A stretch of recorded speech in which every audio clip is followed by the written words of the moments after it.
Right. Are we live? Can I be heard? Yes, I can, and yes, we are. I think. Oh, what's happened? Oh, no, nothing. Right, okay. Ladies and gentlemen, boys and girls, in his outies, and DJ Sonic.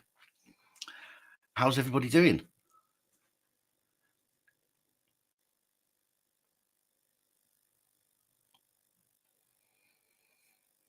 Contouring his face. I'm surprised I haven't got the lines on my face because I had to sleep this afternoon. But it's, I suppose all this fat helps to puff it out. Hello, Roger. Hello, Lost Souls. Let's go through and say hello. Who have we got? So Lost Souls, Roger. Paul Essex, how you doing? Tiffany, nice to see you. Rob Cousins, good evening. Paul Essex. Oh, I just said hello to Paul Essex. Okay, you get two hellos. Danny Austin, how you doing? Stuart B, thanks for joining us. Tiffany, hello, my darling. Matt Walker, nice to see you. Sonic, how you doing, mate? Peter Bishop, good evening.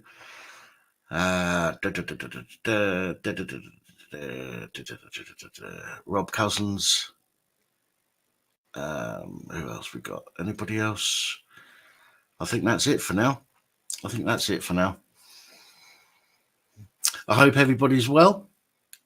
I hope everybody's had a good weekend. Weekend and week. Oh, hello, Kaz. Oh, I've got it on top chat. I need to put it onto all chat, don't I? Hello, Cal. Hello, Midnight Drifter. Hello, John. Thank you all for joining us this evening. Dave Kelly, good evening. Alan Edge, good evening to you, sir.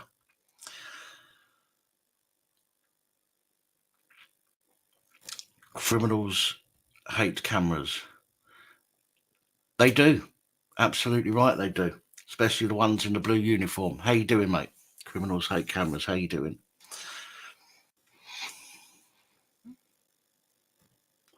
Good evening, Hunter. Yeah, don't forget to slap that like button on the way in. Good evening, Scott. Mods, can one of you test, see if Nightbot is in the house, please?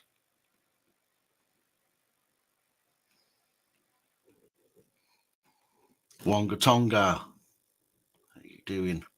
Yeah, lovely job. Thank you, Lost Souls. Thank you. Emma Champion, how you doing? Right, so what we got at the moment? We've got 58 people or so watching at the minute, 60 people or thereabouts. Let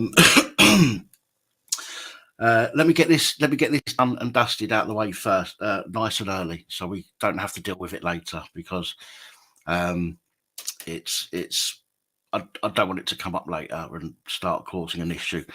I'm talking a little bit funny at the moment because I've had to have some teeth out at the front. Okay, so you can probably see as I'm talking now, there is a bit of a gap at the front here. Evening, bearded vet. So what I want to do is I want to give you all the chance to get your jibes out of the way now, over and done with. If you want to take the piss out of me, I've got thick skin, but let's get it over and done with now. Let's, have a laugh. Call me Gummy, Gums, Peggy, Toothy, whatever you want to, get it out of the way now, so we don't have to worry about it later in the stream. A cock gap. It's fucking got to be one, isn't there? Eh?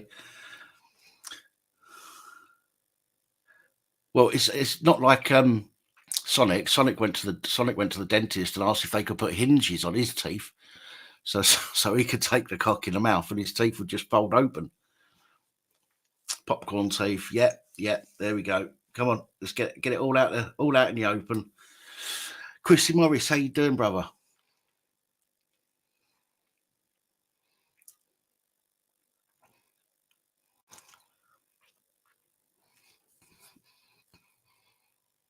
How many cigs can I fit in there, crackhead? I've not tried yet, to be honest, but probably 3, maybe 4 if I squeeze them together. But let's rid our system of the of the jokes, and then we can move on, because I know it's going to pop up at some point. So if we get it out now, we're all done. Crown Jewels, how you doing? I'm okay, Chrissy. It's been a bit of a struggle recently, but I'm doing all right, mate. I'm still here, still breathing. Although I'm now talking with a lisp.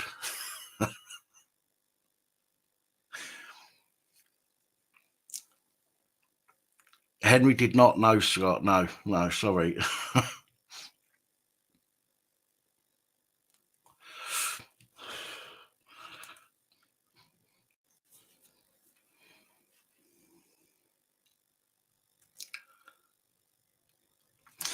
Mackenzie, friend, let's get out of the way now, okay? Because then we don't have to worry about it later in the stream. Because I know that some people will probably think, "Oh, I know, I'm bored. Let's," not most people. Most people are decent on here, which is great. But there are a few people that will sneak in, and they'll no doubt start taking a piss a bit later, and we can deal with them then once we get the majority of this out of the way early on. Mucky or Moosey, I'm not sure how to pronounce that, from Barnsley. How you doing? Thank you. I will apologise for the lack of videos lately. I've been kind of up and down. I've got quite a lot going on. Not that that's an excuse, really. I'm struggling to keep on top of things, but I've got a lot of stuff going on. Hi, Saskia. I'm trying to sort out the move. One of my kids has been back in touch with me recently. I've had to deal with the kitchen that was done a couple of weeks ago, and there's just a lot of stuff that's been going on that's just absolutely wiped me out, and I've literally not been able to go a full day without having to fall asleep at least twice during the day, and it's really, really affecting me. If you can't do anything, your mental health starts playing up. So I've been a little bit up and down recently. So I'm glad, obviously I look forward to these live streams because it gives me a chance to forget about other stuff and just have a laugh with you guys.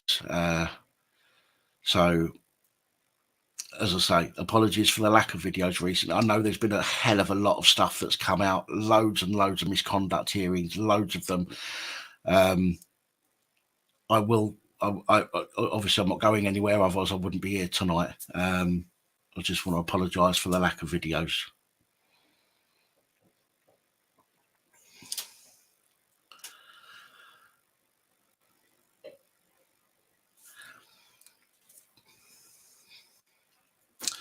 Yeah, thank you, Scott. Thank you.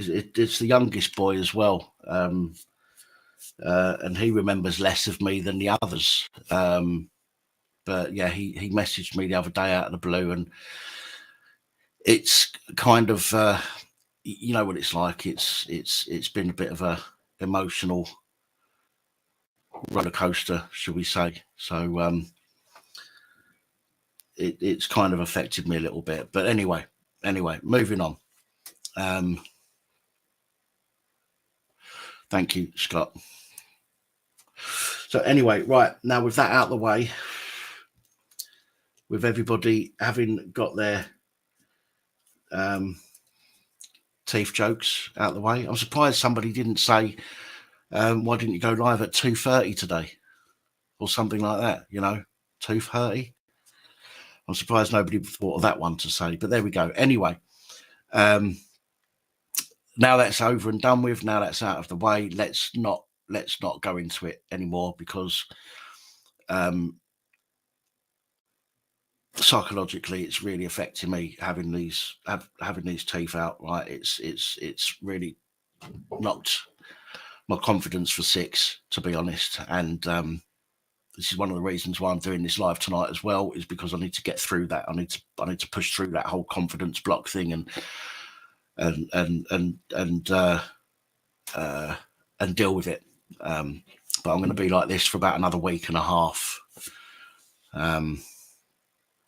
So I can't not put anything out for another week and a half. It's been long enough already, so I need to get through this confidence thing and push forward. So with that said and done, welcome to everybody. Thank you again for joining us this evening. Now, I do have a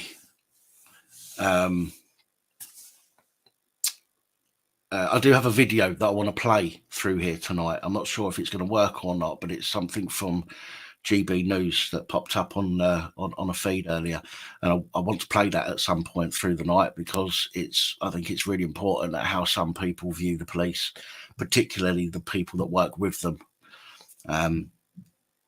So hopefully that will work when we go to do that later. Obviously, I always do a sound check with Lost Souls Paranormal before we go live, and for some reason, when I play a video in a new window, she can hear it on the test live that I do with her. But then when I come on to a main live, for some reason, it just doesn't want to play the sound, which is really annoying. But we'll try and get that to work anyway. If not, I'll figure another way of doing it. Maybe send it to somebody and they can play it through theirs, and we'll do it that way. So I've not had a drink for 3 weeks. 3 weeks?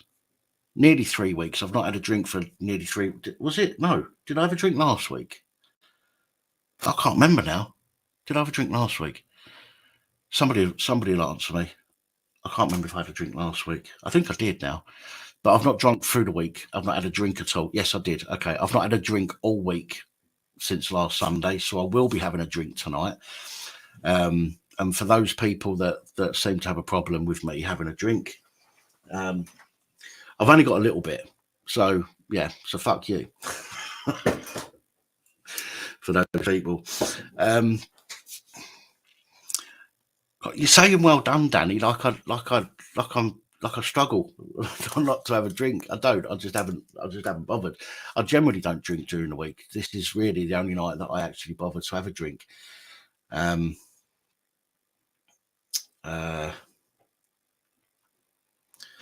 So I will be having a drink tonight, and I'm sure that'll upset a few people. But do you know what? Fuck them. But before I do, I've got to finish my coffee, and I also got some water here as well. So, but there we go. You did your piss head, and it's a good brandy too. Yeah, so I don't know. Listen, I sent my mum a Mother's Day card, right? Through Funky Pigeon. Now today, I went into our family WhatsApp group and I said, "Happy Mother's Day, Mum." And a couple of minutes later, she sent back, "Thanks for the birthday card." And I'm sitting there thinking, what? Did I? No, I didn't send a birthday card by accident, did I? That's how my brain's been playing up all week. It's really been, I've just been all over the place. I could easily have ordered her a birthday card rather than a Mother's Day card and sent it to her and written Happy Mother's Day in the card, but saying happy birthday on the front without realizing. But thankfully, she said that she got mistaken and it was actually a Mother's Day card. But that would have been quite embarrassing, to say the least. Hello, Mrs. W. Hi, Dan O'Brien. Who else have we got in? Sarah Rickard, hello. David's Caff, good evening. Ian Williamson, good evening to you too. If I've missed anybody so far, my apology. Babs McKay, hello there. I think I said hello to Bearded Vet. DJ Ray, yes, I think I said hello. I'm not sure, can't remember. Malachi, good evening. Caldera, Saskia, I think I said hello to. KP Nuts, good evening. I think that's everybody. Aid Braid, how you doing, mate? Again, James Palmer.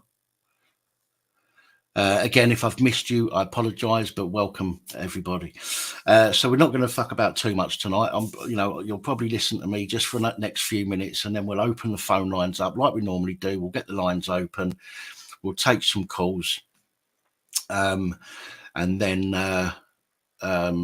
we'll do that for a couple of hours. We'll do, or thereabouts. We'll do that till about 10 o'clock, and then we'll get the panel open and we'll get a few people on the panel.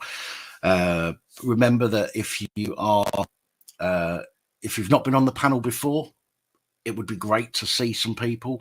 You don't have to put your face on camera on the panel, but if you do want to come onto the panel, you need to start your camera initially. So when you come into the back room of StreamYard, you sit in the back room until I approve you to come on screen.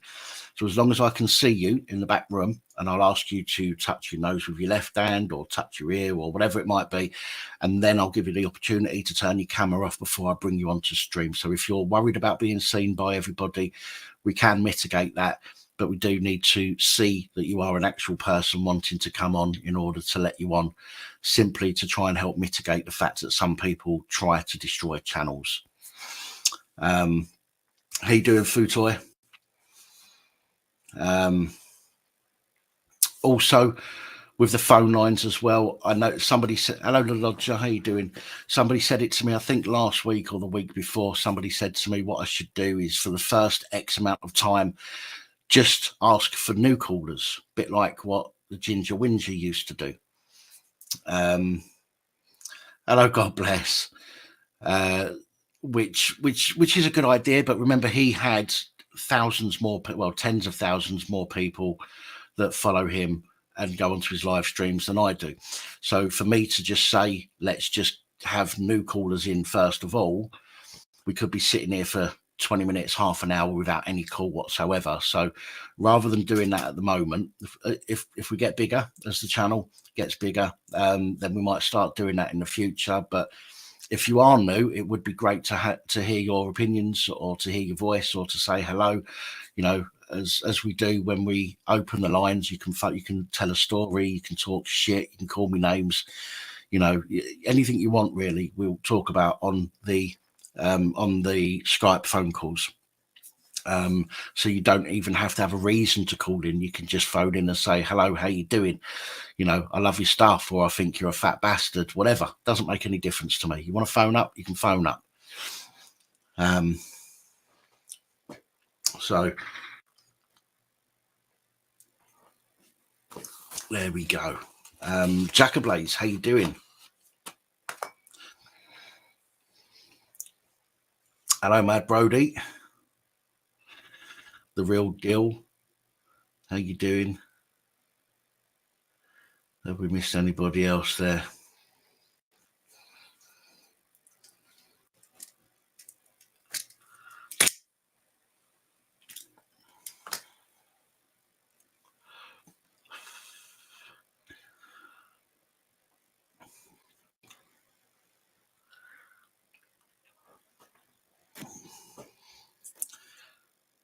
Right, let me just double check something here. Where is it? Is that it?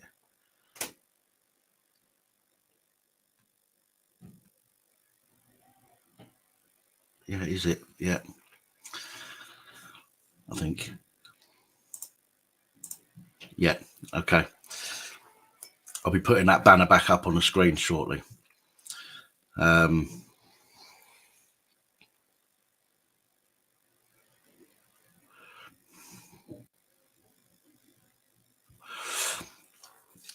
So I'm the only one that lives here anyway, the lodger.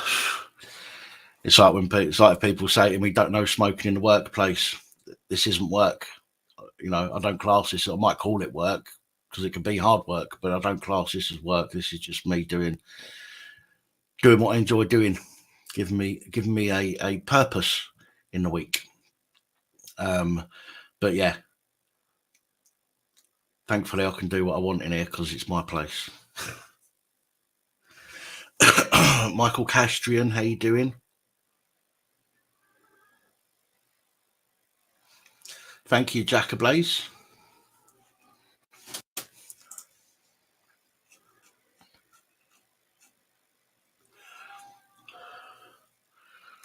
I'm not sure that those member chat comments show up in StreamYard, so I can't put them on the screen. No, they don't. I used to smoke after sex, Will. Then I realised if I put a bit of lube on it, it stops the friction.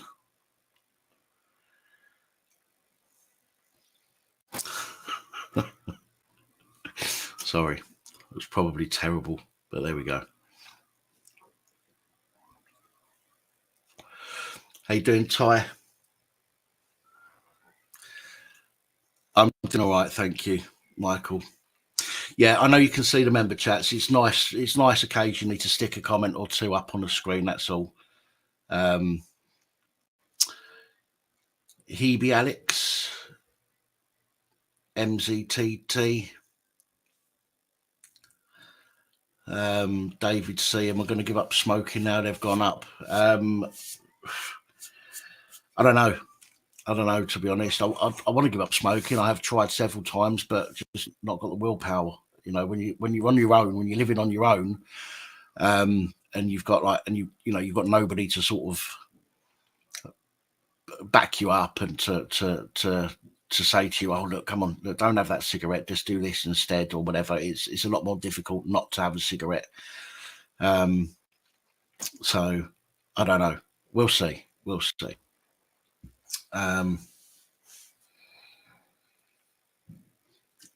Right. Anyway, with that being said,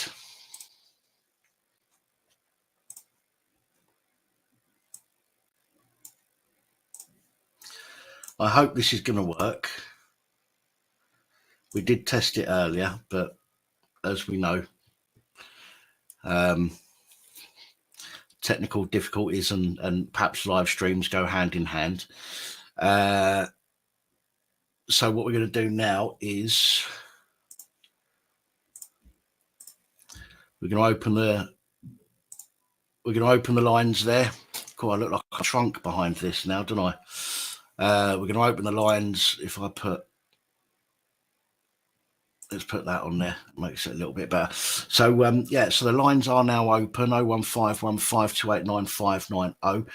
If you do call in, just give us a second to make sure everybody in the chat can hear you, because we normally have some sort of issue. Hello, good evening and welcome. Oh, to me, it's like a moral victory. Hello, mate. Listen, Scott, one second, Scott. Let's just make sure you can be heard in the stream. So can everyone let me know? Yes, we hear him. Brilliant. Okay, fantastic. Hello, Scott. How the fuck are you? I'm good, my good brother. I'm absolutely ecstatic for you, Dan, with that bit of news that you shared to the old community there. That's fantastic news, isn't it, for the young man? Early days. I mean, he said a few things in his text messages which make me take it really positively. I'm not going to go into that on here because, you know, that's private between me and him. But he said a few things that make me think that this is more positive than not. But we're still a way off of anything. But the fact that he's been in touch and said some of the things that he said is really fucking is really positive. So yeah, man, I'm happy for you, my brother. Absolutely fantastic news, mate. Look, hopefully that's a springboard now for you to have a bit of connection, and then hopefully from that the other brother of his will get in contact with your other son, and you got a chance, ain't you, Dan? You've been given a chance with your lovely son there reaching out to you. Yeah, well, there's still two more to go that I know of. No, still two more to go, but yeah, we'll take it. We'll take it as it comes. But it is a bit of an emotional roller coaster. You know, we've not spoken for several years. We spoke before for a while, and before that there was a year's gap, and then we spoke before, and then you know that was the first time that we'd spoken in about 15 years. Cool. So for all the emotions down this week, I bet. It's a bit of a mad one. It's a bit of a mad one, but again, I'm glad he's been in touch, and I hope to be able to reconcile some kind of relationship with him, and then obviously his brothers. So, but thank you. I appreciate. And rightly so, Dan. You know what I mean? Long time coming, isn't it? Well, yeah. So, yeah. You know, I've been called in. I've got the talking about sons and that, I've got the court tomorrow. I've got is it P's and D's, is it? I don't know why they have to call you in for that, quite frankly, but they discuss the case in your surroundings, but you're not going to trial quite yet. They just call you in, don't they? Is it P's and D's, Dan, they call it? Preliminary hearing, like a preliminary hearing where they decide whether you need a fucking hell, what's it called? An assessment by the probation service and that. Yeah.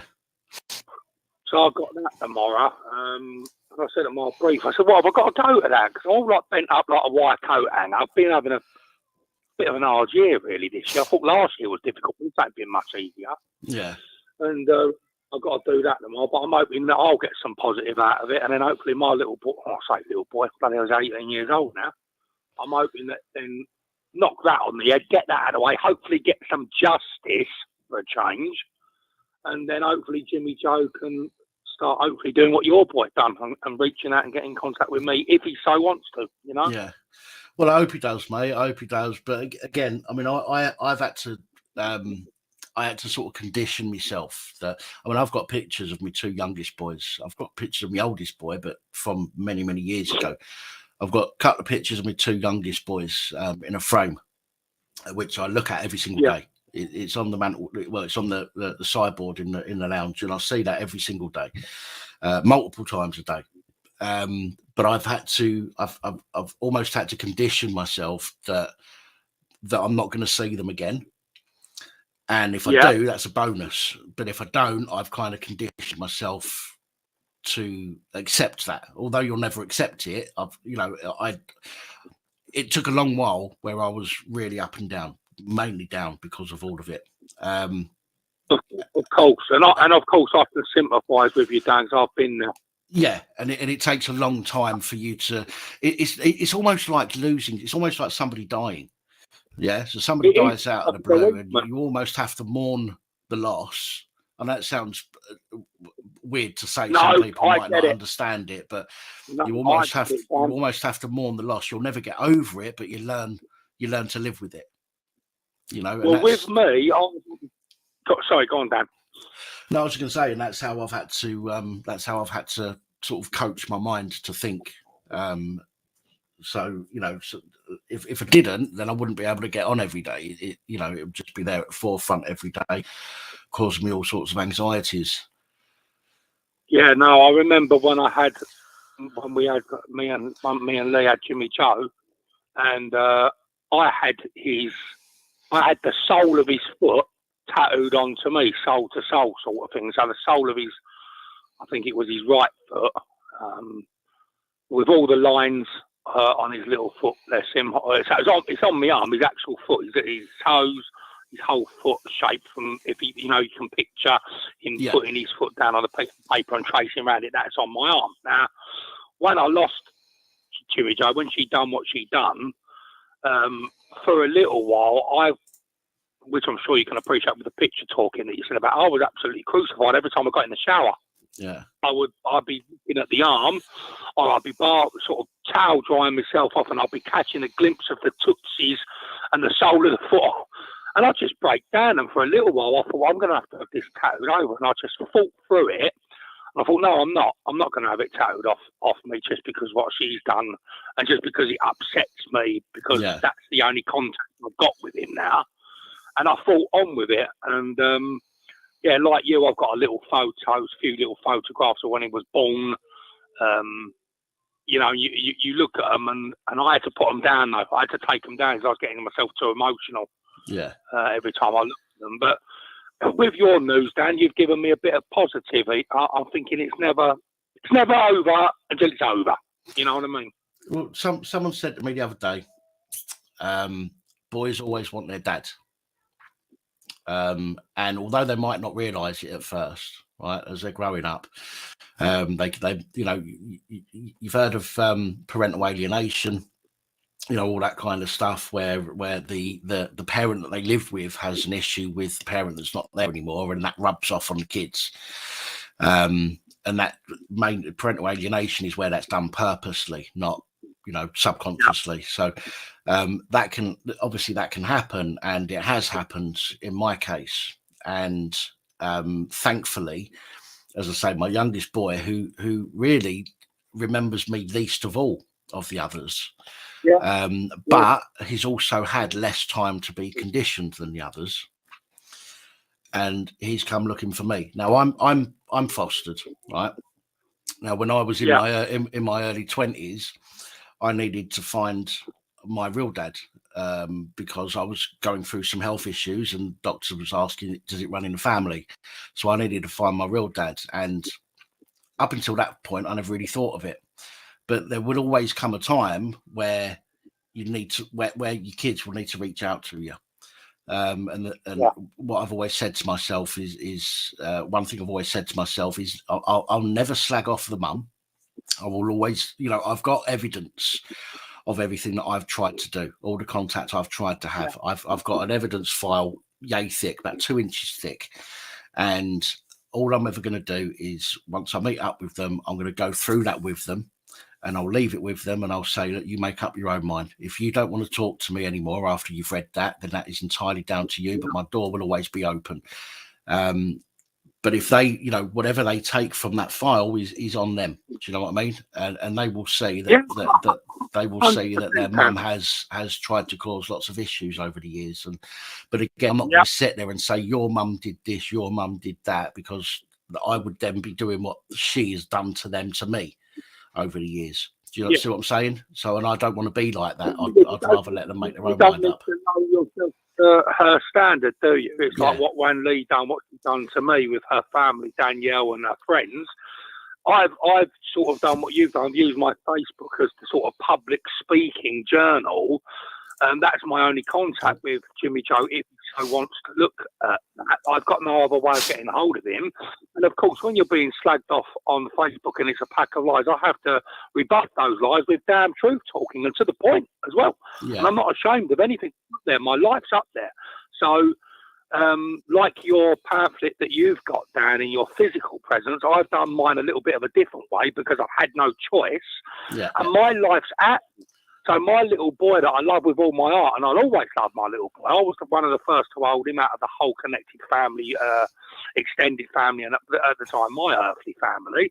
And I'll always have that special connection with little Jimmy Joe. I'll always be my little boy, even when he's in his 30s. So, he's got a choice of being able to see what he's only knows as family. He will be able to see as everyone can, the absolute disgusting, vulgar attack that she done. I mean, I think that speaks volumes. I haven't got to tell him anything. He can read it for himself. Yeah. So I'm hoping that, I do get that chance to reconnect with him and that he grows up. I was, funny enough, talking to my good sister friend Joanne about this. We was on the phone for hours the other day. She rang me up. I was obviously a bit triggered with the court date coming up, a little bit angry that I've got to go through this, Dan, when I'm innocent, and it's caused great anxiety. I've obviously been found wrongly guilty of things at court. I've been let down by judges, let down by magistrates, let down by juries that I've asked for that have completely and utterly failed me. So it has triggered me in the week. I did have a couple of bottles of drink. Mainly my good brother Dan and my good brothers and sisters in the side chat, because I was getting that anxious Annie belly, that nervous stomach of, oh God, if this goes wrong, if I get found guilty of something I haven't done, this is going to have a terrible effect on my son. And you start panicking, don't you? Your life is actually put into others' hands, and I've not been installed sense of sensibility if they can get things right, Dan. Yeah. No, the system isn't always right. No, it's not always. It's completely and utterly flawed. Yeah. I mean, they've got something right the other day, which I don't know if you've followed this case, Dan, about the woman that beat herself up with a hammer and filed a complaint that she'd been raped by 3 good brothers, I believe, from the Muslim community.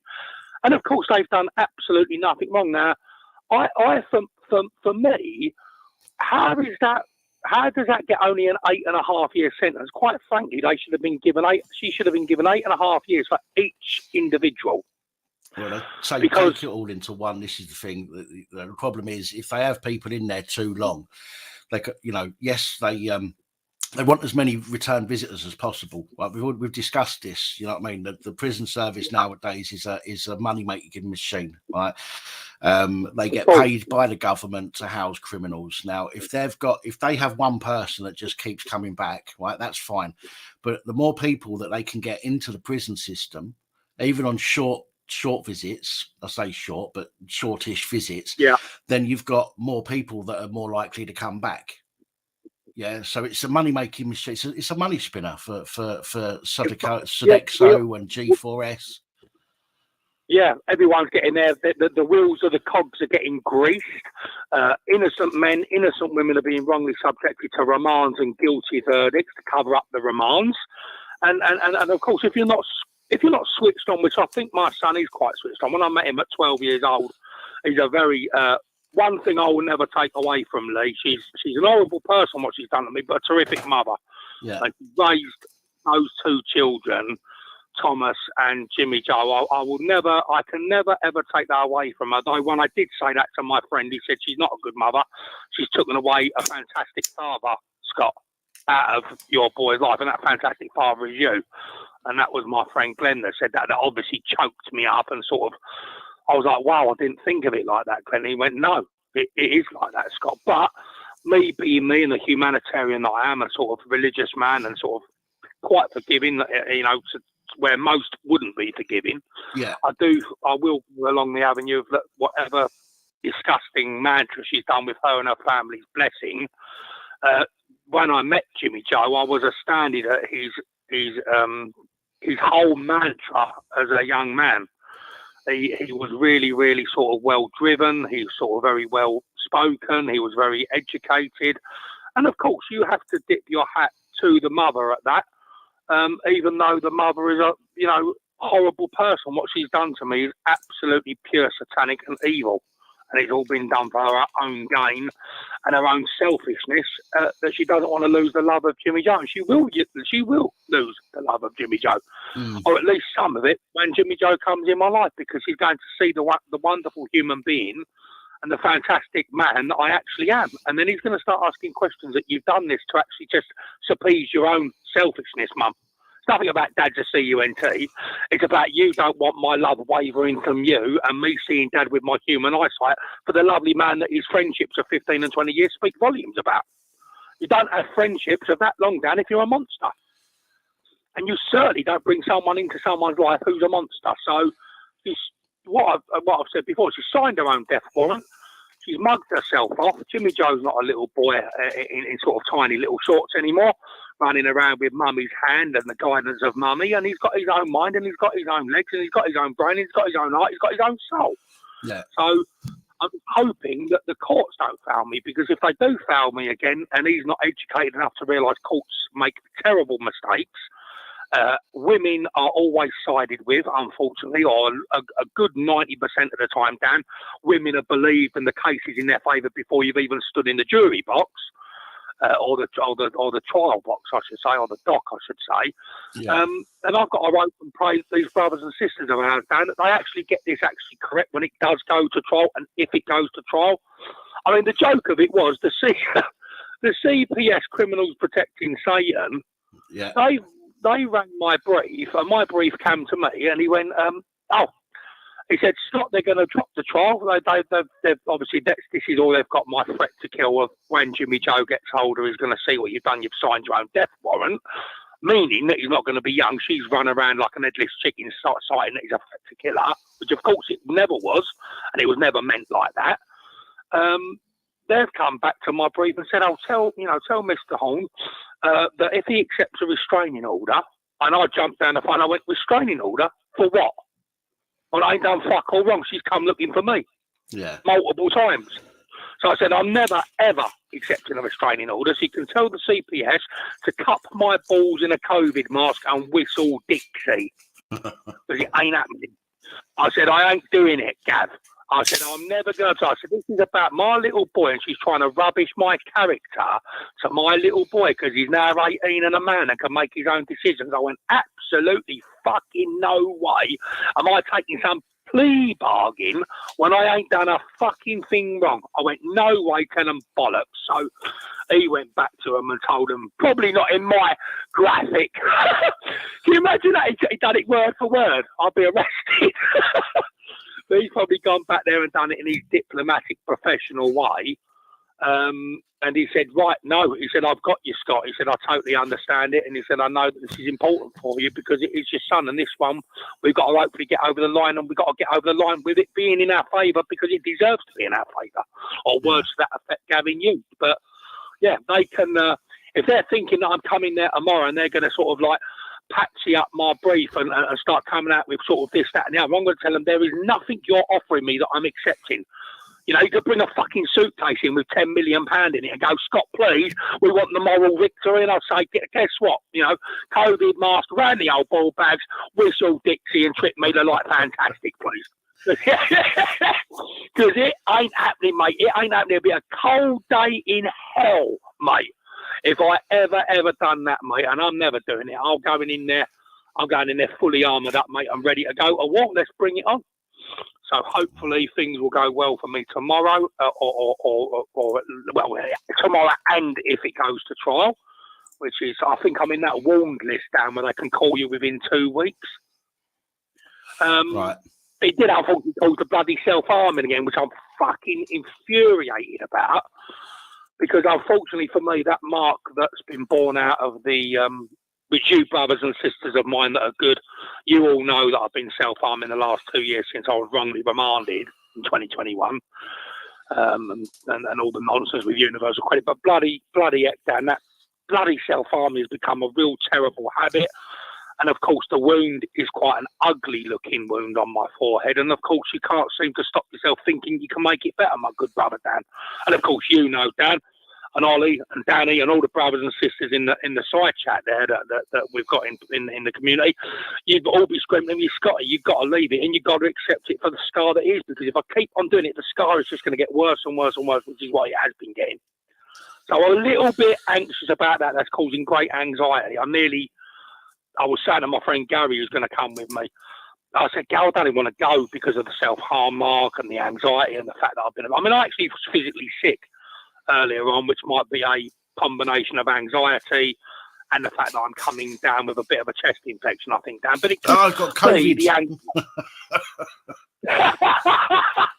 Yeah. Oh no, not the dreaded COVID. It's not really there. But you know, I don't know, Dan. I am a bit anxious, guys. You know, I attempted suicide because courts and magistrates have got things wrong, police, and they've listened to the perpetrators. And I don't lie about anything. What you hear is what you get out of me, and what you hear is the truth, the whole truth, and nothing but the truth about anything, good, bad, or ugly, that I've done in my life. You really hear it out of my mouth. Yeah. But I am petrified to a degree that if this fucks up, Dan, and brothers and sisters of mine that I love in the side chat, I'm a real honest man, as you all know. I think I could spiral badly out of control, and I'm aware of the damage I could do to myself, basically. Well, the fact that you're aware of it is a good step. It's a step in the right direction, because you know as they say, and I hate cliches, but they say that admitting something is the first step, and you know, knowing what kind of damage you can do to yourself if you keep doing it.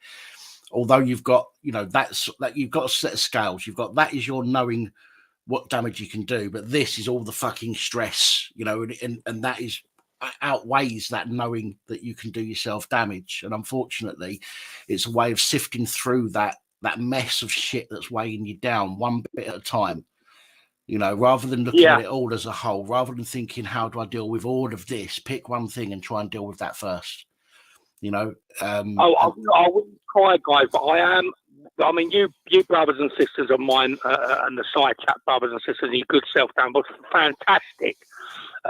What Danny and Holly and Tiff and Angela and just all of you, when I broke down on the live feed there, that was from the heart. It washed over me and I broke down. I realised how close I come to ending my life with the attempt on it that nearly worked.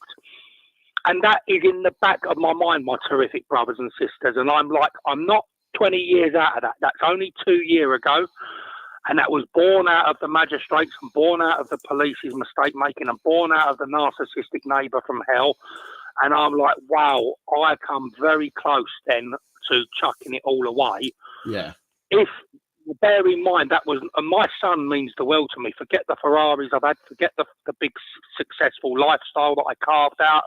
Jimmy Joe will always be the main priority for my whole earthly existence. So, and it always has been, which is why I've fallen so hard when it was taken out of my life wrongly.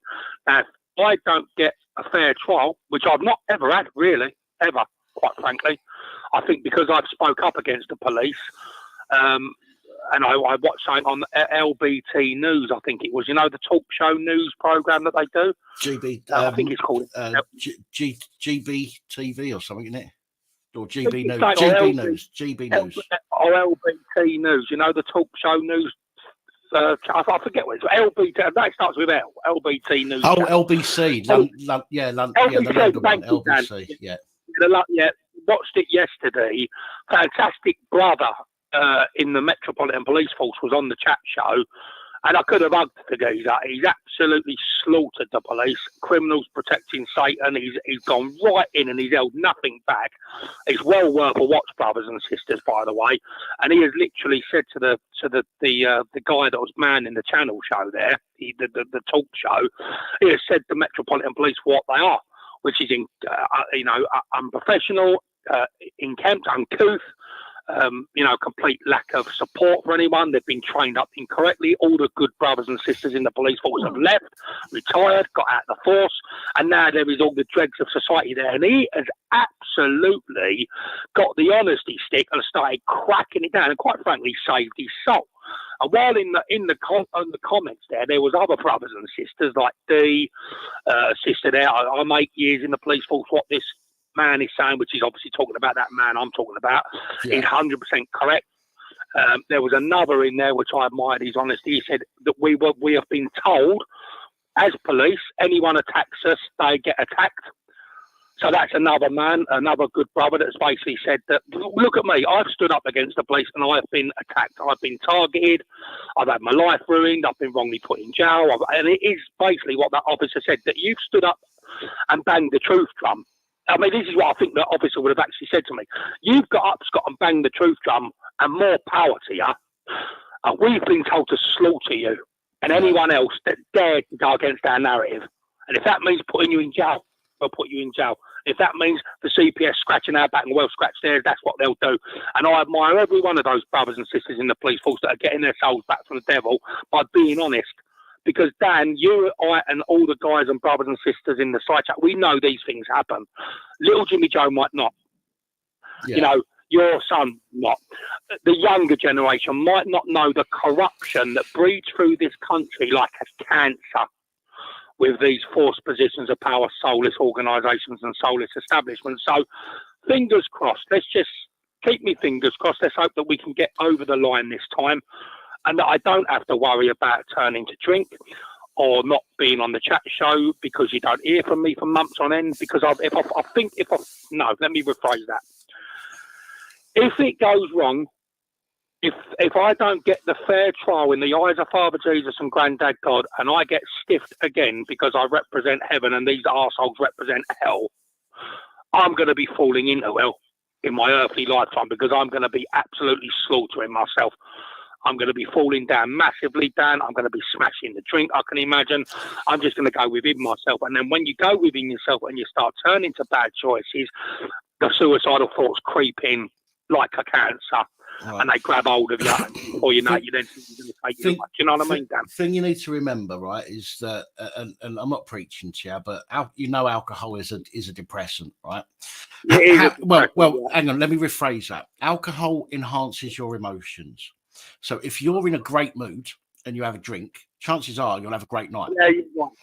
If you're in a shit mood and you don't want to go out, but you're forced to go out and you have a drink, it will enhance the emotions that you've got, which is, I can't be asked to be here, I'm fucking pissed off. And chances are you'll have a drink and you'll turn into a bit of a dick, okay, like I used to, right? So I'll talk about you directly, I just mean in general. You're right. And so when you're, and this is why I'm not an alcoholic, although some people will, have something to say about that.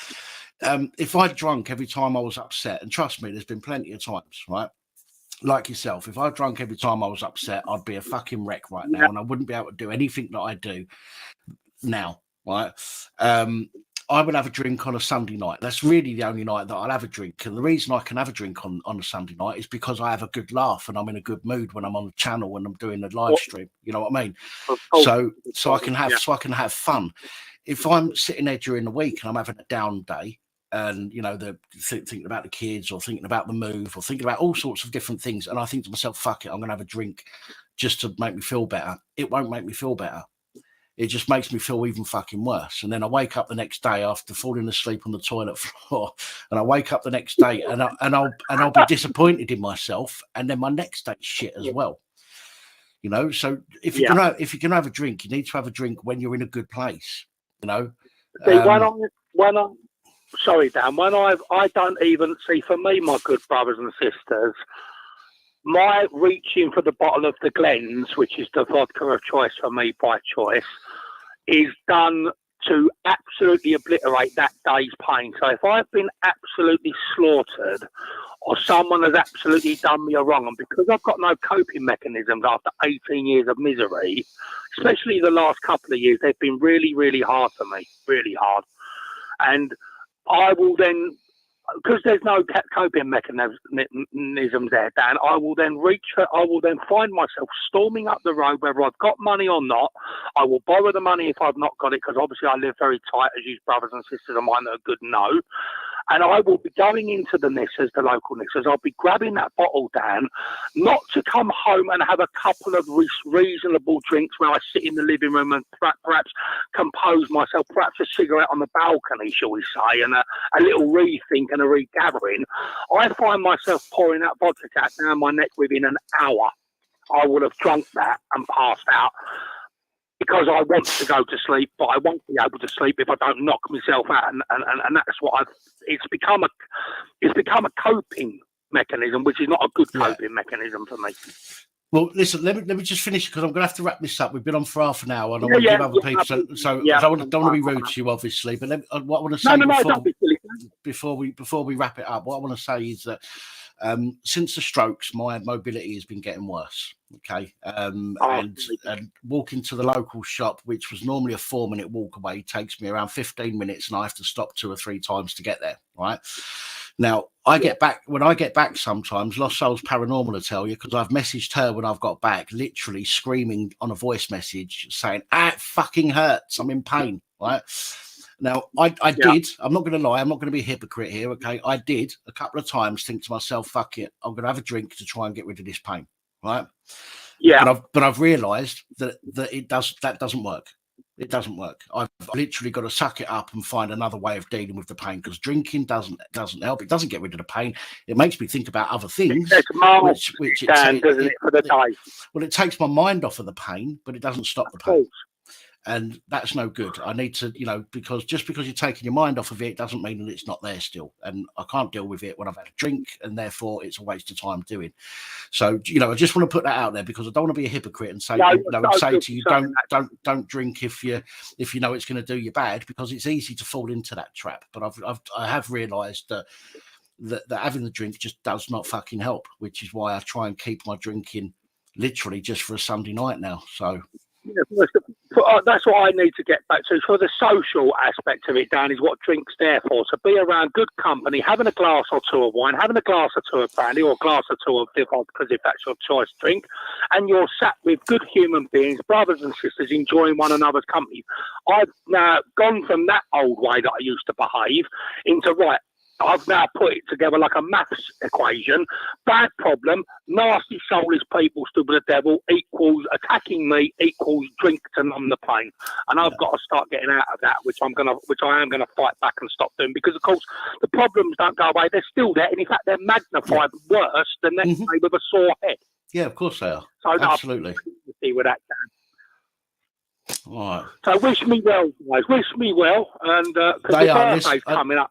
I don't know if you can see the chat or not, but there's a lot of people in the chat that are wishing you well. So there are people out there that care, and there are people that want things to turn out well for you. So, as do I.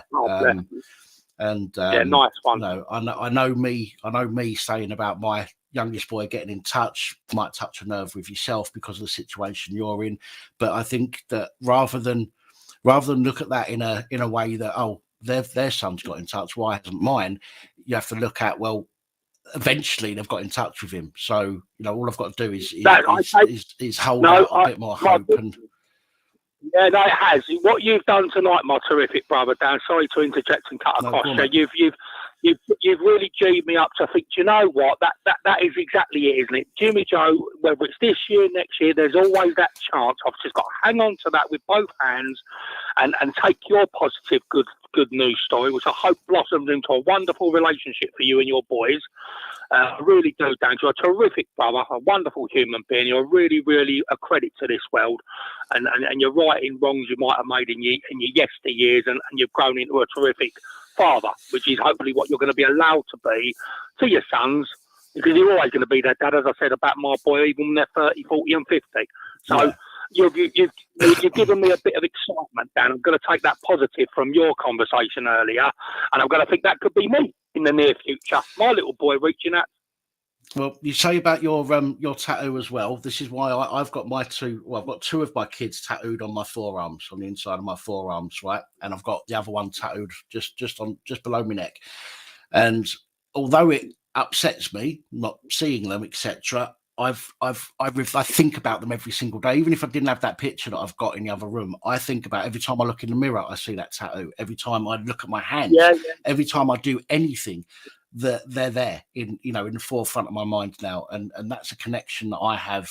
That's the connection that I've had to have with them rather than the physical connection. But again, as time goes on, things do change. Children's perceptions do change a lot from teenagers to adults. And I know you say, I think Jimmy Joe's 18. I think you said he is. It might take a few more years. Might take a few more years, because at 18 he's still, no offense, but still a mummy's boy. They're still pretty young in mind at 18 years old. So as they get a little bit older and they start thinking for themselves and they start seeing things, they start seeing the world for what it really is. And it's at that point that they are likely to reach out to you. So, fingers crossed. Because you know what, just before we go, Dan, what I've tended to find with all aspects of the earthly realm, that people that are good human beings, and there's loads of them on your channel, and you've got 99%, hopefully 100% of terrific brothers and sisters that are in the side chat there that support the community and support me and you and everybody else that's on the channel. But the people that are doing wrong against us, Dan, they love us when we make a mistake born out of their earthly lifetime conduct and behaviour that's directed towards us, and then they're quick to point their index finger. And that's another thing that we as good brothers and good sisters have to not fall down the drink one or the drug one, which I was reading. I've got the comments here, people have taken drink, taken drugs, resorted to bad choices. Well, of course, these people that are soulless that are doing this to us, they love it when we make bad choices. And if you haven't got someone that's going to look on the outside of why is Scott making a bad choice with drink, or why is Dan turning to the 3 barrels, these people win. Because they go, see, look what he's doing. Look what he's doing. Not look what he's doing because we've destroyed his fucking life for 18 years.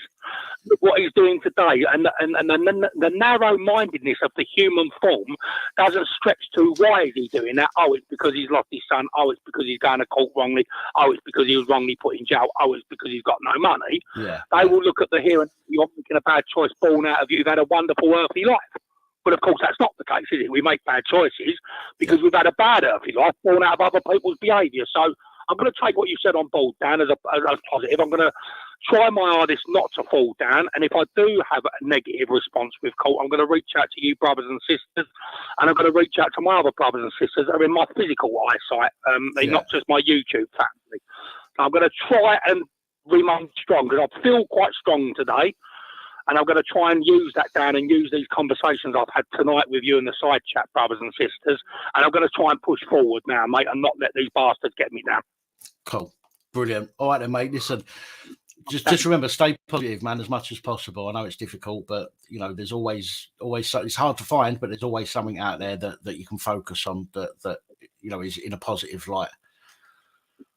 It's just trying to find it. Yeah. That's the only issue. Yeah, no, you're 100% right. And thank you to all the brothers and sisters that are good in the side chat that have given me positive messages. I'll be looking back and reading those, and I'll be gathering those like a virtual cuddle, my brothers and sisters that are good in the side chat, and I'll be running with those tomorrow. They'll be on in sort of around me like a cozy blanket. So thank you.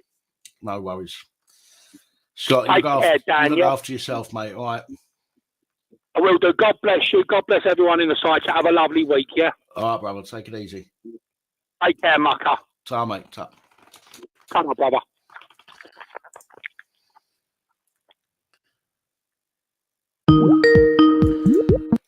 Straight in with another call. Hello, caller.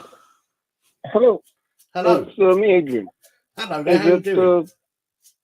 How's the phone? Is it working? It seems to be, yeah. It was working on the last call, so we should be okay this week. I know we had a problem last week, wasn't it? I think. Oh, no, I had the problem last week. It was muffled. Ah, right. Oh, that's right. Yeah, sorry. Okay. Yeah. How you doing?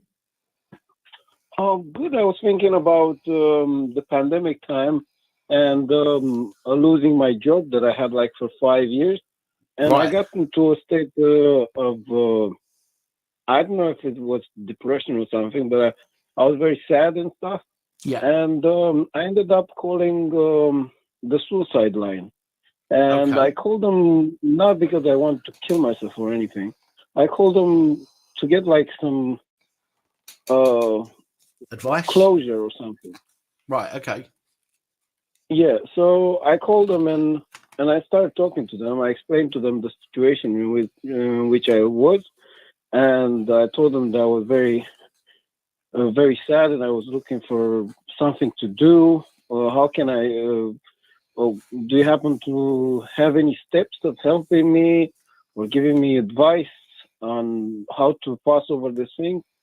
And the person on the phone actually said, the only thing that she said after I spoke to her, after I started speaking, she said, "Did you think about killing yourself?" And I'm like, no, I'm just trying to see if you have like, you encounter like situations, then you resolve in certain ways. Is there any association that I can contact, or is there any groups? Right.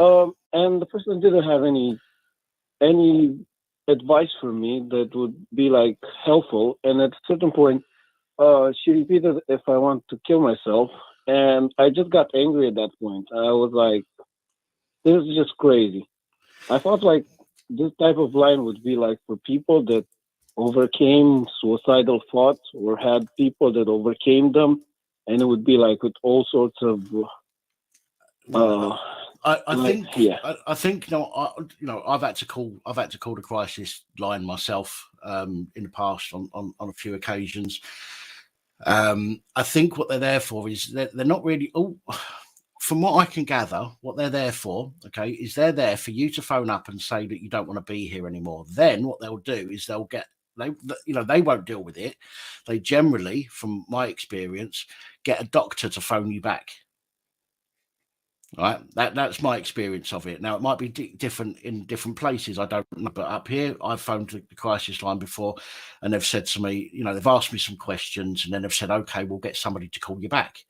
And then somebody calls me back within half an hour, and they say, "Right, I've heard this, that, and the other," and then you get to talk to somebody on the phone about it.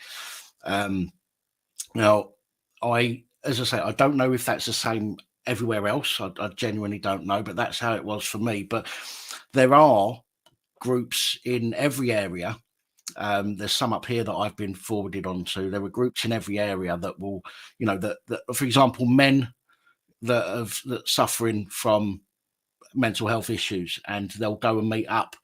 And if you're able to go and meet other people, they'll go and meet up on a 1 day a week for a coffee, and then have and they'll just sit around like 20 people having a laugh and a chat and discussing things. Or they'll arrange like a football match, for example. And that's some of the things that happen up here. For me, unfortunately, because of my anxiety, meeting people in real life, if I'm going to go and meet a group of 20 people, I'm going to need to be drunk to do that, because my anxiety will flare up. and these people that I don't know, you know, so my anxiety will start kicking off. But there are bases out there. I mean, I'm not sure what area you're in, Adrian. I can't remember if you've ever told me or not. Northwest London. Northwest London. Well, I would imagine that there's places out there that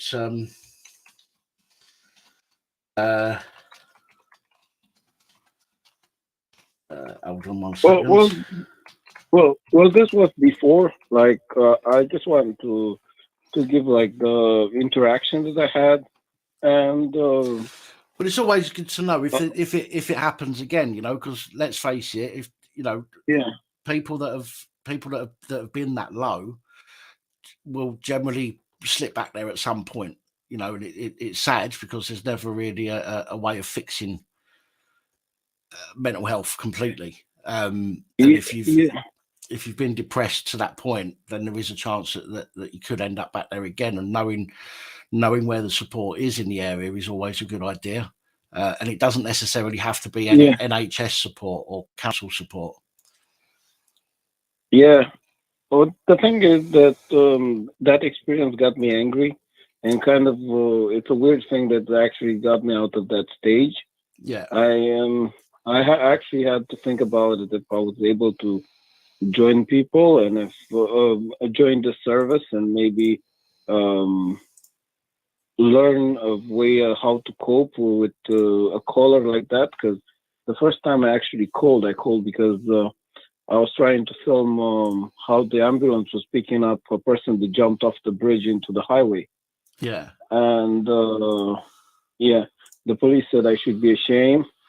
And that was the first phone call. Like, and it's kind of weird. Like, I actually call. Yeah. Sorry, Adrian, are you anywhere near Barnet? Yeah. Right. Okay. There's a place in Barnet. If I'm just, you know, it's just not just for you. This is for other people watching as well. There's a place called andysmanclub.co.uk. Right, so Andy is in the name ANDY Man Club, and if you go on there, this is groups of people that meet up around the country once a week, and it's all to do with mental health. But if that's close to you, that again, not right now, but at some point, if you need it, then there is a group there that can potentially support you. Yeah. Another thing that sorry, I'm just going to pop that link in the comments, by the way, guys, in case anybody else needs it. So there's a link there. I'll pin it for the moment. Anybody with mental health issues, go on there and you can see if there's like men. Sorry, this one. If you've got any mental health issues, you can go on there and find if there's somewhere close to you that might be able to help you out. So, sorry, mate. Go on. No worries. So I'm just thinking about a lot of things that are happening, and the London is transforming so much. Like, before, you were able to get on the bus and pay on the middle door, any door. Like, the bus has most of the buses have 3 doors, yeah, and they used to have like those things where you would tap with the card or with the Oyster. Yeah. And now they don't have it anymore. They only have the front door. They don't trust the people anymore. And this thing with losing trust in people, it's like so prevalent. Like, in the shops, they're looking after you like you're a crook, and they're gonna catch you when you do it. And I think this is all like to build distrust with people. It's just strange. I don't know. Another thing is, I don't know if it's illegal to take pictures with cameras. Is it illegal? Because I went and actually told the policeman that I'm actually taking pictures of cameras in central London. No, it's not illegal. If you're taking pictures of cameras, it might look suspicious because it might, you know, let's face it, if you're doing general photography and you get a camera in the shot by accident, or if you take an occasional picture of a camera because it might be behind a fence and you want to get a, you know, you want to use, like, I don't know, some kind of focus, you know, magic or whatever. Do you know what I mean? You know, that kind of thing. Oh, no, I told the guy, I told the guy that I'm taking pictures of cameras because it scares me how much it starts to look like China. Like the electric poles and everything are decorated with cameras. Sometimes they even have 6 or 7 cameras on them.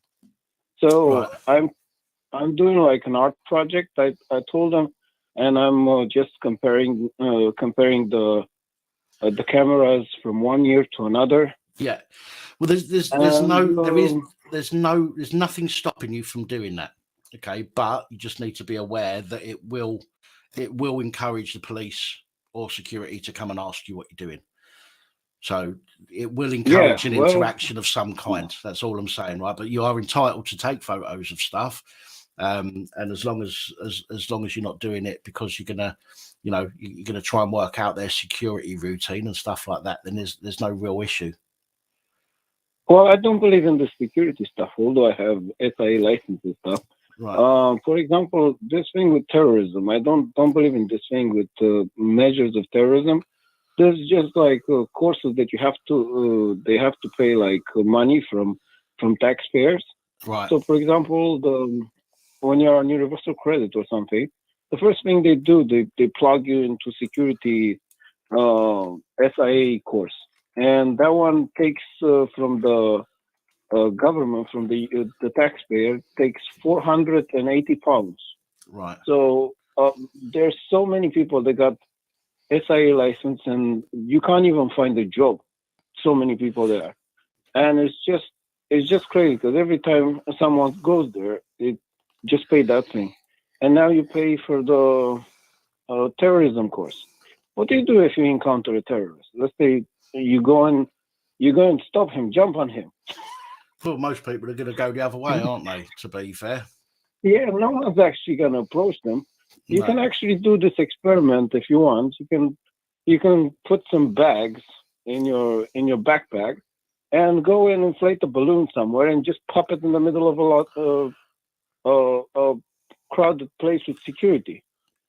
It's completely a sham. Yeah. And when you go to the airport, they make you go into a giant circle with people. And there's so many people over there going I believe like 1 kilometer or something. There's so much going. And when you go in the middle, no one actually tested anyone for anything in their backpack. So if it's like a wrongdoer, they can just do it over there. Mm. And it's just crazy how it happens. This is like, there's no course that, I don't know. It's like made by stupid people. It's just crazy that they think that if you have 1 security, 20 security, it's not gonna be like in the Captain America. Have you seen the thing in Captain America when he jumps on a dummy grenade? Yes, I have. Yeah, when he's it's not gonna be like that. It's not gonna be like that. Security are gonna say, "Hey, he has something. You with the big belly, jump on him. Save us all." I don't think it, and this is just a way to burn money, public money. And at a certain point, they were hiring people to show people how to wash their hands. It was in central London during the pandemic. Yeah. And they can't be held accountable. In my area, they opened up 2,000 new homes. And I asked the representative, the MP, that calls himself Mayor Barnett. Right. I asked him, how can I get one of these houses, or who gets the houses? And he said the long story. This guy came to my house and he said, you can vote for us. And I said, look, if I vote for you and you're lying about what you're going to do, should you go to prison? And he said, no, you just don't vote me next time. Right. Yeah, that's about it. Oh, thank you, Dan. No worries. Sorry, I'm just typing with somebody in the comments there. Listen, you're absolutely. Listen, I've told you before. You're always welcome on here. You always bring an interesting topic to the stream. Yeah. So thank you. Yeah, I want to finish with one thing. So let's imagine the American had the 9/11, yeah. Yeah. Then the American with itchy fingers went into this guy's country and started killing like people. They sent the British too, and this guy country, and they started killing like people at weddings or random people like in great numbers. And after that, the people that were mourning after their loved ones that were randomly killed were invited to come to this country. It's just crazy. And then they're all this demeanor with terrorism after inviting the grieving people. Madness, isn't it? But it's just, but that's what we're still doing, though. This is the thing, right? A lot of these people are coming from countries that may not be in dire need of a relocation. Okay, but these are countries where we have gone in and fucked them up. Yeah. Basically, and now we're turning around and going, "Oh, it's okay. Come on. I know we know you're angry at us, but come on, come and live with us." You know what I mean? Yeah. I mean, that's a really good idea. That's like letting a fucking snake into the fucking birds, isn't it? You know what I mean? Yeah. So I think this way, that thing with what's called encouraging violence or something, when instigating for violence. Yeah. I don't understand this thing instigating for violence. Like, I went to coffee shop and they had BBC and they were saying about we have to go to and attack Russia. Attack Russia. We have to go to war with Russia. Yeah. Isn't that inciting for violence? I think if the politicians want to go there, they can go there. Yeah. They can go by themselves. And if they find crazy people that want to go to war, they can sign them up. I think the role of the politicians, the main role, is to keep peace. That's the main role. If they can't keep peace, the population should be able to take them out, put them in a bin and walk them on the street or something. I don't know. It's just. It should be easier. It should be easier to get rid of politicians that aren't doing the job that they're supposed to do. It should be easier to do that. Oh, what's it called? So King Charles has to put the oath. Have you heard about that? The what? Sorry. Has to give the oath when he becomes king. Yes, yeah. He needs to put the oath. And last time with Queen Elizabeth, the oath changed quite drastically compared to the previous ones. And before, the previous one had witnesses and other things, but Elizabeth didn't have witnesses. It was just her name. Now with Charles, he's going to make his own oath. And in the oath, the first, the two before Queen Elizabeth, it was about following the needs of the people and the common law and other things like that. Yeah. And we're going to see, because he's going to write his oath down, and he's going to go by respecting the thing that he did. So the one with Queen Elizabeth was hidden for a long time, the oath. Hopefully this guy is going to be transparent about what he swears around there. No, he won't be. He won't be. Listen, Charles's buddies are people, when I say people, they're organisations like the WEF and and these kind of things. So the people that want to control us, right? That are King Charles's buddies, right? Well, he was the founder of the Global Economic Forum. I call him Princess Charles Manson.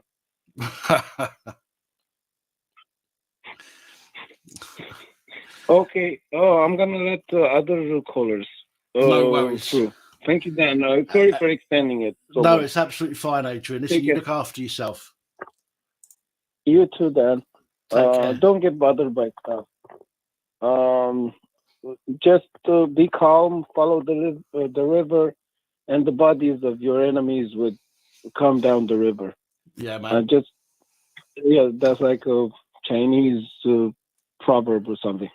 All the best. Excellent. Bye, Dan. And you take care, my friend.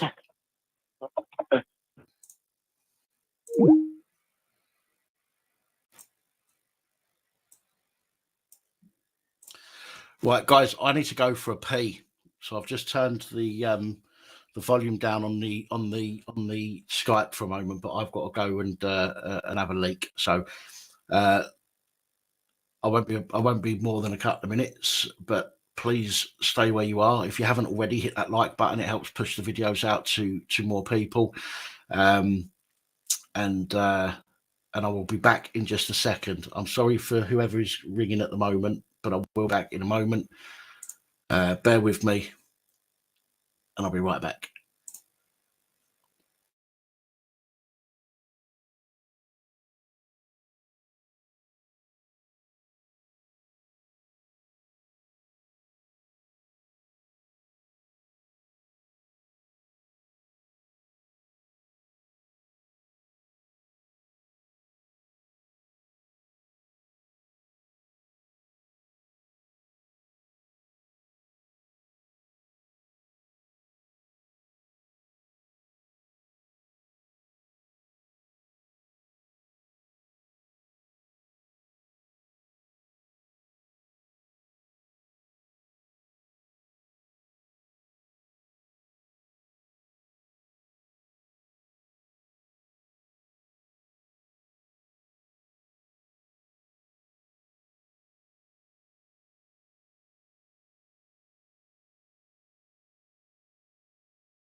And we're back. Let's get back to the calling. Turn this volume up.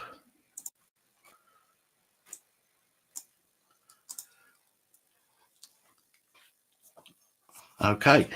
Lines are now open again, guys. If you want to carry on calling, we've still got another half hour, 40 minutes or so. So let's get on the blower. If you want to call in, share a story, whistle, blow, talk shit, call me names.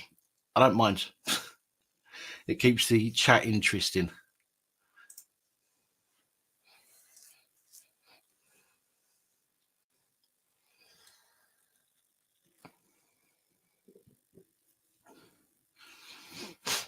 Mad Brody off, is he? Good night, Brody.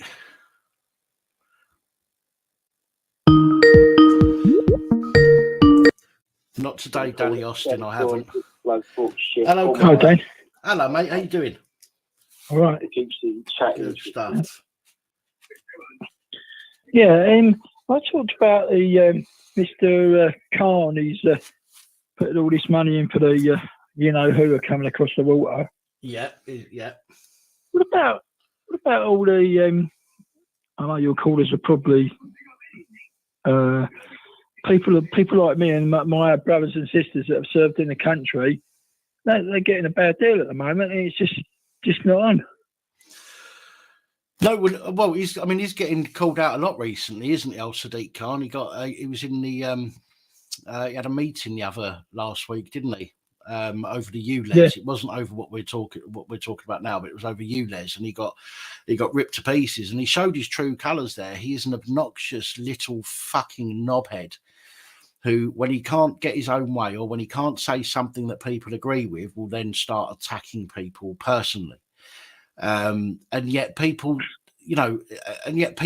have allowed this person to be mayor of London for however long he's been mayor of London. Not taking any real action on any of the real issues. And let's be fair, he knows about the issues before we do, the public. And then when it comes to us, they're still not taking any action on it. Now, why isn't he doing something about these problems when he hears about them months, if not years, before we hear about them? Well, you know where I live, up from where you lot. I know you always get a lot of people come down from up north and south east and down in the country, and it's but Chesterton World of Adventures from where I am is 4 mile, right? As a crow flies, and as soon as you get in there, you get to traffic lights to turn right to go towards Epsom, up that way. Turn left to go towards Elmbridge. As soon as you go across past Chesterton Garden Centre, the zone £12 thing comes in. It's a joke. Yeah. And I say Chesterton's meant to be in Surrey. It's in London. It's not. It's in Surrey. Chessington. Mm. Yeah, I've only been there once, but it's not really classed as London. No, it's not. It's never classed as London, is it? No, and yet you go to Surbiton down the road. He slapped it in there as well. Comes right out from Surbiton up to Chessington. Yeah. And if you go the other way down through Esher, Yule, don't go to Esher, but go on the main road. If you're going towards Hampton Court, you go the other way, turn left, you're in Richmond. You go right, you're on the way to Kingston again. Yeah. No, you're lost with whatever which way you do it, But it's a joke. Problem is as well as I do, as everybody else that's watching at the moment, it doesn't matter what we say as the populace. They've already they've already got their plan in place, right? And how to get around it.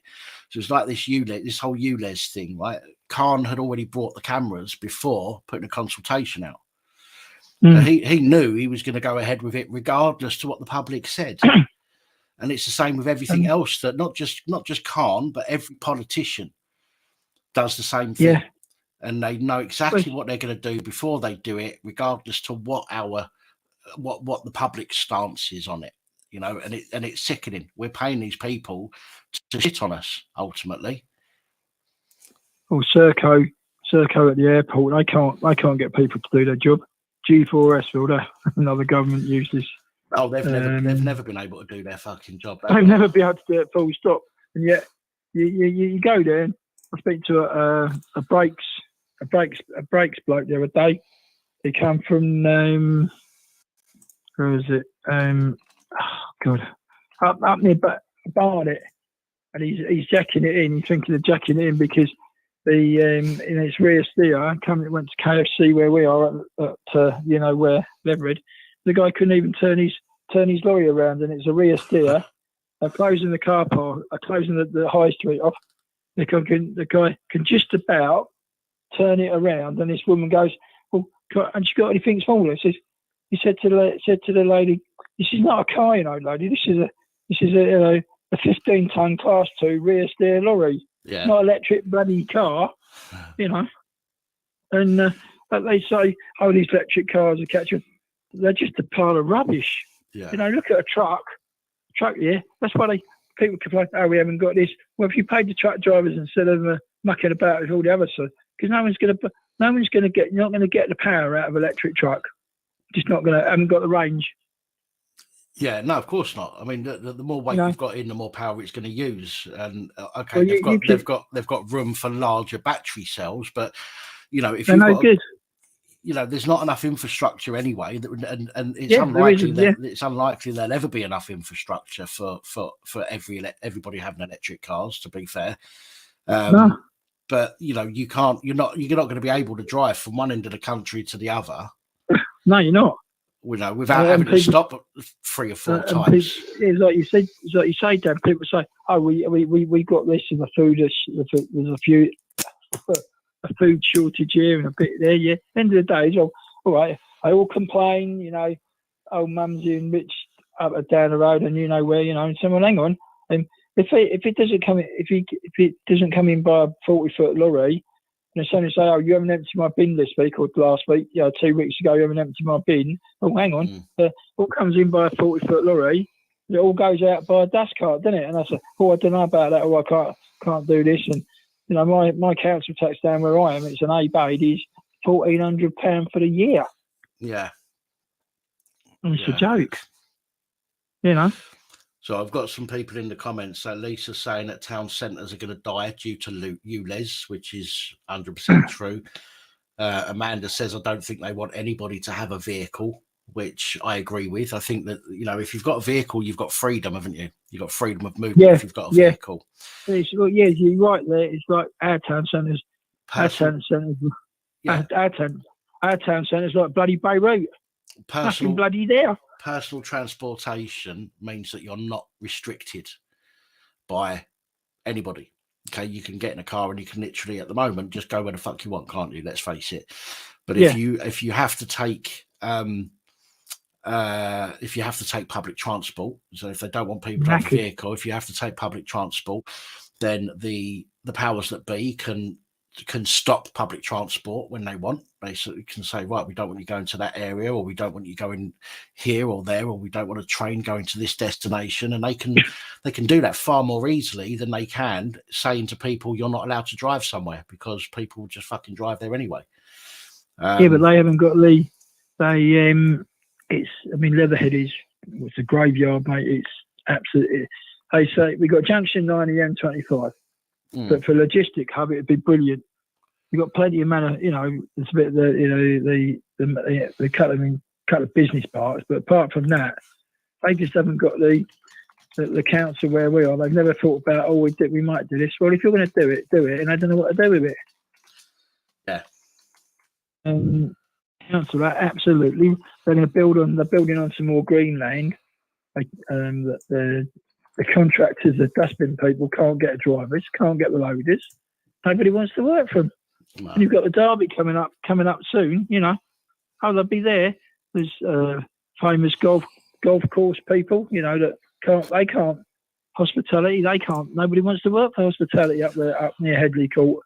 Yeah, Headley Court was a lovely place for the rehabilitation boys and girls, but now it's there. It's there. The National Health have got it, and if they give that to the asylum seekers, mate, there'll be a bloody war up there, and it's the way it's going to go, Yeah, it's not looking good, is it?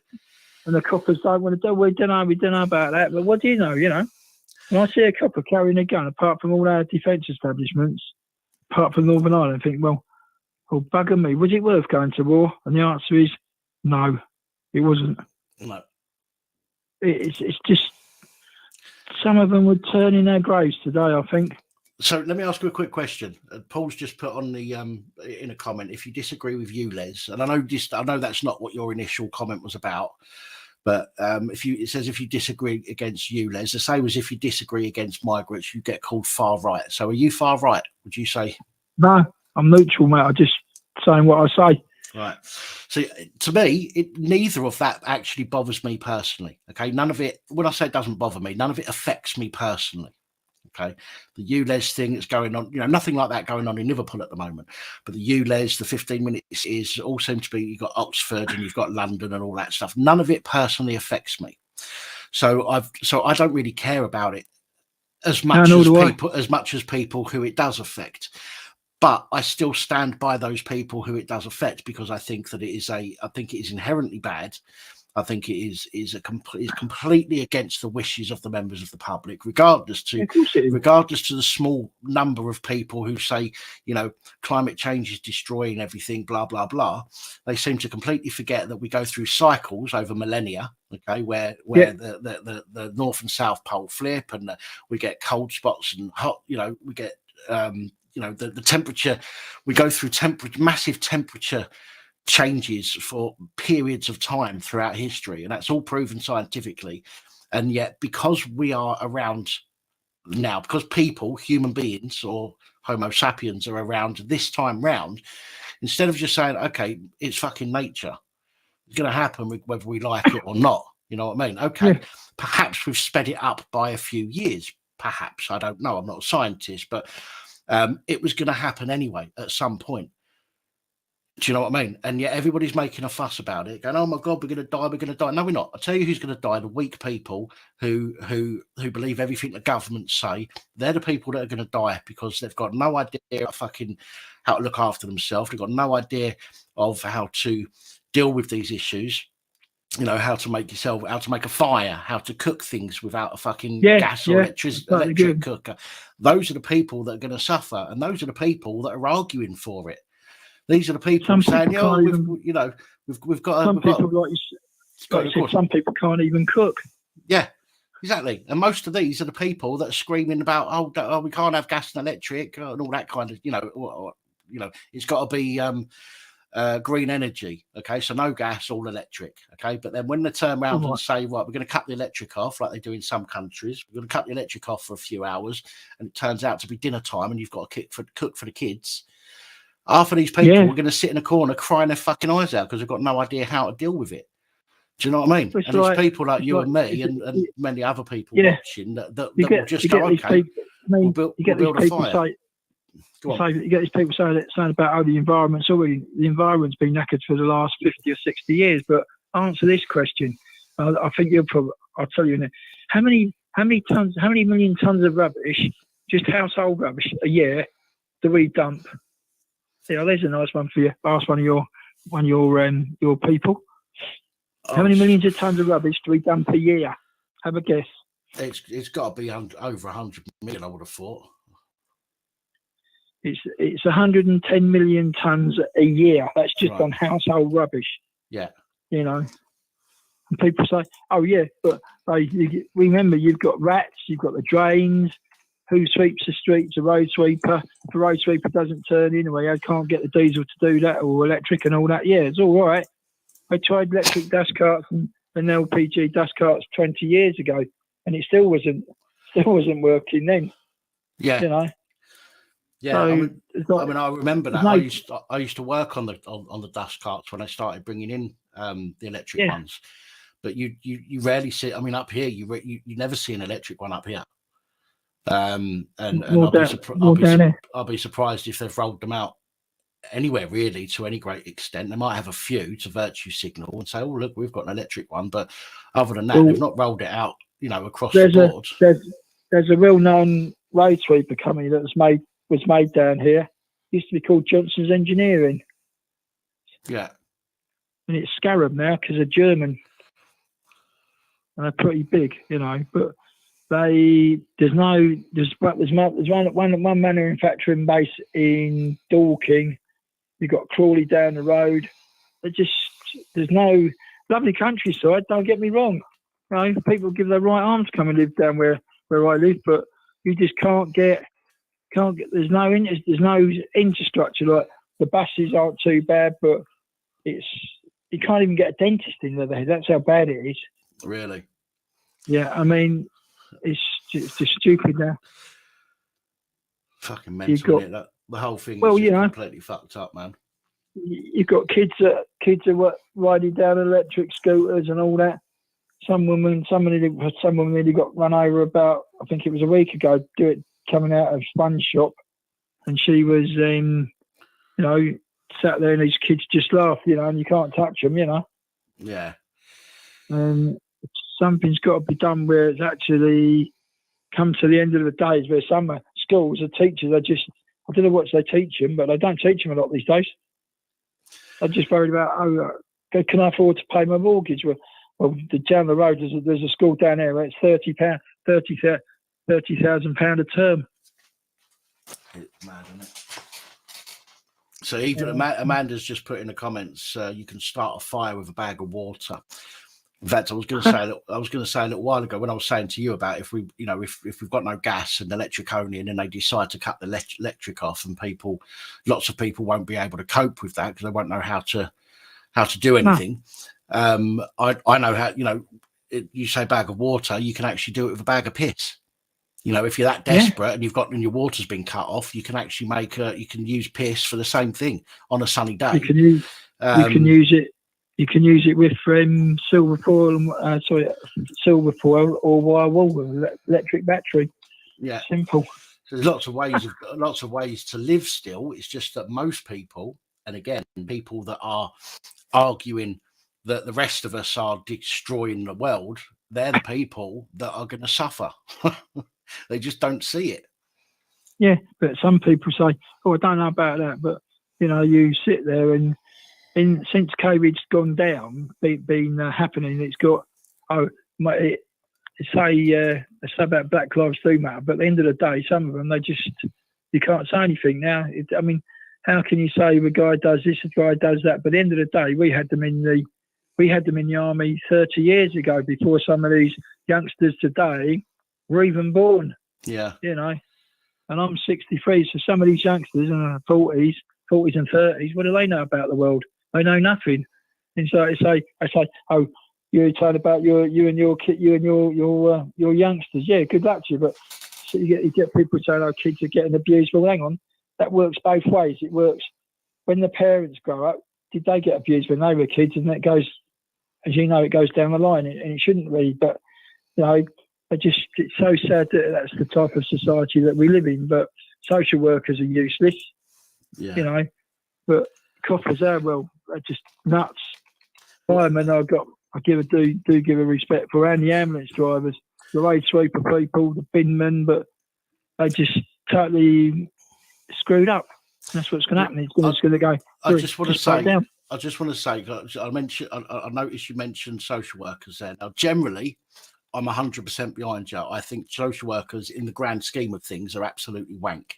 Okay, absolutely. But I have to be honest. Now, I've been getting support from a social worker for the past 12 weeks or so. Okay, which is why I've not been putting things out on a Monday and on a Thursday for quite a while now, because I've been getting that support and I'm dealing with that rather than dealing with what I do on here. And they have been absolutely brilliant. And it's the first time. Yeah, they're not all bad. They're not all bad. It's just like 20% of them or whatever. It's the first time in my life I've come across social worker, and I've been involved with social workers for most of my young life. Well, all of my young life up until 18, because I was fostered. So I had social workers back then. I had to deal with social workers when it came to my kids, when I left their mum. And I'm having to deal with them now. Now is the only time in my life that I can say that I've dealt with a social worker who has been fucking 100% spot on. They have helped me with stuff that I've put off and not been able to do myself for a long, long time, and I've got so much. Which is good. So with that, with that said, there are many brilliant ones about that are absolutely wank and don't care. All they care about is their paycheck. But there are a few. Yeah. There are a few gems out there. Yeah, of course there are. The same as there are with the other professions. Yes, there are some decent police out there. Not enough, but there are some decent ones. And we hear about some of them that will go off the rails. No, I don't want to use the word grass up, but there are some that will report their colleagues when they do bad things, but they'll only report the ones that they don't like. The ones that they like who do bad things, they won't report them. So they're not really that good a person. Which is unfortunate, because if you've got the morals about you and the integrity about you to report one of your colleagues who does something wrong, you should be able to report any of your colleagues who do something wrong. Yeah, but unfortunately they don't. It's a sad world. Yeah, it is. Well, good luck with your thing, my friend, and hope things go all right. I'll speak to you next week, mate. Have a good day. Tomorrow or whatever. Yes, and you look after yourself, and thank you for I'm calling still waiting for that thing what I went on. It's gone through, and still waiting, mate. So see what happens. No worries. Take care, mate. Take it Danny. easy. Good night, mate.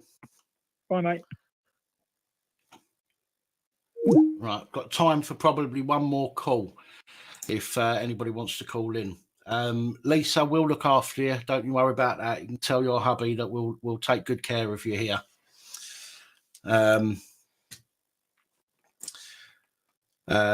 So again, another interesting conversation.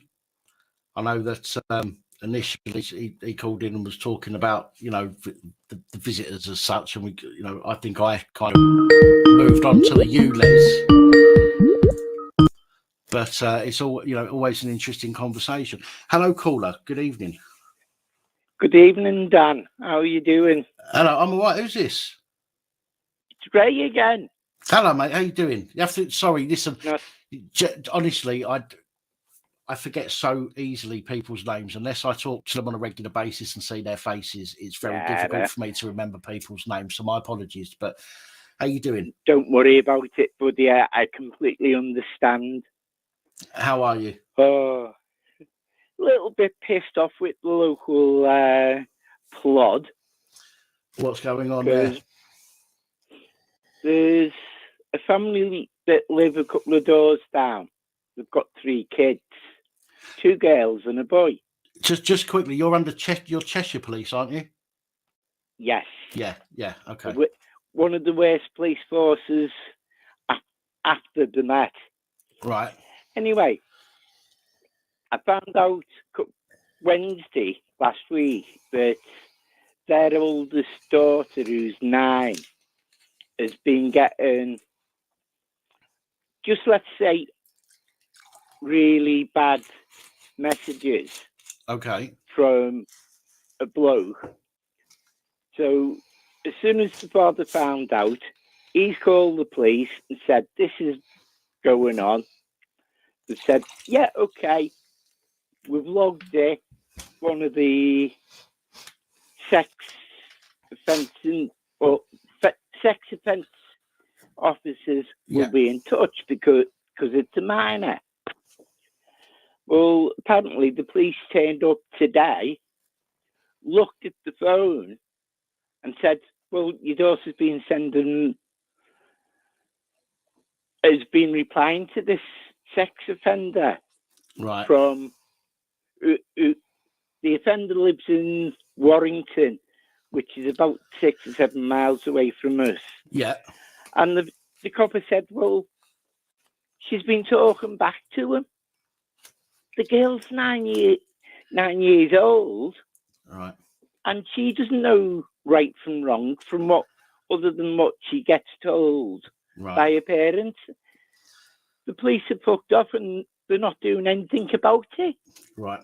Let me just say, I've spoken to a few people recently about this kind of thing, similar. Not the adult talking to a child, but the fact of replying to people. It's the same as I've spoken to people from the chat on here. When people come in and they start being dickheads or they start trying to upset somebody, when you reply to that person, it's very difficult for me then to turn around and kick that one person out because the two people are arguing. So it's either kick one out or it's either kick both out or neither of them. So, which is why I always say to people, if you're in that situation, best thing to do is to absolutely 100% ignore it. And then somebody will see that they're doing wrong and deal with it. And they can deal with them and them only that way.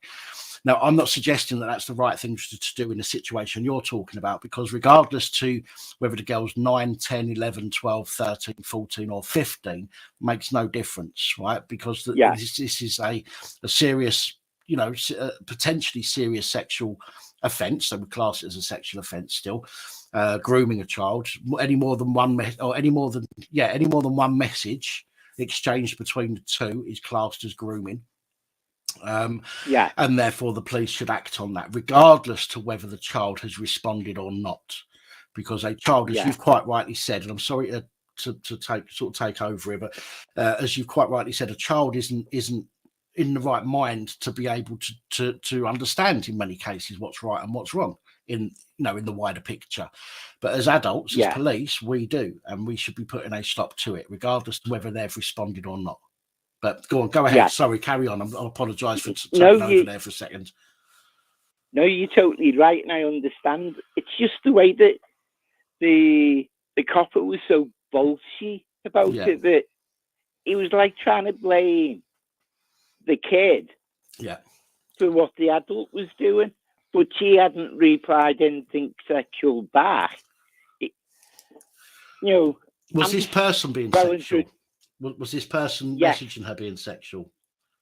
Yeah, because Right. the dad came and had a word with me, and he showed me that the adult had said to the little girl, "I'll come to it," and mentioned the area that we live in, and said, "Fuck yeah." Right. So you've got Now- grooming, you've got inciting a meet.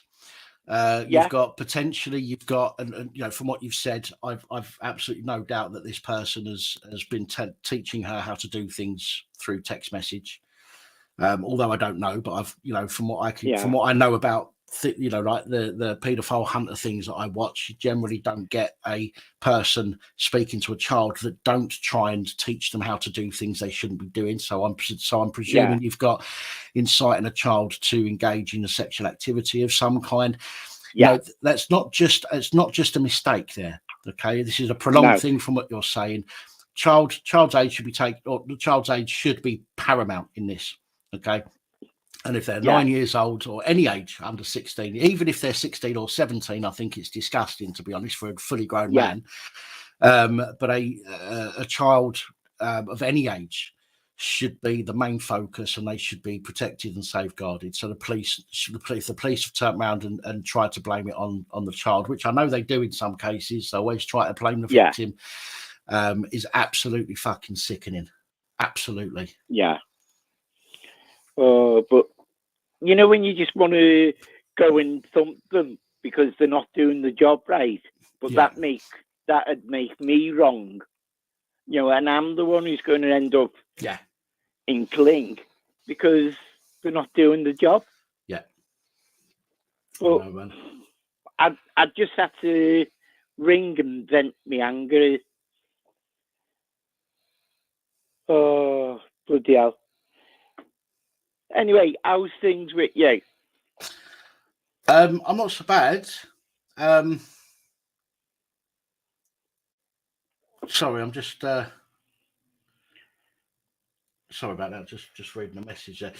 No, I'm not so bad. I've been up and down. I've had a lot going on the last few weeks. Mentally, I've been drained. Most days yesterday and the day before, I got into bed twice during the day and got into bed early at night. You know what I mean? And I slept the majority of the time yesterday and the day before. I was asleep, and it's this whole what's it called?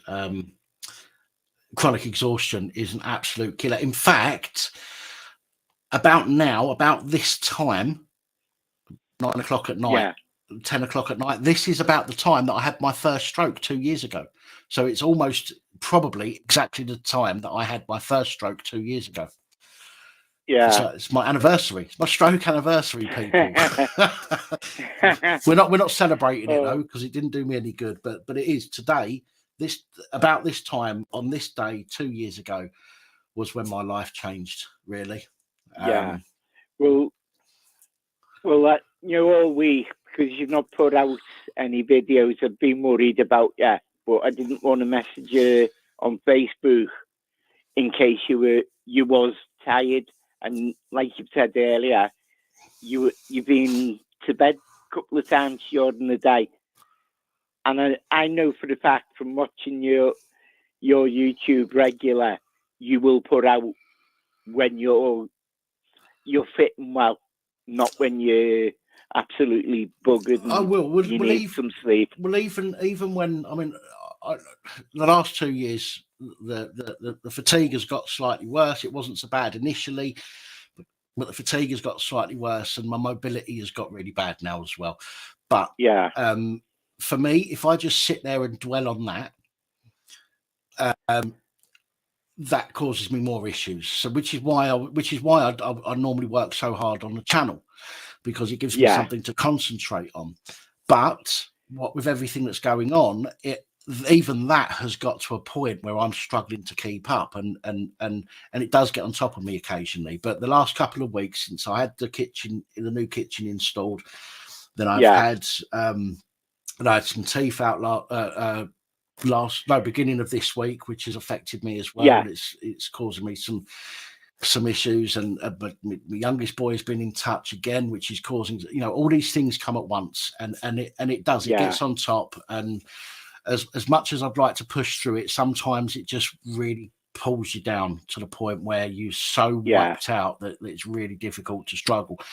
And that's why I like to have a drink on a Sunday, because I know I can be on here and I can have a laugh with people and have a nice time, and I can have a drink and be merry, rather than have a drink during the week when I'm feeling shit and run down and make me feel even worse. But by all means, listen, man, anytime, if you need to get in touch, anytime, do you know what I mean? Just always, feel free. Even if you think to yourself, oh, we might be a bit tired or whatever, just message, and I will always respond as soon as I can. Yeah. But, like you said earlier to one of your colleagues, or one of the other callers, alcohol does tend to send you spiraling out of control. So, well, the thing is, I don't necessarily. I mean, I said initially that it's a depressant. I don't necessarily believe that it is an actual depressant. I think it depends entirely on how you feel at the time, and this is from experience as well as what I've seen. Right, that if you're in a good mood and you have a drink, you can have a great night without having any issues. If you're feeling shit and you have a drink, it enhances those shitty feelings and it makes you feel even worse. So it would all depends on how you feel at the time, in my opinion. I'm not saying it's true. That's just from my opinion and from what I've, seen over years. Yeah. Anyway, I'm going to bugger off. Thanks for letting me have a rant, and no worries. And I hope you enjoy the rest of your evening, matey. Thank you. You too. Thank you very much for calling. All right. Take You're it easy. welcome, Dan. Night, everyone. Mate. Good night.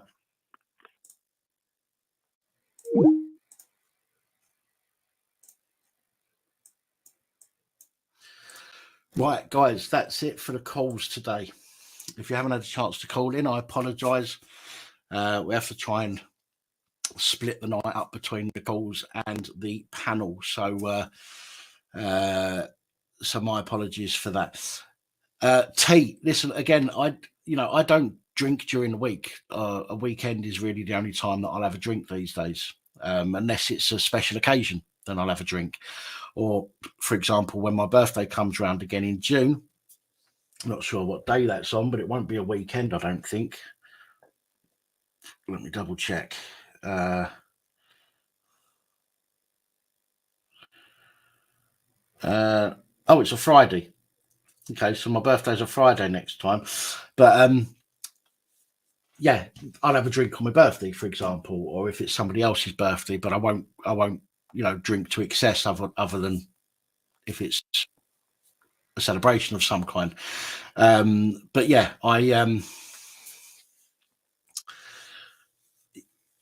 yes, but you have ME and your body doesn't process the toxins properly. That's okay. I'll give my body a week off after a Sunday, so it's got a week to process the toxins. It's all good. It's all good. All good. So again, this is why I tend not to drink during the week. And, granted, I don't want to be a hypocrite. I did have a couple of drinks a little while back because of the pain from the mobility issues that I've got. But I've realised that wasn't going to fucking help at all. And it was going to make me feel worse. So I don't do that anymore. I tend to voicemail people screaming down the voicemail and fucking hurts. but I save my drinking for a Sunday night now, or a special occasion. But there we go. But listen, I appreciate people who are saying look after yourself and all that stuff. I do appreciate the nice comments. So thank you all, much appreciated. You will never not nag me. I know that, Lost Souls.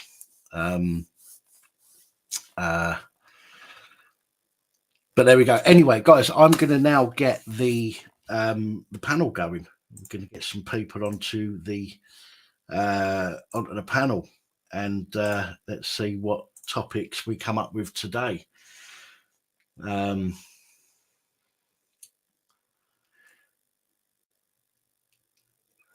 You don't even nag Danny like you nag me. That's because I need more nagging. That's why. Anyway, right, let's get this party started. So invite, copied. Anybody, by the way, for the blokes in the chat, if you haven't already, the link that is at the pinned comment, Andy's Man Club. If you're a man and you suffer from mental health, or if you feel down, you don't even have to think to yourself, I suffer from mental health. Just if you think to yourself, sometimes I feel really shit. andysmanclub.co.uk. Before I lose that, before I change that pinned comment, grab that and see if there's somewhere near you that can help you out. For some people it won't help. For me, I can't do that, because going somewhere where there's going to be lots of people, I have to be drunk in order to do that, because my anxiety goes through the roof. And then what happens is when I'm not drunk anymore, so when I've sobered up, my anxiety hits me like a freight train and says, you fucking idiot, do you realize what you've just done? And then that affects me then. But at the time I can have a drink and get away with stuff, but afterwards it really hits me. So anyway, if you feel shit at any point, if you feel like you need to talk to somebody, andysmanclub.co.uk, please get onto that, and hopefully they'll be able to help some of you. The next link going up right now is a StreamYard link. Replace pinned message. Yep. So there's a StreamYard link. It's hard to talk with these teeth missing. StreamYard link is there now pinned. So if you want to jump onto the panel, please feel free. If we've got anybody that hasn't been on the panel before, again, please feel free to jump on. It's nice to have a change of scenery rather than having to look at Sonic's ugly mug. You know, every time I look at Sonic and his Mohican, I just keep picturing public toilets and glory holes for some reason. It's horrible. It's a horrible thought. But anybody else, if you want to jump on, please hit that link. Jump on.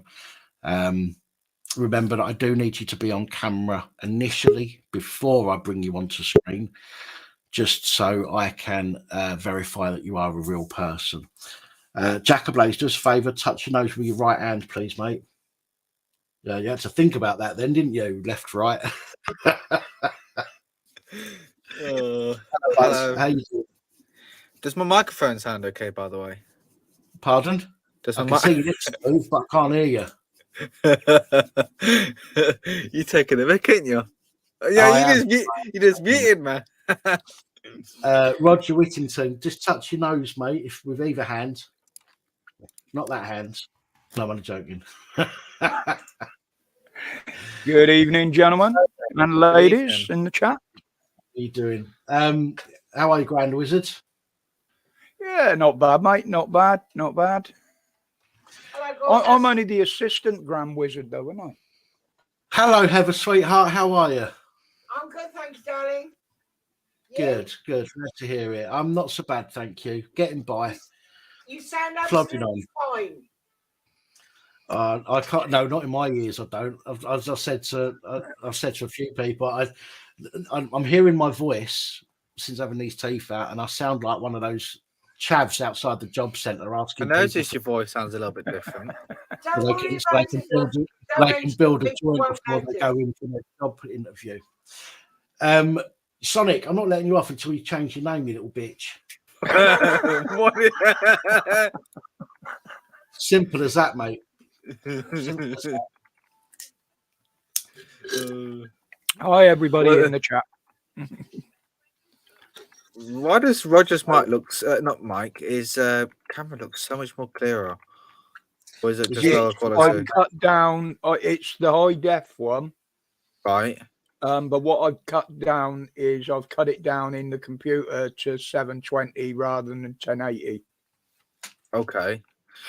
It I've might noticed there's stay no- on, it might not. If not, I've got the other one plugged in ready anyway. I've noticed as well, your camera that you're using now, there's no lag at all with you doing something like if you're drinking your drink, for example. There'll be That's the lags here last and one. there. Yeah, that's because I'm on the better laptop now. See? Right, yeah. Okay, that's good then. Hello, Sonic. How you doing? Hello. Yeah, you're. To be honest, your camera does look clearer, and the wide. You got a wide angle. Yeah, wider angle. I can yeah. see Heather better. Yeah, you can see Heather in the background. Birthday present. Do you know what? You sound like Mrs. Wallowitz in the background there.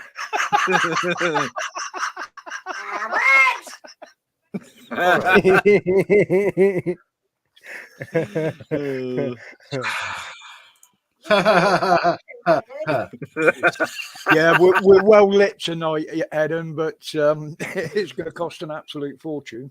No, there's only one of the room lights on and me 2 ring lights. Saul Goodman, can do us a favour, just pop your camera on and just touch the top of your head with your right hand, please, mate. Lovely. Okay, mate, I'll bring you on now if you want to go off camera. Hello, Saul, how you doing? We're all good here. How are you? Evening, Saul. Not too bad, not too bad. How's things? What have you been up to? It's all good, man. You know, busy. Good to keep yourself busy. Good to keep yourself busy. So, anybody got any topics they want to discuss this evening? Yeah, this bloody alert thing that's coming out. I was just about to say that. On the phones. Yeah. 23rd of next month. My birthday. Most of the country is going to get this warning as a test. They've tested it in other areas, smaller areas, and it's worked. But there's a lot of confusion about how you can turn this thing off to ignore it.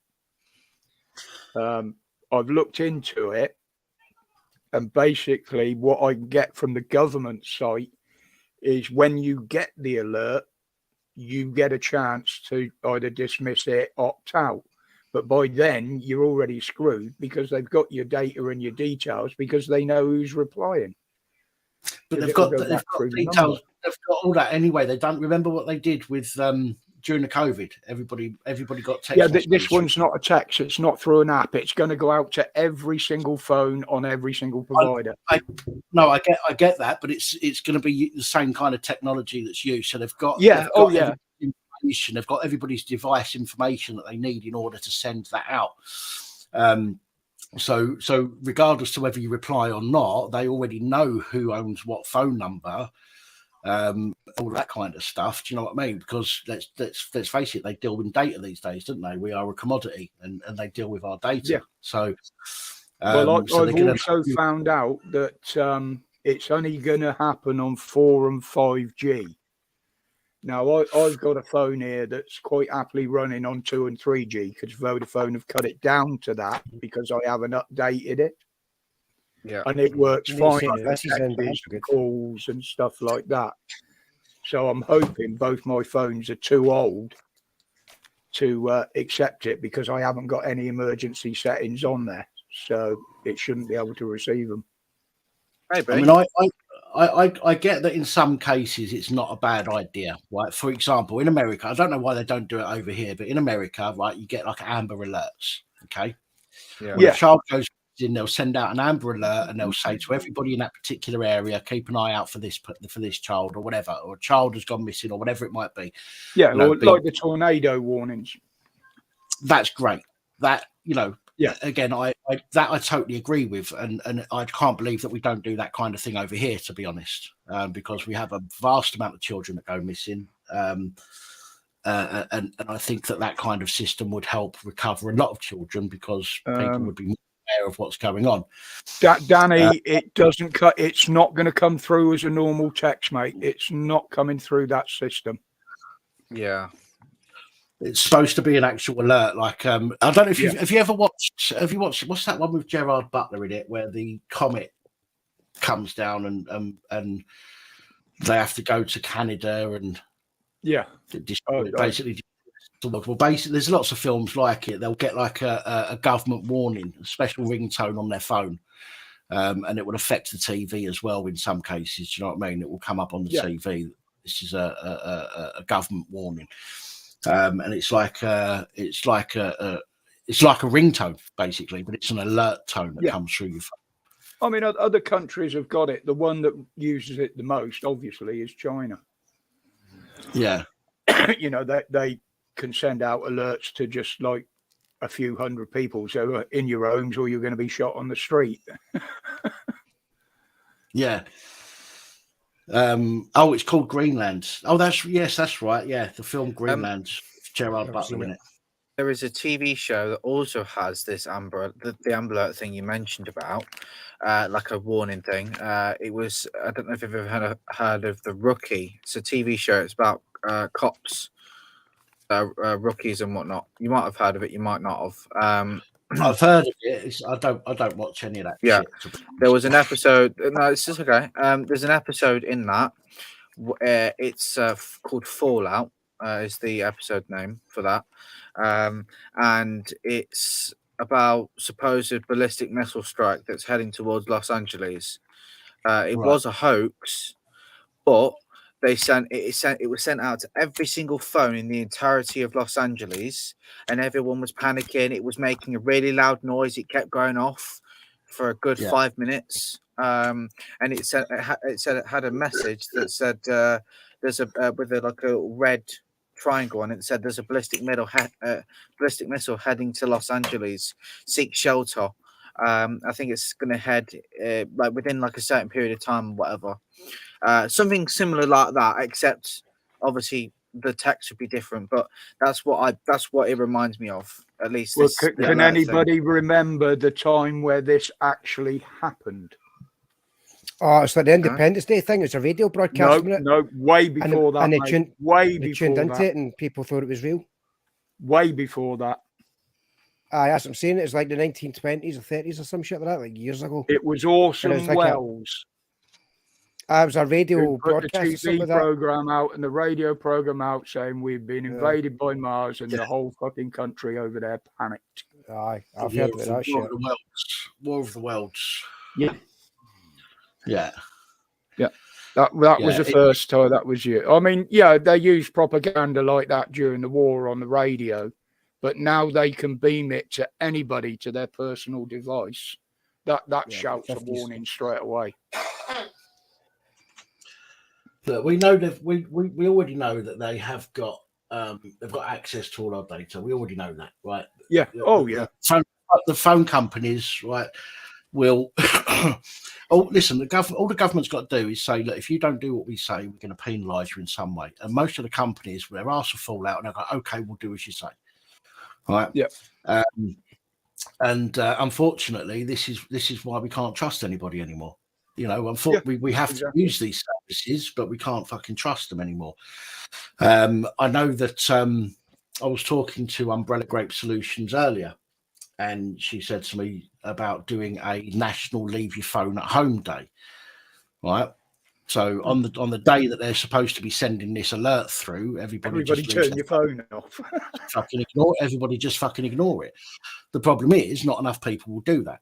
Yes, there'll be a majority. There'll be a vast number of people that probably would, but the majority, I think the overwhelming majority of people wouldn't, either for fear of being in trouble or something else. But I think it's ridiculous that they're going to use it for that. I mean, let's face it, we've gone fucking God knows how many centuries without this kind of alert system, even during the World War. Right. Yes, they had air raid shelters and all that, air raid sirens and all that stuff. Right. But look at how long we've been going with mobile phones, and they've never had or needed this kind of fucking, process. They've never needed it. So why do they need to do it now? Other than maybe, could this be a test to make sure that all the numbers or all the access they've got to people's details are correct, and it will actually connect to a mobile phone, and that way they can potentially use that information to then spy on us? Are they going to use it and say, okay, it's a warning system? Are they going to turn around at some point and say, right, there's a protest happening in Hyde Park. If you go to that protest, we're then going to penalise you. There you go. Are they, could they use it for that? Of course they could. That some people might say, oh, you're being over exaggerating things, but it's not really. Let's look when the police. This is literally a test to see how many people they can get to. I bet you they'll use the scariest, intimidating sounding one you can get, because it's all fucking fear porn, isn't it? Yeah, I just think it's a bad idea. I don't disagree with things like Amber Alerts, like in America. I don't disagree with that whatsoever. Yeah. But we've gone, that's an important thing. But we've gone our whole lives without having, or the last 20 years since mobile phones were invented. We've gone all this time without needing this kind of a system. Why now? Why is it now they think that that's important? Why don't they bake it in at the very beginning? Well, I actually said it in that video, didn't I? These things are going to be the bane of our fucking lives. Yeah. They're ruining life as we know it. As much as we use them. It's a frightening thought how easy it is for them to get hold of the data that they need and the data that they can get access to. Again, if you've got to reply to say that or if you can opt out, then all they've got to do is it's all computerized. Okay, so you type N as in I don't want, when you get a text message going, do you want to receive these updates?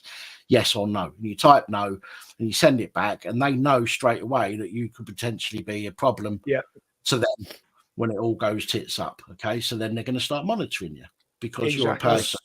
That's the ones that reply, thank you very much, we'll accept it, they'll worry about. Like you say, it's the ones that say no, fuck off. They're the ones they're going to come on. But even the shit like that, there's been for a lot of years, man, there's been getting a lot of scams going about, well, even if you respond to shit like that, you know what I mean? That's basically somehow giving them access to your phone and your data and all that shit. You know what I mean? People think it's official. There's a lot of people in the chat saying, and I've looked at the videos on this, that they can turn the thing off in the settings on the phone. Yeah, I can't on mine because it's too old. But if any of you guys try this on the day, please let me know whether it works or not. Listen, I was just going to talk about that anyway.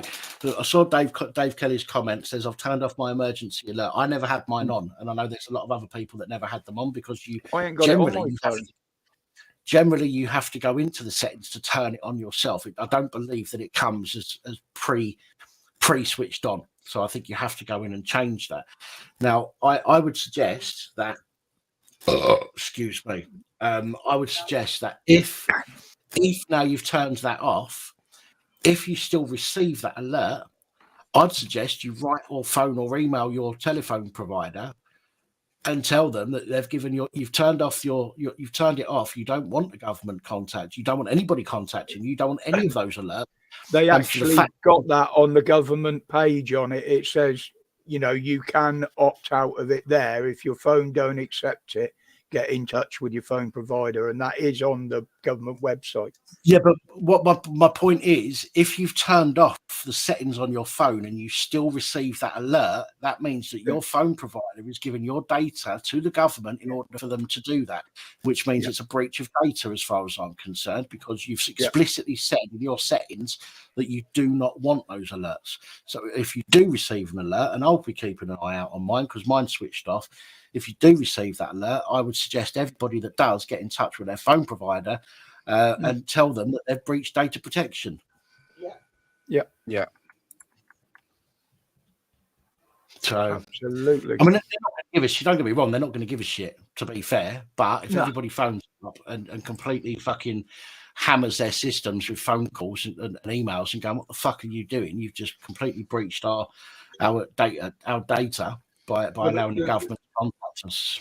They're quite happy at the moment, and they keep bleating on about it's a voluntary thing. You don't have to be in it, but if they can get enough response and prove, look, we've got enough people who are into this, then they can turn around and try and push a bill through to make it law. But at the moment, they can't. Yeah. Yeah, you're right there, Andrew. Why has the app only become known 2 days after Putin gets war charges put on his head? Again, it's scaremongering. Look at how they managed to get people to agree to stuff during COVID. They scaremongered, fear porn, and they're doing the same thing now with Putin. But that's I mean, he's not doing it because they seem the effect that it had during this fucking COVID shit. The amount of sheep that just blindly followed. Well, track and trace was one of the most useless and worthless and most what's the word? Shit. Well, yeah, but the amount of money they spent on track and trace and it didn't work. Like they spent so much money on it, only for it to be a total flop. You know, but they'll know they'll do. If it's like the government shit anyway, the typical stuff is they'll just rebrand it and then try and fucking push it back at people. Be able to turn it off, but whether it works. Mrs. W's just said something in the comments. I just want to highlight. It might be worth checking your settings on your phone on the 22nd in case an update or that has reset the switch. Now, mine is switched off. I know that for 100% fact because I checked it earlier today. All of the emergency alerts are set to off on my phone. If, for example, you go back on the 22nd and you check before this whole thing starts and it's switched on again, then that's a bad thing. And I would contact the phone provider to ask what the fuck's going on. And then if you receive the alert, once you've turned it back off again, and then I would contact the phone provider again, and I would be giving them what for. I don't know, MC. I'm presuming they might use a similar function to MMS, possibly. I mean, we know that. Listen, there's ways of sending text messages that people can use. Like with computers, you can send a message to someone and embed something in it that will get your phone to do something that it's not supposed to be doing. So it could be done by MMS. But they also have push messages as well. And push messages, they only need to send a push message with certain directions within that to set off a tone on your phone and to give you an alert in your push notifications. It doesn't necessarily have to, it's not necessarily going to be the alert tone that you give it. It could be coded in a way that makes your phone play an alert sound, perhaps. So I haven't touched the emergency stuff on my phone at all, and I don't know if you can see that little orange thing that's ticked. That's default. I haven't touched that. I haven't. Is that on? That's emergency. That's on. Emergency SOS. No, that's different. Is that different? What is it? Emergency sharing or? That's your personal SOS emergency, Jack. Oh, okay. Right. You can put phone numbers in there, and it touches the button. You can phone emergency location service. Is that it? No. What phone have you got, Jack? The S22 Ultra, so one below yours. Okay. Right. Go to settings. Yeah. Go to notifications. Yeah. Right. Hang on. I'll do this with you. Scroll right to the bottom, and it has emergency notifications. Advanced settings. You're going to need, Jack. Yeah. Go to advanced settings. Emergency alerts. And then you've got wireless emergency alerts. Yeah, see, that's on by default. Right. Well, mine was off, but if you go in there and turn it all off. Yeah, that's off now. All right. So that's extreme alerts, threats to life and property, and severe alerts, severe threats to life and I've just pressed allow alerts off, so that's all off now. Yeah, all mine are off. Yeah. So, and that's how it was. I went into my settings, and that's how it was. The fact that was on by default is crazy. I don't know how to do it on iOS because I don't use that shit. Yeah, it's I would agree. iOS is rubbish. But I'm sure somebody might be able to give some advice in the comments. If they can, I'll pin it up on the screen. But if you've got a Samsung, go to settings, go to notifications, go to wireless alerts, and within there you've got an option of turning off the emergency alerts or emergency broadcast. If you've got a slightly phone, it might be called emergency broadcast. But again, if you do turn it off, double check it on the 22nd and make sure that your alerts are still off. And if you still receive it, then I would make a fuss with your provider and say, what the fuck, I've set it to off. Right. Thank you, Lost Souls Paranormal. iOS, go to settings, notifications, scroll to the bottom and select extreme alerts and severe alerts. So if you've got an iOS phone, go to your settings, then go to notifications, then scroll down to extreme alerts and severe alerts, and you can turn that off. So hopefully that is going to be of some help and assistance to some people, which is what we want to try and do on this channel. We want to try and help where we can. So there we go. I've got a video that I want to play shortly. It's about a police and crime commissioner talking about the Metropolitan Police and how, guess what, how it's our fault, the public, that the police are the way that they are, which I thought was quite interesting when I saw it. I don't know whether or not it's going to play this, because I always seem to have trouble if I want to play something, the sound always fucks up and it doesn't come through, but I will try and figure a way of getting that to work on here. And play that shortly. God bless the UK. Can you do us a favour, just so I know it's you? Just come on camera for a sec, and put your dick in your coffee. You Dan, you are a different something, aren't you? All right, that'll do. Right. Hello, mate. Evening all. Good evening, Simon.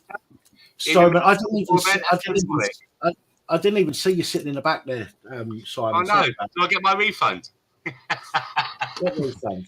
Yeah, that'll be a tenner. A tenner for your refund. How you doing, guys? Not so bad. Mate. Yeah, all right. Been all right. Gabby Gray Hips. Gabby Gray Hips, I'm not going to ask you to put your penis in your coffee because I'm pretty sure you haven't got one. So what I'm going to do instead is ask you. You sure? Just double check. Yeah, just give us a wave and I'll let you on. Lovely job. Right. I'll bring you up there. Good evening. Hi, Gabby. Good evening. Good evening. Hiya. How you Hi, doing? everybody. Hello, chat. Good evening. Hiya. What's left of it? Well, still got an hour and a half. Or thereabouts. Yeah, you come on here, you blink, and it's like 4 o'clock in the morning. So what, you're calling it at 12 o'clock then, Dan, yeah? I'll see how I feel. I'll see how much. Remember last time? Let's call it at 12 o'clock. Bloody 4 o'clock in the morning. We're still here. Thank you, Rod. Thank you, Rod. Yeah, see that good memory.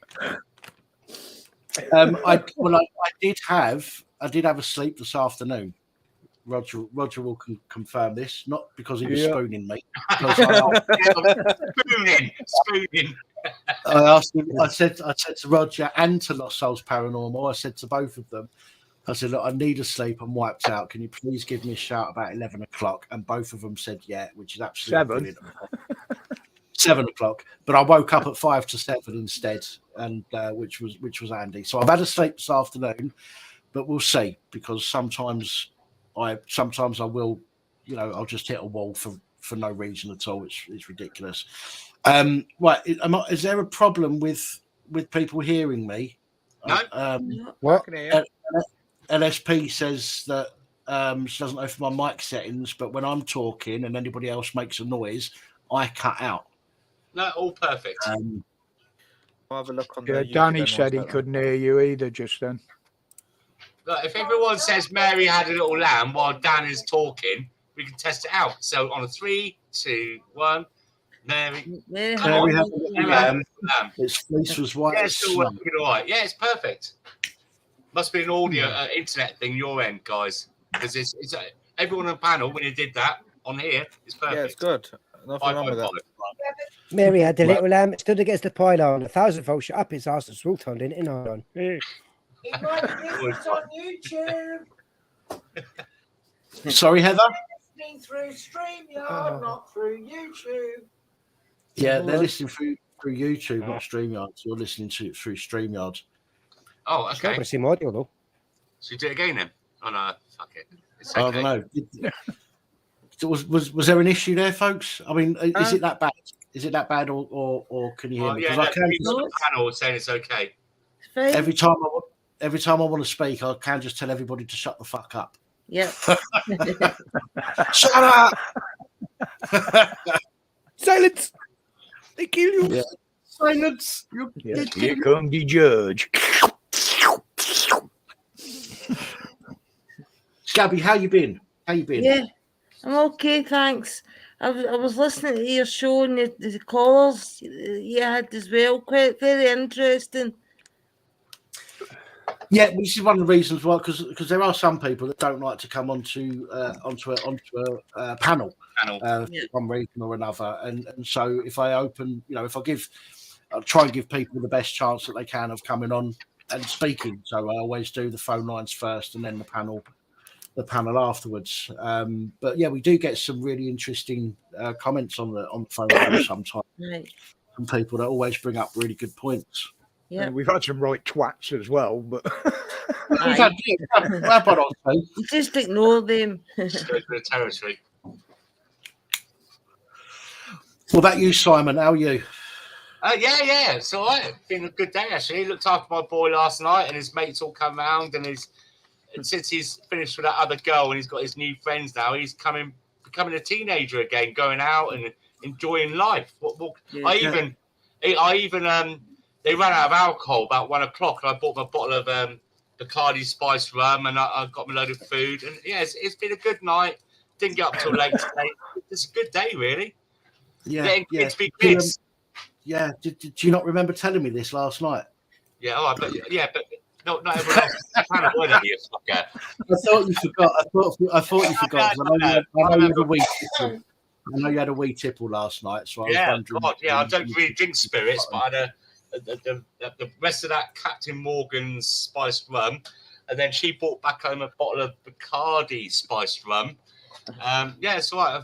I think they taste the same, to be honest. But the trouble is, the next morning you suffer, don't you? I don't know. I don't get hangovers from brandy. Yeah, get up till fucking 7 o'clock. That's 5 to 7. That's fine.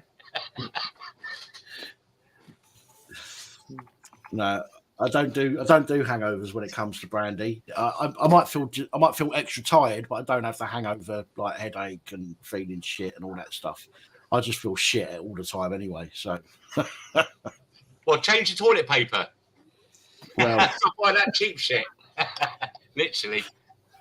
Yeah. Well, I had to get more expensive stuff because my finger kept going through. That's what I'm saying. Well, that's the bit you use. You throw that away and then poke your finger through in another place, and next time. It's a shame we're not going through the lockdown anymore, because I had some good tips back in the day. Bit of sellotape on either side of the cheek, right? And you don't need no toilet paper.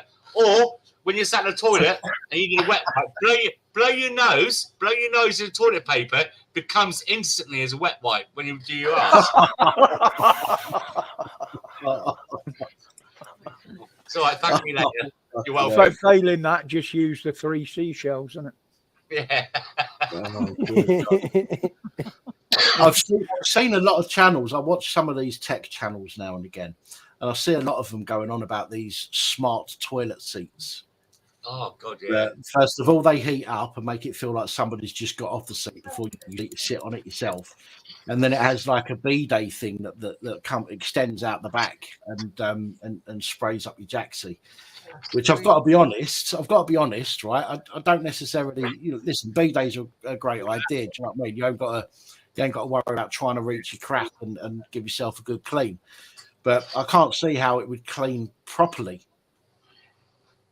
You know what I mean? I've never tried one, but I can't see how it would clean properly. Did you see that one of I think it was in Japan, one of them self-cleaning toilets, a bloke got locked in there, it went through its cleaning thing and killed him. Really? Yeah, because what they do is a lot of them, they like drop into the ground. And that was in London. That was in London, Rog. It was in London, was it? Yeah, it's in London. He was cleaning it, and it dropped down, and it fucking, sorry, but I didn't laugh, sorry, but it killed him. I think it was like it was in Japan or something like you get the toilets where when you flush it and the actual pan seat rotates. So it like kind of cleans itself. And it was one of the shows, it was like Jackass or something. One of them took a shit on it and then flushed it. And then all you see is spinning and smearing the shit over the edge of the pan. Oh, fucking hell, man. Sick. You must love it so much, Sonic. Are you talking about it? I just No, remember it, man. all you do is you come down to the kitchen, open your dishwasher, you put your thumb over the button that activates it when you shut the door, stick your ass in there and put it on a short cycle. Job's a good. You're the dishwasher. Well, apparently Sonic uses the shower head and he puts it right up there. Yeah, but they're all right if they got them little rubbery things on. Shower head off. God, let's get a shit show now, isn't it? Well, it's getting that. It's Good getting evening, that time. Tina. On the tone again. Hiya, Tina. How are you, love? Hi, Tina. I know you can buy. Hi, Tina. I know you can buy the attachments that go on your shower head for douching. Sonic showed me some that he's got. You dropped in. Sonic showed me. Ah, mate, that was a capture. You just fucking pick it that way as usual. I'm only jealous. Yeah, that's what they use the cartridge for, isn't it? Just DIY colonic irrigation. You know what? I'll tell you what's weird. He's got one of them. He's got one of these douche things that looks like an entire fist. Looks like that. It's got holes in the side and in the top, and water squirts out while it's up. Just apparently just turn it. And it I know cleans it. Sonic, you can show us, but you probably haven't sent it back to him yet. No, I hadn't seen that, but he had to send it back because it wasn't big enough for his arse.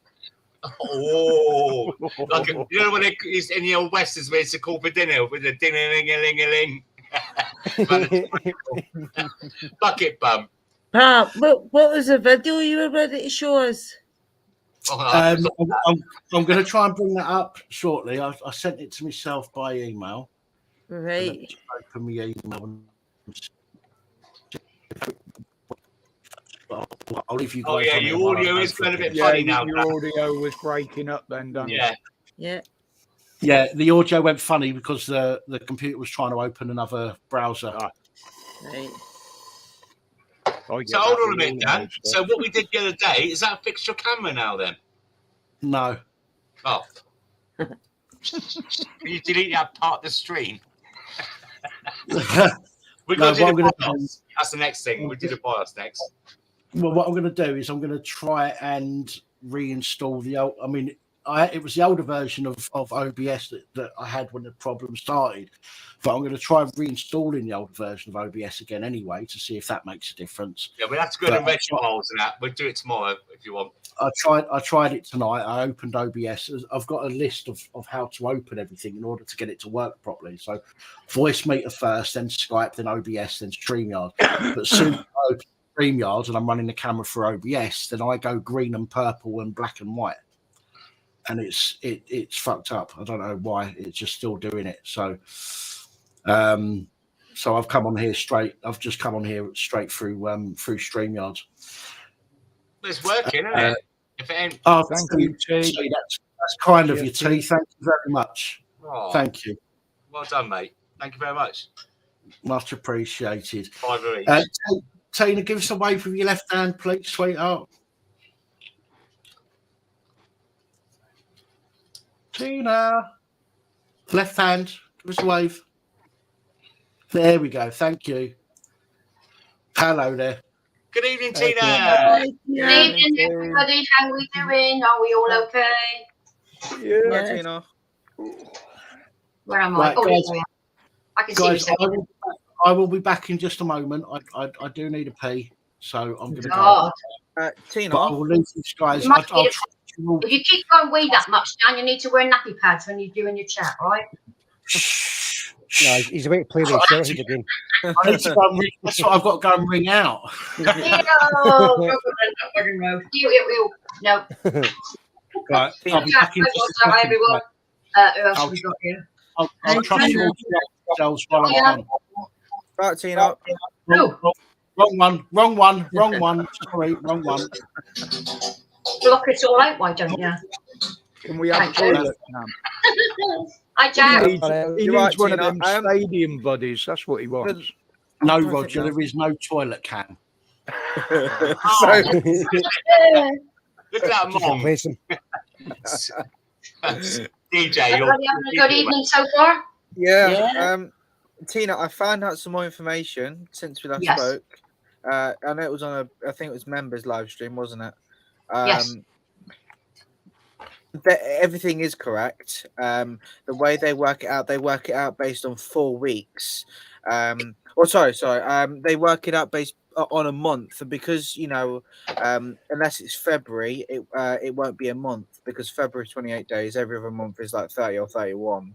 You've got several that are 5 weeks. So Yeah. So that's how the reason why they don't want you to claim PIP, basically to basically get the carers, because universal credit can treat it as an income base. So that's used to evaluate what's classed as income. If you had the non-income based one, because the person you're caring for has got PIP or DLA or whatever, then they can't use it as income. That's the whole point. Yeah, so that part of that's fine, but the reason the thing of what we was confused about before, which I figured it out now, they told me that the average that they said they were taking away from me from the universal credit aspect side of it, that was because they were treating, because obviously every month apart from February is classed as 5 weeks, they're classing it as a month. They're taking basically 5 weeks worth ish of it away to deduct. That means they're reducing it, which they shouldn't be doing. Because if you No, were if you weren't on UC and you were getting carers because somebody's got PIP and you're on ESA yourself, they can't touch that because that's non-means tested. It's a way of tricking people. No, they don't. They're not touching that. The carers allowance is fine. I'm getting that as normal, but the universal credit, because it's two different. Yeah. It's from the same department, DWP, but they're two different payments. One on each. This is the 2-tier system. What initially they want to do, they want to put everybody on UC. So if you go on to UC, housing benefit can use your disability payments as income earnings. Yeah. So that means you've got to pay full rent, full council tax. You won't get any discounts in the future if that goes through. So that's where the problem lies. They're trying to force people onto that to take away your rights to have a living amount, which the government says you need to live on if you're too disabled to work or you're a carer. That's where the con comes in. Universal credit is designed to destroy the benefit system. That's why I'm still getting carers allowance, like from the DWP themselves. It's not the only reason why. The only reason why from the universal credit side is I need to state that I'm getting it, because that way they're not going to give it. Any benefit. Yeah, otherwise I'm going to be getting it twice, pretty much. No, I understand that, but essentially the idea is to confuse people between the two. I would like to see universal credit scrapped because they have too much power. They can cut somebody off with all of their money. Right, at an instant, it's a flick of a switch. So you've got people that have already lost their lives in 2021 to 2022 in suicides because they had the money stopped. They were being evicted from their homes, couldn't afford to pay their bills. That's what's got to stop. The government should not have that control over someone's life. But that also shows you as well, sorry to jump in there, but that also shows you why digital currency is a bad idea. Because that's exactly what UC and PIP and ESA is. It's digital currency because they're just digitally sending some numbers to your bank account, right? And they can stop it at any time they fucking want. And that's exactly what they're going to be able to do if it's digital currency. There will be somebody somewhere that will have the finger on the button, so to speak. And when they see they do it randomly. They just pick someone and do it randomly. That's what they do, Dan. I mean, I had a call. I get a pension, civil service pension, and the guy rang me up and he said, "Oh, we've calculated your pension. You might not be entitled to benefits." I went, "What? I get £95 a week, you twat. What do you think I got? Thousands of pounds in the bank?" So £95 a month, sorry, because it's a small bit of my pension. I'm not due to get it till I'm 66, but the Home Office let me retire early. So he said, "What else do you get, PIP? An ESA support allowance, non-means tested benefits." Yeah. On universal credit. Well, you should be on that. Kiss my fucking ass, am I going on it? So he hung up on me after a while with me arguing back with him. I said, no, you're wrong. Read the book. You might learn something. You got all the new benefits up there, so. It's all that bullshit with fucking bedroom tax as well, though. That's a complete joke. Yeah. No, it's not a joke. It's just they don't tell you. They're supposed to by law. Sorry, Tom, Dan. No, it's all right. I need a word with you tomorrow, by the way. Just what have I done? nothing bad. I just need to give you the heads up on something. That's all. But I'll speak to you tomorrow. I just want to let you know I'm going to ring you. Do you want to set a reminder with sticky pads all over your forehead, the bathroom mirror, the toilet seat, front door, shower head, yellow sticky pads all over your house? No, I won't forget this one. I won't forget. Well, this I'm up at 6 o'clock, so if you want to call me then, that's fine. In the morning. You don't want his house covered in the yellow sticky pads, man. It'll be like a scene out of fucking Bruce Almighty. I mean, absolutely everywhere. Yeah. With the filing cabinets and everything. Regarding the bedroom tax, Stuart, I've just sent one in, one for Dan and one for someone else, with a very sarcastic letter. I'm not very, shall we say, diplomatic when it comes to fucking idiots. I hate them. So the letter I've put out is to the councils. In 2016, they created a law. If you are entitled to PIP or DLA, doesn't matter what level you've got a 2-bedroom property, you need carers, you are entitled to a non-payment of the spare room bedroom tax, which is £15 a week, roughly. So I don't understand why in 2023 we're still having to fight you for this, because you were sent a memorandum that all housing benefit officers had to learn this new law, implement it, and tell all their priority clients what they're entitled to. Instead, you've buried it, ignored it, told everybody that rings up about it that it's a lie. Well, it's on my website, just to let you know, which is getting a lot of views, and people are downloading it for their own use. So this is my warning to you. I need you to contact the clients I've given you and the details I've got with their phone numbers or email, make an appointment.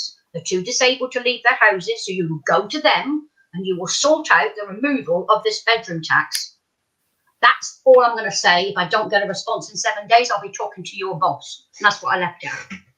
And signed my name. So, that'll piss them off. We could be doing with more of you, Tina. I wish there was. I wish I could clone myself all across the country. You know, having so many people say, "Oh, we've got one of your clients here in Liverpool. Could you come up and see us at 9 o'clock in the morning?" What do you think I can do? Fly? I know. Yeah. I can't be there for an appointment. Teleport. Of course. Really, you help everybody. You help me as well, and I'm in Scotland, so thank you. I do try. Thank so you. Yeah. Okay. Oh, you're welcome, darling. Right. Anyone that needs your website appears to be having issues. Yes, it's coming to the end of its life, and we're going to kill it soon. So you might not see it for a while because we're changing over to either GoDaddy or Squarespace. Right, so we're developing it as it is. I meant to say that tonight, but no. We're going to kill it because it's absolutely shit. So they can't target anything. They can't get their daily targets right. We're doing it ourselves, and finally we've got more people coming in. People are downloading more. They're not showing that, and their email. I've never seen anything so crap in all my life. Bods, I just want to. I'm sorry, I'm talking too much. No, it's fine. Bods. Yes, there are jobs out there for most people, and I say this: any able-bodied person that's got job seekers or anything like that says there's no work, okay, he's talking out their arse. There is jobs out there. It's just that they don't want to do things like cleaning toilets or brushing the floor or things like that. But there is always work out there. I'm not saying that it's always better to go to work, because sometimes the way the system is it's better sometimes to be on benefits than it is to be working. But there is always work out there for people that are able to go and work.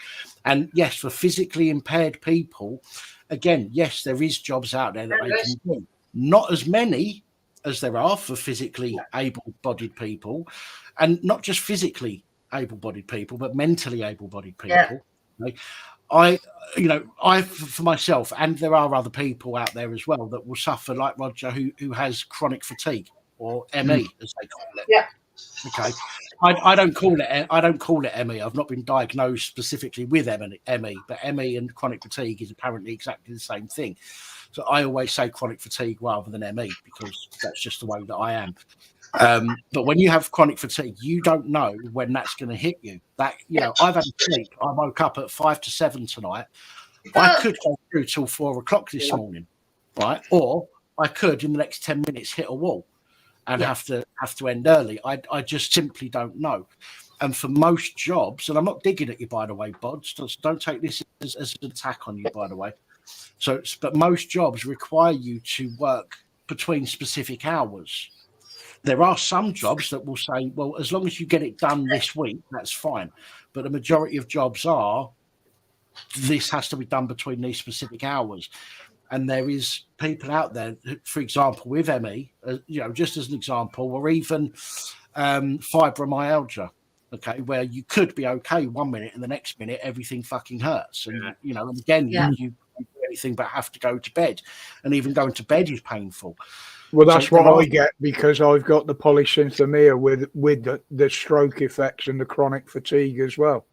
So at any given time, my muscles cramp up and I'm in pain, and that can happen at any time. That's what you've got to do. Dan's correct, but there are new companies coming about, which, sorry, Dan, that are going into the new system, and it came about last year. There's at least 20 so far. They're registering as a disabled and diverse employer, and they will take on disabled people to work at home.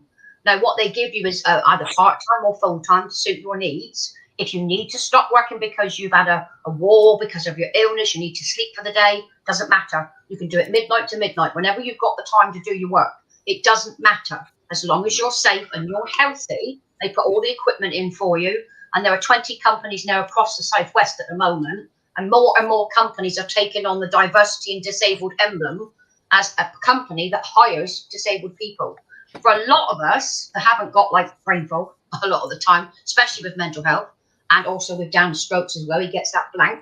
So the mindset of it is you can either do keyboard work, call centers, or you can do admin, whatever you want to do. You can send invoices like that out. You can order supplies for shops, but they train you to a very high standard. There's not many at the moment, but it is a new thing because more employers now are going to home working simply because they can't afford to pay the business rates anymore. They're just paying through the nose for nothing. Heating's gone up. The lighting's gone, everything's gone up. So they're now selling their business units or giving them back to the council and say, right, we're going to do it at home. I'll give an example. There's a woman in Cornwall. She's got a big house, massive house, with a big building on the side like a barn. And they had issues with children going to schools during COVID. So she has built a classroom on her land for homeschool. The parents that want to homeschool go to that school. She allows them to use the swimming pool. They've built play gyms and all that kind of stuff. Well, she's got people who are disabled doing all the advertising for the actual unit, all this kind of stuff. She charges very little, like a babysitting service kind of thing. But there are people doing it for disabled. Tina, do they? Does the money that would normally be spent in that council, that school, go to that? Say, like she set up a homeschooling there. Does the funding that would normally go to the school go to her to help pay? No. Why not?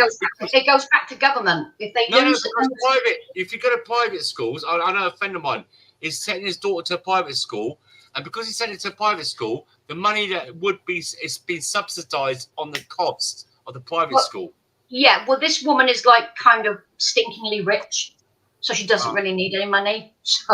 So she wanted to do it for her two sons, and another parents got involved as well. So the government normally takes back as the class numbers go down, the government suck back the money. So it's not a private school, but they are registered teachers teaching there. No, hang on a sec. Right, sorry. So let me just jump in a minute. Bods, nobody's silencing you for your opinion, mate. Okay, I was responding to your comment. Nobody has silenced you for your opinion. If there are jobs out there that people,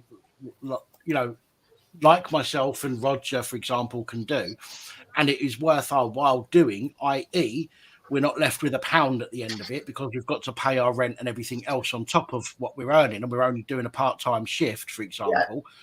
There's no, I mean, let's face it, nobody's going to go to work for a few quid, after they've had to pay everything, because it just doesn't make sense. Do you know what I mean? Yeah. So there has to be jobs out there that people can do in those conditions. And Tina said that there are places out there that are starting to do this, which is great, absolutely great. But there's very few sectors where they can say to you, right, look, you've got a week to get this done. normally it has to be done within a specific time frame, i.e. a few hours or a day, right? Whereas, as I say, for me and Roger, for example, the chronic fatigue could kick in any time. For me, I do have bad days. My mental health will affect me on days, okay? Especially more recently, where I've been unable to put videos out on the channel. And if I can't do that, it's very unlikely I'm going to be able to do much else because of that. But if I can't put something out within that small time frame that the company needs it put out, then it's very difficult. They're not going to keep me on. You know what I mean? I'll be there for a week and then they'll fuck me off, and then I've got to reapply for benefits. And it's got to be worth it. It has got to be worth it, because even if you get fit, once you've got an income, part time or full time, they will make you pay rent. So that takes away what the other benefits you're getting, like ESA support, all that kind of stuff. So that's the confusion. So they are getting better, though. There are some good examples out there, but not many at the moment. But I just wanted to make it clear to Bodge that nobody's trying to shut him down. Okay, it's a debate. And I'm pleased for Bodge, There's been no comment in the chats at all, or anybody you've taken, mate. Honestly, you've come to a good channel and you've taken it the wrong way. We would never judge anybody on that score. No. Sometimes. Well, sometimes you're going to hear things that you don't agree with, same as I do. Just because people have got different opinions and different ideas or different ways of thinking about things than us, it doesn't mean we're being shut down. If we can't come to an agreement, then such is life. We move on and we don't discuss that anymore, and we discuss something else. But nobody's trying to shut anybody down when they've got an opinion. I just brought you up on the panel, up on the screen, so I could respond to your question, and everybody else knew what I was responding to. That's it. But listen, if you can do a job, even though you're physically impaired, because let's face it, there are people out there with no legs that can get a job, okay? Because the top half is absolutely fine. Or there are people out there that haven't got arms, okay, that can use specific equipment to help them do stuff that they need to do. But again, unfortunately, there are some people out there who at any given moment could need to go to sleep. And unfortunately, you might fall asleep for a few minutes, you might fall asleep for a few hours, or in some cases, you might fall asleep for 8 hours during the day. You know, and that's an unfortunate reality of life. Though these are the people that we're talking about at the moment, people that are in that kind of situation. You know, and if there is something out there that people like that can do, then and it's worthwhile doing, then I'm sure people would actually do it. So please don't take it as an attack on you, because it's genuinely not. It's just a general view. It's never an attack on an individual. Well, the thing is, everybody that has got issues with getting to work, literally every person's issues are going to be different. Yeah. Yes. Absolutely. I just want to Paul from PSNI Abusing Their Powers is in the back there. He's been sat there for a few minutes. I just want to make sure it is. Paul, can you touch your left ear with your right hand, please, mate?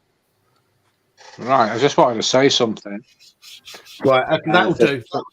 At least I know you're a real person. Sorry, Saul. Go ahead, mate. Go on, Saul. No, it's all right. For Tina, really, it's like I'm a carer. I care for my wife, right? Yeah. And like what they're saying is basically we've got to pay for a spare room. It's costing like $62. You know, they take it off the benefits, right? You know, but like they're saying, you know, that we don't need an extra room, even though that we do have extra equipment elsewhere in the house. Yeah, well, that's against the law, because the law came in 2000 and blah, blah, blah. I can't remember now. 2016, the act came in. 2017, it's rather late, my head's fuzzy tonight. So 2017, the law came in. The spare room rate is available to anyone who has PIP or DLA, doesn't matter what amount it is. And if you need a spare room as a spare bedroom for a person to stay over, or for hospital equipment. So if you go to my website, if Lost can put it up, if you look on there, go to documents and you'll find the document to download. If not, you can send me an email and I'll make sure you get it, all right? That's really cool there. I appreciate that. Thanks. In your local authority, let me know. I'll send you a consent form for you to sign it for me to handle it for you, and I'll kick that back for you, okay? That's even better, Tina. I appreciate that. Thank you, Tina. God bless No you. worries at all, my love. Right, Paul, give me a second and I'll come to you. I just want to respond to a couple of comments quickly, then I'll come Yeah, straight can to I you. just respond to one, Dan? Go on. Jay Topo, if you think it's utter nonsense, why don't you just fuck off? You ain't got to listen to it then, mate. Well done, Roger. Oh well. Okay. And that is one of the things. That's one of the things I wanted to respond to. So Jay Topo said, as an amputee, Pap, you was talking crap. Did you know you was a poet? Anyway, Pap, you was talking crap, and then he says, how many amputees in this panel? None. I don't know what you heard or misheard, because it sounds like you might have misheard something.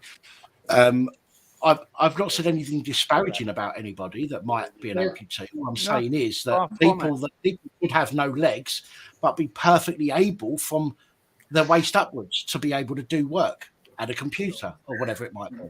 Yeah. But people that haven't got arms, for example, there are equipment out there that will enable them to do certain things. Okay, so again, there are jobs for most people. Okay, I'm not suggesting that people that have been as an amputee don't suffer from depression or ME or chronic fatigue. Look, I'm not suggesting. I think I'm right. Tina might be able to answer this one. Didn't they bring something in where if a company had more than a certain number of employees, they had to employ or attempt to employ a certain number of disabled people? A maximum of 5 disabled people, as long as the building is disabled accessible. Yes. Yeah, I knew there was something in place, but I just couldn't remember what it was. You know what they have my to have memory the is same like. for different cultures as well. I'm not going to say the race. The same for different cultures. It's 5% of the workforce must meet the targets. Yeah, I remember it from years ago when I was working at British Leyland. Yeah.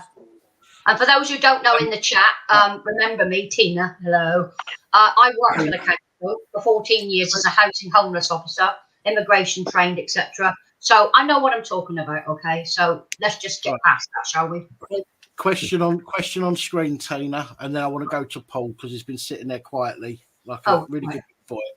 Oh, Dale. Dale, if Lost would lovely put up my link to my website. If you go onto my website, click on the little. Tina, the website's not working. Oh right, okay, sorry. If you get their email, Dan, I can email them. Okay. Well, I can give out my Outlook one. Right, let me just give out my Outlook one. It's much easier for people while it's down. Okay. So the IAN network is it's India Alpha November TC Whiskey Echo Bravo. So ENTC Web, that's Independent Advice Network TC, which is my initials, web at outlook.com. So that's IANTC Web at outlook.com. Send me an email and I'll send you the documents, all right? IANTC Web at outlook.com. I've got that up on the sites down. Sorry, I forgot about that. Brace our toes for brains. I've just popped the email address into the comments there, Tina. IANTC Web at outlook.com. I don't know how to mix the chat into this, so I can't see the chat because I'm on the StreamYard. No issue. So Dale, if you give that email a shout, just say it was you from Pap's live stream, and then Tina will help you out. I had an inquiry, Dan, from a police officer. Did you? Mm. Did it come from my channel? No. Going through issues in the home, shall we say? That's what I'm going to say on that matter. Oh, they fucking all are, aren't they? Right. Anyway, Paul, let's move on to Paul, because Paul's been sitting there, as I say, being very, very, very good. So we'll talk to Paul, and then I'll move on to another comment by Jay Topo. So, Paul, go ahead, mate. How are you doing?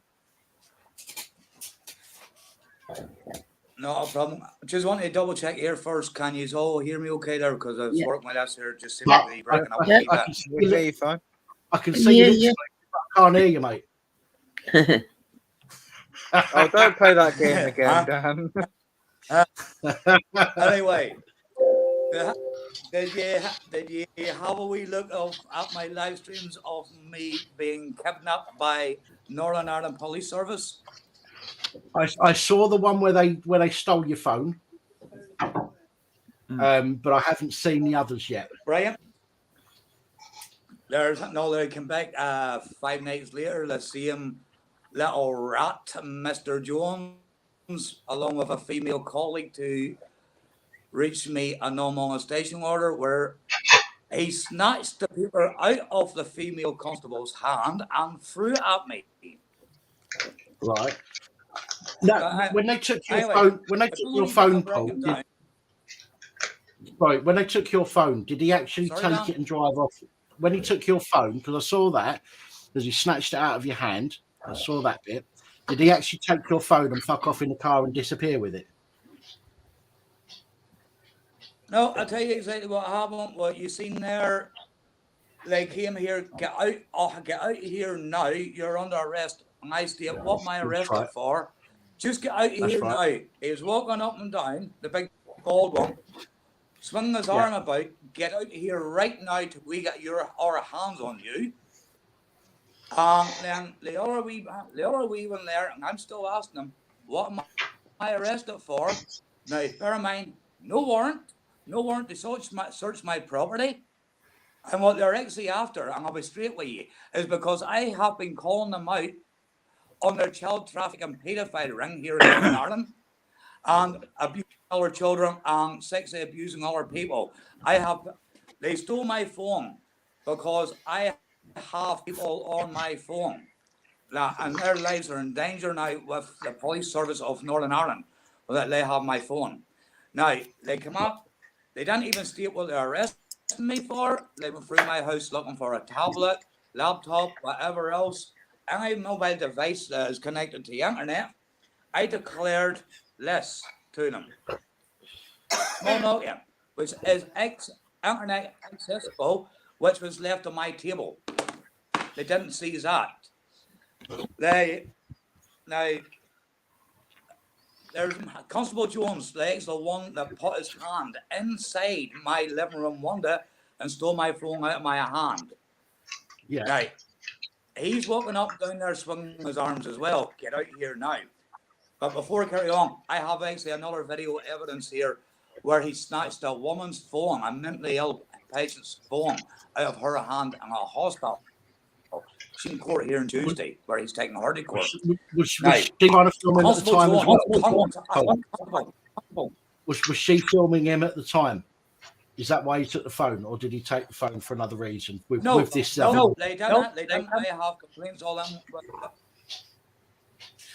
Well, you say the woman that was in hospital took her phone. Did he take her phone in the hospital? She was sitting there. She got out of an ambulance to go and have a cigarette.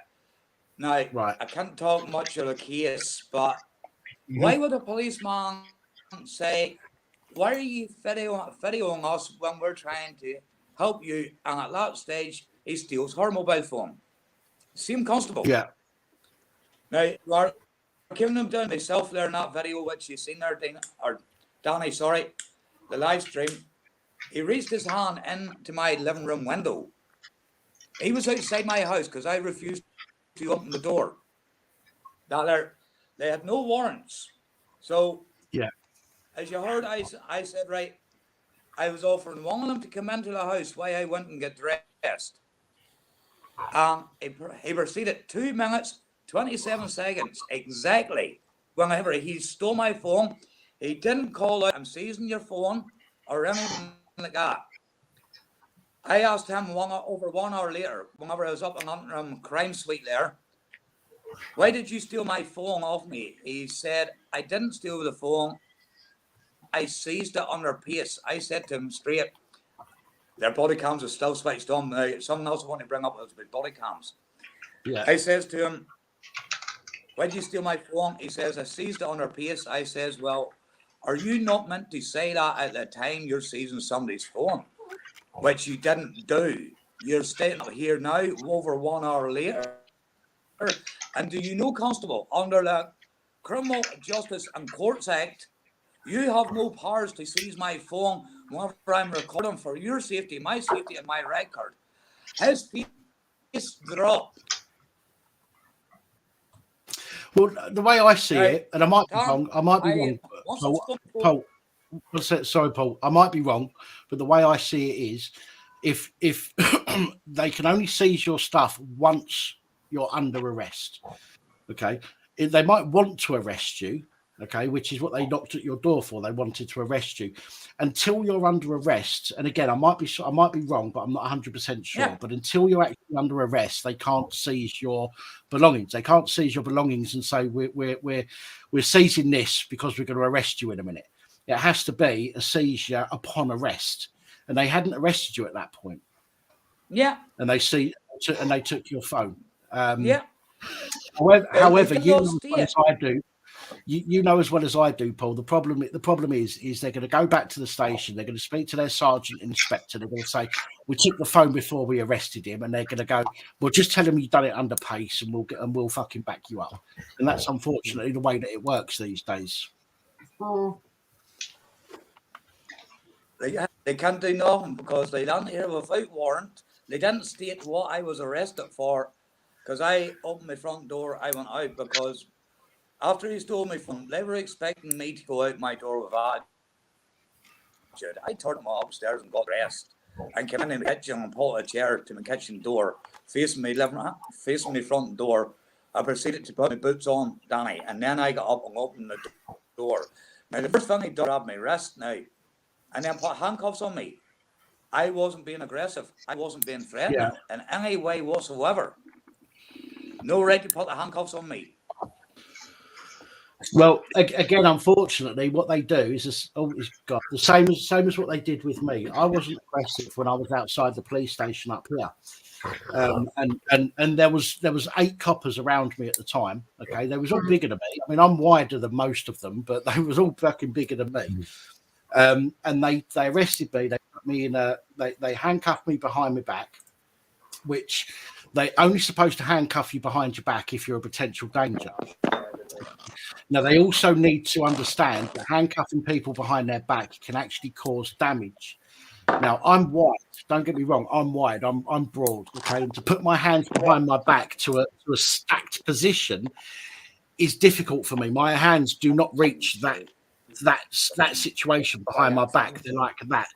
So the handcuffs were at an angle digging into my hands, and they should have known that, and they should have either used 2 sets of handcuffs, or they should have handcuffed me at the front. I wasn't being aggressive, but their excuse was, we don't know this person. They could have been aggressive, right?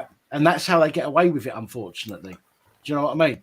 It's ridiculous. But I remember a time years ago when I was younger and fitter, and I'd had a fight with some people, and they came to arrest me. They didn't even fucking handcuff me. One copper on his own came to my house in a Range Rover, Land Rover it was. Come to my house. My sister woke me up one morning and said, "There's a cop downstairs, boy. I'm going to work." About 20 minutes later, I got out of bed, went downstairs thinking she was talking shit. There's a copper sitting on my sofa, right? Or my mum's sofa. So I've gone down and I'm like, "Oh, fuck me. I thought she was joking." And they're like, "Right, we're going to have to take you down to the police station." I said, "Well, you're going to have to give me a while. I've got to let the dogs out. I've got to feed them. I've got to get dressed." So it took about an hour, and he just sat there while I'd done it all. Do you know what I mean? And then he took me out of the car. I didn't get handcuffed, and he took me off, you know. But yet the police these days will use that as an excuse just to handcuff people, just to teach them a lesson. And this is what they've learned over the years. This is what they've learned over the years. They've learned ways of skirting. Thank you.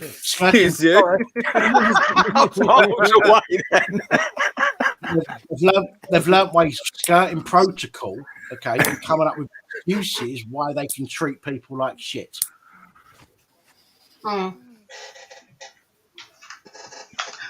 So, Jay Topo, I've not been watching the entire chat, but the last message.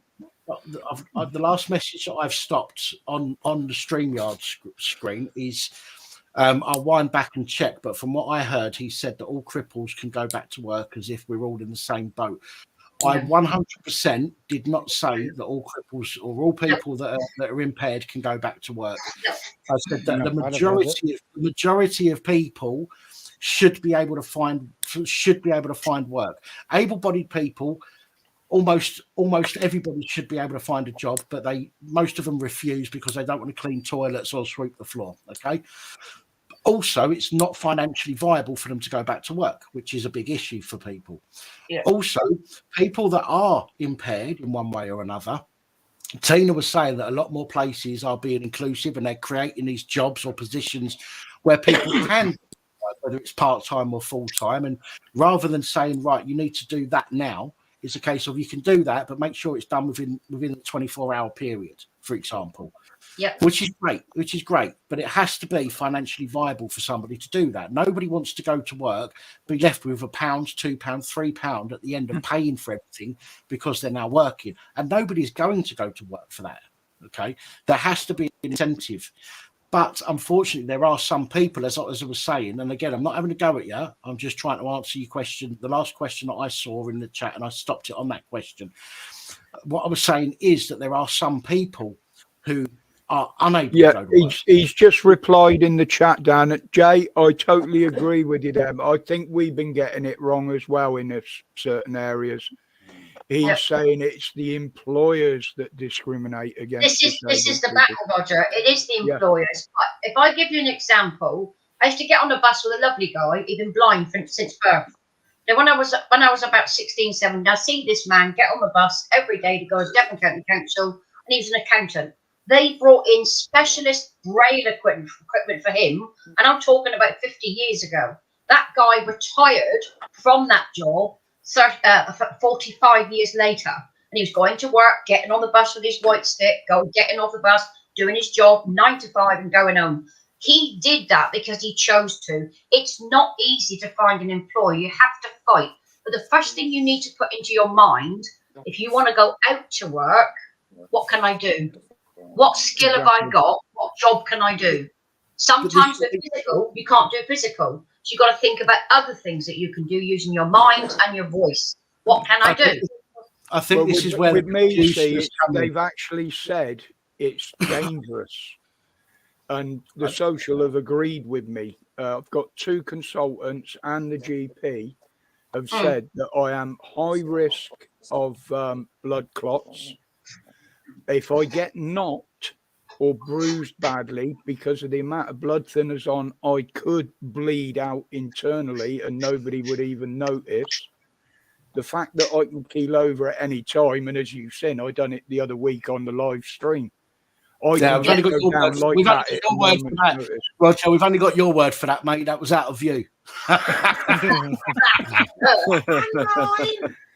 But then I've got the other thing with the polysynthamia, with the vision. My muscles, I can just be literally sat in a chair, just watching the TV, and all of a sudden my legs would go into horrible, painful cramps. Yeah, that's the danger, and they Roger. literally said, and the social couldn't disagree. They actually told me on the video call with them, because the 2 consultants and my GP have said, look, he should never work because it's dangerous for him. Yes, and that's again what puts employers off, because you have to remember they have to have liability insurance on all of their employees. Yeah. So if their employees does not cover disabled people, because a lot of insurance companies are the ones blocking it. They won't insure disabled people for that reason. So that's the issue you've got, is finding the right employer and working out before you do a job, what can you do? What do you actually want to do? What are you capable of? I went back to the building game after having a bypass and 2 stents fitted. Well, there you Again, go. destroying a shoulder. I was quite happy to go back to work, you know. Again, Jay, I just want to point out, I'm looking at the comment that you said. It's about the employers that discriminate against disabled people. I do agree with that, which is why I didn't say that every disabled person should, must be able to find a job. I said they should be able to find a job. They should be able to find some kind of employment. But you're right, absolutely. And maybe I didn't explain myself properly during what I was saying, in which case I apologise. But yes, you're right. There are employers out there that will actively aim to not hire people because of the extra trouble and the extra cost that is going to give to them to hire them as a disabled person. But what I was actually getting at is that just because just because a person's disabled, as I'm now classed as Roger's classed as, and many other people that are on here are classed as, including Tina, just because we're disabled, it doesn't mean that we shouldn't be able to work or we can't work. There are jobs that we can do. Yes, it's down to the employers to make that happen. And as you quite rightly say, there are employers out there that will not They won't make that happen. They won't put themselves in that situation where they can hire people who are in those kind of situations. So my apologies if I didn't explain myself properly, but I hope that we've come to some sort of agreement in what we're both saying here. Yeah, but also you've got to understand it's the type of job you're applying for. So if you did apply for a job and you know you can do it, and the doctor believes you can do that particular role, but they say because you're disabled, we're not taking you on, that becomes discrimination. It's against the law. You're protected under the Equalities Act. And a lot of employers are being sued for turning down disabled people. Yeah. They're actually being sued. What a lot of people need to remember as well is not all disabilities are visible. That's true. Yeah. It's true. That's true. No, I've been told over the years there's two things that I've done.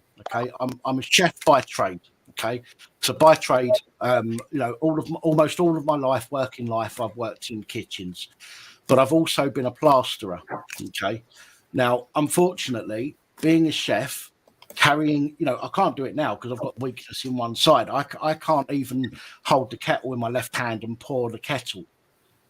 Because my arm will ache so much, and at some points it will give up and my arm will drop. So, although I'm right-handed, okay, but I'm just saying, using my left hand, trying to pour a cuppa trying to pour the hot water with my left hand, I struggle to do that. It's embarrassing, but it's true. Okay, where was I going with this? Oh, fuck me, I'll say, and this is another issue. I just fucking lose where I am sometimes. Evening, Janine. Hey, Craft. So no, it's gone. It's completely gone. It's just fucking. I think you're trying to demonstrate there are certain things certain people can do. There are other things they can't. I started my life in physical work. I did chef's training. I travelled. I did shop work, building work. You name it, I've done it. So once I got to a certain stage in my life with the osteoporosis and all the problems I was born with, I've had 40 odd fractures. The last one was quite nasty with my leg. Now I can't walk outside. I can't go outside without support because I'll fall over because my leg is so bad now. I've literally shattered the tibia just below the knee. So basically I learned that I could no longer do physical work about 20 years ago. So I went into the work of knowledge, and that was civil service, retraining young offenders, and also doing council work. And those are the two jobs I had. But because my health got worse and worse and worse as time went on, because I just kept my body going, then I was retired when I was 59. I'm 61 now. When I'm 60, you'll be trying backwards. So basically, it's the level of time and the years that go by when your body degenerates. You have to remember that. So when you want to look for a job and you want to think about your future, what can I do that I couldn't do before because of where I am now? So I've had to learn to change. I love it. I can't even decorate my house, and I hate it. I've got wallpaper here. I've got pots of paint. I keep looking at the walls when I'm going to go up that ladder in a minute. If I did, I'd end up in hospital, so I can't. So I've had to tie the ladder up outside so I don't get a little bit carried away. Like me, I've always done right from 13 years old. I've always done physical, demanding jobs. Physical, yeah. Same as me. Right up until last March, I was still doing that at the age of 61. Oh, I had to stop a while ago. Now, within a year, I just said this to Jay Topo in the chat. Within a year, my working life has come to a halt. Yeah, it does. It's scary. It's still hard now to accept it, let alone try and do anything about it, Very frustrating, mate. Very frustrating. But there's a lot of distrust also, isn't there? There's a lot of distrust. Sorry, 1 second, mate, because I'll forget otherwise. I'll forget again. No, it's my fault because I will forget again. So, I was going to say, you remind me what I was talking about, Tina, and that is, I was saying that I used my main job was a chef, and I was a plasterer. Now, unfortunately, when it comes to things like ESA, it's if you can't do your normal job. It's not if you can't do any job. It's if you can't do what your regular job is. So if you're trained to do something, that's what you do, and you can't do that, then you can't. Then, as far as they're concerned, at that time you can't work. You might need training on something in order to get back to work. But for me, it's not about training. It's about the fact that as a chef, I can't carry hot pans of stuff around the kitchen. And again, I'm not digging at anybody, Jay. So please don't take this as me attacking you personally. I just want to clarify some of the things that I've said. That's all. So I can't carry hot trays around the kitchen. I remember once when in my first ever job. My first ever full-time job, Christmas time, I was trying to pick out 3 turkeys out of an oven at Christmas in a big, deep oven tray, but I didn't hold it properly. And as I pulled it out, the oven cloth got caught on the shelf, and a tray that had been in the oven for almost 5 hours ended up landing on the top of my hand here, right? And I had to run around the kitchen with this thing melting my hand, right? And that was when I was able-bodied. Now, imagine if I was trying to do that in the way that I am now. I do not have the strength in my left side to be able to carry something that heavy. If I was carrying hot water or pulling out something from the oven, I physically cannot do it. I can't go up a ladder because of the stroke. If I go up a ladder now, it's classed as a liability because of the weakness that I've got. So it makes it very difficult for me to do the jobs that I would normally do. Yeah. Yes, there are out there, but again, as you say, there are employers out there that will actively fight against hiring people with disabilities because of the extra cost, extra training, things like that they have to go through, which is wrong. And I'm not suggesting that it's our fault as being somebody who's in our situation. It's their fault for not being able to come up with a way of employing people in that situation. But if you are disabled or not able-bodied in any way, shape or form, or even if you've got mental health issues, it is very difficult to find a job. But there are still jobs that we can do. It's just a case of finding those. Yeah, what you want to do. It's about what you want to do with your future. I found out with all the knowledge I've got, put it on a website, start helping people. I don't charge for it. It's all completely free. I can't spend a lot of time sitting at a desk doing it 9 to 5 every day because of my conditions. Like when I sit down here with you guys, the next day it looks like I've been 10 rounds with Mike Tyson. So my whole body is hurting because of all the osteoporosis and all the fractures I've got. So I literally stay in bed and get up at 6 and I go back to bed while sitting in a recliner because I hurt a lot. But I still keep going. It's about keeping that mentality in your head to keep going and doing something to help someone else, even if I'm not earning. But I'm officially retired, so. Lost Souls. I said to Lost Souls last week, I think it was. I said I need to go to the shop, but it might be beginning of this week. I can't remember. I'm sure she'll tell me in the comments. But I said to her, look, I can't. I need to go to the shop, and I'm fucked. It's going to hurt. And she said, get a taxi up there. And I said, no. I said, that's not. I'm not going to do that. And she was like, yeah, but look, sometimes you might. Sometimes. You're in a situation where you literally need to do these kind of things, right? It's not giving up. But for me, it's giving up. If I don't walk to the shop, as much as it fucking hurt, and it hurt like fucking hell, trust me.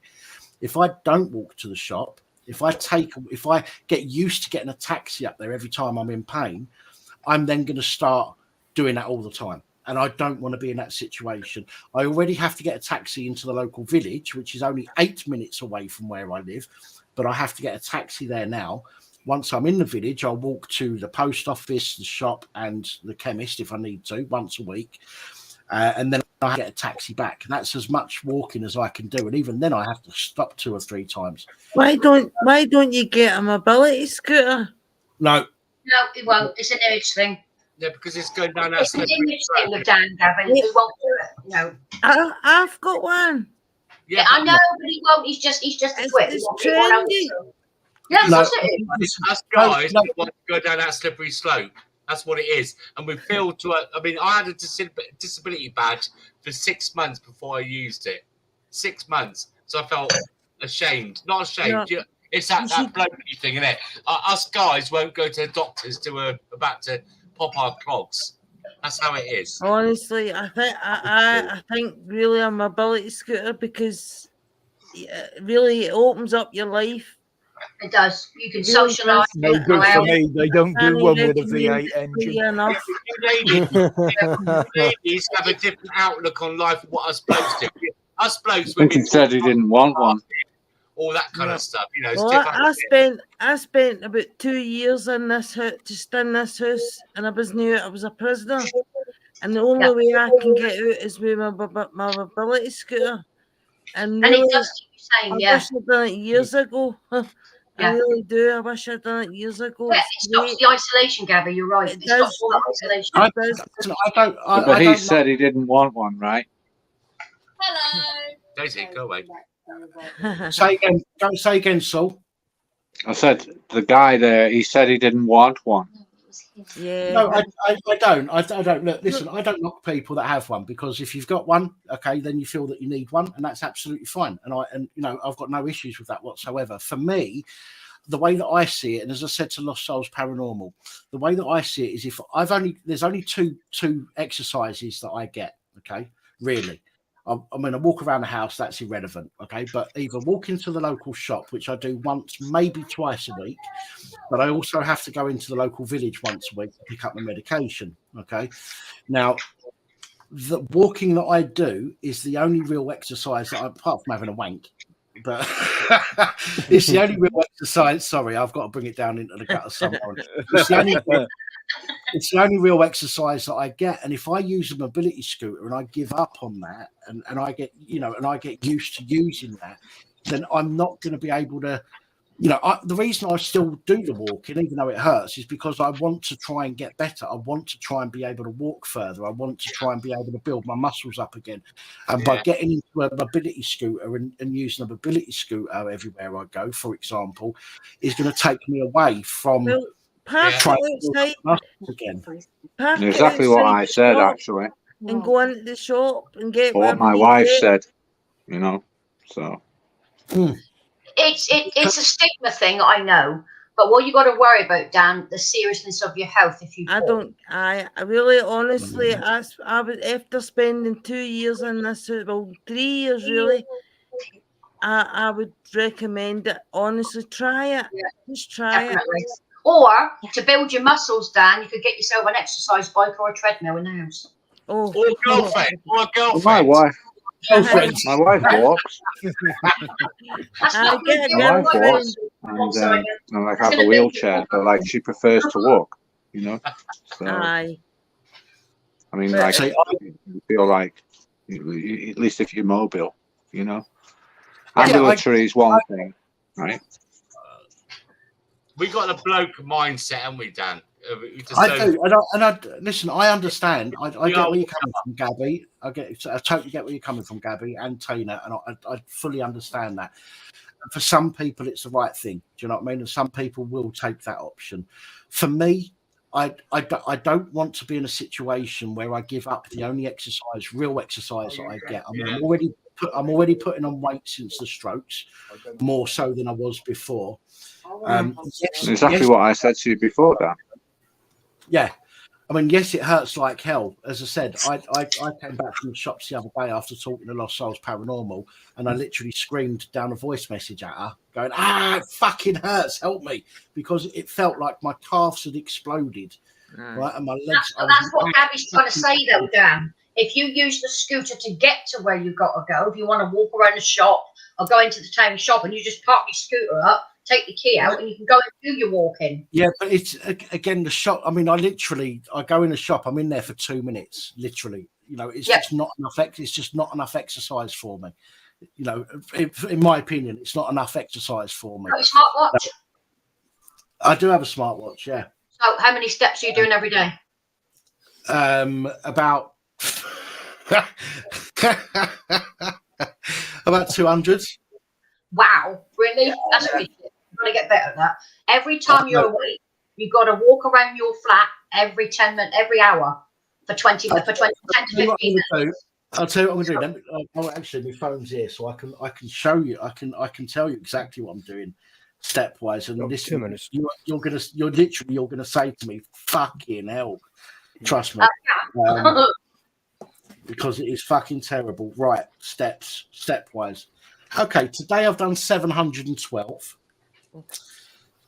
Yesterday I done 1,900. Day before 6,500. Day before 860.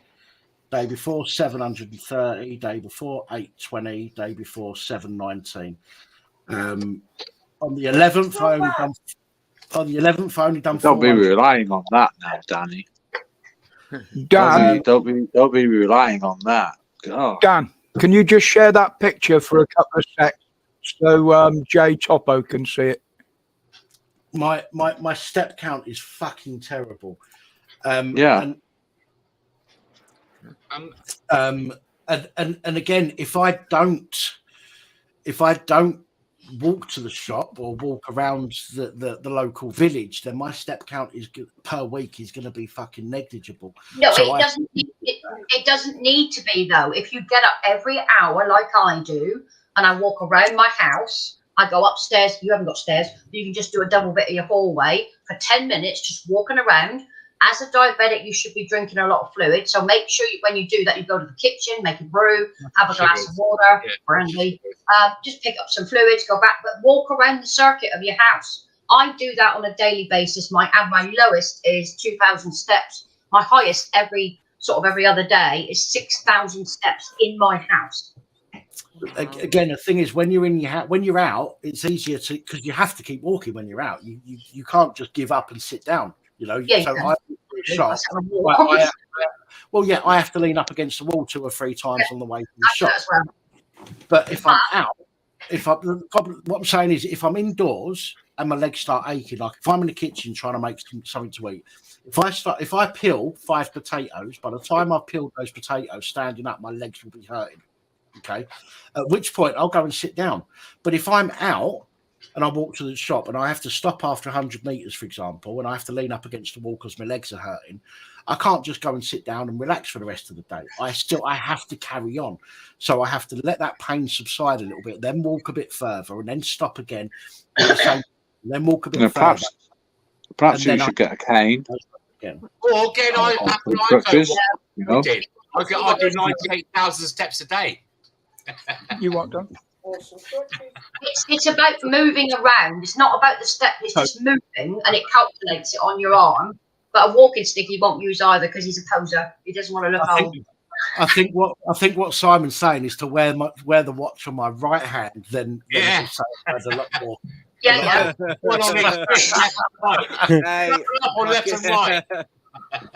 Register as about a million steps for that bank. I'll give it a go. I'll let you know how many thousands of steps I do tomorrow. Hey, stop being naughty, Dan. I know what you mean.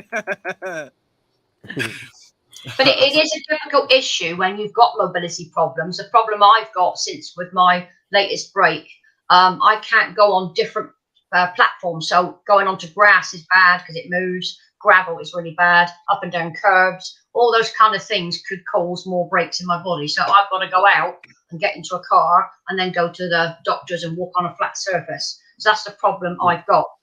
Because I hate being indoors. Well, I don't. I like my own sanity and my own space. So it's nice to keep people outside. So unless I want them in there. So, but no, I do like to socialise. So the thing that annoys me is directly after the stroke. When I say directly, I mean within a couple of weeks of having the strokes 2 years ago today, I was able to walk down to the local beach. Okay, it's about a 15-minute walk away. Okay, and I was able to walk down there. I'd go and I'd sit on this little bit of woods that was overhanging some cliffs, and I'd sit on there. And I'd just chill out, right? And I'd just watch the ships go by, and I'd just enjoy some peace and quiet. Now, as time's gone on, before that, I was doing a 4-mile circuit on the bike, as often as I could. But now I can't even do. That's the issue that I've got is I can't even do that. Do you know what I mean? As I say, you get yourself an electric bike. Because you still have to. Fuck me. You might as well buy a car. He could probably get an electric bike on his mobility anyway. They'll do electric. My plan is I've got that appointment coming up, Tina, as you know, 27th. My plan is if it goes right, then I'll get some backdated PIP, and that money will be going towards, and hopefully I'll get some mobility as well at that point because I'm not 40 lessons for free. then at that point I will use that to get my drive sorted out again and to get a vehicle. Mobility car, yeah. And again, but I won't be using a car. I'm not, it's not that I want a car so I can get to the local shop. I'd still walk to the local shop, whether it hurts or not. I'll still do that. And I'll do that until I can't do it anymore. Yes, it does hurt like hell sometimes. And sometimes I've got home and I fucking cried because it hurt so much. But I will continue to do that because without that bit of exercise, I literally do nothing and no exercise at all. And I cannot put myself to that situation. So Did whether it hurts they give you any physio after the last stroke that you had? Did they offer you physio? Yeah, I had physio, but the doctor has now put me in again for some more physio, which could take weeks to be set up. They'll give you stamina training to build up your legs. Because don't forget, since your stroke, you've not been able to do a lot because of the stroke and everything else that has gone with that. So your body needs time to heal.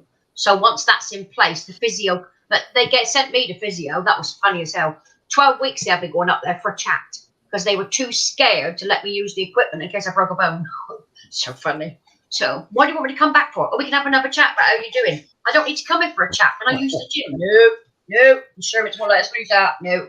You got osteoporosis. We're not. No chance you're going to break bones. So I couldn't get physio from them, but I do it at home. You've seen the bars behind me on the door here. See the handles? Yeah. Well, that is actually an 80-kilogram weightlifting gym, but it's done with resistance bands because I can't lift weights because of my shoulders. I've got resistant band that the physio gave me. They've got different colours. They've got like different coloured massive elastic bands. Well, I've got one of them which I had to use before the stroke. I had some issues with some muscles before the stroke. And I had to use that and put my hands in there and stretch them out like this. But use it on your legs as well. If you tie the band through your ankles and then just open your legs up and don't make that rude. Okay, but just your legs. I don't need a band for that. I just need a woman. So just widen your legs up. The other one as well is when you lie flat on your bed. If you tie the bands around the bottom. 2 orgasms a day is worth an hour in the gym. Apparently, you burn more calories as well. When you're on the bed, tie it around your feet, your legs together, and pull your legs up, and then use the force of the band to push down. And if you do that, straighten your legs. Not your willy, your legs. You're the master. That must be where I'm going. Did you say Willie? Did you say Willie, Tina? Yes. She said Willie. That must be where I'm going wrong. I've got to drop out. I just want to say something before I go. It's lovely to see you, Rod and Jack and Tina. Saul Goodman, my daughter, who's obsessed. She's only 14. She's obsessed with Saul Goodman. Obsessed. I've had a drink. And you, Gabby. Listen. I just want to say it's been lovely to come on a stream. It's been so enjoyable and so light-hearted, and I hope that other people see this and we can all come back together again as a family. Well, you know what I'm about. Yeah, for sure. Listen, Simon, there's some people out there that don't like it unless there's fucking drama.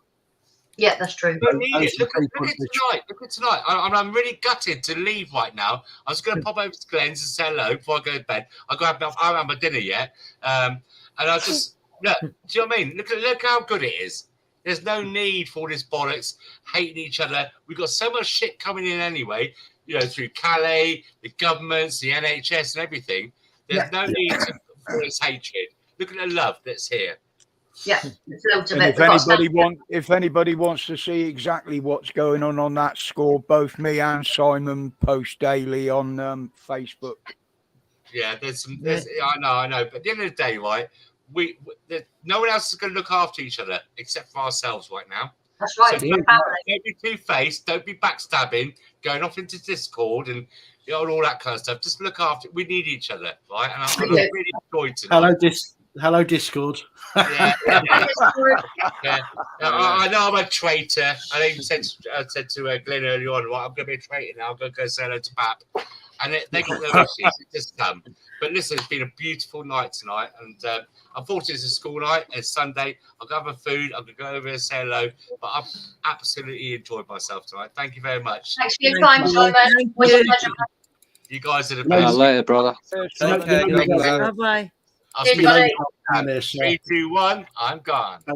Take it easy, man.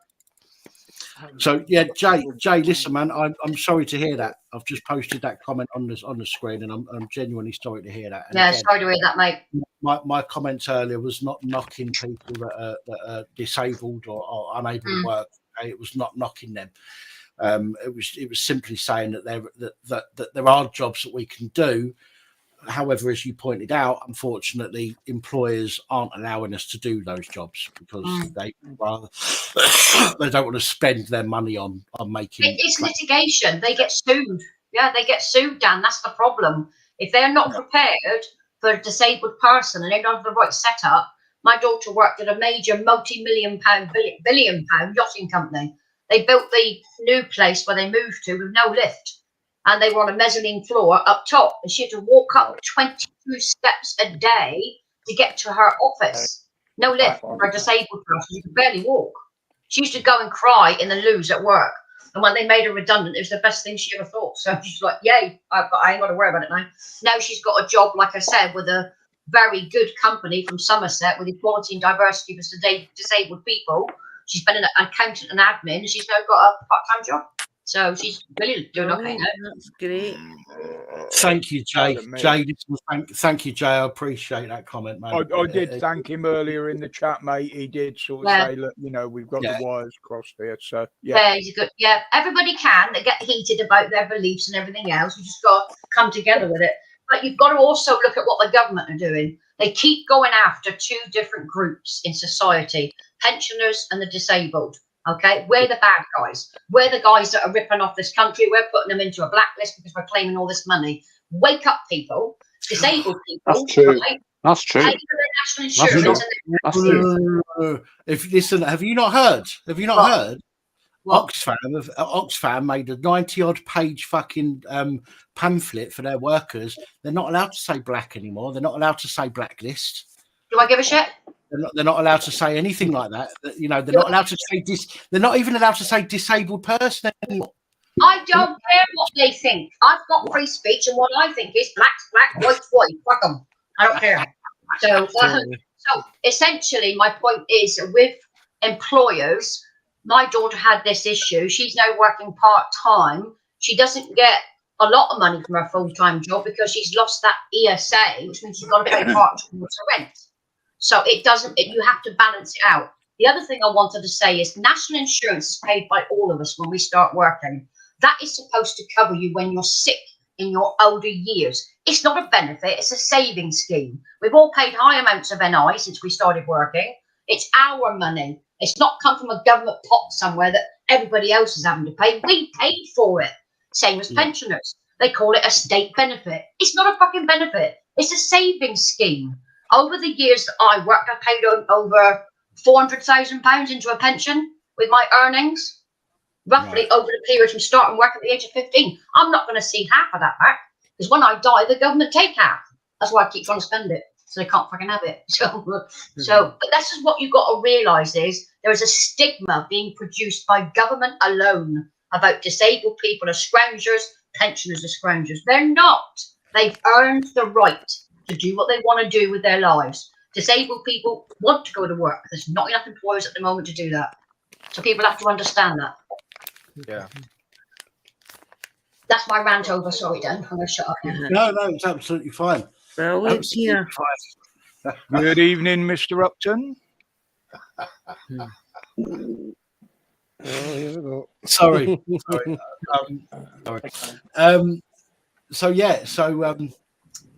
Just to clarify things, as I said, Jay, thank you. I appreciate the fact that you know that we've put a sort of end to that. And yes, I'd maybe not have explained myself properly. It's difficult sometimes to get across what we mean in a short amount of time, and we do try and, where we can, try and condense things down a bit. And but of course, your opinion does matter on this channel, as everybody's opinion matters on this channel, although some people will claim otherwise.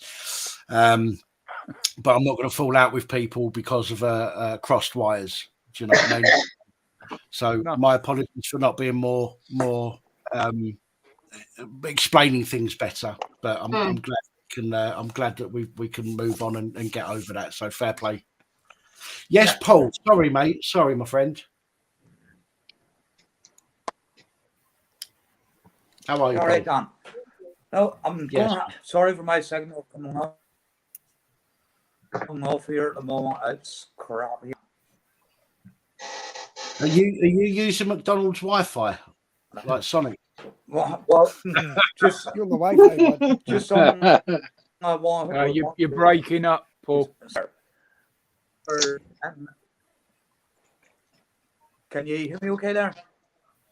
We can, but you are breaking up. Tell you what, I'll leave it to next week. I'm sorry, mate. I don't know what's going on. I'll leave it at to home? next week, Mother. Are you at home, Paul? Oh, Nope. he's gone. Tell us, Brad. I was about to fucking ask him if he wanted to lend him my router. If you want another interesting fact for those in the chat as well, there are 4.1 million people on universal credit who are on income support and job seekers who are able-bodied, and they're not asking them to go to work, but they're going after disabled people and pensioners. Work that out.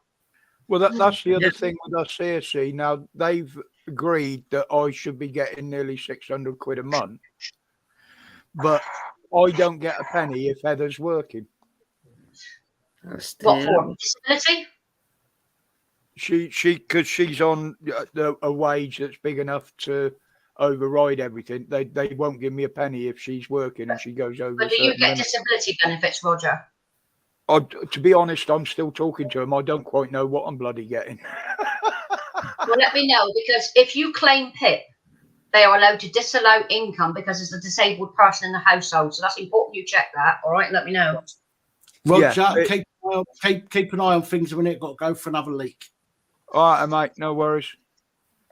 Yeah, we got the assessment through. We had a payment through from when Heather was out of work, but that didn't come through. PIP's non-means tested. So if you get disability benefit, it's non-means tested. They can't make any deductions because of that. There's only one earned. I know. What the woman said when, I've got a question. Yeah, go on, Sol. Like this mean tested. You mentioned that, right? I was talking about, well, to somebody about the childcare thing, and I think that the threshold is maybe 200,000 because it's never been mean tested. What do you mean? Well, like if you're earning, right, as a couple. No, you can have a tax-free limit. Your tax-free limit is 12,500. Anything above that is taxed, and that becomes means tested for the purposes of housing benefit, council tax, etc. Yeah, I'm just talking about run-of-the-mill people, like middle class, if you like, who've got 200 grand coming into the house. Well, they should pay more anyway. They're still going to get that benefit, right? Well, they can, but then you've got the stupidity of the government. I don't know whether there's a lot of movie stars around the world, but we've got a lot in England as well. There was a lord, right? He's in his 90s, and they kept sending him DLA, and he kept saying, "I don't want it. I'm a billionaire. What the hell do I want to disable? Because you're disabled." And they kept sending it to him. You have to take it. The same as a couple of other actresses who are sending the heating their house allowance of £250. I live in a mansion. What the hell do I need your money for? And that's the stupidity of our government. They give it to people over that bracket that don't need the bloody money. That's the problem we've got. The benefit system is stretched, not just because of us disabled. That's nothing to do with that. That's separate. We pay for that ourselves, our national insurance, and we pay for our pensions. All right, that's out the window. A lot so of, like that. I mean, like part of that budget, right? Like the other day, like when the budget, like they were saying. I mean, it's strange, right? Strange arrangement, right? But if you look at inflation, and then the way it's heading, right? And then if you look at the way the pensions are set up, and then they're saying, oh, we're not going to like make it all inclusive. We're just going to like be selective about this. They're being I think rich, so that's what they're doing. They're giving the rich more cuts, more benefits rather. They're giving them higher benefits than we get. Right. Sorry, guys. Just need to interject very quickly. Isn't it funny how people will come onto a live stream of people that they think are ignorant and boring? Richard Upton. Isn't that weird? How people will unsub from somebody because they're boring and ignorant, but yet come on to that live stream and try and cause problems with people. So let me make this very clear, Richard Upton.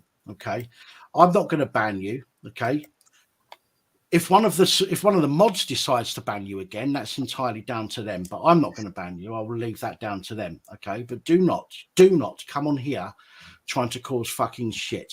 Okay, you think you're all big and clever because you've got this little gang of fucking idiots behind you at the moment. Okay, this little gang of Discord fucking idiots who are slagging people off recently. Okay, and you think that gives you some kind of fucking stature, some kind of fucking higher morality of some description. Okay, but it doesn't. It just makes you an absolute fucking wet wipe. Okay, he's got delusions of grandeur because he's got spanner. These people are using you, okay, and you don't see it. The same as they're using people like Nathan, okay, and they're using him, and they're jeering him up in the background and saying, "Oh, this person said that, that person said that. Go and tell them this. Go and tell them that." And what's going to happen when the shit hits the fan? They're going to just fucking drop you like a hot potato, mate. So do not come over here giving it all the fucking cheek in the comments like you're some sort of fucking big man, because you're not. Okay, you're absolutely nothing. You're a nobody. You're sagging me off on other people's channels. Okay. Oh, Dan's boring. I've unsubbed from him. He's fucking. What was the word you used? He's boring and ignorant. Apparently, guys, I'm ignorant. No.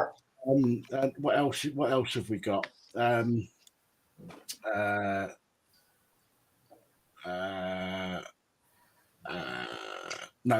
I'm not going back. I'm not wasting my time going back too much. But listen, I'm not going to block that, as I say. But if a moderator decides that they're going to fuck you off, okay, be warned and be aware. Everybody that's watching this, be aware. We're not just fucking people off because we don't agree with them or we don't like them. It's nothing to do with that. Okay, if people get booted from this channel, it's because they take the absolute piss and they deserve to be booted. Okay, you've got rules. So I want to make that very, very clear that if Richard Upton gets booted by one of the moderators, okay, that is all his own doing. He's been warned. Okay, well, he's already been timed out once. Okay, and I want to make it very clear to everybody that's watching, because he will go out to other live streams. He will go over to other live streams and say, "Paps fucking kicked me out again. What a wanker." Okay. Or perhaps mods have ganged up on me. Okay, so I want to make it very clear to the 110 people or so that are watching. If Richard Upton gets booted, that is all his own fault for coming in here and trying to cause fucking issues. Okay, end of. Basically, Dan, I'd like to ask you a question. As far as I'm aware, this is an adult group. I wasn't aware it was Jack and Oriole Play School. Well, most of the time we are. Well, we try to be. We try to be. Sometimes we do. We do all right sometimes. Sometimes. I find it kind of ironic. This is one of the most informative and viewed sites I've seen on YouTube, where a group of adults can get together, express themselves in an open way without attacking each other, and it builds a family. I've got to know quite a lot of you over the time I've been on here for about a year now, and I consider you part of my extended family. That's what we've become over the time. You get to know each other. When you get one twat that comes in and wants to throw his toys at the pram, fuck off. As far as I know, we are the only sort of community other than the auditors that have actually got together and met each other in person, a few of us. Yes, that's right. Yeah. You know? Some of us haven't got there quite yet, Roger, but we will. Yeah. We're trying. No, We'll start inviting people down or buggering up to their house and pissing them off for a week. Yeah. Lost Souls just said there, we're not a family, we're a cult. Yeah. We're not a cult, we're a family. I'm sorry, I don't agree with that. I'm not a cult. No. Supposedly we are cool. You can all wear police gear when you come to my house. I'll get some roses in for you. You can walk around. Supposedly we are cool. There's a lot of people, Tina, you need to convince that we're not a cult and we're a family, because Well, we don't go around forcing people to drink the Kool-Aid, do we? I thought we were the Some of you might 77th not grade. remember that story, I but thought we were the 77th grade secret military psyops team. oh fucking hell, behave yourself, Bryony. No. we're the 66th and 3/4 Brigade. Oh, Have you seen the latest videos, Dan? I have, yeah. I saw the 3-hour one earlier in the fucking Yeah, short one. been evicted again. It's nobody's fault. It's everybody's fault but hers. I can't believe she's living at her mate's house now. I wonder She how said long she- that's going to last. before her She mate said goes she fuck is. off. She said she is. Well, that doesn't look, to be honest, it doesn't look like a hotel. I've got to be honest. It could be a friend's place, yeah. If she is living there, that's not going to last long, because even when I was watching it earlier, and she was like, "It's fucking whatever time in the morning it is," and her friend, I'm not going to say her friend's name, but and she said she was asleep. I'm thinking to myself, there ain't no way that girl's going to stay asleep, right? Because she will lose her shit, right, and she'll start shouting at the fucking live stream, and her mate's going to get the ump. And I reckon it's not going to last any more than a couple of weeks before her mate turns around and goes, "Fuck me, they were all right. She is a fucking." Well, yeah, but that's the thing that's going to cause issues for her friend, because she's not going to want to be caught on a screen. She won't do that. This woman's been invisible for how long? Yeah. No one's heard her voice. No one's seen her face. Well, strangely, just in case anybody that knows her knows who we're talking about is watching, I did reach out to that person, her friend, on Facebook, and I sent her a message. Yeah, sent her a message saying, "Listen, I think you and me need to have a chat, basically, because Did they respond? You're not getting a full fucking story." No, they haven't yet. They've not even looked at the message yet. It may have gone into the spam folder. It may have gone into their spam because we're not connected, and I don't want to connect with this person because I think they're a fucking idiot. To be quite honest, you know. But if you want the evidence, it's all with Bryony. Oh, well, that's I told someone on Discord, which is claiming all this stuff I do. I said, look, she's got all the emails, all the text messages between us. Every single thing we discussed is in writing. Yeah. Ask for the fucking emails. Do you know another thing as well, which is quite hilarious, when she says that every single video that she does or live stream is for her documentation, right? That's what she says, right? And here's the thing: half the time, whenever she does things, she will accuse other people of phoning her, for example. But you can see her on the live stream phoning that person and then claiming that they phoned her. You know, so she, if anything, she's actually proving herself, not proving herself. She's actually what's the word? Shooting herself in the foot. Yeah. she's making herself look bad. She's actually, I guess, not being a hypocrite, but well, the latest instigation, I didn't think she'd last the time she was there, but they gave her a notice in December and in January to forfeit the property. She wouldn't leave, so she was dragged out by police on her birthday, I think. And she's got bruises again, blessed. And of course, everybody else's fault but hers. Mm. Yeah, I mean, she's tried everything. I mean, go on. Listen, sorry, the thing is, I make a mistake. I put my hands up to it, and I'll admit it publicly. I'll admit it. I've made a mistake. Okay, but there are some people out there who it's never their fault. They are always in the right. They are never in the wrong. It's always other people's fault. Even though permanent victims. Yeah, they are the fucking common denominator. Well, there is a new name for them, isn't there? Dictums. Yeah, narcissist. They're a dick and they're forever the victim. Yeah, narcissist. Hi, Mans. Hi, Mans. How you doing? The other thing that was interesting, Dan, there's one she did wearing a black top, and she talked about the domestic violence from her mother towards her father when she was a child. Well, there's an awful lot. There's an awful lot of stuff that I don't fucking believe, and no. You know, some bits that I do. There's some bits that I do believe. Don't get me wrong. But there's an awful lot I don't believe. But the majority of stuff that comes out of its mouth is just bollocks. Well, Unfortunately, her whole YouTube video was based on being homeless. She was not homeless. She had a flat she could have gone back to at any time she wanted, but kept claiming she was under threat. The people she'd been shouted at, there was never any physical violence proven. People that shouted at her were moved out. And the council kept that flat for her for over a year. She just wouldn't go back. Right, guys, I've got a couple more people sitting in the back here. No, you're fine. I've got room for two more. That's absolutely fine. We've got Rad Gamer and we've got Eyes Are Everywhere. Okay, so we'll bring these two on. I know some of you. I know some of you have thoughts about maybe one of these or both of these, but that's neither here nor there.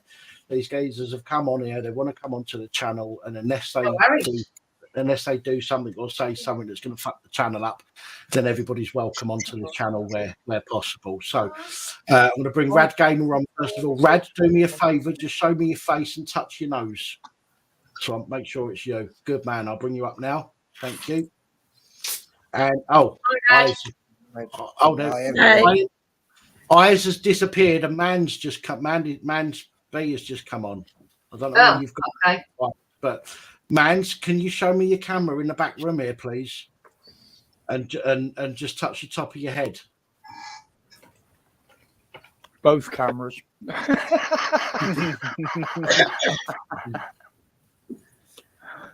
I can say that because I know Mans can take a joke. What you like, Roger, eh? I don't change, mate. I don't change. That's what we like about you. You've seen this tonight, all evening and not one glitch with the camera. Yeah. Mans, are you able to put your camera on and touch the top of your head for me, please? Just so I know that you're a genuine person there. While I'm waiting, Rad, how you doing? I'm fine, Pap. I'm going to keep my voice down low because I just don't want to wake up the dog. All right, no problem. That'll make a fucking change.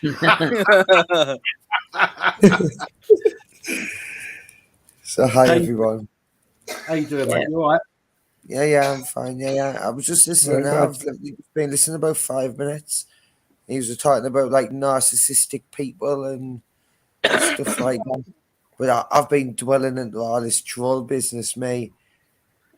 And if you was like to talk about that, no, clever trolls. I'm not talking about normal trolls, like in the comments. No, that's what I mean. I'm just saying that there's a lot of it going on. There's a lot of troll shit going on. More than there used to be. It seems to be getting worse as time's going on. They're getting cleverer. What do you mean? How are they getting clever? Tell me. What do you think? They're not just coming straight in, causing hassle. They're working their way in and then just gradually working their way up to it. Yeah. Do you reckon this would be a good idea for them? You reckon this would be a good idea? Imagine if you had like 2 or 3 trolls on the panel and they would just sit and argue amongst each other during the whole panel and just take over whatever show it was. Wouldn't that not be like super trolling? Does anyone agree? Yeah, they've got their own fucking channels they can go in and do that. Yeah. They are doing that. Yeah, dude, man. I mean, like, I hear what you're saying, but that sounds like RDA or some kind of like, pay per view or like, some kind of fan base cult kind of thing. Gamer, hi, everyone. Hi, Mandy. Hello. Hi, man.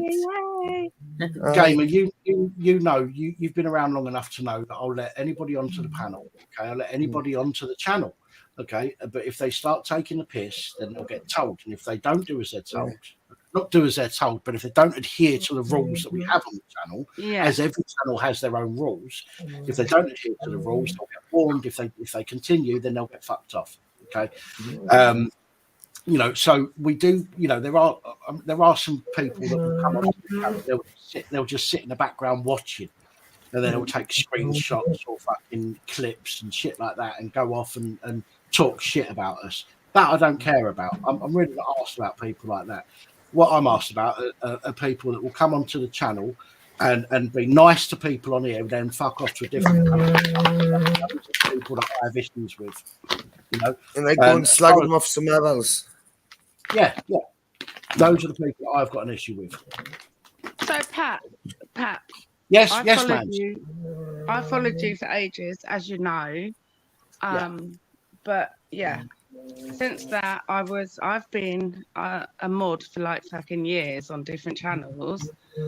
But as I call Roger will know, the terrible trio, I've been blocked on all of them in the last 2 days. They don't tell me why.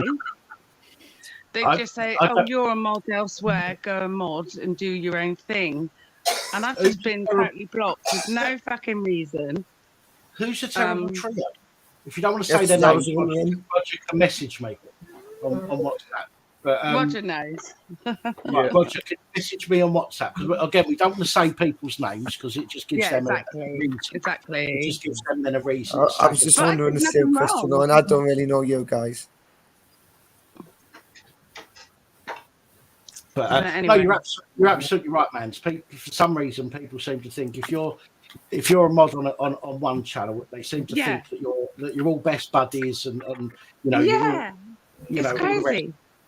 And you can't be a mod on another channel because of that. It's ridiculous. Listen, if somebody gives you to be a mod, they do that simply because they think that you're capable of being fair. And if you can be fair on one channel, then you can be fair on other channels. And for people to kick people off, it's just fucking ridiculous. But let me have a look, see what Roger. I was told to just go off and mod where I want to go and mod, and bye. I was like, fucking hell. I've been supporting you guys for like weeks, and you just say bye.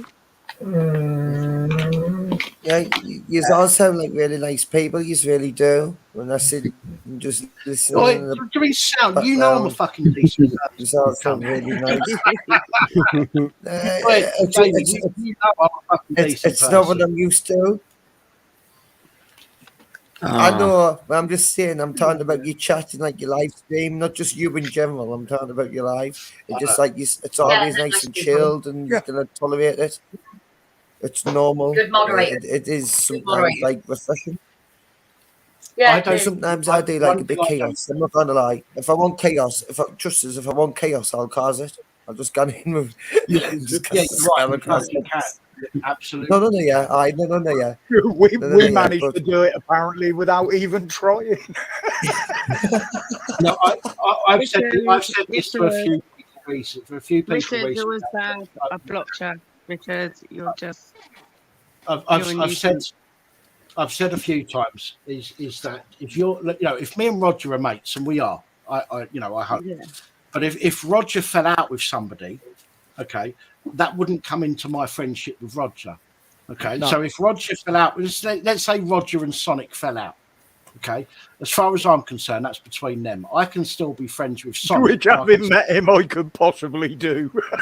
I totally understand, Pop.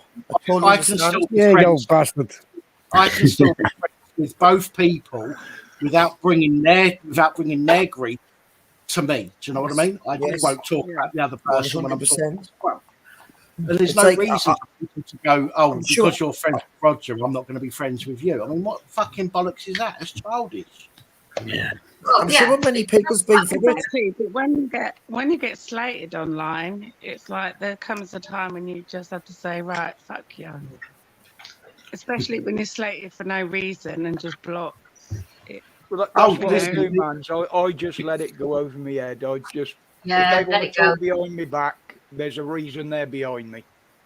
Listen, there's plenty of people doing that to this community. Plenty of people. Yeah.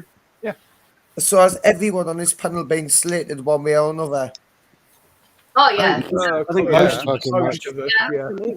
I don't know. So everyone then. I got the old fan club. The thing is, none of us need the drama like that. The thing is, some people. I think I mentioned it in the past. Some people feed off of the drama. It's like they want drama. That's why they like to cause problems, and that's why people stream the live streams in Discord. Not saying any names. You know who you are. That's you know, ridiculous. And the thing is people don't have any respect. That's what it boils down to. They've got no respect, and they don't care about anyone else's feelings. They only care about, say, their pleasure themselves, right? What they Or want being for bullied. themselves. Yeah, but I do it the other way. Like with what's happened now, we've got accused of doing things. So Well, we I've haven't. gone, like, I just walk away. If I'm not on there, I can't be accused of anything. Well, that's the thing. I've not been on any other live streams at all since everything's kicked off, and since the rules of your channel, and since your rules of your channel, Dan, has changed. I haven't been on any other live stream, whether it be in the chat or on the any panels itself, because I just haven't got time for the drama. I've got enough drama going on at home. I don't need any more going on. Yeah, you know, absolutely. Absolutely. And listen, That's the reason that I don't go on Discord. I know people have told me I've been slated on Discord, but I don't go on there because I know. Like, I don't care. Exactly the same as me, man. So I'm on Pat's Discord. That is it. That is it. Exactly. No, I don't I care don't if people do- go onto other people's Discord or other people's channels. That's entirely down to them. And one thing I would never do is stop somebody coming on here just because they enjoy going onto somebody else's channel. That is ridiculous. It's absolutely pathetic, childish, and ridiculous. And I would never do that.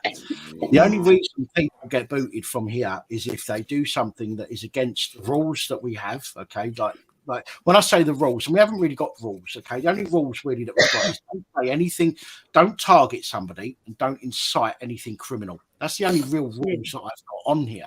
Yeah. If you want to say something that is against the law or that will get you into trouble, that's entirely down to you. It's got fuck all to do with me. So if you want to come on here and you want to slag off, I don't know, black people or gay people or whatever, and you do that whilst on here, that's got fuck all to do with me. Yeah. Sort of my problem as well, Pap. That's Hang on. Let me finish. I'm not saying I agree with it, okay, because I probably won't agree with what you've got to say, but you have a right to say that. Yeah, but if you come on here and you start touching somebody, or you start inciting some kind of criminal behaviour, then I have to take action. That will affect my channel far more.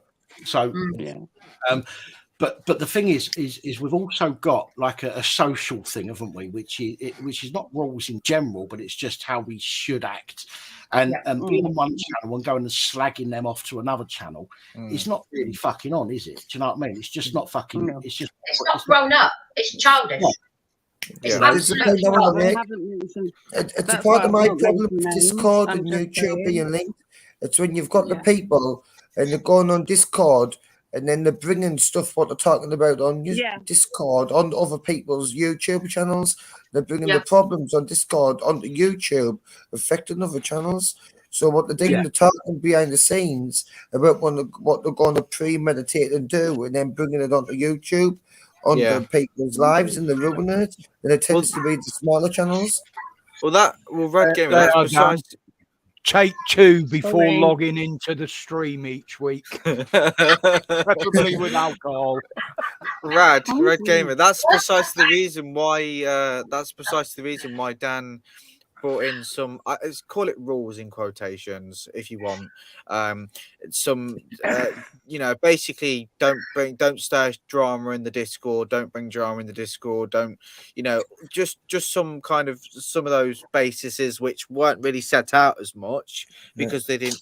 No one needed to do that. But now you get one warning in Discord, and then you get booted if you still carry on, kind of thing, and the thing is the fact that moderators have to do that now, it kind of, that level of trust goes away because certain people can't be trusted. It's like when one person in a classroom does something wrong and everyone else gets punished for it. If you understand what I mean, right? Totally. Like army rules. That's what happens in the army. If one person gets something wrong, everyone gets punished for it. So then Which none I of don't them agree will do with. anything wrong. Which I don't agree with, because it's like if it's one person's fault, why would everyone else have to be punished as well? Because it stops anyone from doing anything wrong. Because what it sort of does. But in the army, it's different on Discord. Or in the from army, an army perspective, it's probably different. But do you know, if like in regards to like say Discord or YouTube, if someone does something wrong, it's their problem. But to go on, Dan, go on. Yeah, it's to make everybody else aware that they need to be fucking reacting to this shit as well. That's what it is. So if I turn around and said, if somebody comes in here, right, and starts slagging people off, right, then I'm going to punish you all, right. Then what that will do is it will ensure, or should ensure, that nobody wants to get involved in that kind of shit. And if they see that kind of shit, the first thing they're going to do is report that shit. Okay, so that they don't get picked up in it as well. Yeah.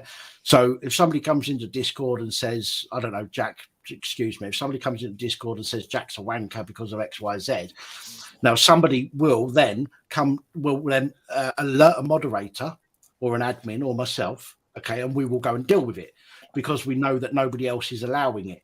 It's when people sit back and allow this shit to go on and get involved in this shit and join in the slagging off when it becomes a major issue. So when this is why they do it in the army. They teach people a lesson by saying everybody's going to get shit, so that everybody then rallies together and says, right, we can't allow this to happen again.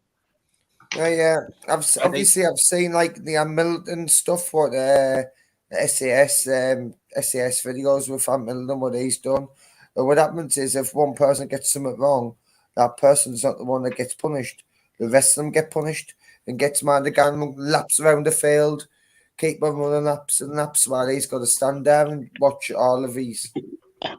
As much as some people would probably disagree with that, I mean, it's not necessarily a bad thing that everyone else has to do it because you're reminding them of the standards that they should be upholding and that they should be following. That's the idea of it. If one person does something wrong, whether it be intentional or accidental mistake, right? And it doesn't exactly affect like their progression, whether it be if they're in training or if they are in the army and they've got past that stage, because everyone makes mistakes. You're all going to make mistakes. You wouldn't want to do it again, or would you? No, you wouldn't. No, but we're all human after all, and anyone who's ever said they've never made a mistake is a liar. Yeah, we all make mistakes. We've all done it. As much as some people maybe can't necessarily admit to it, we all done it. And especially, regardless of what setting, regardless of what you've done. I mean, it's different if you've murdered someone, for example, and you go down for it. You go down in prison for it. Obviously, that's different. But if it's something that's not really affected someone else, or it's not exactly major, we all learn from it. We all learn from our mistakes. It's an experience, Jack. You're right. I'm going to go down. Before I go, when I found this site, I found it to be the most diverse in all disabilities, all people, all ages. Everything was involved in this group. You allow free speech to a limit unless they cross the line. I like the family that's produced here. That's why I'm still part of it. Keep it going. When you have people that want to ruin it, they are at the top of the chain. We are mostly in this group and in the chat passive, assertive people. We listen to each other's opinions. We may have a debate that might get heated, but we don't fight. We have a debate. That's what being passive assertive is. The other idiots are not. They are aggressive. They are passive aggressive, which means unless it's their opinion, they don't want yours. That's it. Yeah. So I'm going to say good night, peace and blessings to all, and I'll catch you guys soon. And Nice to speak to you again. Nice to speak to you. Remind yourself to hold the sticky pads around your house. All right? I will. I will. Take care, Tina. Take care, everyone. What's the second name? Cheers, darling. What does the second name say? Did I read that correctly? That can't be right. I must have misread that. What did you? I must have had my beer goggles on. No, it said Tina bitch, but it's more of like a joke more than being more. Oh right, I thought it was just my beer goggles there. She has it as bitch because it's baby. Come on, I'm joking, guys. Come on, I'm joking. You get the wrong side of her, and it's a perfect description. Yeah. But yeah, Okay, can I just leave me one little troll comment? Tails is better than Sonic. That's all I want to say. You know what? Actually, here we go again. I'm gonna say that blue is better than orange. So I would say that Sonic is better. No, I love Sonic. I'm a big Sonic the Hedgehog fan. Sonic's better all day. Anyway, I love Sonic, where's your logo gone that I made you? Not mine. Oh. That's not the logo. Wrong one. Oh, oops, wrong one. Sorry, my finger slipped. Sorry. I bet you say that to all the girls. Roger. Oh, is it that time of the night now? Oh, Roger. It's gone midnight, hasn't it, sir? It's gone again. That's hilarious. Oh Lord. We can do this all night. This is why I like going on these type of stuff. This is why I like these streams, because it's hilarious. But other channels, it's just drama after drama, and it's just not needed. Yeah. Exactly, Jack. Thing is, all of you probably haven't. I mean, some of you work, some of you have your own stuff going on in your own life. You know, you probably got a lot going on. I know that some people in this live stream, or well, quite a few people actually in this live stream do, you know, but everyone has different shit going on, and no one needs drama. I mean, it's just pointless. I mean, because what are you actually getting out of it, really? I mean, all you're doing is you're wasting. He's still going. Bloody hell. Do you know what these plays, mate? You know when you're having enough like this, like you go on like this, like it's drama. It's good drama. Too quick for you, Sonic. Sorry, He's mate. got it full screen as well. I know. Son, if you Listen, I don't care. I like a joke as much as the next person. Look, at least in that picture, I've got all my fucking teeth. I set them off when I say his tails. I say his tails and I just set them off. Funny you say that, actually. The other day, your camera froze and I took a screenshot. I think it was either last week or the week before. No, it might have been the week before because I wasn't on last week. I'm still here.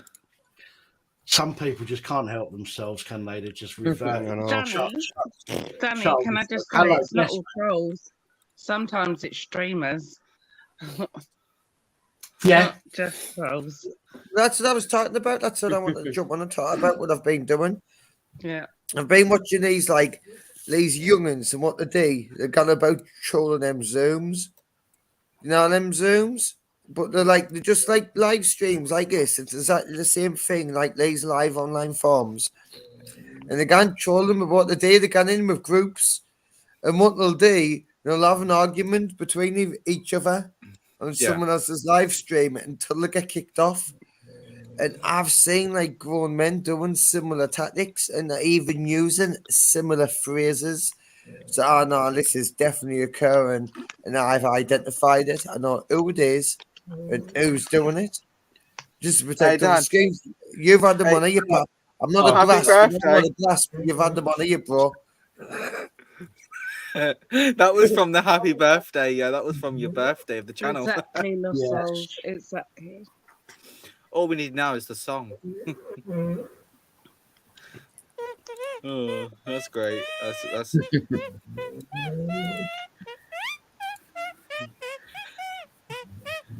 And then I popped that picture up at the end. Is it really your birthday? No. It was the channel birthday. I made a little song. Well, you're trolling us really. Then you're trolling us really. So since you've trolled us, if you ever get 100,000 subs, I want your plaque. I want your YouTube plaque. You owe to me now. That's fine. I'll just make another birthday song, but better. Honestly, if you would have saw it, you'd be like, "Oh, I mean, it's all right. It's probably not like top quality, but it because I was dealing with other shit to do with my YouTube account getting hacked and whatnot. I had to deal with that first. So once I got that sorted, then I could make it. But How did I hack your YouTube? oh, so I downloaded a program which would convert. Do you know like audio and video files? It would convert it from a certain audio extension, like for example, MP3, or whatever, or MP4. I'd convert that to another file, but inside that was a cookie stealer. Ooh, lost souls. Yeah, that's what the Sorry. panel looks like without all the masks on and the filters. I done one. I done that picture a while back, and I put all the different names underneath. Well, where that? Which one was that? Muppets. Muppets, yeah.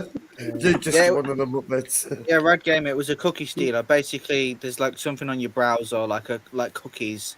So whenever you logged in, there's like a cookie session kind of thing, and it stole that, and that's how they got into it. So technically, they didn't have to log into my account; they would have already been logged in. So it's like when you know, sometimes because I'm really basic, okay. Cookie stealers are more cookie stealers are more prominent nowadays. Let's just ask you. So I just know I'm in basic terms. So now sometimes I'm clicking on stuff and it says allow cookies. Should I be saying not allowed? Some sites you have to allow cookies. Like a lot of them require login. When you log in, it has a cookie that says that you're logged in. Yeah. And if you clear your cookies, it will wipe out your login. It will log out. Yeah. But sometimes cookies are necessary for or there are some cookies that are necessary for every site. But yeah, there are other cookies which are blank cookies which somebody will set up and install on your computer when you land on a web page, and then that will still, as Jack said, it can still some of it will send that cookie to the person. It wasn't just YouTube as well though, because the next day, Amazon, someone logged into my Amazon account, tried to spend £75 on a gift card. Thankfully, there was no money in the bank account, so get stuffed. Use. And they, funnily enough, after that, they actually, because they are very strict when it comes to gift cards compared to making an order, on Amazon. You got a gift card, didn't you? Well, no, it didn't go through. Although it got declined anyway, they actually put my account on hold after that transaction. Anyway, and it took me over a day to get my account back, but it's fine because I wasn't exactly planning on ordering anything. But I've changed the way I do things if now. There was nothing in there. Yeah. Well, no, I changed the way I do things now. Do you know on like your bank app or whatever, you can enable certain card controls, payment controls, like online and telephone, gambling, chip and pin, all that stuff. I disable all the ones I don't use, and the only ones I do use is contactless, chip and pin, and then online and telephone. And I just enable online and telephone and disable it whenever I need to. So that way, even if I've got money in there, it's not going to steal. Even if I've got direct debits, I cancel. When I make a direct debit, I always cancel it and just make like a card payment over the phone whenever I'm ready to pay it. Whether it's I've just noticed that picture, Keithy do. But and another thing, what makes me feel pretty safe is that my dad's wife's she's a banker. And she's like, she does the banking side of it, but she's actually like a fraud officer as well. If she works on the fraud team.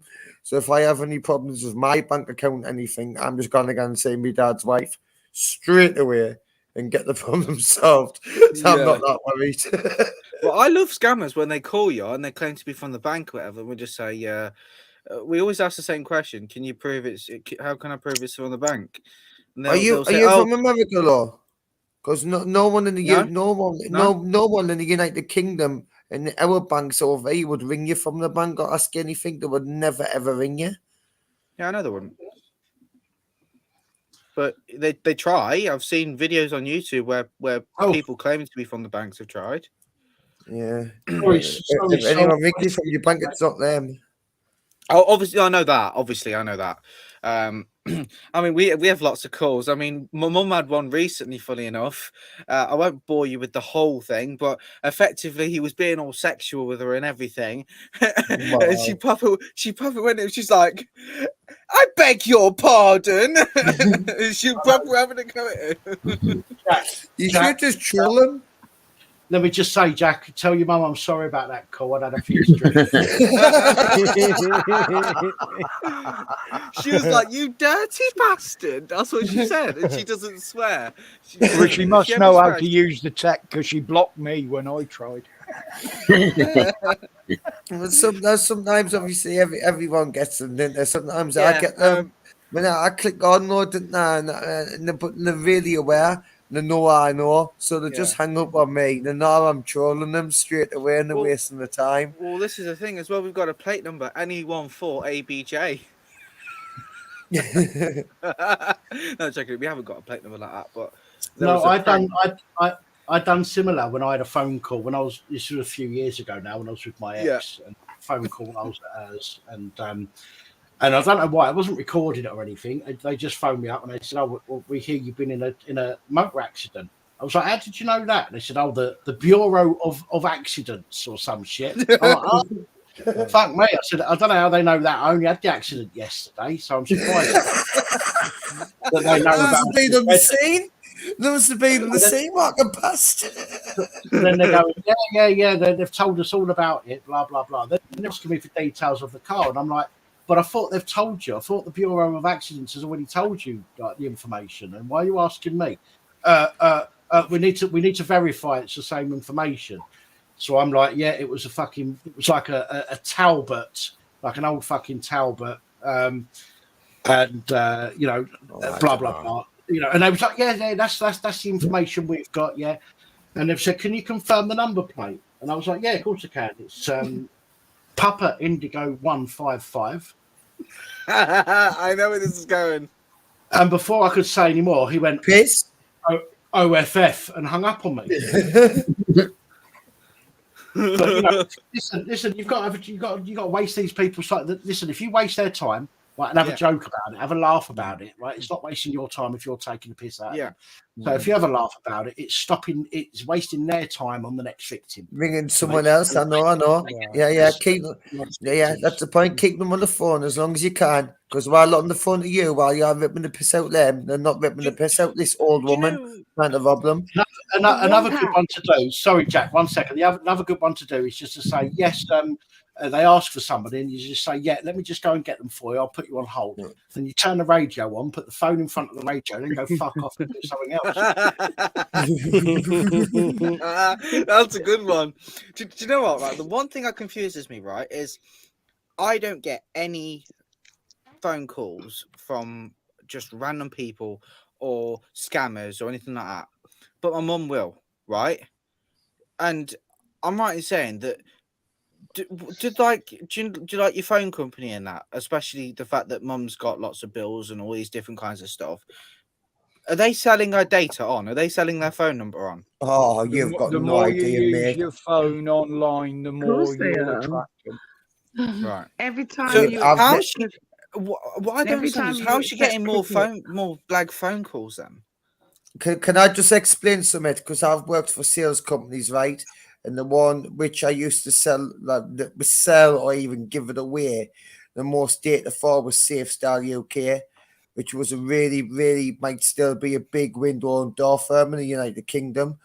And when we and our teams used to pass on data to other window and door companies, we were just swapping data. Didn't think your data's safe if you have given me your phone number and your address. Didn't think that's safe. We were selling it and giving it to anyone, and we weren't bothered.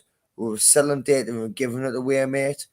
Your data is not safe once you give your telephone number and stuff like that to the companies, and don't think it is for 1 minute. Breaching all data confidentials, breaching all that. It's not, no one's bothered if there's money involved. Just as to pass on data, they will be passing on data to each other, and you won't even know about it. So how are the scammers getting a hold of them, man? How are the scammers getting a hold of them? They buy them from brokers. Because you're passing it on. Brokers. They buy it from brokers. So let's say we had like a tub of leads, okay, old leads, all piled in a box, old leads where people's written down the leads, the phone numbers, the addresses, the names, all that. So what we would do, we would swap like one of our boxes to another window and door company from one of their boxes. And somebody, so then when them ring through our leads from a different company, they might be able to get some sales through them, which obviously they will. Statistically, you will. You know what I mean? Take some time ringing through them, but you will get money out of it. But then we'll not even know how they've got the number. How did you get this number? Some people, but some people's like, yeah, okay, we'll buy some windows off you. Just how it works. It's just there's millions and millions of people, so. Right. If you just look up the words data brokers, you'll see just how many companies out there that will sell your data. Okay. There was an investigation by the IOPC a while back into data protection compliance with GDPR. Organizations were using the services of data brokers to supply them with phone numbers, email addresses, all this kind of things. Now, what you got to remember as well is, for example, I used to do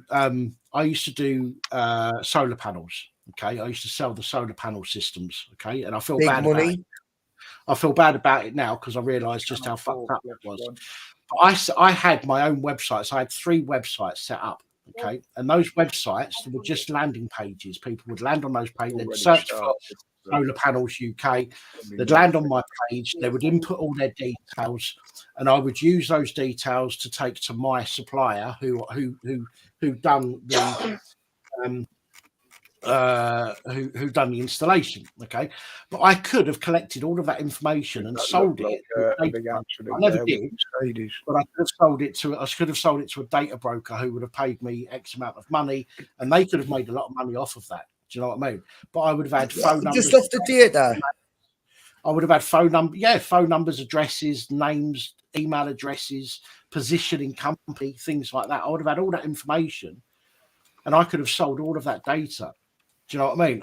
This is what people do. People will set up landing pages, okay, for example, like the green scheme, get your underground fucking heaters and all that kind of shit. Anything. And people will go and put their details in, thinking they're going to get through. And in some cases they will. Don't get me wrong.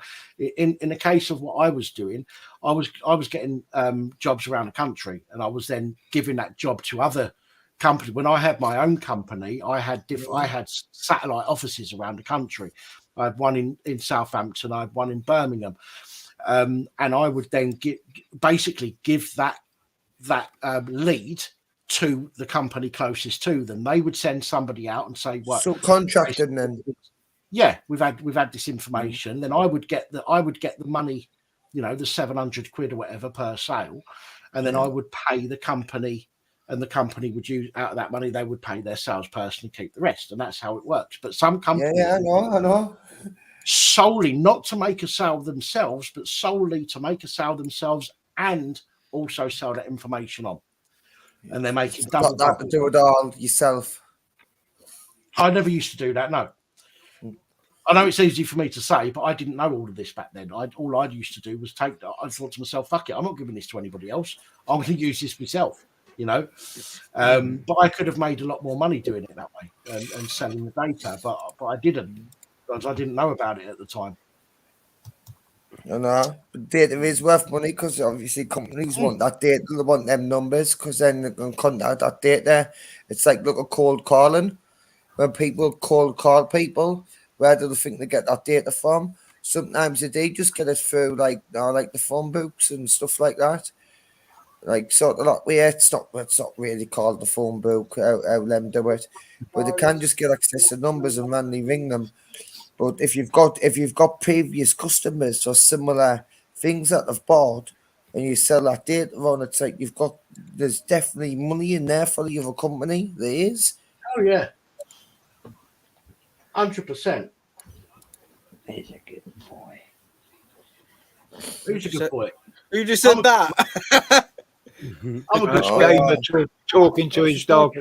It wasn't me this time. That was No, freaky then. I think it was Gabby. Look, she's got a dog that looks a bit like Hey, that was freaky then. That sounded like that was a ghost right in my ear. Sorry. Hold on, one Oh, I second. don't get on about all these ghost people again. Gabby, is that a staffy? He's a half staffy and a half old-time bulldog. Ah, he's lovely. Aye. I'd put mine on the camera. Gabby, put mine to sleep, and I'm not waking him up. If I wake him Aye. up, that's me fucking up for 3 hours with him. So I that's just not had, happening. had him out. I just had him out there. So we That got could have to been the speak spirit soon. box, Holly. Well, I didn't believe in ghosts and family against it and all. I seen something really strange though on that Miss Emma's Meet when I was watching that Hang on. Miss Emma's Meet. Hang on. Listen, I I think explained to it, hang mate. on, gamer. Right. 1 second. I think I'm getting funny phone calls, but they're not even heavy breathing. They're just hanging up when I answer. Private number, please. At least give me some heavy breathing so I can have a wank. Fuck's sake. Right. Off topic of that, regardless of like the funk guys he's getting off, wherever he's getting them from, or whatever site he's been on. When I'm saying about Miss Emma, right? She had a ghost video on and this paranormal thing, and everyone listen. I want you to again have a look at it once again because Pat was actually on that night, and I want you to have a look, right? You're all talking about the orbs and stuff like that and the curtains, but at one point in that video, I seen this black big figure come on the left-hand side of the screen with 2 yellow eyes, and it was the most trippiest thing I've ever seen. I've watched it back multiple times, and it's horrifying. Years while talking about the curtains touching and bloody orbs, and I seen this black thing, me, and I tell you what, I was so wrong. Dismiss Emma saying, "Oh, this paranormal stuff's real." I didn't think it's real. Really rocks the glasses a little bit. But that black thing wiped us out. It wiped us out. Okay, I'll tell you what I'm going to do. I'm going to show you exactly what Gamer's talking about here. I've just opened it on another window, right? So let me just share my screen. Fuck the orbs, fuck the curtains, watch for the black thing on the left hand side of the screen, and it'll terrify you. If this is real, No. I've seen this. I've seen this. I know what you're talking about. I've seen this. Right. Chill out.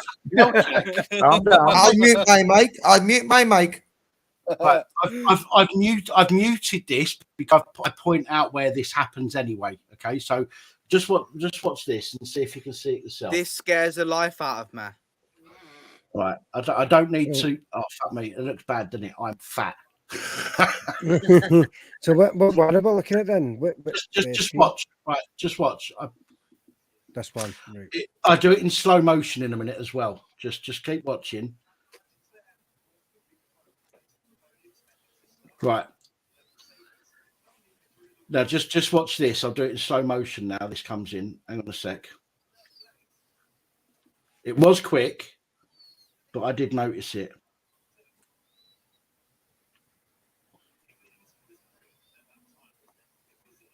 Give us a second and it goes in slow motion and a bit closer.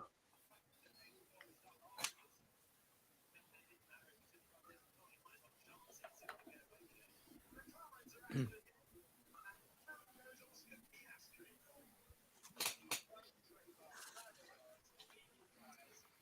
50% speed. So this is half speed. Hang on a sec. I'm fat. No.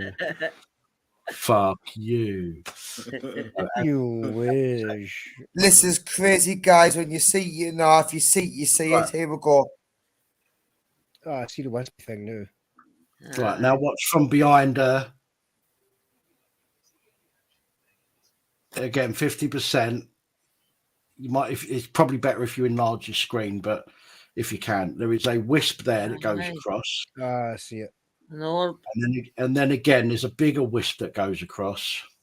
And now we do a close up of those.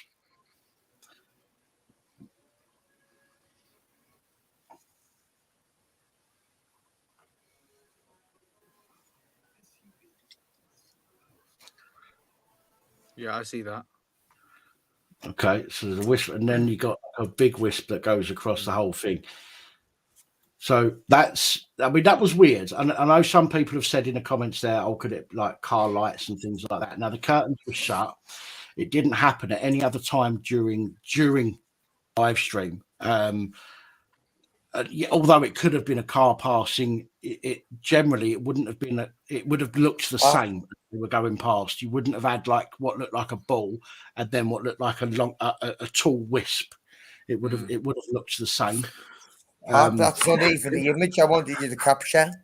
You missed it. And how about the orbs and the curtains and all that?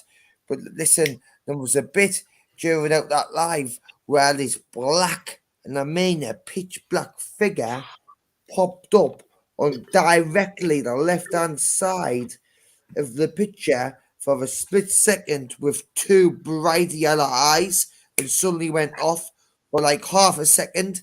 Black figure jumped on and went off. After all that, it happened after all that because I watched it all back. Because I was laughing at it during the time. I was like, ha ha, whatever, full of shit. You know, when I'm like, ha ha, whatever. All these little orbs, all this. You know, my mentality. Sometimes when I watched it back and I thought, hey, she might be right, you know, and she might have a case. Because that black figure. You need to keep watching behind the back now. and you still haven't even seen the black figure. That wasn't what I wanted to show you.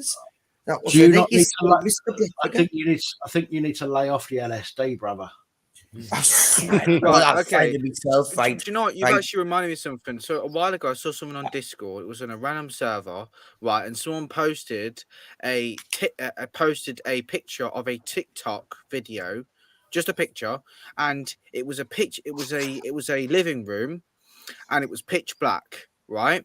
And now I didn't notice it at first. I thought it was the curtain. It wasn't. It was actually, so you had to zoom in all the way to about 200% to see it. It was it scares me even now because it reminds me straight away. It was a completely white person with a smiley, well, basically the face was smiling. It was a freaky face. I don't know if any of you might have seen it. You might not. I don't know. I hope you're not suggesting black people don't smile. No. I'll need to. I don't. Do you know what? I need to find it. All I'm thinking is that face that people meant to see in the dreams or something like that. That's where my mate's going. Well, I don't see the faces, but I do get the voices in the head. But I try not to listen to them. They get me into too much trouble. Yeah, probably. Who says that? Who said that? Me. Well, I hope that was a joke. If not, I'm going to ring you a doctor right now. No, that was a joke, mate, and I do need a doctor, but it's a good one.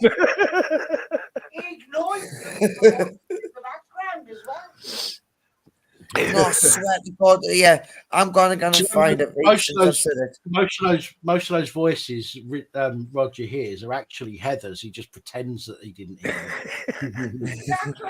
I was going to say, you want to see something scary in the background on a video? Wait till I ask for a coffee in a minute. Maybe I can find it while I'm on here. I'd love to do it. I'd love to get that black figure up, but it's roughly just where you stop that video on that pack. If you've got the full thing, I swear to God, if you just went a little bit further and watched it for a little bit longer, that little black figure popping up, it's got to be fake. That can't be real.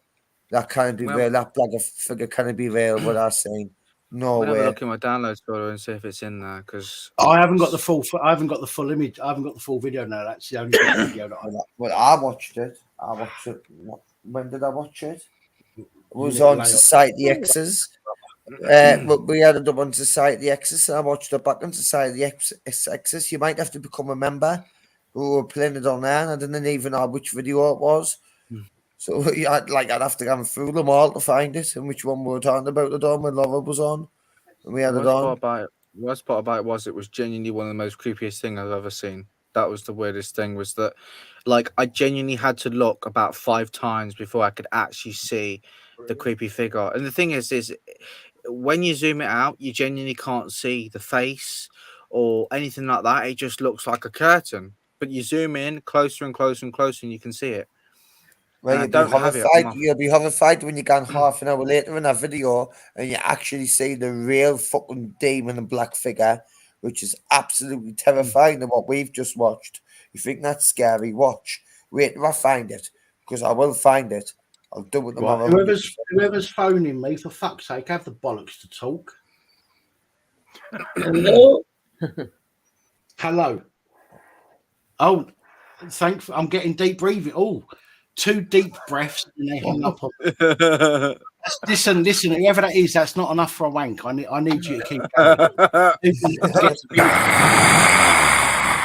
Don't do that, you stupid moron. No, it is. I actually got a little bit of a shock. You on your phone, and I got a bit of a shock. Hang on. That's not even enough for vinegar stroke status. Okay, that's like 2 pulls at the most. At least fucking give me a chance. Sonic, don't do that. You're going to give me a heart attack. Listen, you're more likely to have a heart attack looking at him like he is now than he is fucking sitting that picture. Oh, yeah. So handsome, it's fucking scary. And I'll beat you on a speed run on Sonic the Hedgehog 2. I'd beat you on a speed run live. Sonic the Hedgehog 2, 100%. Sonic the Hedgehog 2, and I fly through it. So, Dan, if you're thinking about having a wank to a phone call, put that up and look at that each time. It'll put you right off.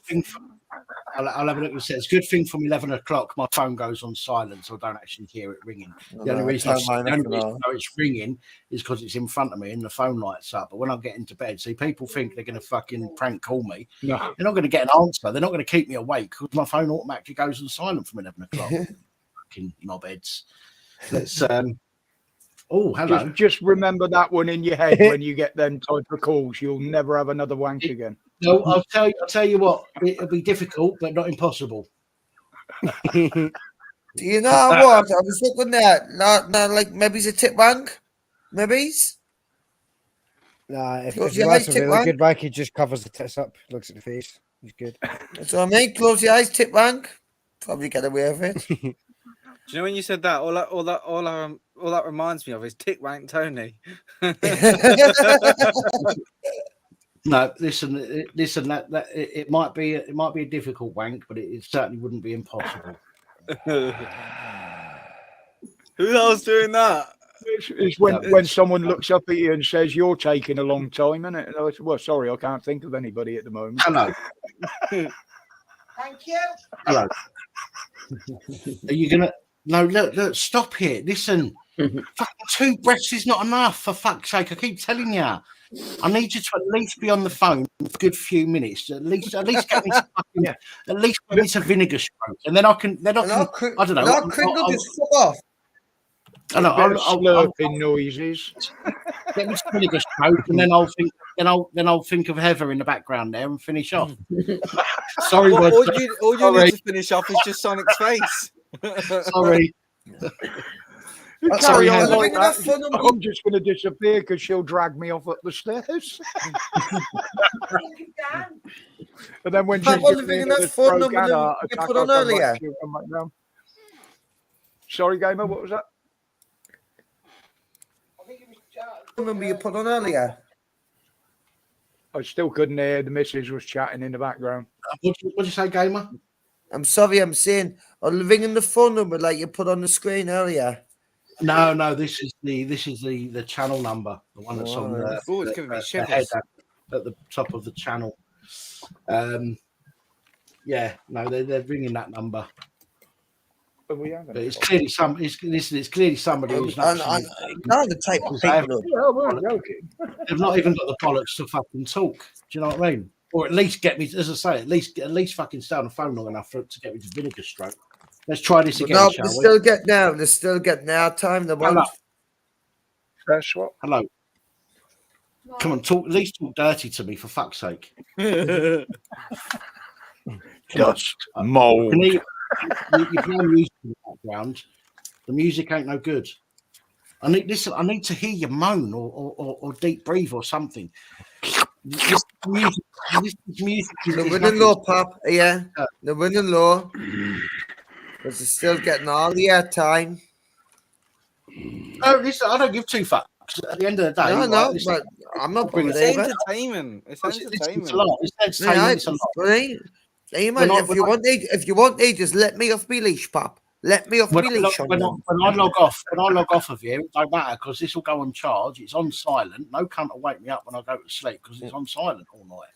You know what I mean? So, for me, hey, man, I've had trolls that have mental breakdowns on a live.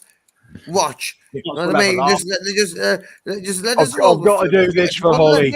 Molecules. I'll show you. You've done it wrong. You've done it wrong. You're supposed to go like this. Molecules. Molecules. What's a molecule?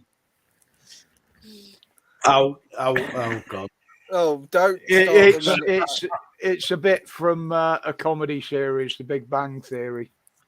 A molecule. I didn't know what a molecule is. I didn't know who Sheldon is. I've never seen The Big Bang. Gamer.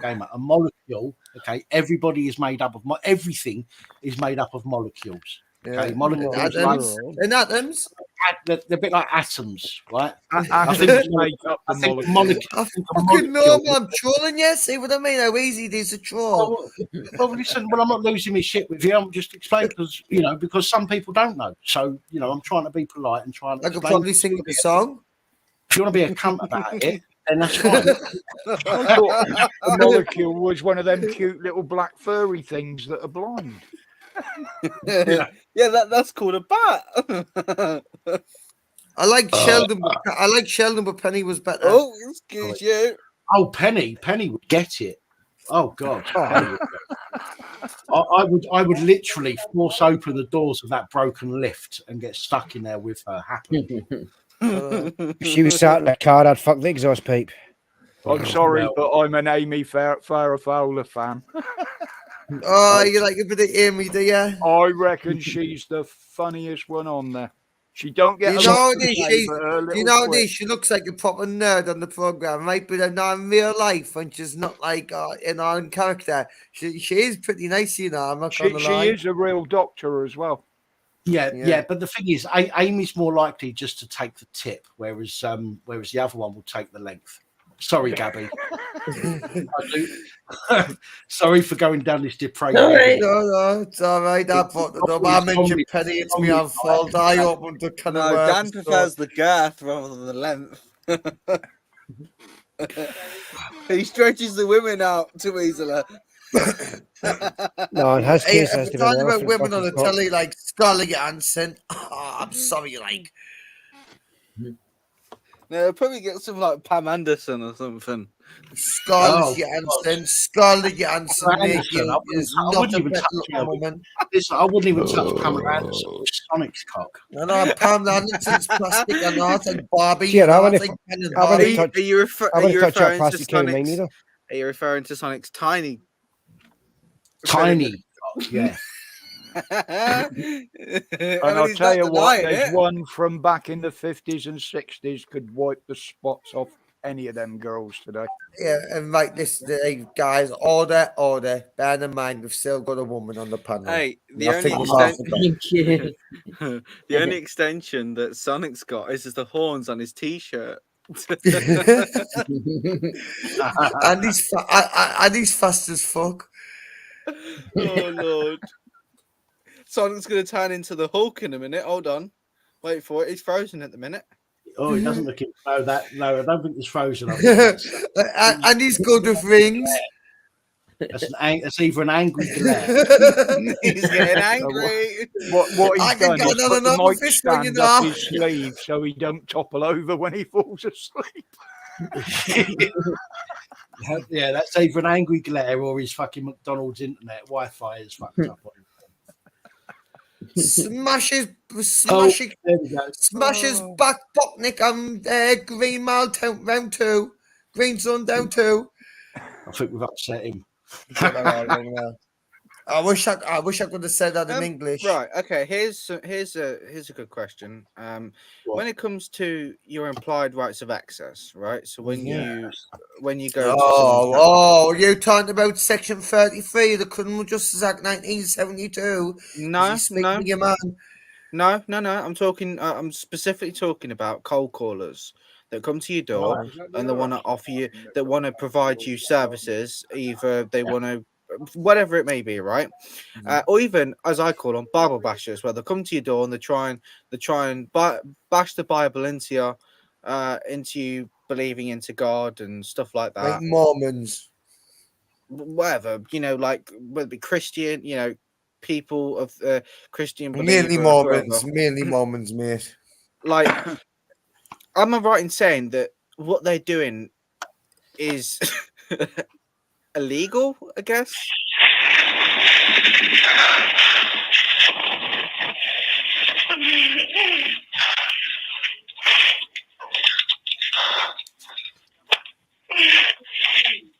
That sounds very intimate. Now, are you actually shagging somebody, or is that a video of people shagging? Of course, it's a video. Because if you're not capable of doing it yourself, then you might as well just go fuck yourself, go away. But if this is you, I'm more than happy to listen. I don't know which one. Oh yeah.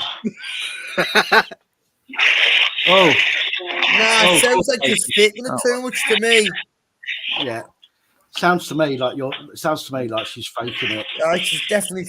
He's clearly not giving her a good Roger in then.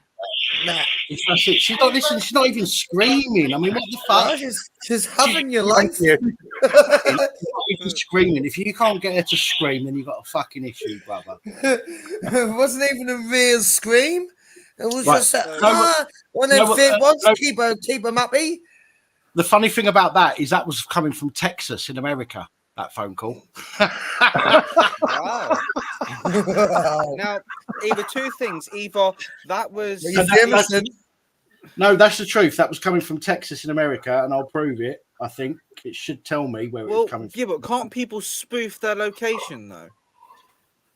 International. Well, it's an international call. International. Okay. Pop. Are you police abusing powers? Yeah. International. No, you're getting drugged internationally. Either two things have happened. Either one or two things have happened. Either it is someone genuinely from Texas in America, or they have gotten a number, because you can get numbers in different countries, and they are using something on their computer, like I think it's called a VPN. Free now or text now. No, you can even do it through Skype. I've got an 015 number because I live in Liverpool and I don't want to, I don't want to trick people or hide. You could do it. Yeah. I could have got a Texas number to use here in Liverpool if I wanted to from Skype. Yeah. So you can still do it that way. There's lots of ways of doing it, but it's just. I doubt they'd be in America anyway. Let's be honest. I doubt that. And plus, they didn't sound when they were moaning. They didn't. Well, when that woman was moaning, kind of. I'll give them 5 minutes to ring back. She didn't sound American.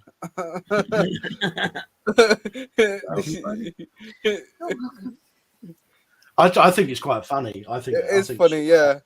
It depends. Listen, look, not for some people, not like you, Pap. You've got thick skin, okay? You can deal with the chores and eat. No, some people can't deal with it, and it affects some people differently. Yeah, you're absolutely right. You're 100%. You're absolutely right. There are people that have got less thick skin, and they will take things, personally, and it will upset them. I mean, that even to be fair, even when I first came onto YouTube, that kind of thing wouldn't have upset me. There were other things that upset me when I first came onto YouTube, but that wouldn't. That I would always. Yeah, that was hilarious, Sam. That was hilarious. Yeah, if whoever it is had the bollocks to phone me and tell me what they actually thought, rather than silently phone calls or heavy breathing phone calls or that kind of shit, then that might affect me or might have affected me. All they're doing is wasting their time. They're not actually affecting you in any way, shape, or form. So if all they're doing here is they're just giving all of us content. It's content. It's content. So, but my point now, you're saying that they're wasting their time. Actually, they're not, because of course we're talking about them now. They're not, because we're talking about them now. They've got what they wanted. It's for a good thing. It's for a positive light. But we don't know who they are. That's the thing. If we knew, if it was somebody that wanted us to talk about them, okay, that was interested in that, then they'd let us know who they are. Then they'd be getting some airtime, wouldn't they? Because we'd be talking about who they actually are. For example, Crinkle, when he porn bombs, what happens? Everybody talks about him for 45 Probably minutes. him. Probably is it. But doing that when we don't know who it is, that's not giving them anything. You know, they might be sitting there going, I've just done that. And what? We don't know who the fuck. We don't know who the fuck you are, and nobody cares who. No, that doesn't really care either. No, I'm just saying. If we can keep them on, it's going to cost them a fortune in tissues. Oh Lord. Hey, I like that loose on me. Obviously, I would never do it on obviously my channel. No, channels that I respect. Like obviously, I love the Leeds boys and that.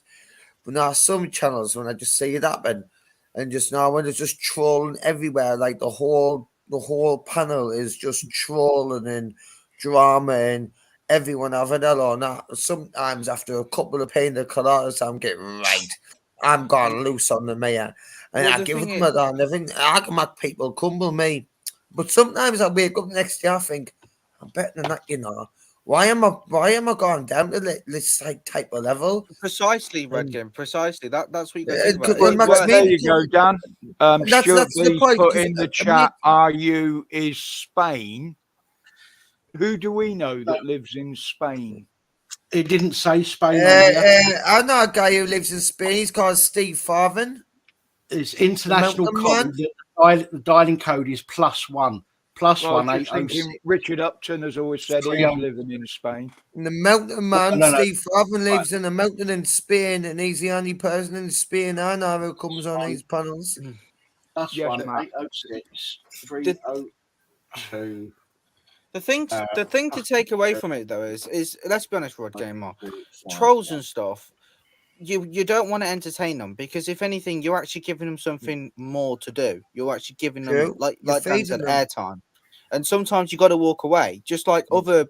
Not going to say the names because I don't. And another point of it is, do you know when you have a laugh with them, Blaze lad, when you have a laugh with them, you try to just play them at the own game. Sometimes you become as toxic as them, and that's when you get it wrong. And then because then you can say the wrong thing on one of these lives, then that's why you've got to be the bigger person, and that's why you've got to be the adult and actually think about it for a minute before you actually say something. Think about, am I am I doing something that is hurting other people? It depends if you scoop down to their levels. You know, because these trolls can go to a really low level. Yeah, but that's why sometimes you got to think to yourself, it's probably best. This is precisely the reason. Hello, you're going to talk to me now. You're going to talk to me. Is that? Oh, you found a different video clip that makes her sound like she's actually enjoying herself. Sounds like the same thing. Right. Yeah, get a wee bit of. Listen, she's only moaning. That's hardly fucking God, is it? Do you know what I mean? She could be having a shit for all we know. If that's as good as it gets in Texas, I'm glad I do all my shagging in the UK. 2 girls, 1 cop. I mean that you're shagging. I'd rather listen to that than these, whatever he's listening to.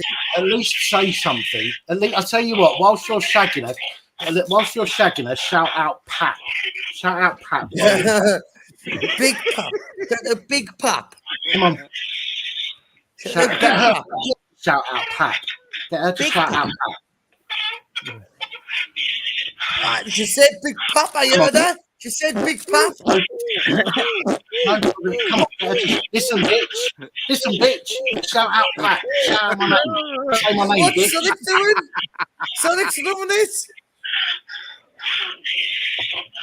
What's my name, bitch? Say my name, bitch. Pat. What's my name? Say my name, bitch. Ha, Pat. Say that. Sonic, you were definitely not playing PlayStation now. Recording, say my name. Yeah. Come on. No, I'm sorry. Sorry. Listen, whoever you are, you're obviously not doing the fucking job properly. I think we're all having a time of our lives here, just enjoying ourselves. Listen, Mr. McGarry, DJ Sonic, was he wasn't playing Sonic the Hedgehog 1, 2, or 3 there. What I think, and that definitely wasn't his controller he was playing with either. Is there anything you want to comment on that, Sonic? No, it wasn't. I have put it down now. That wasn't what you were. Oh, was he doing the? Was he doing the? Gamer. Was he Gamer. It's tugging got the a great carrot? Was vibrate. it? It's got You a were great tugging the vibrate. carrot. You filthy You animal. were shaking. You were shaking someone else other than the controller, bro. You were shaking the beef. Yeah, Sonic was almost at fucking vinegar stroke after. He was almost at climax. No, see, he's playing Sonic now. That's so. What were you doing then? It's got a great vibration function on it. Yeah. Oh, well, that's it. There you go, then. That's it. Guilty. Yeah, I was giving it all. There's only one setting. It's number 3, the highest setting. Now, man, My rampant rabbit got at least what you 7 waiting up? settings He's 'cause it's waiting got a stuff up slider now. on it. No, what the hell? What are you waiting up? Let's face it. Whoever and whatever that is, it's a fucking laugh at least. Do you know what I mean? Yeah, This is I don't give two fucks about things like that. I came in because I thought it was nice and chilled and calm. I came in to get away from the stupidity. God, I'll make the wrong I was. Oh, fucking hell, you won't get away from stupidity on here, lad. Fuck's sake. we all turn after midnight. But listen, it's a bit of a I'll tell you laugh. what, come and let Gabby have a ring. This Gab, that's because she hasn't said a word and she's been laughing. Can we let Gabby have a? Did you say can we let Gabby have a ring? I'm not letting Gabby phone me. No,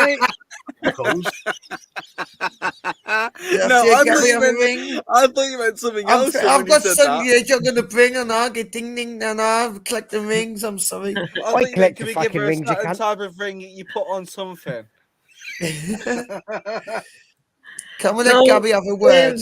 Well, what I was going to say, Pap, is when it's supposed to show us a video. Yes. Yeah, you were getting it ready, weren't you? 4 hours ago. You're getting it ready. Oh, you need to speak up. You need to speak up, lovely. Yeah, no, I can hear you, and I heard exactly what you said, but I'm going to bring that up now. I'm going to see if I'm going to try this few seconds to see if you can hear it. Let me know if you can hear it. If not, I'm going to have to try something else. So, share screen. There we go. If I share the screen like that, you should be able to hear it. But let me know. A report due to be published on Tuesday will say the Metropolitan Police. Microphone. Microphone in. If you mute your microphone, Pat, I can't listen. I can't understand all of you at once. Echo. There's an echo. Right. So let me try fixing the echo settings. Shut your legs, Keith. I can tell you how to fix a Pap. You need your microphone. Keith, right, hold on. How does this sound? Riddled with sexism, racism, and homophobia. Was that still echoey, or could you not hear it, or what? What you need to do, Pap, is mute your microphone. Right. Tell me. Okay. Leave your YouTube on open. All right. I'll mute the StreamYard. You tell me if this is. And has failed to change despite a number of official reviews. Is that better? Yeah. Yeah. Right. Okay. Fair play. Thank you, gamer. I appreciate that. I've got this person trying to call me back again now. I'm not going to answer it. They're still trying to call me back. Let go fuck themselves. So listen to this. I will stop it at intervals to say what I need to, because if I don't, then this is copyright infringement and I can get in trouble. So I have to stop it at points. And do it under fair use. Right. So this is quite interesting. This is about a police and crime commissioner who blames the public for the way that the police are. So let's get on this now. A report due to be published on Tuesday will say the Metropolitan Police is riddled with sexism, racism and homophobia and has failed to change despite a number of official reviews urging it to do so. The force commissioned the report back in 2021. That was after the murder of Sarah Everard by a serving Met officer, Wayne Cousins. One senior official has described the findings as, in quotes, atrocious. To shed some more light on this, I'm now joined by the former Surrey Police and Crime Commissioner, Kevin Hurley. Kevin, thank you very much for joining us this afternoon. What are we expecting from this report? It looks pretty damning. Listen very carefully to what this fucking cunt has to say. He looks like a dick. Well, I think it's what you've already trailed out there, but all I've got to say about it is welcome to British society. That's what British society is like. And probably the one thing we can say about the Metropolitan Police, for all the kickings it's getting at the moment, it's probably slightly less worse than the average elements of British society, because the police do, in fact, vet everyone who joins it. Right. So let's digest this. What? Let's digest this. Right. So he's saying, welcome to British society. In other words, this is a reflection of British society. If this is a reflection of society, it's not a reflection of British society. It is a reflection of other elements of society. You've got to ask as well. Where the fuck did the police recruit from? Well, positive discrimination. They're recruiting from pools of people that aren't indigenous, British people, because they want to look more inclusive. Okay, so let's invite people in whose culture is nothing like ours, who don't understand the meaning of being British. Okay, and let's just fucking hire those people that don't understand it. Now he's just said there, the last words he just said there was, when you basically got to look at it in respect to people like, hang on, I'll tell you what, I'll play the last few seconds of it, but listen to what he just says here. It's worse than the average elements of British society, because the police do, in fact, vet everyone who joins it. Right, so the police vet everyone who joins it. Yes, the police do have vetting systems, but they are fucked. Okay, they are not fit for purpose. The vetting systems are clearly, utterly unfit for purpose. Okay, nobody has said that the police vetting system is good. Even the police have said that their vetting system is shit. Okay, and for this fucking twat to sit here going, rah, rah, well, the police actually vet everybody, and the next thing he's going to say is, it's just as bad. The police are just as bad as the NHS, like people in the NHS, doctors, and ambulance staff, and fire brigade, and things like that. No, it's not. And we'll play that in a sec. But yes, we do have stories coming out from social services, from ambulance, from NHS, from fire brigades. But that is nothing like what is going on in the police. Nothing at all like what's going on in the police. But let's listen to what else he's got to say. Would only need, if you like, to look at what goes on in the health service. A number of doctors who are convicted and charged of sexually assaulting people, different nurses murdering children up and down the years, doctors murdering people, NHS employees having sex with dead bodies. Let's get real and understand what's happening here. So let's get real. Okay. Let's get real. The majority, and I will look for fire brigade, I will look for ambulance personnel and NHS personnel and government personnel and councillors. I look at all of these people on the channel. It's not just police. If I find other areas where they've done something wrong, I'll also report on that. And to be fair, I actively look for people in those other areas more than I do police, because although it's called police abusing powers, I think it's fair to share the range of people in these positions. Yeah. So I will actively look for those people. Okay. And there is far, far less people in those positions that he's just mentioned than there are in the police. Far, far less. So there is either something very, very bad with the police recruitment system, or very bad with police in overall. Okay.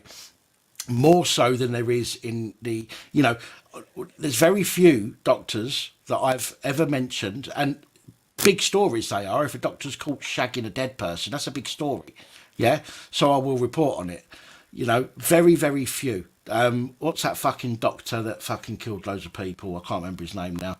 Harold Shipman. It was Harold Shipman. Harold Shipman. Yeah. That's the one. Now, Harold Shipman, okay, there's been very few people like Harold Shipman. Very few. Okay. But there are more police. Look at how many people die in police custody. Yeah. Compared to after going to visit a doctor.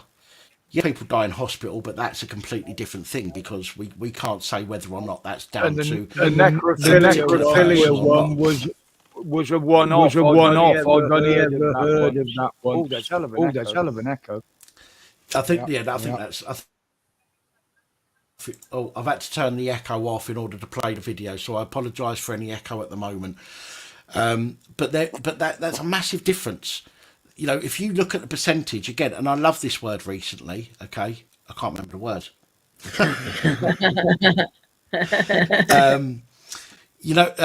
Oh fuck me, what's the word? If you're talking about a certain section of society, what's the fucking word I'm thinking of? Per capita. Thank you, Jack. Much appreciated. So per capita, the police are far worse than the fire brigade or the ambulance service or the NHS. Per capita, they are far, far worse. And for this prick to sit here and say, well, you've just got to look at the ambulance service and the doctors that shag dead people, rah, rah, rah. Well, look at the fucking dickheads in the police that are taking pictures of dead people and probably going home and tossing themselves off over it. That's fucking way worse than other people. Even Mark Rowley's speech what this guy says. Yeah, well, this guy bigs up Mark Rowley in a minute. So let me crack on with this video because I don't want it to take up too much time. Yeah, the police merely replicate society. I'm very worried what I see going on, and that is a major attack on the morale and motivation of the police service. So the police are a replication of society. So what they're saying is we, as society, are going around flashing our warrant badges at people and pretending to be something we're not in order to take advantage of vulnerable people. We're apparently all taking pictures of dead people and sharing them in WhatsApp groups. We're apparently attacking people for no reason. Although, yes, there are some. But let's face it, it's far less the British public that are doing that than it is other members of the public. And again, I'm not being racist here, but it's plain to see that there are massive incidents going on where you have gangs of people who are not British born that are causing massive attacks on people and stuff like that. Okay, so what he's got to say throughout this video is absolute bullshit, and it sickens me, to be honest, that this guy was ever a fucking police and crime commissioner. So let me crack on with some more. Which means we will all be less safe, because the thing that people forget about police, it's the only job in the country where you need to deal with confrontation on a daily basis. Right, anybody agree with that? Does anybody agree that being What a a police Lord of folly! What a Lord of folly!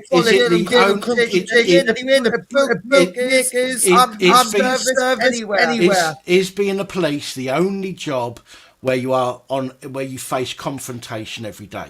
No. Door staff. NHS deal with it. Yeah, exactly. Everybody will deal with some kind of confrontation on an almost daily basis if you're working. Okay, it might be a shitty customer. You might be working in a pub and somebody's getting a bit pissed. You might be working on the door and you need to kick somebody out. You might be in a fire service and somebody starts throwing bricks at you because you've gone to put a fire out. You might be working in the ambulance service and somebody wants to lash out at you because they've got mental health or they've been drinking. You might be working in a shop and somebody wants to get their money back on something and you say, I'm sorry, you can't have your money back. All of these professions will face confrontation on a daily basis. To suggest that the police is the only place where you will face confrontation is absolute bollocks. the police face confrontation because they go out and look for it themselves. Yes, they cause confrontation in many cases. And if they're not doing that, for the most part, they try to avoid it. They do what they're not doing. Do you want to play the video out? You literally can't hear properly with this bloody echo going on. Sorry, Roger. I'll take the echo off once the video stopped. I've just had to change my that's settings. what I said. Play it on. And if people lose the will and commitment to go forward and deal with confrontation, there's actually nothing we, society, can do about that. So I have a message for Mark Rowley, Lynn Owens, the current Deputy Commissioner. Stop all this grandstanding. Get behind your people. Stop letting them be openly criticised all the time and stand up for them, because your best thing. Now, he's saying basically Mark Rowley. Well, he's saying Mark Rowley and everybody else at the head of the Met should stop allowing police officers to be criticised. Right now, the only protection we have is to criticise these people, really, okay, and to get everybody aware of what they're doing and what they've done. That's the only protection that we really have against them. And for this fucking baldy little prick, and I know I'm bald, but I've still got hair on the majority of my head. It looks like he's got none. No offence to bald people, by the way, but this geezer's obviously a bald prick. To suggest that we are at fault for criticising bad police is fucking abhorrent. This sounds to me, this geezer could be a fucking politician, turning the blame on every other fucker apart from the people who need to be blamed. It's fucking ridiculous. And we have always praised the ones that do good as well. On the other hand, Well, we do, yeah, we do. Now, obviously, I won't praise the police that do their job. Okay, their job is that they have certain things to do within their job. I'm not going to praise a copper for doing their job. Just as I'm not going to praise a fucking. It's the same as I'm not. It's the same as I'm not going to praise somebody that works in the shop for taking my money for buying a pair of jeans. Do you know, I'm not going to go, oh, fucking well done, you deserve a fucking pay rise. You sold me a pair of jeans. They're doing a fucking job. If they go above and beyond, then fine. I'll fucking shout out and I'll go, do you know what? Fucking well done. And I'll applaud them and I'll fucking praise them. But unfortunately, most of the shit that we see are police doing their actual job where everybody else virtue signals and go, oh, the police are wonderful because they've done their fucking job. Fuck off, you knobhead. Right, moving on. People are actually leaving early, and it's being filled up by Boris's newbies who know nothing, no life experience. That's why the police product we all receive now is so poor. I agree in some ways that the police product, as he puts it, that we receive now is poor. Because of Boris Johnson's plan to take in 20,000 new recruits, and because of the police, their own policy of taking in more diverse people than people that can do the actual job. Okay, and when I say that, I don't mean diverse people can't do the job. Okay, but what they're overlooking the skill to do the job. Okay, with positive discrimination for people who are of a particular colour or of a particular heritage. Okay, it shouldn't matter who the fuck you are, where the fuck you're from. Okay, what should matter, 100% what should matter is what you're capable of doing. If you're capable of doing a job, it makes no difference whether you've got a dick or not, whether you're black, white, blue, green, fucking yellow, whether you've got fucking round eye or fucking slit eye. It makes no difference whatso fucking ever. If you can do the job and you can do it to the standard that's required, then you are hired, as far as I'm concerned. But to suggest, and that means if everybody in the police force turns out to be black because white people can't do the job, then so be it. If it means everybody in the police force turns out to be trans because straight people can't do the job, then so be it. But as it stands, what they're doing is they are recruiting people based on a attribute that they have, okay, whether they're a part of one group or another, and they're not recruiting people because they can do the job to the standard that's required. That, as far as I'm concerned, recruiting people simply because they are of a particular colour or a particular persuasion, rather than because they can do the fucking job. Now, I know not everybody would agree with me, and that's absolutely fine, and we can discuss that afterwards. But to suggest that number one, the public are to blame for the police being the way that they are is absolutely disgusting. Okay, yes, the police have to adapt to deal with different incidents within the public, and let's face it, there's a lot more certain incidents going on recently over the last couple of years involving machetes and things like that are not exactly English-born ideas now, are they? Let's be honest, right? And again, I can't agree with anything that this fucker says. I can't find anything to agree with what he says. I'm wasting your time. Let me carry on. Let me get this over and done with, and then we can discuss this a bit more between all of us. So very often. So, Kevin, you think the police, it simply reflects a society that's, going down in terms of standards, a society that's riddled with sexism, racism and homophobia? Well, I'm not saying it's going down in terms of standards, but that's how society is. You know, having myself been in the military, worked in insurance offices, worked in hotels and shops, and indeed even in the media, the kind of banter and talk that one hears amongst colleagues down the football club, rugby club, is no different. Sadly, that's the way human beings are. But what I would say about the police service is because there's quite a strong and powerful selection process, despite what everyone says, they are probably less representative of those antisocial behaviours. But my message is, the more we kick the police, the worse they're going to be at protecting us. Kevin, I have some sympathy with that view. I do feel like if you demonise police officers, that is certainly not to the benefit of our society as a whole. But surely, considering recent cases, Wayne Couzens being one of them, they do deserve a kicking. Why weren't other police officers standing up for standards and, putting pressure against these type of men? Well, for the first time in British history of policing, which is 200 years, there's been a psychopathic rapist murderer. That's a big surprise for us all, but it actually... Now, let me clarify this. The first time in British police history that we've uncovered a psychopathic rapist murderer. It doesn't mean that it's the first time that there's a psychopathic rapist murderer in the police. I mean, let's look at David Carrick. He was a fucking rapist. It probably wouldn't have been long before he took the same steps as fucking Wayne Couzens. Let's be honest. Yeah, he was a rapist, serial rapist, and he used to abuse people, in a very, very bad way. We've discussed this on the channel. But yet he's focusing on Wayne Couzens because he's killed a girl. Just because Wayne Couzens has actually killed a girl, it doesn't mean that there aren't others within the police who are capable of doing the same thing, or who have done the same thing but got away with it so far.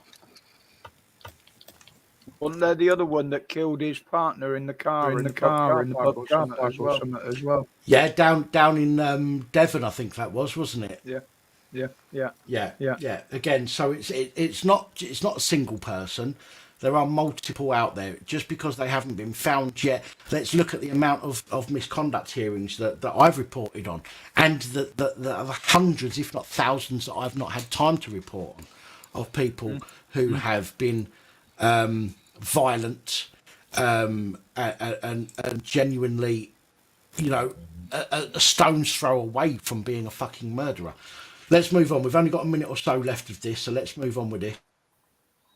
Actually, it's been replicated amongst people within the health service, military, and other elements of society. So, frankly, we shouldn't get too vexed about that. There is a concern that within his small group. So we shouldn't get too angry that the police are raping and murdering people, according to this guy. Apparently, we shouldn't get vexed about it. Yeah, I mean, I'm sorry, but if I'm vexed about anything right now, it's about this fucking penis here, who's trying to defend crooked police. Okay, and let's be honest, we all know that the majority of police, yes, there are some out there, very small minority of them, who will report their colleagues. Okay, you have the higher ups that will ignore those reports in many cases, and then you have the people that won't report their colleagues at all. Okay, so as far as I'm concerned, it's not a small minority; it's a massive majority of police. Excuse me, who are not fit to serve, who are not fit to serve. The police force or the role of a police constable is one of the or if not the highest when it comes to domestic violence.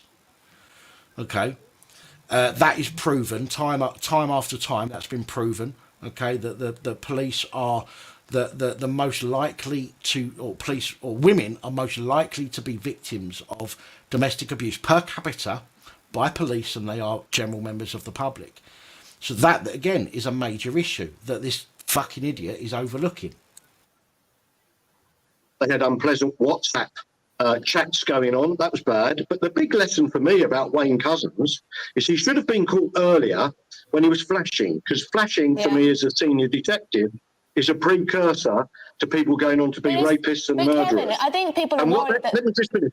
What that tells me is how poor police investigations have become, that those inquiries of allegations of flashing were not dealt with urgently.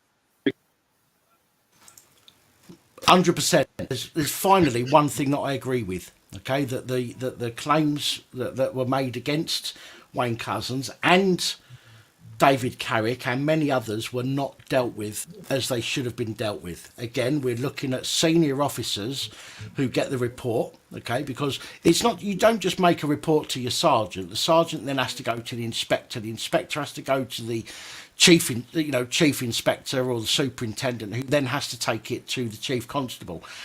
So there is a chain of people where this has failed time after time after time after time, all the way through the chain of command to the top. And every one of them has had to say, fuck it, let's just ignore it in some way or another.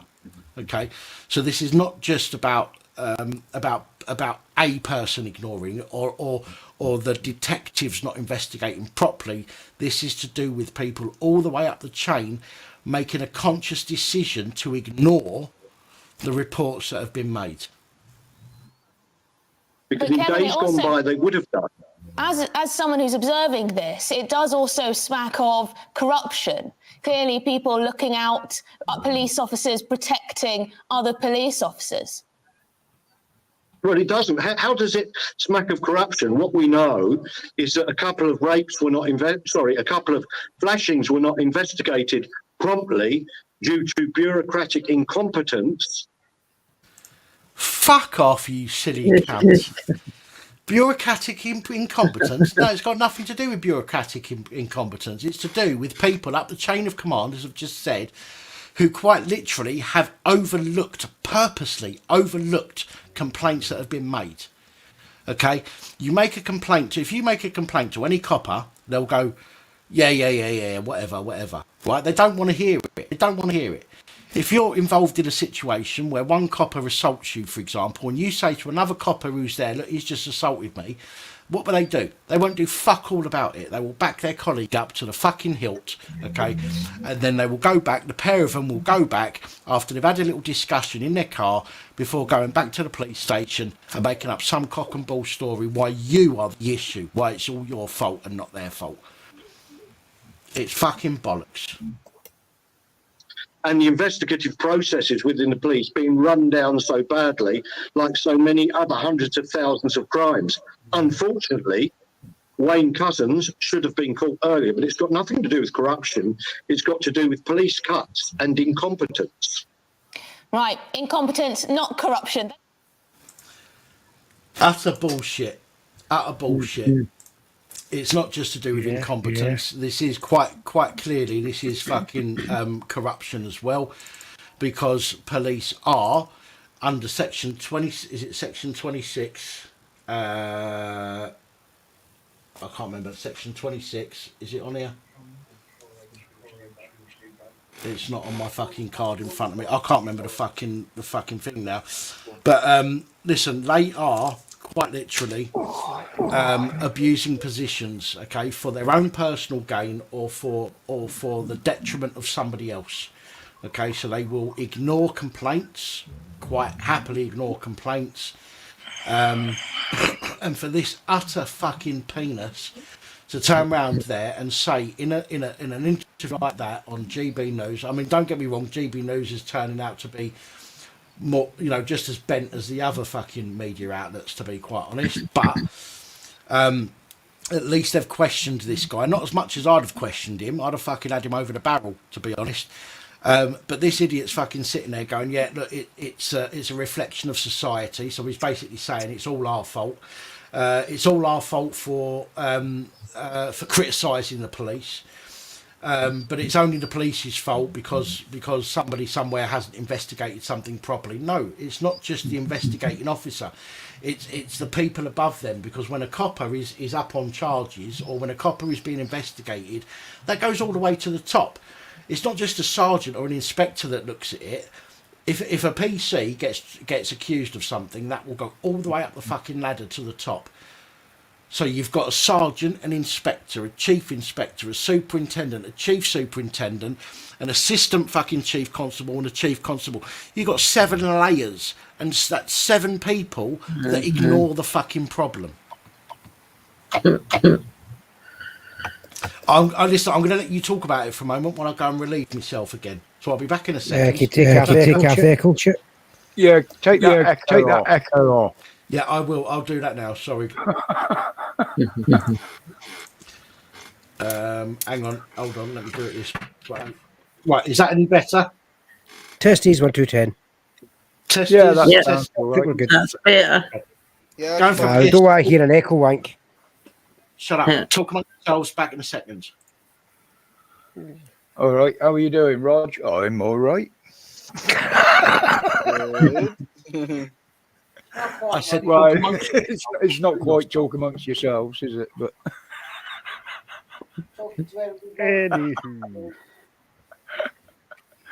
but no, that to me was absolutely ridiculous. That statement that guy made.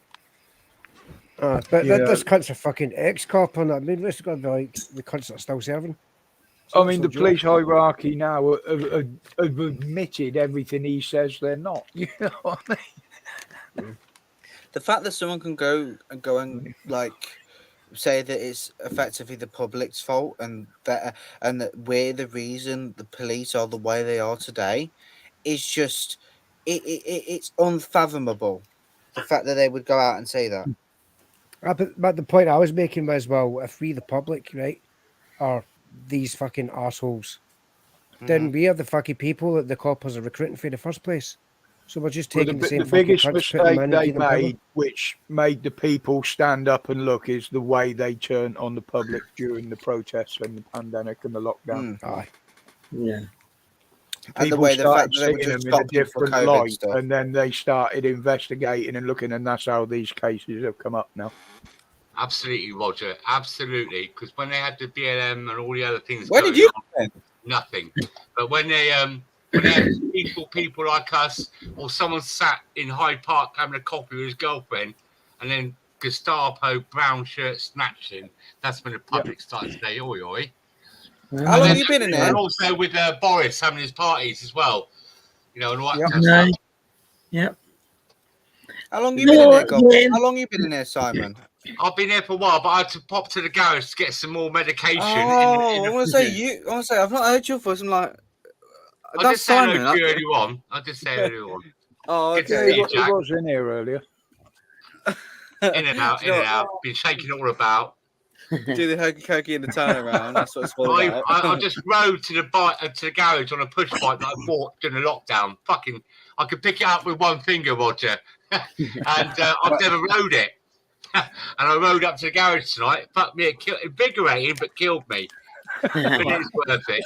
Right, let me just point out this comment. Sorry, Harry Miller is next copper. They should have got him to rebut the diatribe of bollocks. Do you know what? If I could, to be fair, Harry Miller wouldn't come onto a channel like this, right? But if I could get him on here to listen to that and to give his response to what we've just been through, I'm pretty sure he'd probably say very similar to what I've said. I might be wrong. Rip but it apart. I'm sure he would. But somebody needs to come out okay, somebody that's in the public eye needs to come out and rebut exactly what you've said there, the words you've used, and rebut that diatribe and that bullshit that fucking idiot has just spewed. Maybe this is the reason he's an ex-crime commissioner. Who knows? Maybe that's the reason he's an ex. Just like people were silenced during the whole lockdown situation, the people that had the genuine facts about it all, they were silenced. The people, the scientists that actually had the true facts about everything, they were silenced. So the police that are standing up to the other police, you ever notice how there's never police in the UK that are standing up to other police on body cams and stuff? You ever notice that? Yes, exactly what I was saying. Yeah. One second, guys. 1 second. Oh, here we go. Right, hello. You're going to talk to me now, or because this is getting really boring.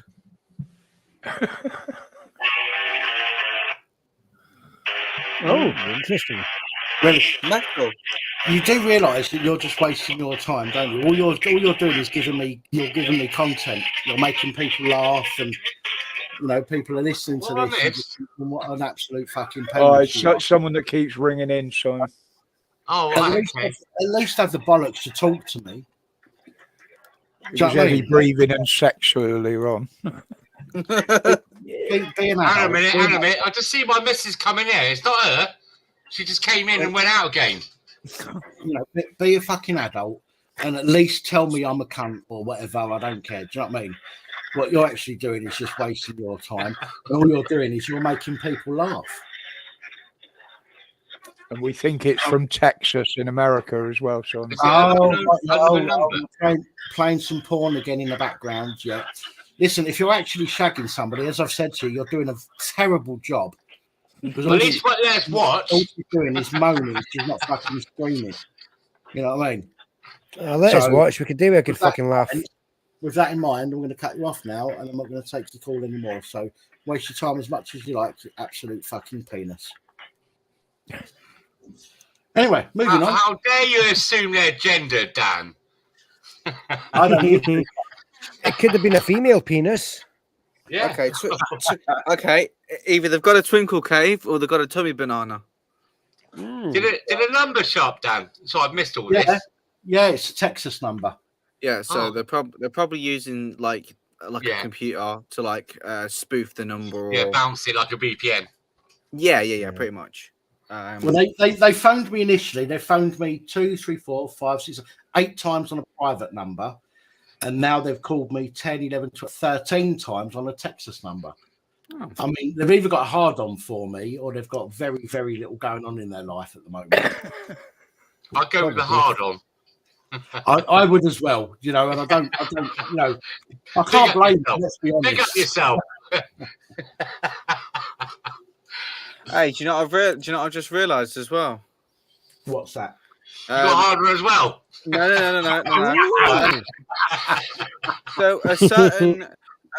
So do you remember the members only live stream that was when you were doing that play your cards right?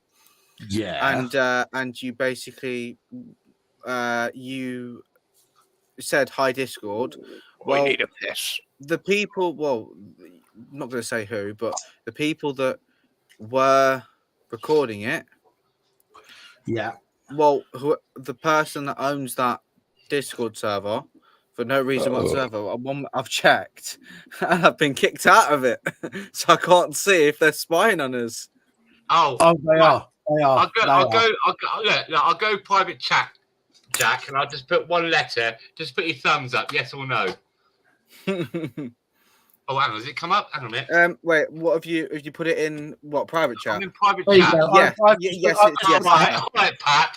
I've just put the whole fucking Don't say nothing, Jack. Just say yes or no. Yes. Yeah, I know. It's all right. It's okay. Yeah. All good things come to those who wait. So I got a lot. I said the other day, right? I know somebody. Not going to say the name. I'm not going to fucking give that up as other people have asked me. I'm not going to say anything because it's fucking not fair on anyone. But I know somebody who can give me some information about what's going on. Okay, that's all I'm going to say. That's fine. So I know. I know what the score is.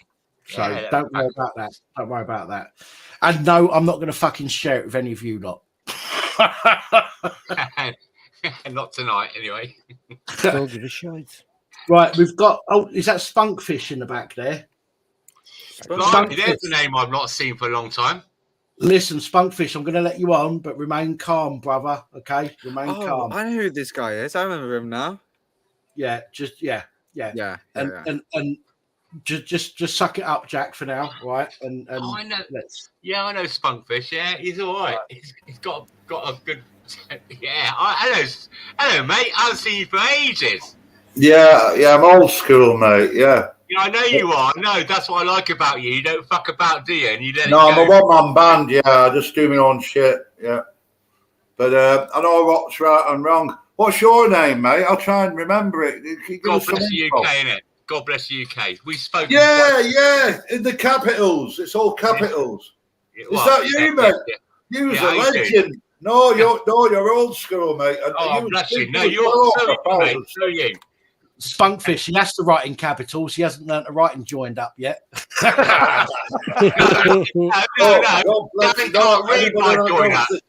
it's good. Bloody hell, mate. Oh, God bless the UK. Me and you used to have many a little banter in the chats, didn't we? It was all good stuff. You're all right, mate. You're all right. Yeah. Hey up, Mickey Mouse. Hey up, Mickey Mouse. How you doing, brother? Oh, another good one. Nice to see he's you. old school, yeah.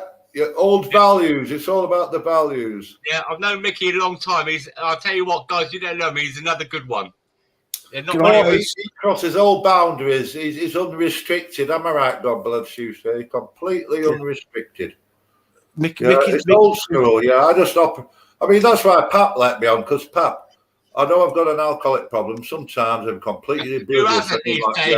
And I do apologise, Pap, you know.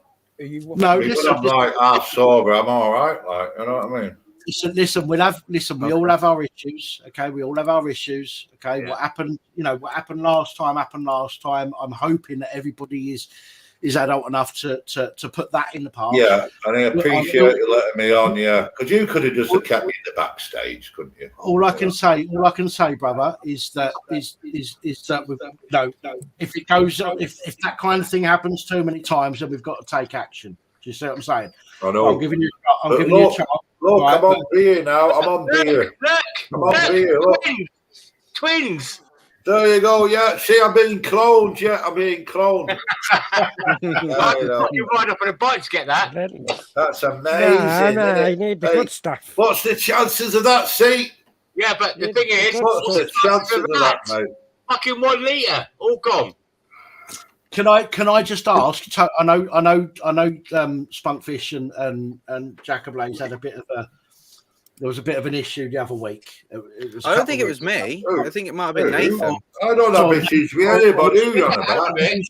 Are you sure? I thought it was you, Jack. No, I think it might have been Nathan. It might have been It might have been Nathan because he's talking about reptilians and stuff. All right, in that case, I don't give a fuck. I don't think it was me. Yeah, it was I've got a lot of time for you, Pat. You're a nice bloke, mate. Yeah. And to be honest, I was only jumping on to like I was only going to stay on 5 minutes. Just Pat, because I've known you for like 2 years now, and I know you was ill with that, the stroke thing. How are you doing now, mate? That's all I wanted to ask, brother, because I do like thinking about it, and I want it straight from the horse's mouth. You know what I mean?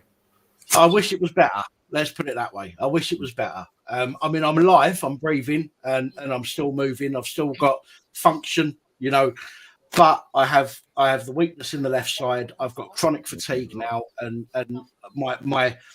my ability to do the kind of stuff that I used to do before the stroke is completely out the window. It's a massive change. Roger will tell you the same thing. Roger's been through the same as I have. Yeah. Literally overnight, in a blink of an eye, your life has changed.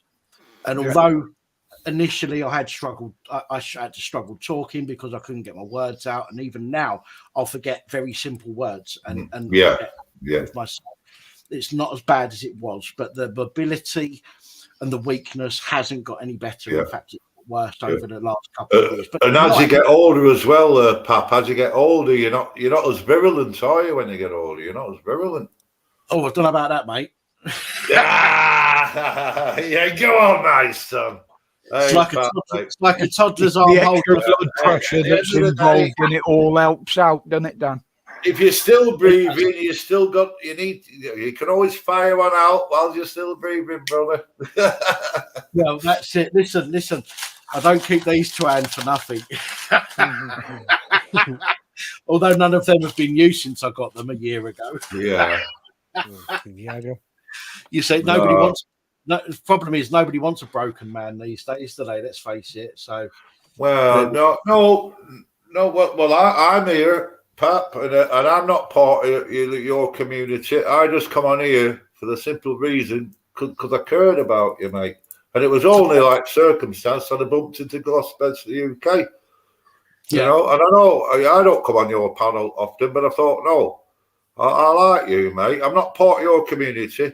I'd like to be part of your community, you know. But you know me, and I know you. And I've got a big problem, and everything. But I'll tell you what, I do care, mate, and I'm on here to speak to the man himself. And I think what you've done, and what you do, is a positive thing in the YouTube.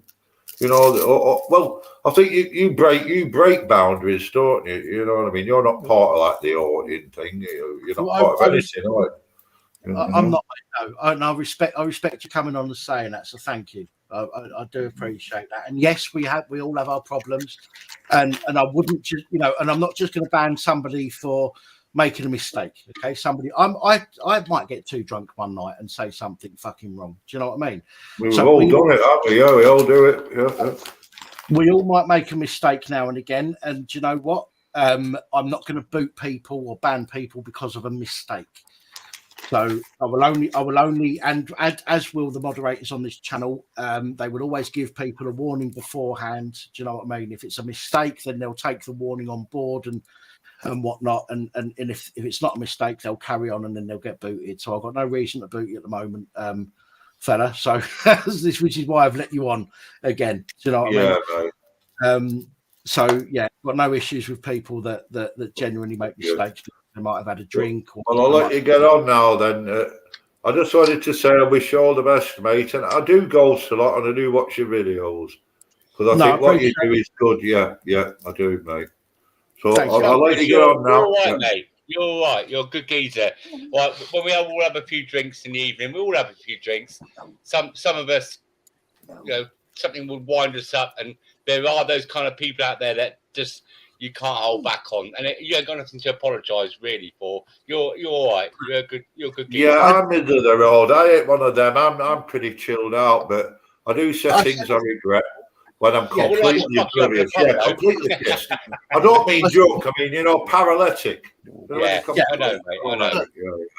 And you say things that you regret, don't you?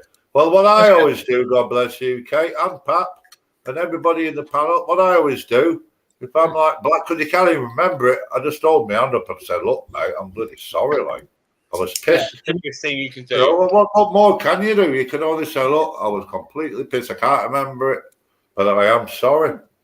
Because we've all been there, haven't we? We've all acted fools on the booze.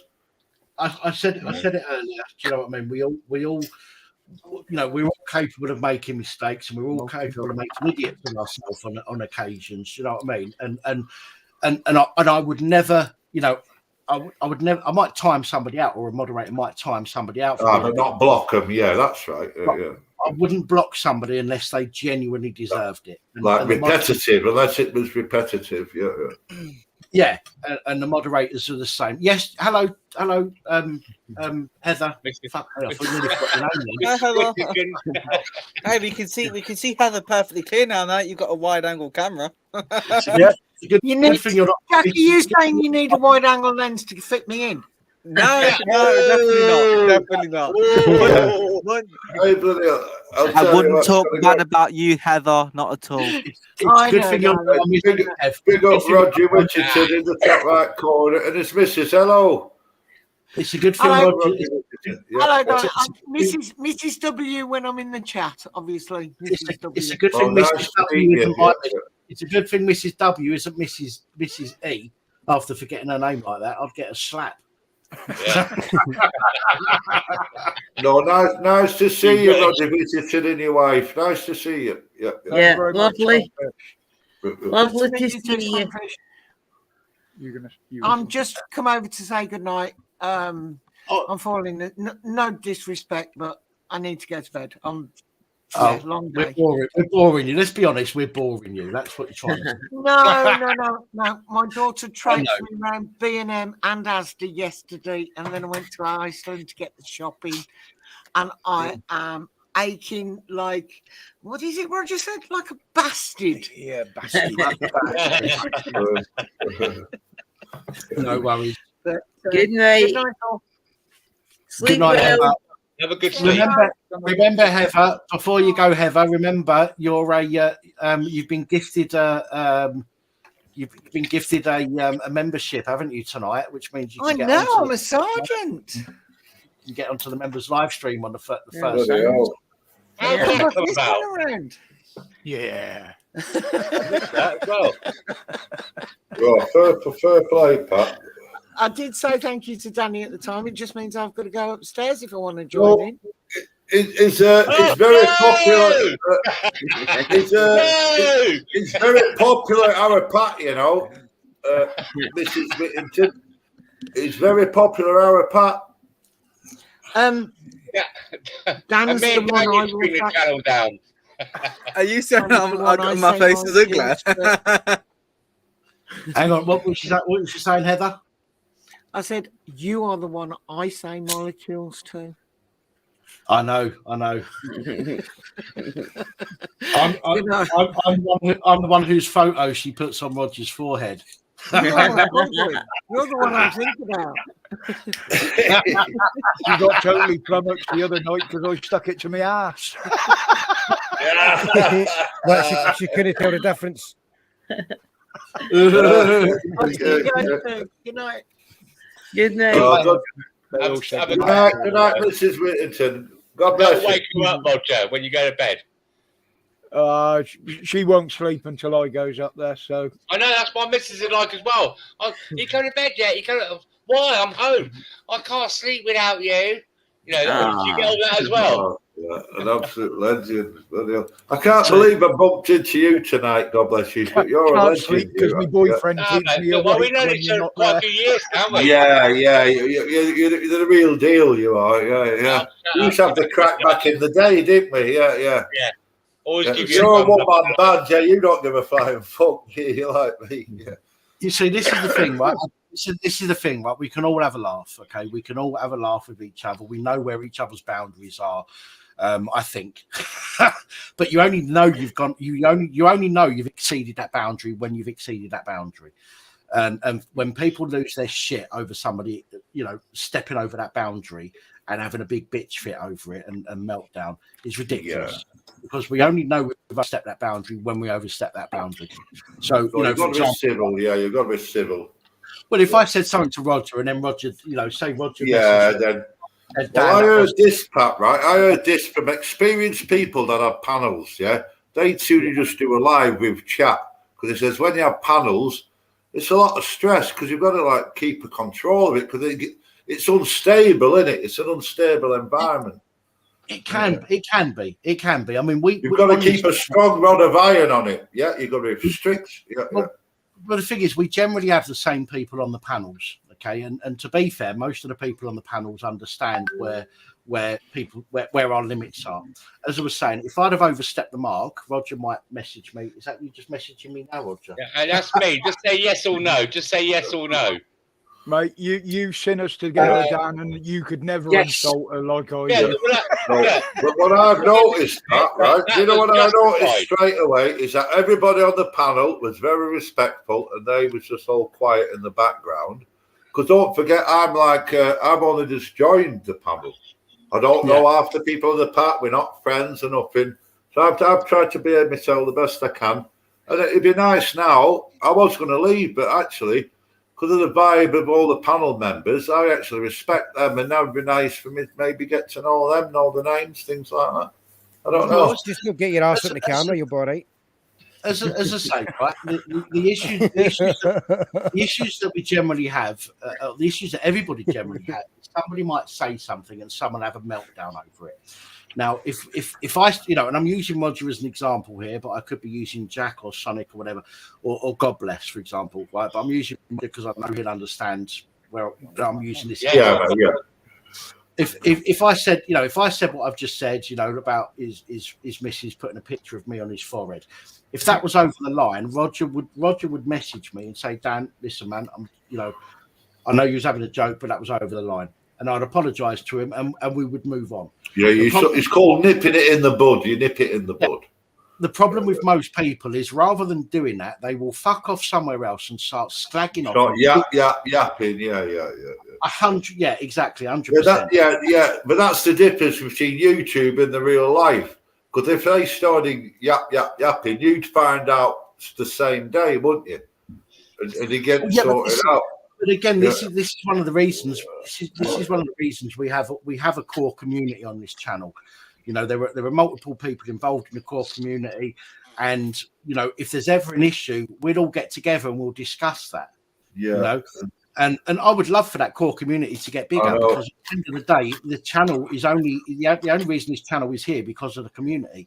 If the community wasn't here, we'd be doing videos. And all the laws, as you know, Pap, I mean, that's what it's all about. We're getting restricted with what we can do anyway. So you've got to keep it cool, haven't you? Because of the restrictions now with YouTube and everything. Well, we live in a fascist country, don't we? Freedom of speech does not exist. Divide and conquer.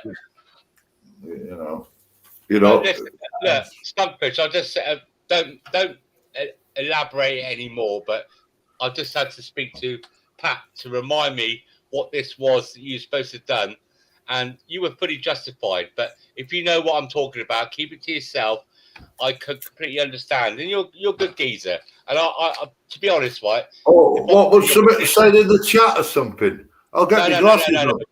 We're talking privately, and if I was in your position at that time, I'd have been in the same position as you. It's what it is. It's done and dusted. If somebody's been horrible to you, then you've got to defend yourself, haven't you? You're at the heart of it, you're a good geezer at the end of the day. Oh, yeah, I don't cause no shit. I never cause no shit, no. No, you're all right. You're all right. As I say, we've all got our own personalities. We've all got our own crosses to bear, shall we say? I like to have a drink on a Sunday, and I probably drink too much on a Sunday night. But that's my release. Do you know what I mean? And I like to come on here, and the thing is, right? I might do a full bottle of brandy, right? And the thing is, you can't pretend to be something you're not once you've had a full bottle of brandy. Right, exactly. Thank you, Pat. Thank you. So the reason I don't mind having a drink is because I want people to see the real me, and people I think have seen the real me. Yeah. And they know. But in moderation, it's all about moderation. You don't want to get blind drunk where you lose control. Drink responsibly, people. Listen, I might do a bottle of brandy, and then after that, I might go and fall asleep. asleep. Getting wrecked if you're with your mates. Like if you wreck with your mates, you'll be all right because they'll look after you. Well, I might go and fall asleep on the bathroom floor, but whilst I'm on a stream, I'm as honest as I ever can be when I'm on camera, whether it's on a video during a week or whether it's on a live stream. Okay, but when I've had a drink, as I say, you can't pretend to be something you're not when you've had a drink, which is why I don't mind having a drink on a live stream, because it shows people that I am who I am, and I'm the same as I am during the week as I am as on a live stream. So I will always be honest with people. I never go out of my way to upset people. Okay, I will always try and find a way to rectify any issues that we've got. If we can't, I'm never violent on booze. I can be loud, but I think that's alcohol. I get loud vocally, but I'm not violent physically. I've never have been. I used to be. Listen, I used to be when I was younger. Some people are. It's different characters. Yeah, different characters with alcohol. Some people do get violent with alcohol. Yeah. up until my early 20s, I was an absolute fucking arsehole, and I've never hidden this. I've always been honest about this. I was an absolute arsehole. I used to go out. I had a chip on my shoulder. I was fostered. Okay. You got what Carlsberg special brews down you, and the Kestrels and all of them. Who remembers the black Kestrels? That's fighting brew, isn't it? I know. A few of them down here. I had a chip on my shoulder because I was fostered. Okay, my real parents gave me up when I was just a few weeks old. Okay, and I grew up with a chip on my shoulder. Oh my God, I'm sorry, mate. Well, I'm not sorry because at the end of the day, you met the foster parents, which they could have been better than the original parents. Dan, it's not a chip on your shoulder. It's demons. They're demons that you had to sort out. I called it a chip on my shoulder. Okay, and demons. Don't get me no, wrong. it was circumstance. We weren't demons. It was fucking circumstance. What's that about? Let me be honest. Oh, that weren't demons. That was circumstances. That was the circumstances. Yeah, things that he had to sort out himself. That were later on. Yeah, well, he's getting to that, isn't he? He's getting to that. There's some people out there that get fostered and they get pushed from pillar to post and pillar to post. Okay. These kind of people, unfortunately, have a shit upbringing and they end up in really bad situations. And I feel really bad for those people.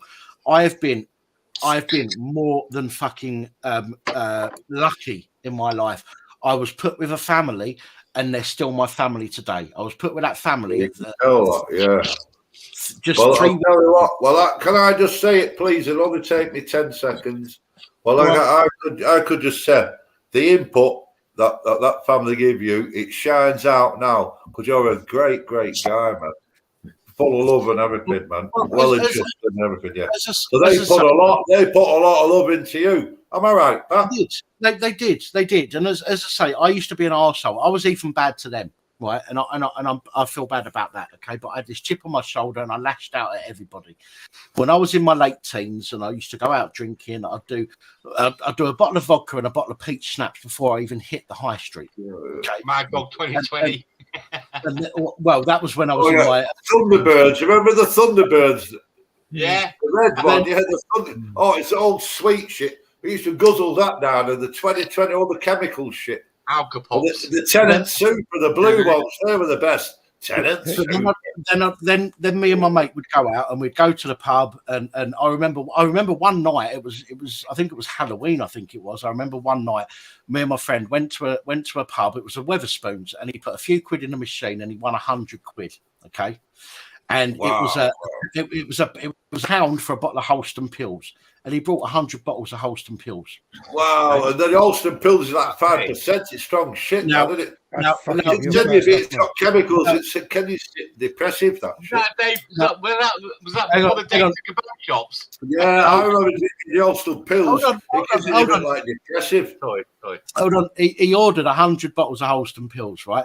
And we had 3 people come over with these crates of Holston Pills to our table. It was just a Saturday night. Okay, so the pub was busy and we had these crates. You animal, Pat. And we sat there and it's an animal. I like it. We just fucking drunk as many as we could before we couldn't see anymore. Okay, and whatever was left over was left over. So the pub made some money on us that night, but we just drunk as many. But the whole fucking table was full of empty brown bottles with yellow fucking labels. It was just I bet you drank yourself sober, didn't you? It was mental. It was a fucking mental night. But I used to. I mean, that was a different kind of night. Other nights, we'd go out. We'd drink a bottle of schnapps and a peach schnapps and a bottle of vodka before we even went out. Then we'd hit the pub. It does depend on the booze, yeah. And then on the way to the nightclub, I would look for a fight. Again, I don't. Yeah, that's it. Yeah, but that's what we used to do in them days. That was part of the culture. The bouncers. You said, the bouncers used to supposed to go out to twat the bouncers, mate.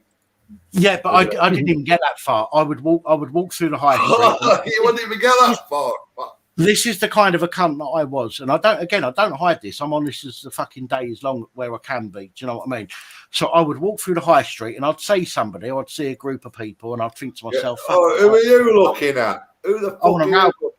I want to row with you. So I'd go over and I'd put them in an impossible situation. I'd go, "Did you call my mum a cunt?"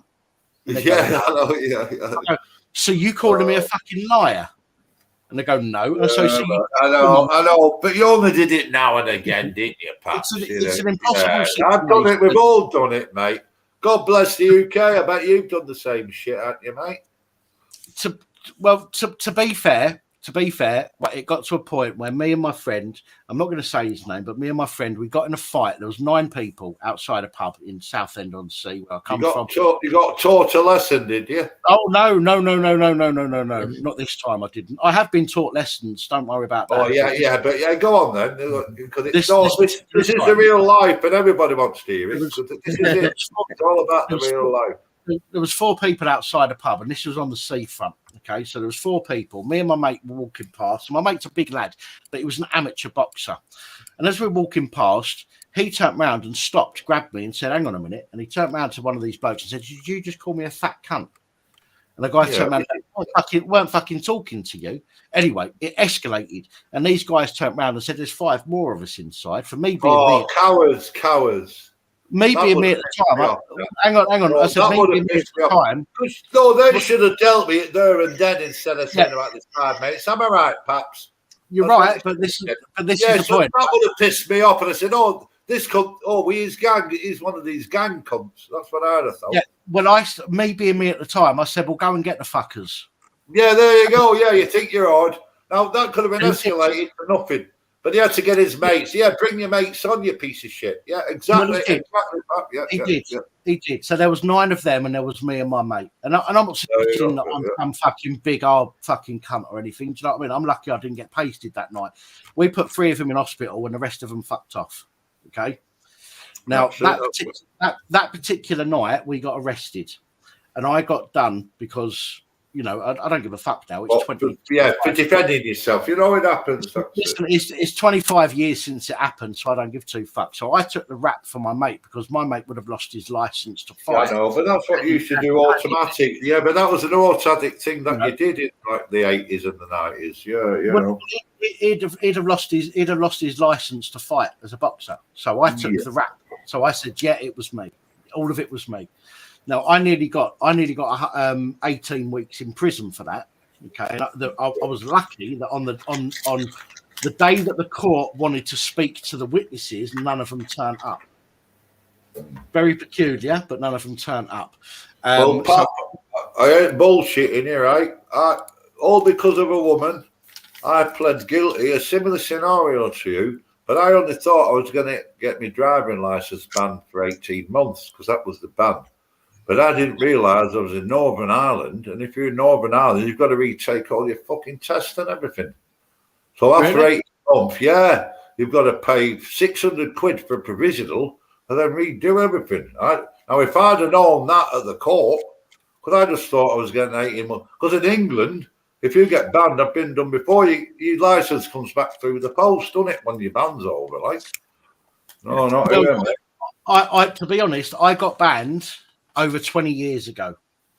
Okay. Yeah, I'm talking old school. Yeah, I'm 55 now. I'm on about like 30 years ago and shit. No, this is what I'm getting at. I got banned over 20 years ago. Okay, I haven't actually needed a driving license since then because I moved up here 15 years ago or thereabouts, and I've always lived close to the town centre, and it's always cheaper for me to jump on a fucking You've had no need, have you, for a license? No, I haven't. But I contacted the DVLA about 3 years ago, and I said, right, I want to get my license back. And do you know what they've told me? They've told me I've got to retake my fucking entire test again.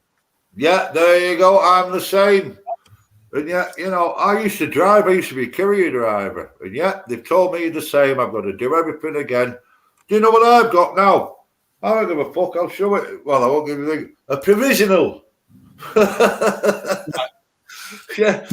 I'll take everything again. Yeah, everything again. Yeah.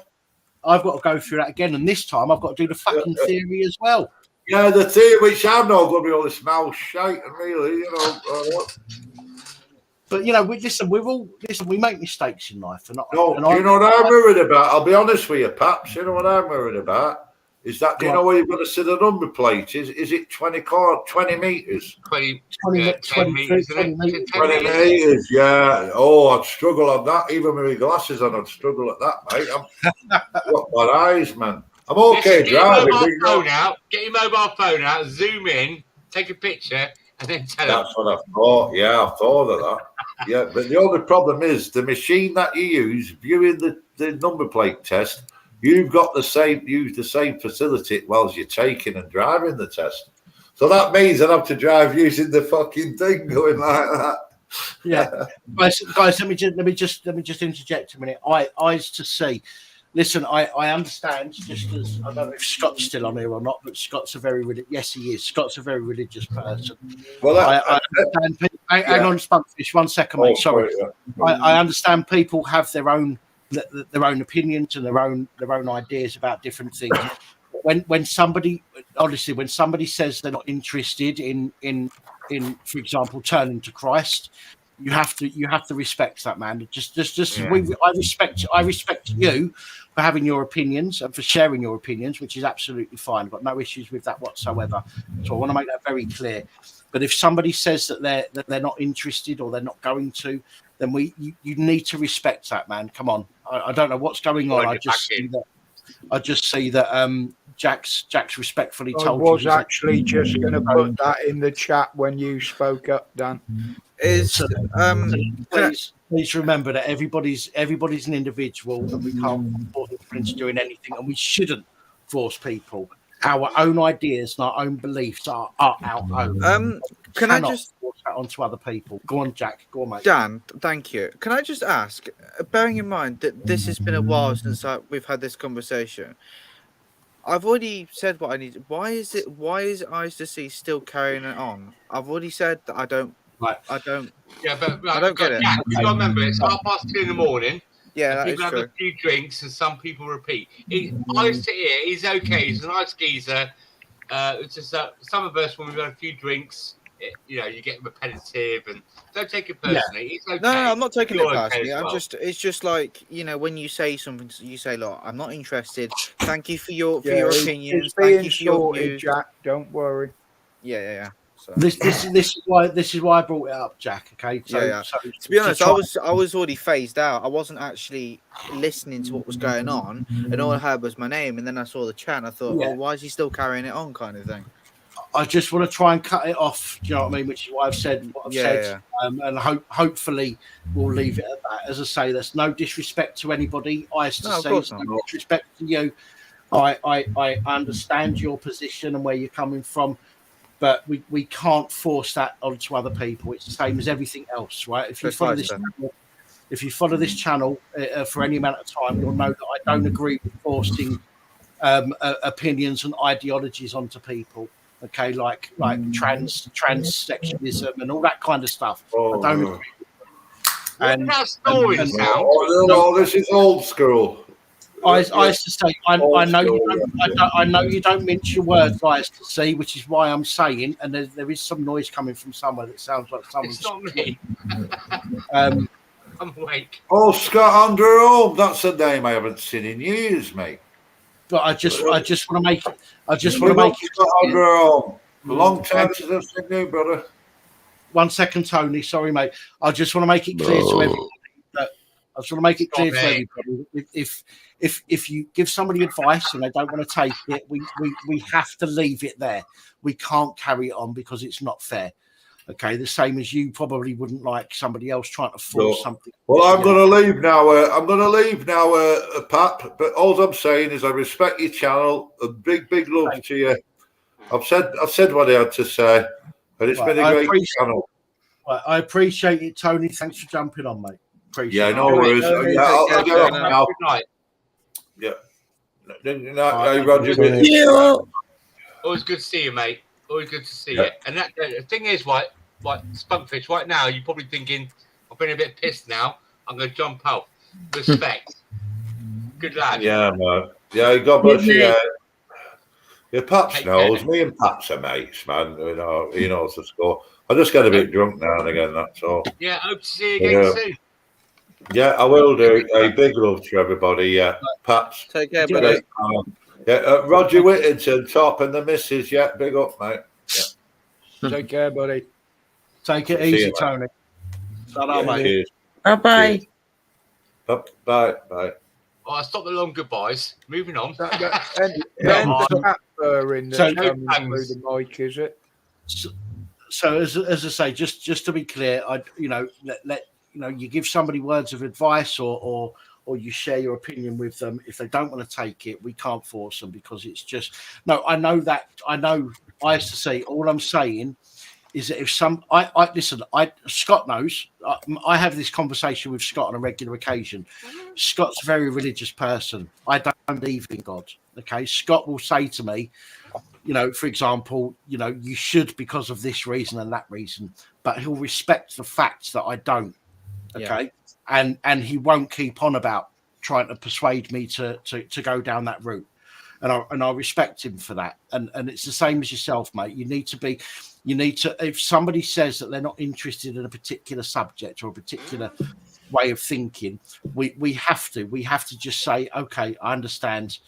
You've got your freedom to share your voice in here, but trying to say to one person in particular, you should do this or you should do that, or this will happen or that will happen, that's going a bit too far, mate. But I don't want you to feel like I'm digging at you or anything like that. You're absolutely in your right to share your opinion in the comments.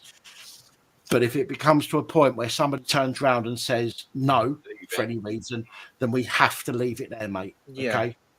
It's just not fair. It's just not And fair. be respectful to each other. Yeah, exactly. I'm being the bigger person. I mean, I've said it last time. I'm being respectful. I'm not lashing out on anything or anyone because I've got no reason to. But I've said what I needed to say. I don't need to say any more about it. He needs to respect my views, and that's it. He's been told. The way I see it is we're living in hell. Okay, I don't believe in a hell or a heaven. Okay, but the way I see it is, if there is a hell, we're living in hell now, and the only way to get to heaven is to die. Okay, now if I was a religious person, I would follow that philosophy.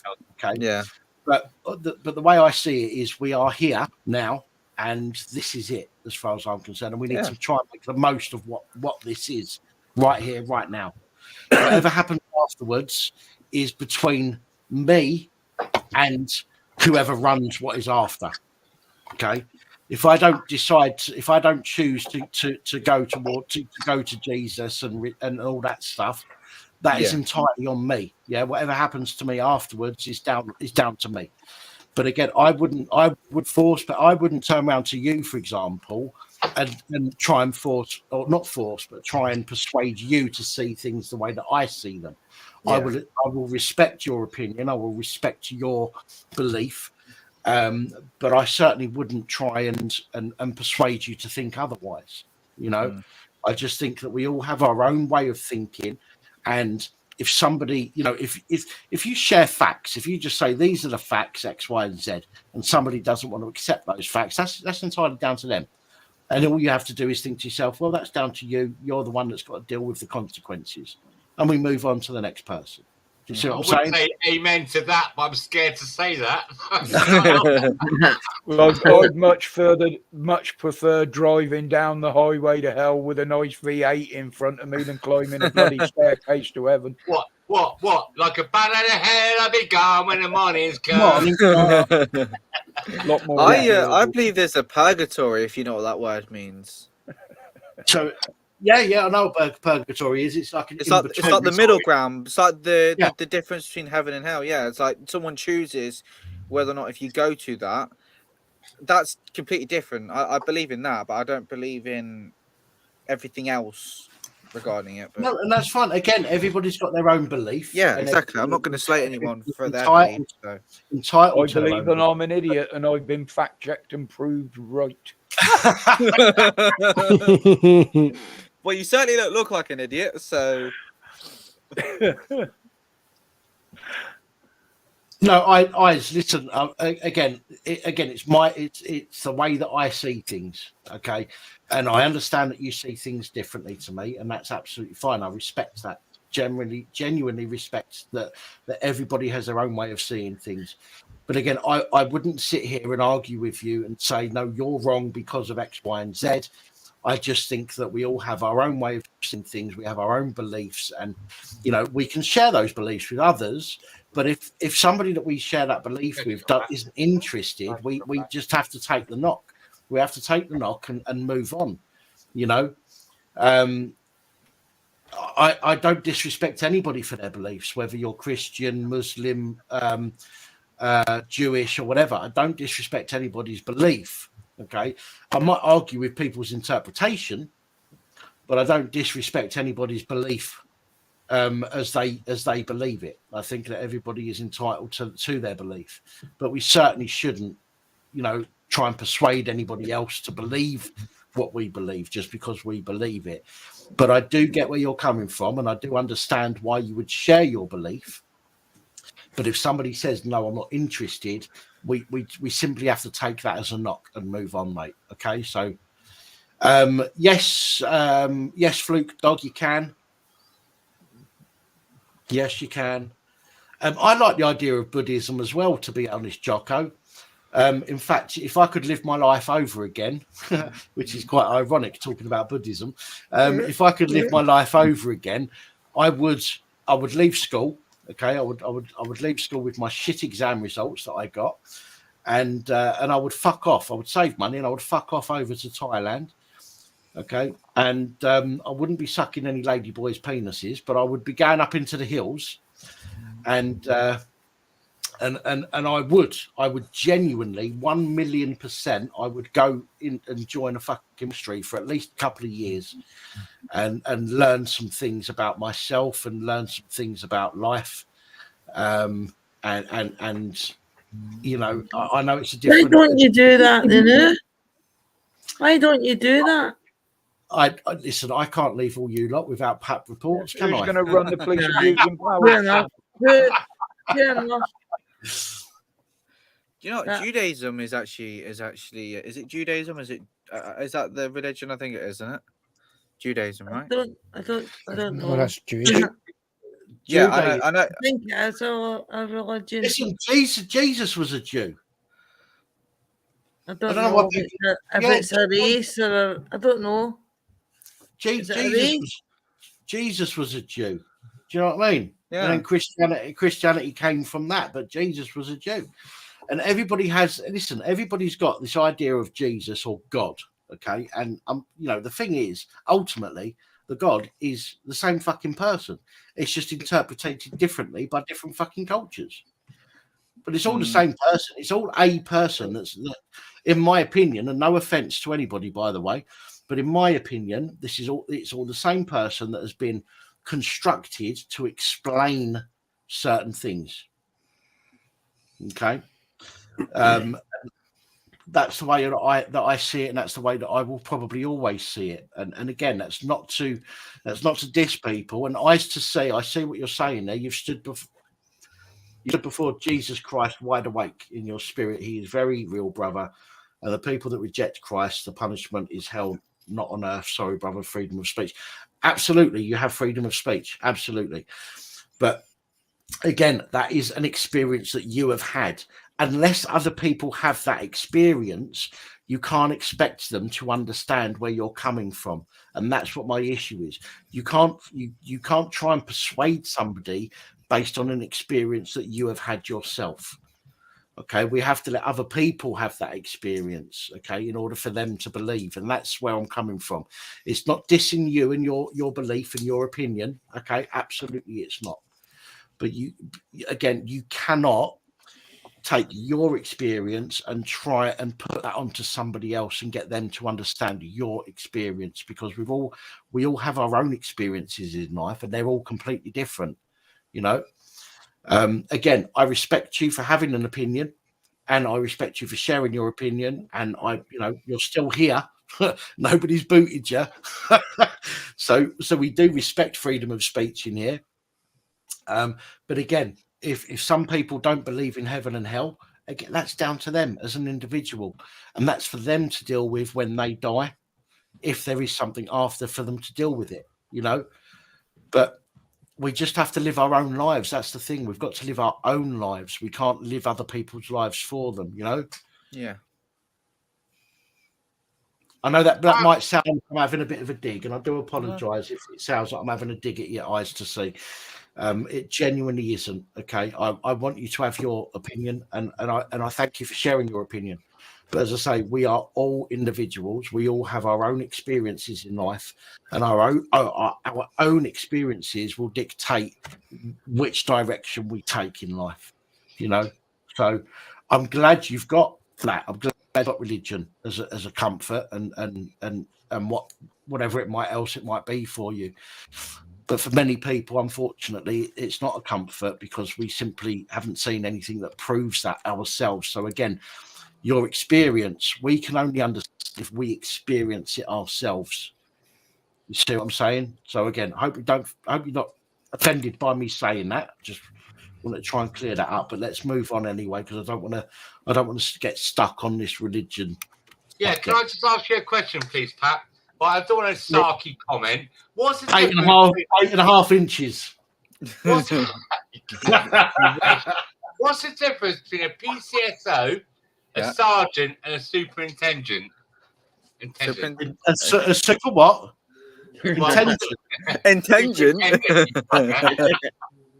So I'm just looking at your subscription. What's the difference between the three? I can't remember without looking. I thought you meant in real terms. No, that's why I said to you, don't give me a sarky comment. No, off the top of my head, I can't fucking remember, mate. I've done half. I just clicked on your link for the Don't go down to fucking the local Lamborghini garage tomorrow. It tells you in there anyway. It should fucking tell you what each level gives you. I can't remember previous levels. Connected. Well, look. All right, we'll talk about this tomorrow. I'll give you a bell tomorrow. Fuck it. It's too late to talk about it right now. Eyes to see, is God's will to force religion on people? Is that His will? It's not, man. That's a good question. That is. That is not His will. His will is to share His word, right? Not to try and force it into people that aren't interested. If people aren't interested, they're not interested. Unfortunately, if they are, they'll take it up and they'll follow it. But again, I understand what you're saying, but I want to try and leave it there. Can we please move on from the religion thing? I was going to say something, but I forgot what I was going to say. Fuck. Who said that? Yeah, who said that? Me. Oh, Jack, you sounded like me. I thought it was me talking for a minute. I thought it was you as well. I was looking up thinking, my interest. Hold on a minute. Do you know my lips didn't move then. Well, not on your head anyway. Hold on. Yeah. I just hate it when you forget something you can't bloody remember. Oh, mate, all the time. I don't know. I can never remember about it. Not that old yet. Hey, yeah, but I still forget quite a lot of things. Well, hold on. Fluke, do me a favour. Just touch the top of your hat, or just touch the rim of your hat. God. Good man. Thank you. Good Hey, evening, Fluke. Hi, Fluke. Flucus. Hang on a second, mate. I forgot to mute my YouTube. Sorry. Again. How you doing, Fluke? Good to see you. Yeah, good to see you all. Thank you for having me on again. How you doing, Fluke? You all right? Yeah, except for me, I keep forgetting that shit, turning off the YouTube thing, and I'm thinking, why is he asking me to doff my cap again? And it's just YouTube asking me. Oh, so I go back into the other tab and turn it off, and anyway, that's the brilliance of my technological ability. So I blame Sonic for me can't remember. Listen, a PAP live stream isn't a PAP live stream unless we have some technical difficulties. So don't worry about it. Or some technical twat is what you mean. I blame Sonic for the fact I can't remember. Controversial. Yeah, hello guys. All right. Sorry, I didn't say hi to you individually because I can't read your names. They're too small.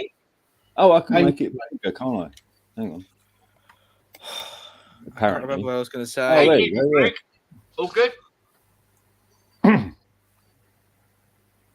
Luke? Sorry, sorry. Someone's all me. good? Yeah. Well, is anyone Fluke in the... I don't know who's asking me. Well, God, opposite. Oh, let's not go down that road again. Let's not go down that road again. Well, I mean, let's not talk about religion, but you're the only God in this room. There we go. Is that better? Yeah, thank you very much.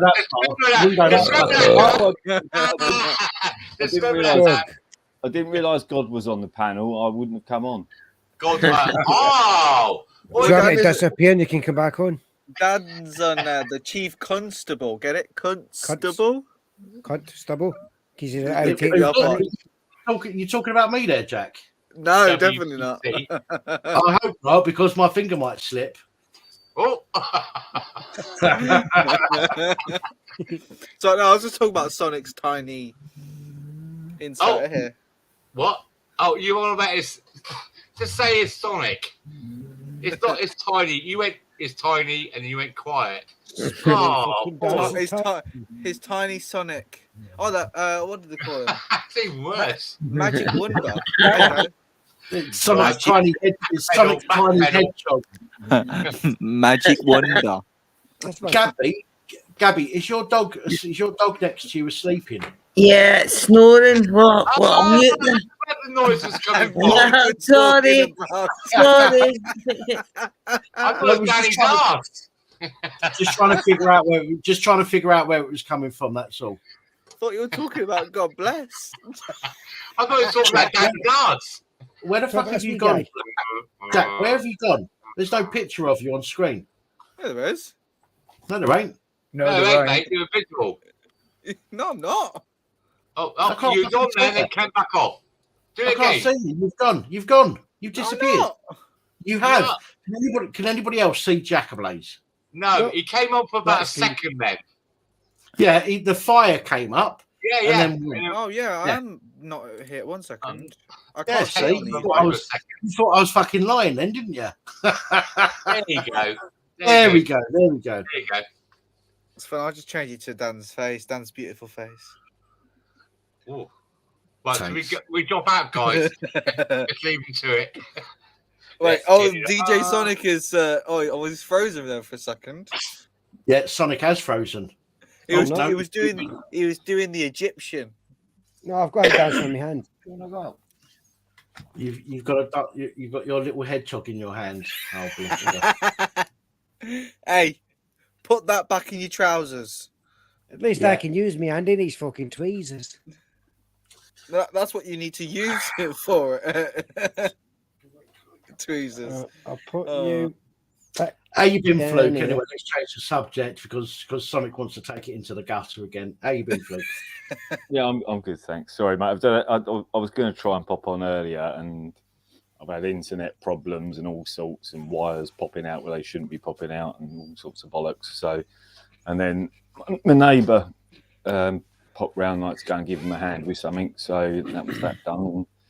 And I thought I'll just fuck off to bed. Now I thought I wonder if Pap's still alive. If he is, I'll see if I can pop on. So I thought I'd pop on. But I just want to say hello, because some of the people in the chat said hello, and it was remiss of me not to sort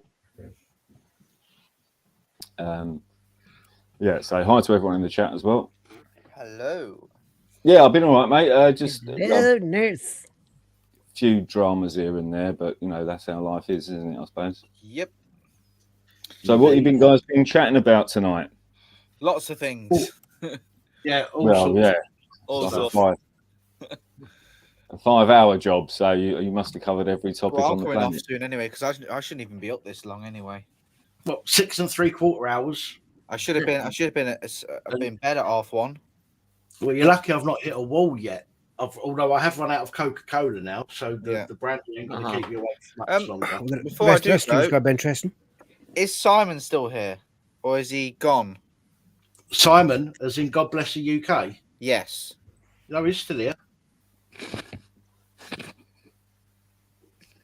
It's my muted, so I'm not sure if he's here or not. No, he's still here. He's just muted himself. One of his kids might have come in, or his missus might have come in. I'll wait for him to come back because I want to mention something to him. That you, I think it was you and Simon had found on Facebook or something like that. You shared on Facebook or whatever. Oh. But it got deleted. I get into trouble for sharing shit on Facebook. You these might days. know what it might be, but because I want to ask him if he's used it or not. I think... Now I am intrigued. I don't remember sharing anything. I'll wait for him to come back and then I'll ask them the question because he was so adamant on, I think it was either Glenn's or Budge's live stream a while back that it was real, and obviously you showing it on yours one time. But I want to know if he's used it. I mean, he probably wouldn't, but you've not. I don't think you.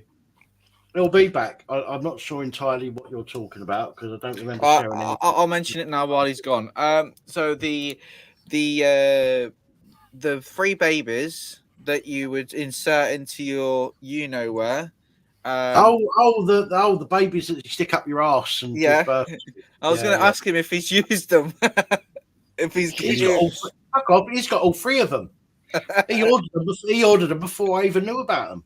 He ordered them? Yeah. I'll definitely ask him if he's used any of them. If he apparently he likes giving birth to triplets 3 times a week. Sorry, the Father, the Son, and the Holy. Fucking hell. Am I missing something here? Where is this website where you can buy 3 babies you can shove up your ass? No, basically on Facebook there was an advert, right? That somebody screenshotted an advert. Basically, you can buy, I think they're £5 babies that go up your ass. Okay, what, so £5 is in £5 weight? No, like in British weight. pounds. In weight. Wow. In weight, For like £5 fucking babies, 3 different colours. You've got white, brown, and fucking black. Okay, and they're shaped in a way that makes them a bit easier to insert, shall we say? And basically, what it is to make you understand what it's like for a woman to give birth to a baby, and you basically stick it up your arse and then push it out. Right, I think I'll call it a night then, Pap. Thanks very much for having me.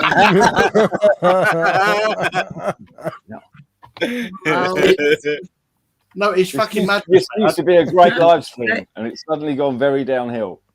Oh no, this has been downhill for a long time, mate. Hey, you should have been here earlier, Fluke. You should have been here earlier when there was text noises and everything on the phone. I'm now glad I missed the first half of the stream. Thank fuck for that. Yeah.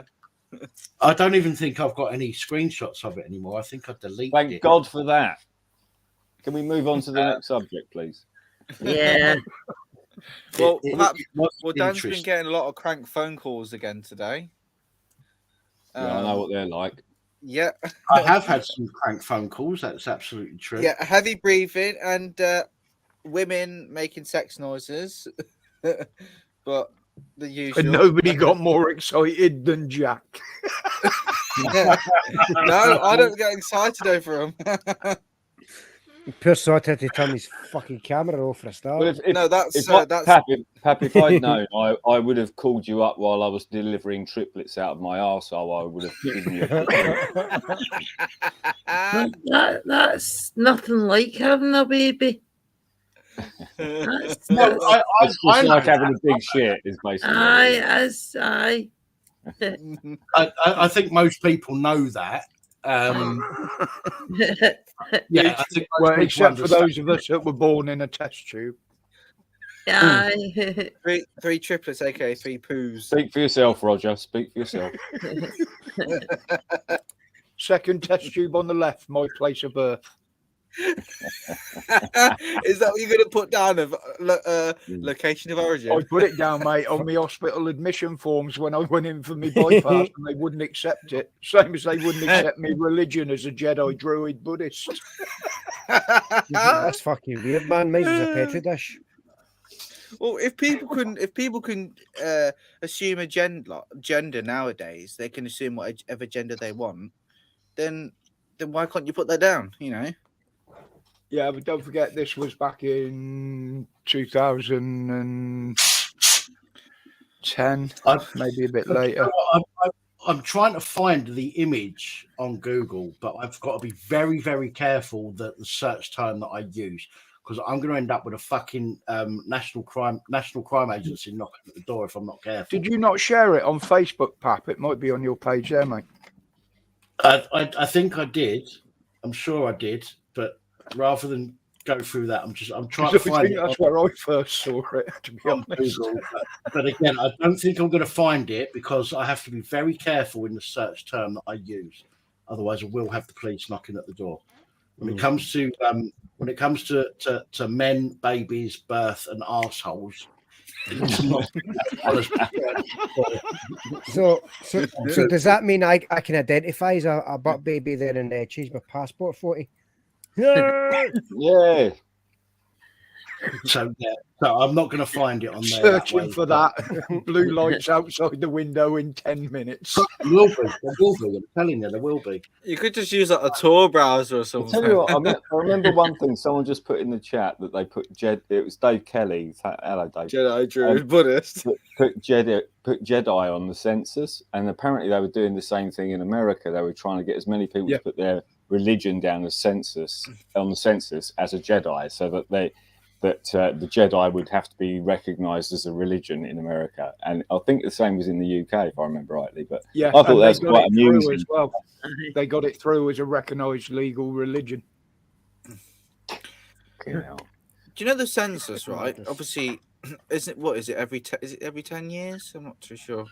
Yeah, I think it's every 10 years. Yeah, 10 years, right? What I don't get is why it's asking for all these personal questions, and they say, oh, if you don't fill out the form, then you're basically, what is it? It's not a criminal offence, is it? You're something. You're doing something. I think what they wrong, do is they threaten to fine you if you. That's don't right. fill in Yeah, the that's census. right. So, they say, oh, we'll fine you this amount. It's not legally enforceable. No. But the at thing the is, end of the day, the thing is, it's just a very communist Marxist idea of like, we want everybody's information so we know where you are, where you live, what you do for a living, you know, how tall are you, how much do you weigh, and it's like now voting. voting. Just go fuck yourself. It's none of your business, Mr. Government. Just do your fucking job and piss off.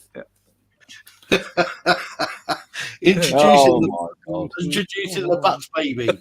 Experience the ultimate in M-preg, as in male pregnancy childbirth. The butt baby, Big Brother, is an actual life-sized, anatomically correct, fully insertable, 100% platinum silicon newborn baby boy, measuring over 1 foot long, 1 foot around, and weighing nearly 5 pounds. The butt baby, Big Brother, is more than 3 times as massive as his little brother, the original butt baby.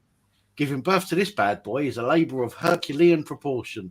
The butt baby Big Brother promises to leave even the most talented mangina spectacularly wrecked, just like you did your mama. Oh,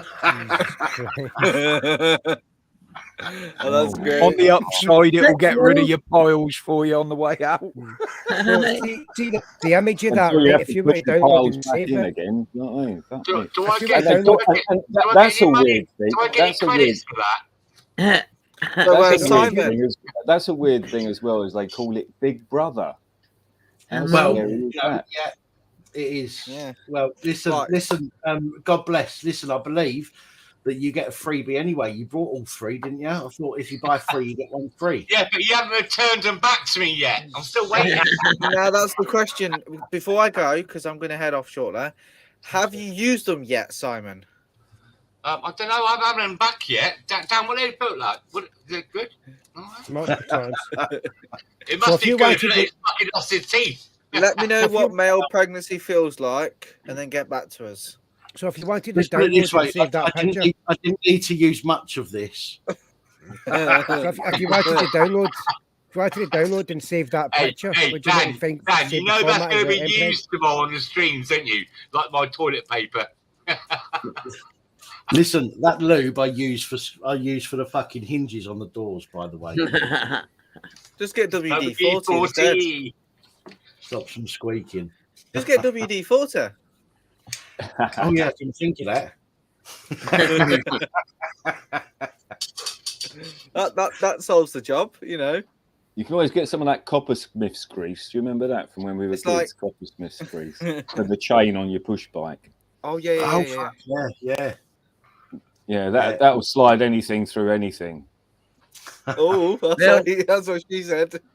No, he's Almost guaranteed. I'm not sure about your butt babies, but Thanks very You're much welcome, for Jack. having me on, Pat.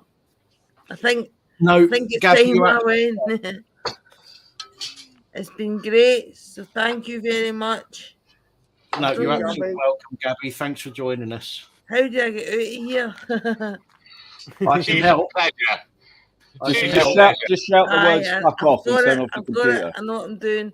Thanks very much. I'll see everybody later. Bye. Ta-ra. Take Thank easy, you. Gabby. Bye. And this is where I must depart also. Now, Simon, I've got the answer from you. You will eventually use the butt baby and let us know what it's like. I can now depart. Thank you very much. But remember, don't use Vaseline and don't use any sort of lubrication. Well, what about water-based? KY gel, grapes, my No, favourite. nothing. No, you have to put it in dry. No, deep heat. The thing that worried me Deep about heat. looking at them is they look like giant jelly babies. They do. They don't do. Especially They that do. fucker. There's one of them's got a gold fucking Rolex on him. When you put your hands in the bag, go for that I'm one. off, guys. Hang on. Take Take care, your money everyone. back. Thanks for having me on, Dan. See you. Oh, you're off, Jack. Take care, buddy. Yeah, I'm off. Good night, Jack. Oh, Jack, how are you getting on with the Hogwarts? Have you finished yet? I've not played the game in a while because I've just been so drained doing all the stuff at home. To be honest, I've not. There are some days where I don't even go on the computer. Genuinely, some days where I don't go on it at all, and I just go straight to bed at like 7 o'clock. And again, Stop it. So, I just want to confirm which one's got the gold Rolex on. The one in the front. No, the one at the back is It's on fucking the hiding right it. arm of the little brown one at the back. Aye, the one at the back, he's hiding it 'cause It's That's the why one in the the little front, pink one looks because so he stole it off the one surprised. behind him. Guaranteed the one in the middle gets fuck all. yeah, Behave. But yeah, I've not been able to. I've not really had a lot of time to myself. Like, Yeah, because Jack. I've The just day after we watched that, do you know that came on that came on the torrent the day after? Yeah, I know. Well, the only KY reason why I've left it, is because I've maybe any performance updates. I've left it. I've not touched the game in a while, right? And I might think about starting again and seeing if any performance issues that were there have been fixed and all these different things. But apart from that, I've just been so shattered, so tired. I haven't really been even motivated to do any streaming or recording. Yeah, I haven't seen you for a while.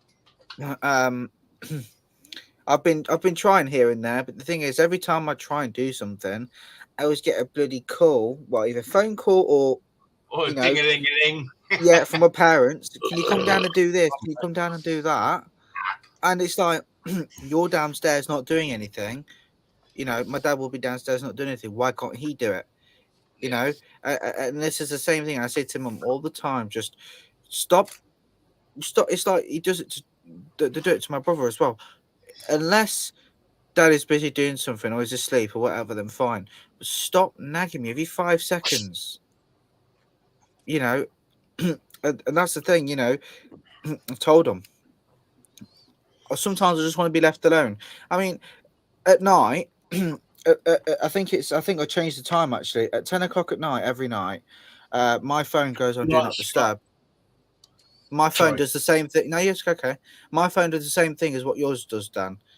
At a certain time at night, it'll go on Do Not Disturb. And so if anyone rings, unless, of course, I enable it in the settings or as an exception, the phone call will come through, but it won't actually ring or make any noise.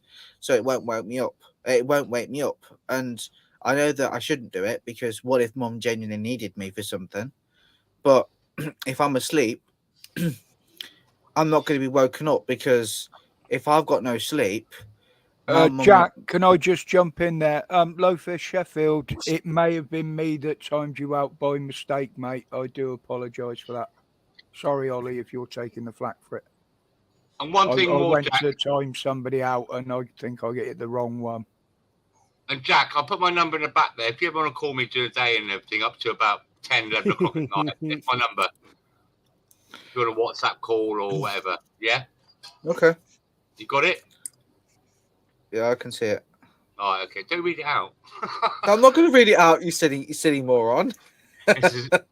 we got spies watching us. Well, that's the thing. I joined in the Discord server on an old account, right? And I know I've not been banned because it allows me to join back. They've kicked me. And the thing is, I just made a random name. Name and they kicked me, you know? So I think that Discord server is the cult. I'm not going to say the name, but you know who I'm on about. The something cult, yeah. Yeah. Bearing in mind, people say that we're a cult, the Pap cult. I know. But you know, like, embrace that shit. Well, don't kill us. Only makes it stronger. Yeah. Unless it's a fucking shotgun. The thing is I didn't realise I was calling into a cult. So prank caller, put the phone down. Supposedly we're a cult. Apparently we all cause drama. We go onto different channels. We stir shit up for no reason. Apparently Dan's the one that's the one causing all the problems when he hasn't even done anything. Supposedly, you know. It's all right. The CPS is building up. It's building up. And do you know what, right? Do you know what? I don't like to get involved in drama because I have enough going on at home as it is. No. You know, so it's like we're friends. I come on this channel to enjoy myself, like I've done today. Enjoy myself and have a good time and actually forget about everything else that's going on, right? And in the past, when drama gets brought up and whatnot, it's like we don't need it. It's like earlier with the crank calls and stuff. You know what they were doing, heavy breathing. You know, clearly Sorry, had a video. mate, the other camera decided it was going to start playing up again. Oh, right, okay. Well, if it's drama, don't bring it up because you're only feeding. No, I'm not. I'm just saying. You know, we don't need drama, but it's nice when we can all chill out, have a lovely debate. I mean, it's like the whole police and crime commissioner thing earlier, right? The fact that someone can say that say that in layman's terms, the public is responsible for the police like turning on us and like changing their ways and stuff like that. We're the sole reason that they've changed. Is moronic. Is that? Do you mean the same CCP that are the criminals and criminal police? Those ones. No, so Dan showed a video earlier about there was an interview with someone on GB News. It was ex-Surrey Police and Crime Commissioner who was backing the police up and saying that the police are the way they are because of us. Yeah, pretty much. Oh, so they fuck up. They can't be professional, and that's our fault. Yeah, apparently. Yeah, right. Supposedly. Just so as long as I get it right. Yeah. Yeah. Can I just say before you go on, Jack? I just want to say I've just put where's he got? Oh, there he is. God bless the UK. I've just put his phone number into Google, and this is what just come up. There we go.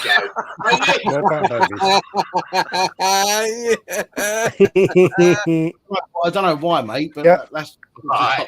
I remember now. There's games to you now on the privates. Right, can't do that one for later. Sorry, man. Sorry. No, don't apologise. I'm loving it. Oh, that is hilarious. like a bit of free press. It took me a while to find that fucking, to be honest, because you type in. You looked at your favourites. You looked at your favourites. Don't make out.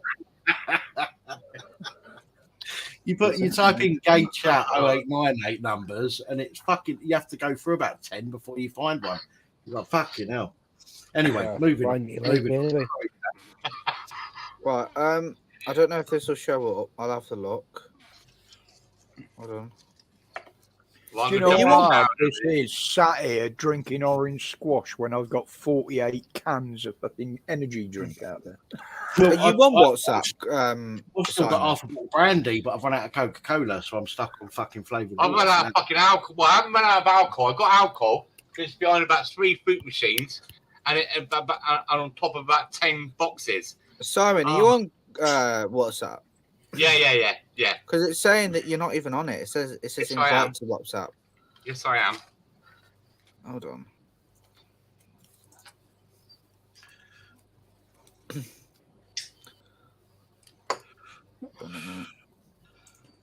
Right, I've got somebody in the background here. Oh, yeah, mystery I know. caller. Well, it's not mystery. We've got eyes to see, ears to hear sitting in the background. This will be interesting. So, Yes, eyes it'll to be. see. Do me a favour. Just tap the top of your head with your right hand, please, mate. Thank you very much. Up you come. Right, we'll have to turn the sound down. Good evening. He always. Hello. Hello, Simon. How you doing? Oh, wait a minute. I was a crinkle for a second. Yeah, that's what I thought. No, I'm not crinkle. How dare you upset me, Simon? It scares the shit out of me. Yeah, but the only thing is, the difference is you've got. Hello, blue- Dan. You all right, brother? The last crinkle. Can I ask you something, Dan? Just clear something up quickly. I know what you've said, whatever. No, I didn't take it to heart. But can you ask Lost Souls Paranormal to stop timing us out? Right. If she's timing you out, I asked her a question, and she didn't respond to the question I asked her. Right? She just rabbited it on. She didn't respond to the question I asked her, so I told her in any way, right? And she hid me message. She hid me message. I told her what she's doing. She'll be judged. And she will be judged. Okay, which is fine. But again, if to be fair, the conversation has gone on after I've asked it to stop, and I'm not blaming you, as I've said to you. Right, you've got your right. Oh, to no, say well, I wasn't talking about God or Jesus. All I was saying, I was asking her a question regarding the timeout carry on, and all I had said is, "What you're doing to me, you will be judged." And she got rid of me message straight away.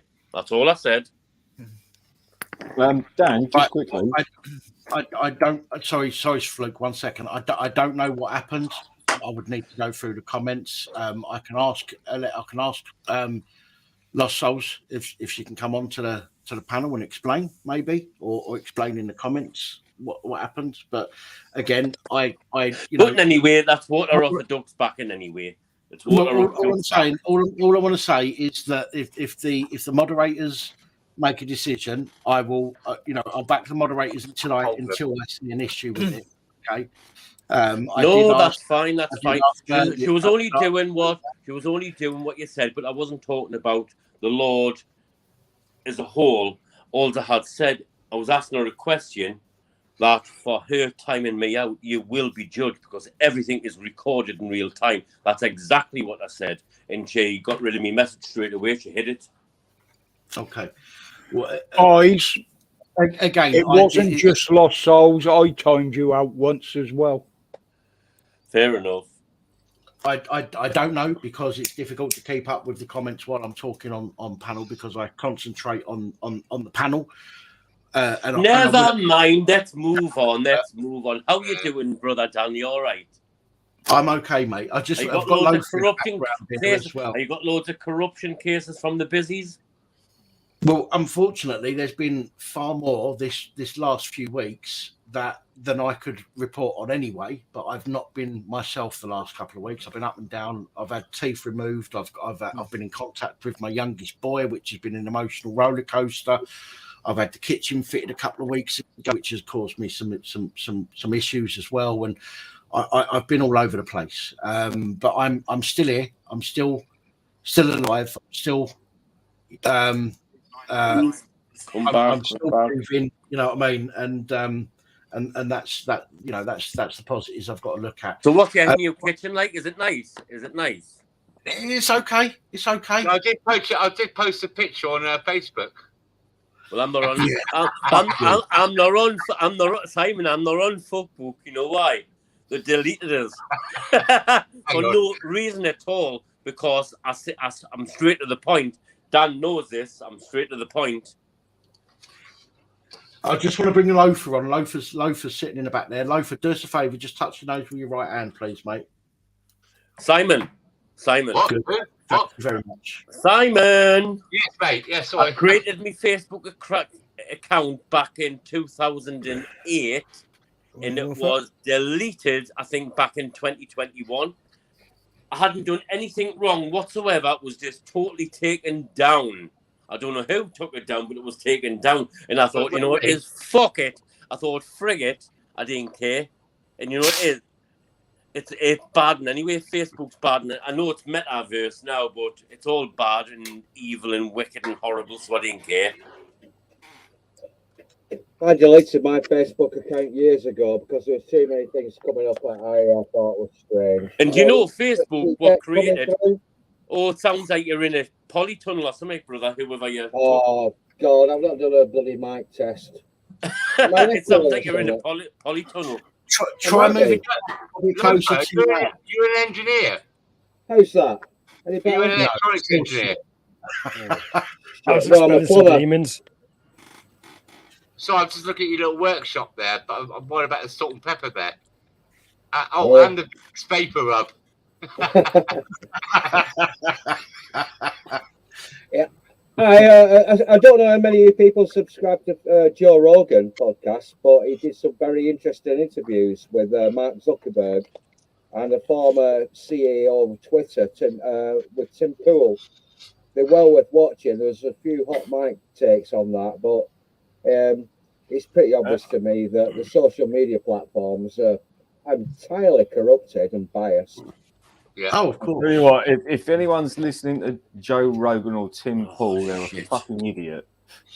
Oh, well, that makes me an idiot then. About to die. Back at 2, I need a piss.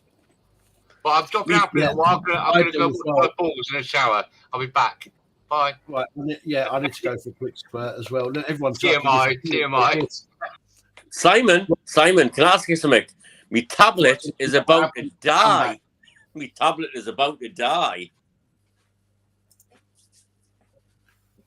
I just wonder what Flip's got against Joe Rogan. Behave yourselves when I go for a piss. Roger, you're in charge. Cheers, mate. I thought that comment might quote a reaction, but there you go. What have you got against Joe Rogan? He seems like a burst out. Right, I'm off now. Everyone take care. All right, Jack. Take care, mate. See you later, Roger. See you later, everyone. See you later, mate. Come on, Fluke. What have you got against Joe Rogan?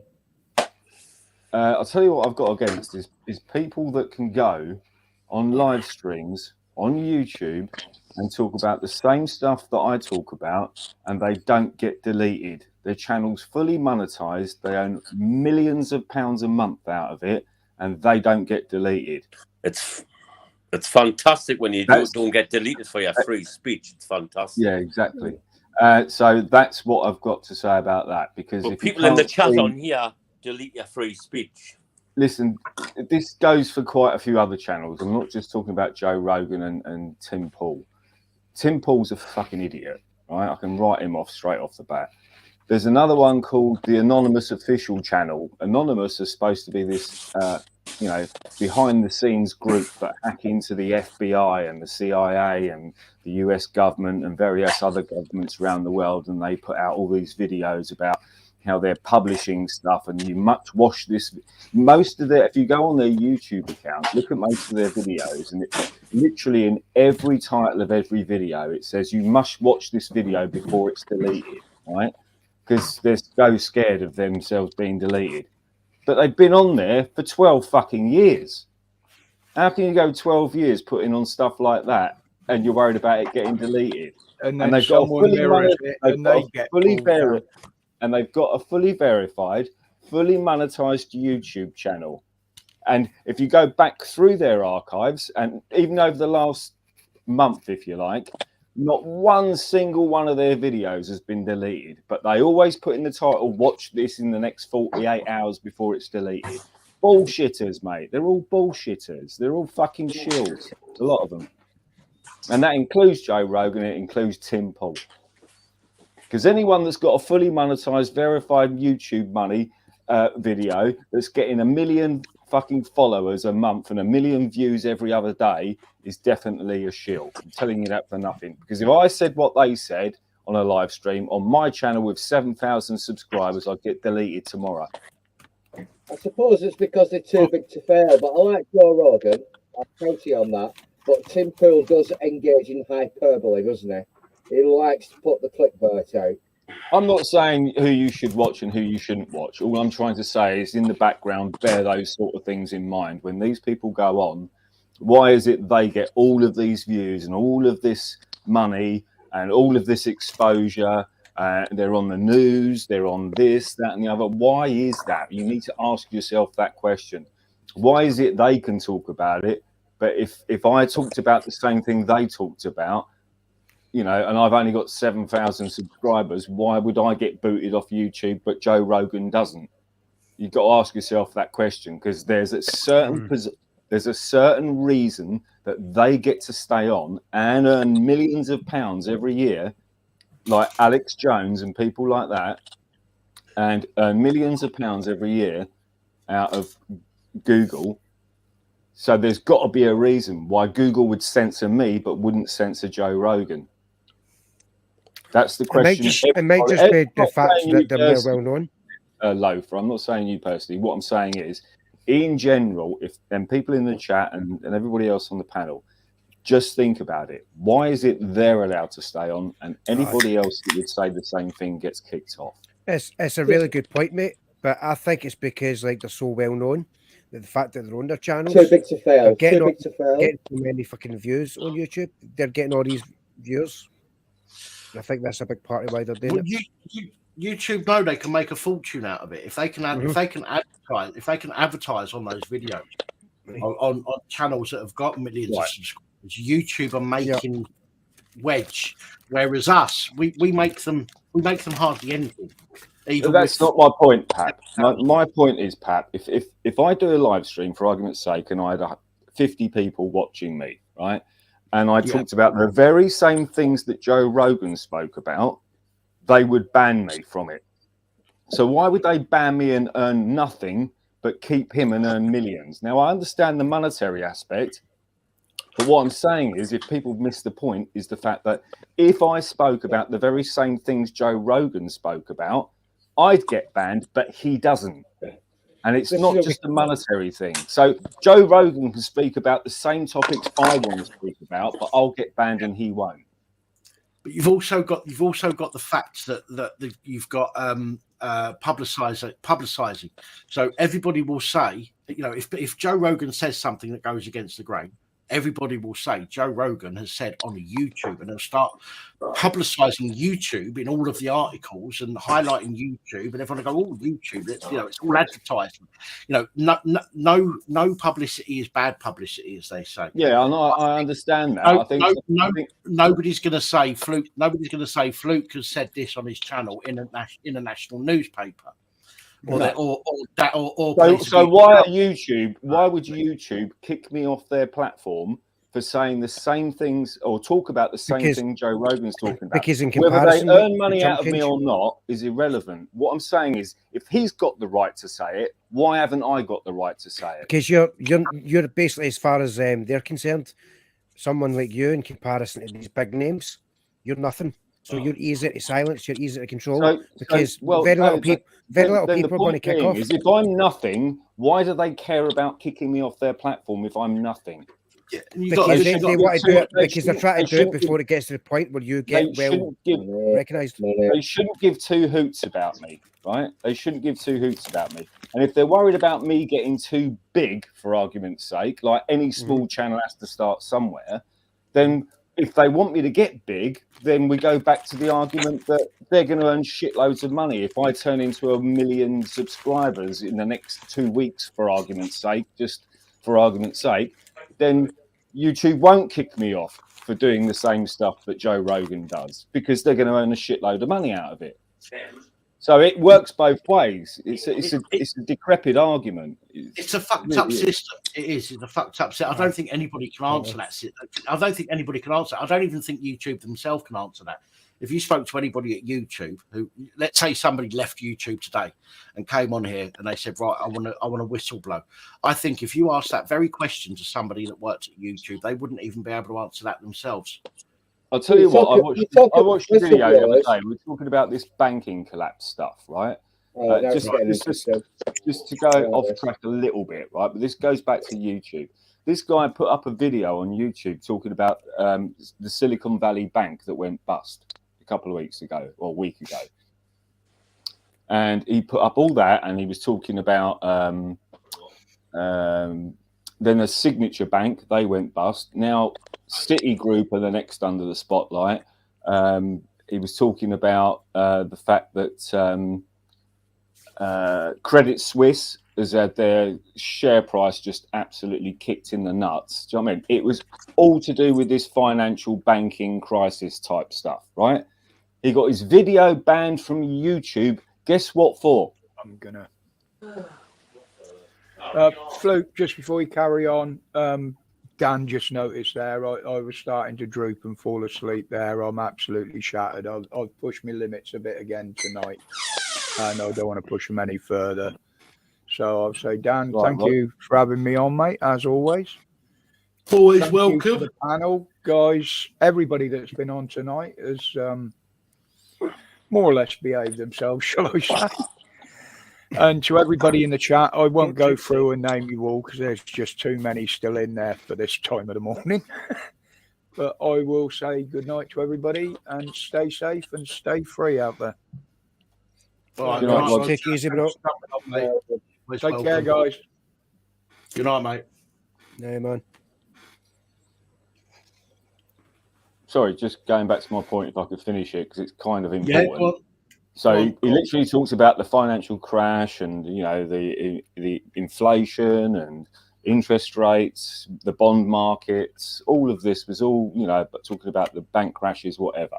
So he puts the video up on YouTube, and you know what? They flag his video and take his video down for, guess what? Medical misinformation. Medical misinformation. Yeah. As I say, I don't think YouTube know what they're doing themselves half the time. This is what I mean. If we got That's somebody how fucking screwed up they are. It's ridiculous. Listen, they don't know their arse from their elbow, the same as the police and the same as many of these other organisations. they don't know their arse from their elbow. But I'll tell you what they will do. Jim Cramer, and if you don't know Jim Cramer, and I hope you don't know him, he's one of the financial advisors on MSNBC, and they have a YouTube channel. And he's on YouTube not 3 weeks ago or 4 weeks ago, recommending Silicon Valley Bank as one of the safest banks in America, and that's where you should put your money. And this is a top financial advisor on MSNBC. And the bank's gone down. Yeah, exactly. So, you know, that's YouTube. Can I just say something? Can I just say something, people? Right? This is true.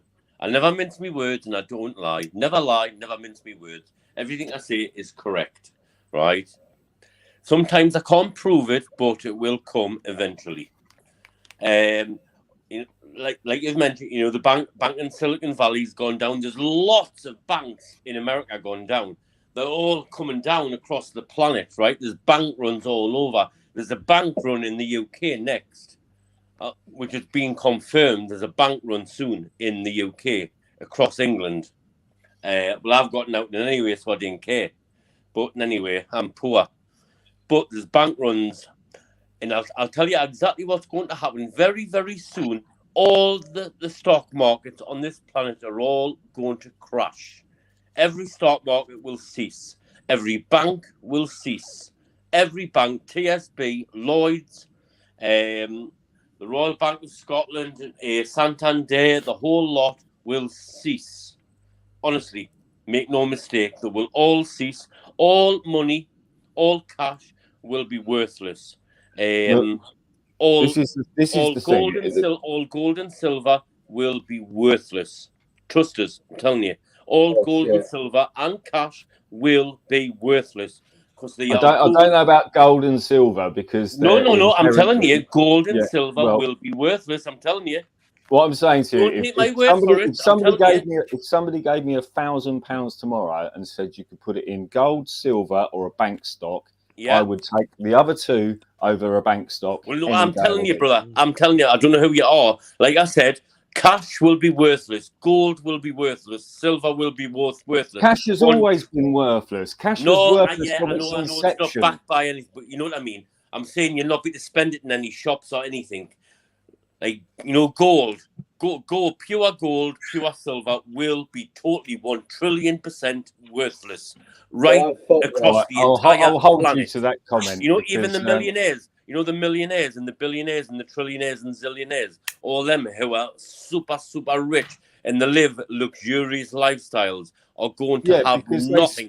they spent their whole lives ripping they're going everybody to off have around the nothing. world with their They're Mickey going Mouse to have fiat nothing. paper currency. All That's these why they're who are super trillionaires. rich, luxurious lifestyles, brother, are going to have nothing at all.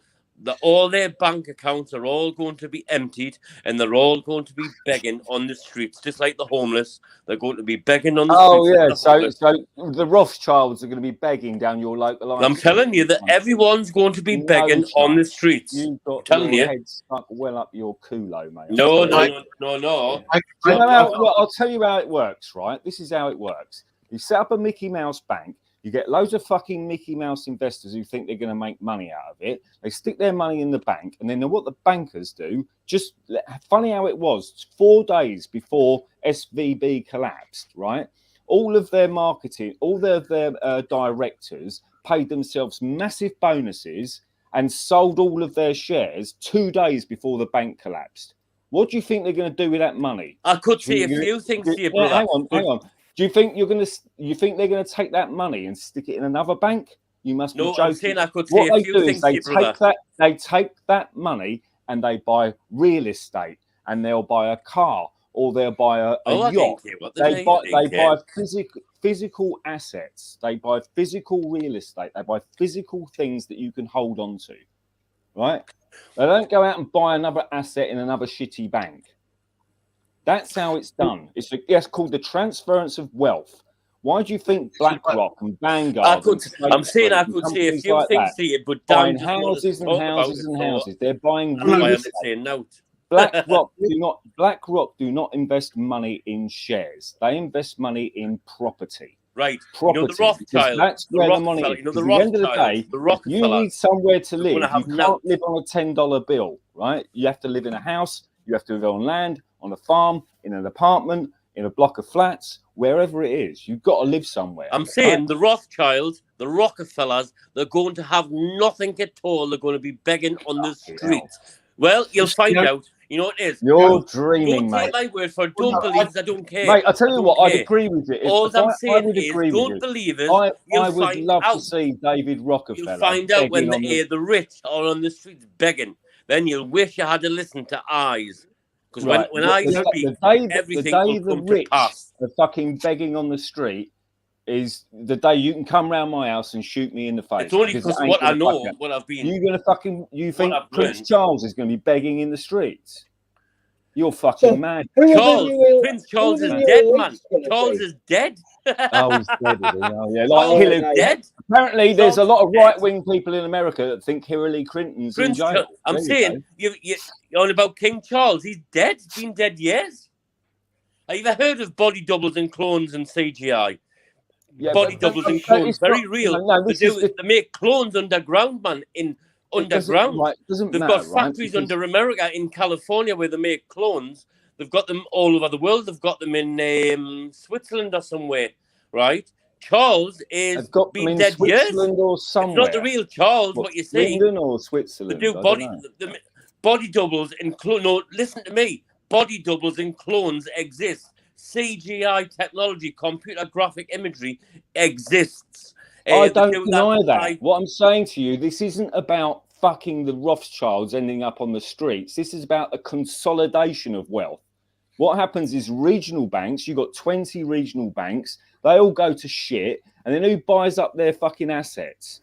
the bigger banks. So there's Well, 5 or 6 banks. So all they're those, all all that going to wealth be on the that's street left over begging. by those 20 regional banks go into all the what's left of the banking system, which is the biggest banks.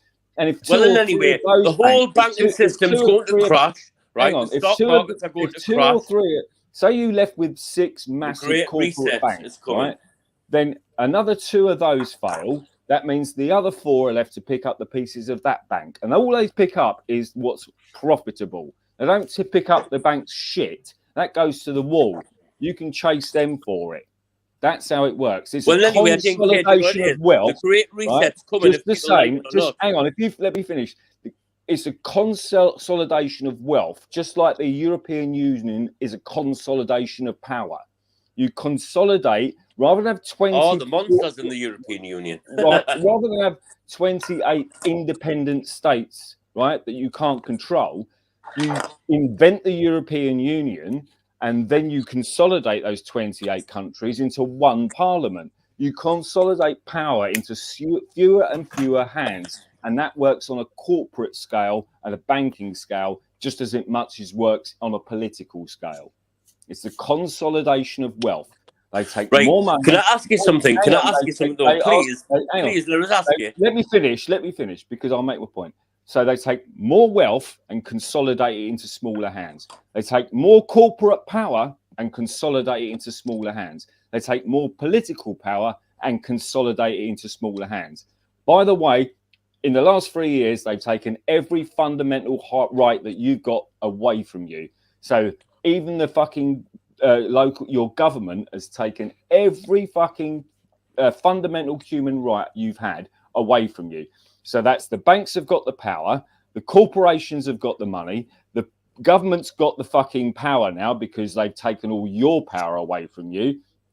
What do you think's They going to haven't happen? taken it away from me. You think the Rothschilds are going to be on the streets begging for money? Do me a favour, sunshine. Get your head No, sorted out. listen. I'm telling you. I'm not only about just the Rothschilds or the Rockefellers. I'm on about every billionaire, millionaire, whatever, right? Or trillionaire. They're all going to be on the streets begging for money. I'm telling you. I don't care if you don't believe us. That's fine. Difference of opinion. I don't Tell care. you what. Right? Tell you what. I'm telling Next you. time you see they're a all Rothschild going to on be the street, streets take a photo of him. And send it begging to me. for money. Begging. Well, I'm not saying begging for money. That's Who what are they going to beg from? Who are they going to beg from? Beg from me? I'll be skint by them. They're going to won't have nothing, man. They're not even going to have the homes, the luxurious homes they've got. They're not even going to have that. Listen, cash, money, assets like that don't make a difference when shit hits the fan. Let's just say there's a nuclear apocalypse. Dan, the shit is going to hit the fan, but people don't listen. They fall on deaf ears all the time. Right. Let's just say hypothetically, right? There's going to be a nuclear apocalypse. There is, yes. Okay. Now, what's going to happen is the people that have got the power at the moment, okay, they'll be the people that remain in power. Okay, not because of how much money they've got, but because of the information and the data and everything else. Can I say something, Dan? There's hundreds of thousands of elites underground. There's a tunnel network, underground network, right across the entire planet. This is true. I'm not lying, right? There's an underground network. They've got underground cities, underground tunnels, they've got dumbs, and they've all got all sorts, right? I'll stop with the dumbs. No, I'm just going to have a cigarette. I'm going to have a and cigarette, there's mate. more and more going underground all the this time. is Trump-tard nonsense, mate. It's not nonsense. It's not nonsense. It's not nonsense. It's actually true. There's more and more going underground all the time. Right. I mean, we've spoken before, Rise, and we've said that, as I've said tonight with you, right? I respect your opinions, okay, and I respect your ideas and everything else. Well, no, I'm saying there's politicians. There's more and more going underground. No wrong with that. But again, the problem that we have is that there's no physical evidence to prove any of it. Okay, if there was, then evidence would be shared. There's not, but it's actually true, though. It's actually true. I'm not saying it's not. What I'm saying is, in order for people, it's the same as religion. Okay, same as I've explained earlier in religion. We all have our own ideas. Most people will not believe in a religion until they have a religious experience, and then they'll believe in religion. Okay, most people will not believe. But I'm not religious, though. I'm not religious, and Christianity is not religion. Well, but most of the things that you're coming out with, people aren't going to believe unless they see some kind of evidence for it. I know exactly. I know. And it's not knocking you. Okay, you've got your beliefs, and that's absolutely fair, right? But I could turn around, and say, I've got 100 ounces of fucking cocaine sitting, right? For example, none of you are going to believe me unless I fucking prove it to you. But this guy, right? I've told him cash, gold, and silver will be worthless. The elites, the billionaires, trillionaires, and millionaires will all be on the streets begging. He doesn't believe it. I don't care what he believes. He can call us a liar all his time. I'm telling you how it will be, and that's exactly how it will be. They will be all on the streets begging. I'm telling you, Dan. I didn't care. I didn't care if people didn't believe us. I didn't care. I couldn't give a shit. I'm telling you how it will be. The problem is, right? In the olden days, people used to trade with grain and goats and camels and all that shit. Okay, then people started finding these precious metals, and they started trading with precious metals. Okay, now we are not going to go back to trading in grain and all that shit. Okay, in my opinion, what will happen if there is an apocalypse of some description? Then people will use what they know is worth money. Okay, and these days, because we've gone from grain and goats to gold, and we know that gold is a standard or should be a standard, I don't see how people would see that as worthless. People would still try, in my opinion, people would still trade with precious metals. No. Silver and gold will be worthless totally across the entire planet, Dan. The whole silver and gold business is one of the most will be highly worthless. conductive metals, and it's used in microprocessing units. Gold. I've never had silver. I've never had gold, and I don't Apart care. from being Like I said, it's shiny going and to be lovely, and people covet it, gold is a really very efficient micro. It's more efficient. It sounds like you're in a polytunnel. You sound very muffled. Sorry about that. I'll try and move the mic. How's that? Gold is a very efficient. Still the same, brother. Oh God! Right. Well, can you understand what I'm saying? Gold is a very efficient microconductor of electricity. Is so it? you're going to tell me next that Well, all I was trying to explain that working? silver and Yeah, I'm gold finished, man. and cash as a whole is going to be worthless. So if you try to take like a £10 note, for example, to the shop, you won't be able to spend it. In silver and gold, which I've never had in my life, so I didn't care. But silver and gold, like the elites dealing, is going to be worthless. And all the elites, all them hierarchies, all them in power, and all them who are trillionaires and billionaires and millionaires are all going to be on the streets begging. They're not going to have the homes anymore. That's what's coming. But this guy who's shut off the stream, basically thinks I'm a liar, but I'm not a liar. I'm telling the truth because it will come to pass. It will come to pass. The issue is there's no sources of information, as Brian PC said. Could you? I can't prove it, Dan. I'm sorry, I can't prove it, but it will come to pass. Okay, and that's the problem. That's where we come to an impasse. Okay, some people need to see physical evidence of something. Okay, and let's be fair. Okay, over the past 3 years, we've heard lots of claims from people. Okay, generally the government. Okay, and people high up in different places. Oh, I didn't listen to them. and every claim that they've not been able to back up has turned to shit. Okay. What I was going to say is, I'm glad you've mentioned that. Right. Can you remember March 2020? The plan, not the pandemic, the plandemic was all pre-planned. The plandemic. Why am I echoing back?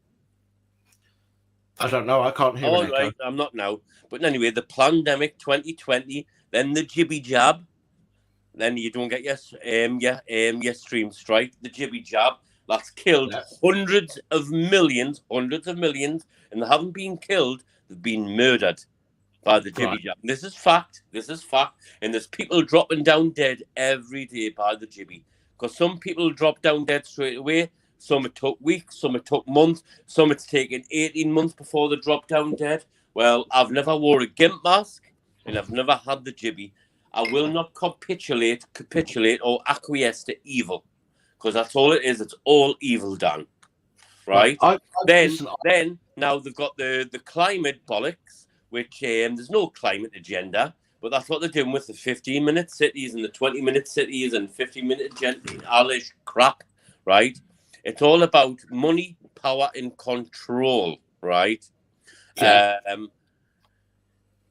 It's all about money, power, and control, which it is. Then they're going to bring something else in next. Then our planet to bring something else in next. Another disease I'm hearing on the grapevine. That's why I'm called Eyes.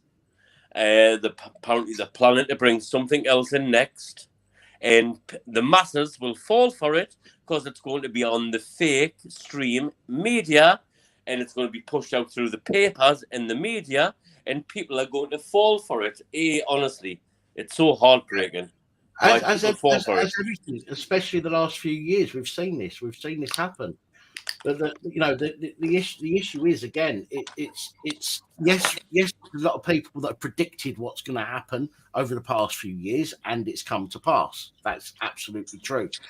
But these people have come forward and said, look, this is where I found my evidence about what's going to happen. This is where I have found information about what's going to happen. Can I just stop you there just 1 minute, Dan, please? And that's why lots of other people have got on board with it. If it was just somebody's word, people are just going to go, oh, it's just another fucking nutter, or oh, it's just somebody else. Dan, can I just say to someone in the chat, I don't know if it's referred to me or not, I don't know because it doesn't say, but Barry Leary says some people need medication. Well, I hope you're not referring that to me, because I'm quite fine, brother. I don't know if you were to me or not, but I'm quite fine, and I certainly do not need any medication. Thank you. Right, carry on, Dan. No, so I just think, again, it's very easy to say this is going to happen and that's going to happen, but most people will require some kind of evidence in some description in order for them to take that path of belief. Okay, a lot of people. This is why so many people haven't believed the whole COVID stuff, because we were unable. People that saw what. Do you know what it is? It's heartbreaking, Dan. You know why? Hundreds of millions have been murdered. Yeah, but the problem is the people that saw what's going to happen didn't have any physical proof at the time. Even now, the proof is coming out by way of these WhatsApp messages. Okay, even though that proof is coming out, there are still many people that still disbelieve it. There's still people still asleep. Yes, still people still asleep. That's the sad thing. That's the sad thing. Even though the proof is now coming out about what we've all been saying for the past 3-4 years, there are still people out there disbelieving it. Even though the evidence is. Do you know what it is? You know what's so sad, Dan? My auntie, my dad's sister, my dad's younger sister, even though she's 60 odd, right? She believes in the COVID con, right? But she's never had the jibby, right? My uncle doesn't believe in the COVID con. He's never had the flu in his life, and he doesn't believe in the jibby, and he won't have the jibby, and he hasn't had the jibby. My dad believed in it. He wore the gimp mask. My dad's youngest sister, my dad wore the gimp mask, but they both haven't had the jibby, right? And I've warned my dad and warned him and warned him and warned him. And I've sent them stuff which is factual evidence, because they've dug deep down the archives and they went right down rabbit holes, people in the past. And I've sent many stuff going back to 2020, 2021 to me dad. Oh, it's like banging your head against a brick wall, Dan. I saw you put your finger up a minute there, Fluke. Let me just say one thing and I'll come straight to you. Sorry, because I will forget otherwise, because that's the way my brain works, unfortunately. My parents, when I went down to see them at Christmas, we discussed, I was down there for a week or so, 10 days, and we discussed some of this stuff. And my mum and dad had the jab, and they did go out with the mask on initially. But when I spoke to them over Christmas, they turned to me and they said, this is ridiculous. They said, I'm not having another jab, because there's no fucking point. And my mum and dad have slowly opened, their eyes have slowly opened. And there's a lot of people that are. It's sad that it's taken so long, but it's understandable. It is sad, yes. But it is understandable why so many. But you know what it is? You know what it is? Hang on. It is understandable how so many people did have the wool pulled over their eyes initially, okay, because they just expect the government to be there on their side. They expect the mainstream media to be giving them the truth, and it's taken this convid in order for them to realise that all of that is a fucking facade. All of that is smoke and mirrors. Exactly, brother. Exactly, Dan. Exactly. It's a facade. Right, I just want to move on because Fluke did have his hand up a second ago, and I did interrupt him, so I just want to let Fluke have a say. So sorry, Eyes. No, mate, you will. No, it's all right. I don't mind hanging about. Just going back to the financial thing, right? I'll give you an example, right, of how this is going to work, right? I was talking to a guy who lives down the road from me today. He's a really lovely bloke. He'll do anything for you. He's a Christian, for whatever that means, and he's the loveliest bloke ever. We always sit there and have a chat, and I'll have a cigarette, and he doesn't smoke, and we'll have a cup of tea together and whatnot. And we were talking about this whole financial system, and I said, once they bring in the central bank digital currency, that is it. They will have literally total control over everybody on the planet. And if you fucking disagree with them and you go against them, or you go against the government, or you say something you're not supposed to say on, Facebook or Twitter or whatever it is, do you know what I mean? Then they'll just cut off your central bank digital currency, and then you can't buy any food, and then you'll be in the fucking street. He said to me, right, the problem is he gives money out to homeless people and food and shit like that. He's a generous bloke. He's from South Africa originally, strangely enough, but there you go. He said, what are we going to do then if they bring in this central bank digital currencies? What's going to happen to the homeless people? And I said, well, do you think the fucking people with that much money give two flying fucks about homeless people? They don't give a fuck about you and me, and we've got roofs over our heads, and they don't give a fuck about me and you. What do you think they give a fuck about homeless people? Because he was worried that he wouldn't be able to give a fiver to a homeless person. You can't transfer central bank digital currency to a homeless person, can he? No. So that's why your argument's nonsense, Eyes, to a certain degree, because that's not how it works. It's a centralization of power and money. That just moves up the ladder. They get richer and richer and more control with more and more power.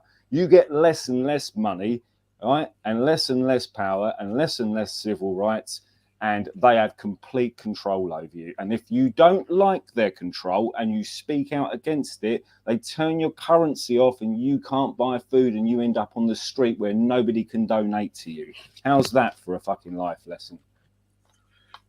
The thing is, wealth and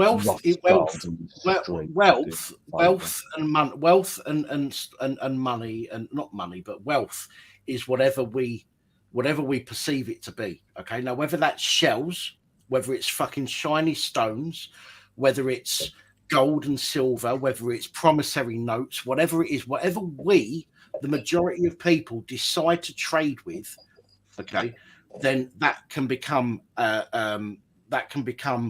wealth for somebody, right? If we all go back to fucking the days where where goats and fucking camels and fucking ibex or whatever they are what we used to trade with. And none of us on here have got goats, but farmers have got goats. They're going to be the richest fucking people because they can then fucking trade with those goats. Okay, it depends on what the majority of people decide is worth trading with. It used to be seeds, then it was perception of wealth. Yeah, it was seeds. Then it went on to sugar, I believe, and then we started on coins like gold and silver. People started ripping it off, gold and silver, by taking little nicks out until they had enough to make their own coin. So then they started moving away from gold and silver onto, copper and fucking tin and fucking alloys and paper and all that kind of stuff. And we went with the flow because it's what the government said. If we'd have all turned around and go, no, fuck you, we're just going to keep using gold and silver, thanks. Okay, and we all as a fucking society went, no, fuck you, we're not moving over to gold to paper, we're going to keep using gold and silver, and if shops don't want to accept it, then we'll find some other fucker that will, and we start trading between ourselves. So let's say that Sonic not Sonic let's say Fluke has got a field full of carrots, I've got a field full of potatoes. Now what do? Fluke says, right, I want some potatoes, and I say I want some carrots, and what do? We exchange. Okay, or somebody might say to me, well, I want some potatoes, but all I've got is some I don't know, some ungrown seeds. I'll go, okay, Well, it will cost you more ungrown. It will cost you those seeds. It will cost you X amount of seeds for X amount of potatoes, right? And I'll take those seeds. I'll give them a few potatoes, but I make sure that I win out of that by getting more seeds than they get potatoes, right? And that's how you trade. And it all depends on what we as a civilization decide is important. It can be what's the word? A replacement for money. Because yes, if there's a fucking catastrophe, there's a nuclear catastrophe, we're all fucked. Yeah, money isn't really going to matter in the grand scheme of things, but you are going to have very rich people who have their fucking lots of money on their crypto wallets and all the rest of it. And when computers are rebuilt and all the rest of it, they've got all this money that they've got saved in their back pocket on fucking USB sticks. The rest of us have got fuck all because we only had cash in the banks, and the banks are all fucked. And now we've lost everything. Pop. There is, you know what you want about when I was speaking to you earlier, not so long ago, about and you were telling us about the nuclear catastrophe. There's going to be a nuclear war. There's going to be a nuclear war soon, right? And I know loads of stuff. I know what's going on behind the scenes, what people don't know, because people are listening to the fake stream media. I don't listen, right? But I know exactly what's going on, and I can tell you exactly how it all starts. North Korea is going to send an ICBM to the United States, either the west or the east coast. It's not going to hit land. It's going to hit into the sea, where it's going to bring in a massive 2,000-foot soon army coming in. And that's how it all sparks nuclear war. You know, all this Ukraine stuff is all bollocks. It's all smoke and mirrors, Dan. Forget Ukraine. It's all smoke and mirrors. North Korea will start the chain of events. And what's going to happen, every nuclear country, including England, because we've only got nuclear submarines, right? That's how it all starts. North Korea will start. They'll send an ICBM, an intercontinental ballistic missile, which will hit off the coast of America in the sea. It'll bring in a massive tsunami, right? That's how it all starts, right? Then Russia gets on board. I believe China gets on board, and I believe Iran gets on board. Now, I do know lots of countries across Europe are going to be nuked and wiped out. Now, I know there's over 50 states in America, right, Dan? There's over 20 states in America are going to be nuked with nuclear weapons. That means there's going to be loads of nukes dropped on America. Lots of nukes, right?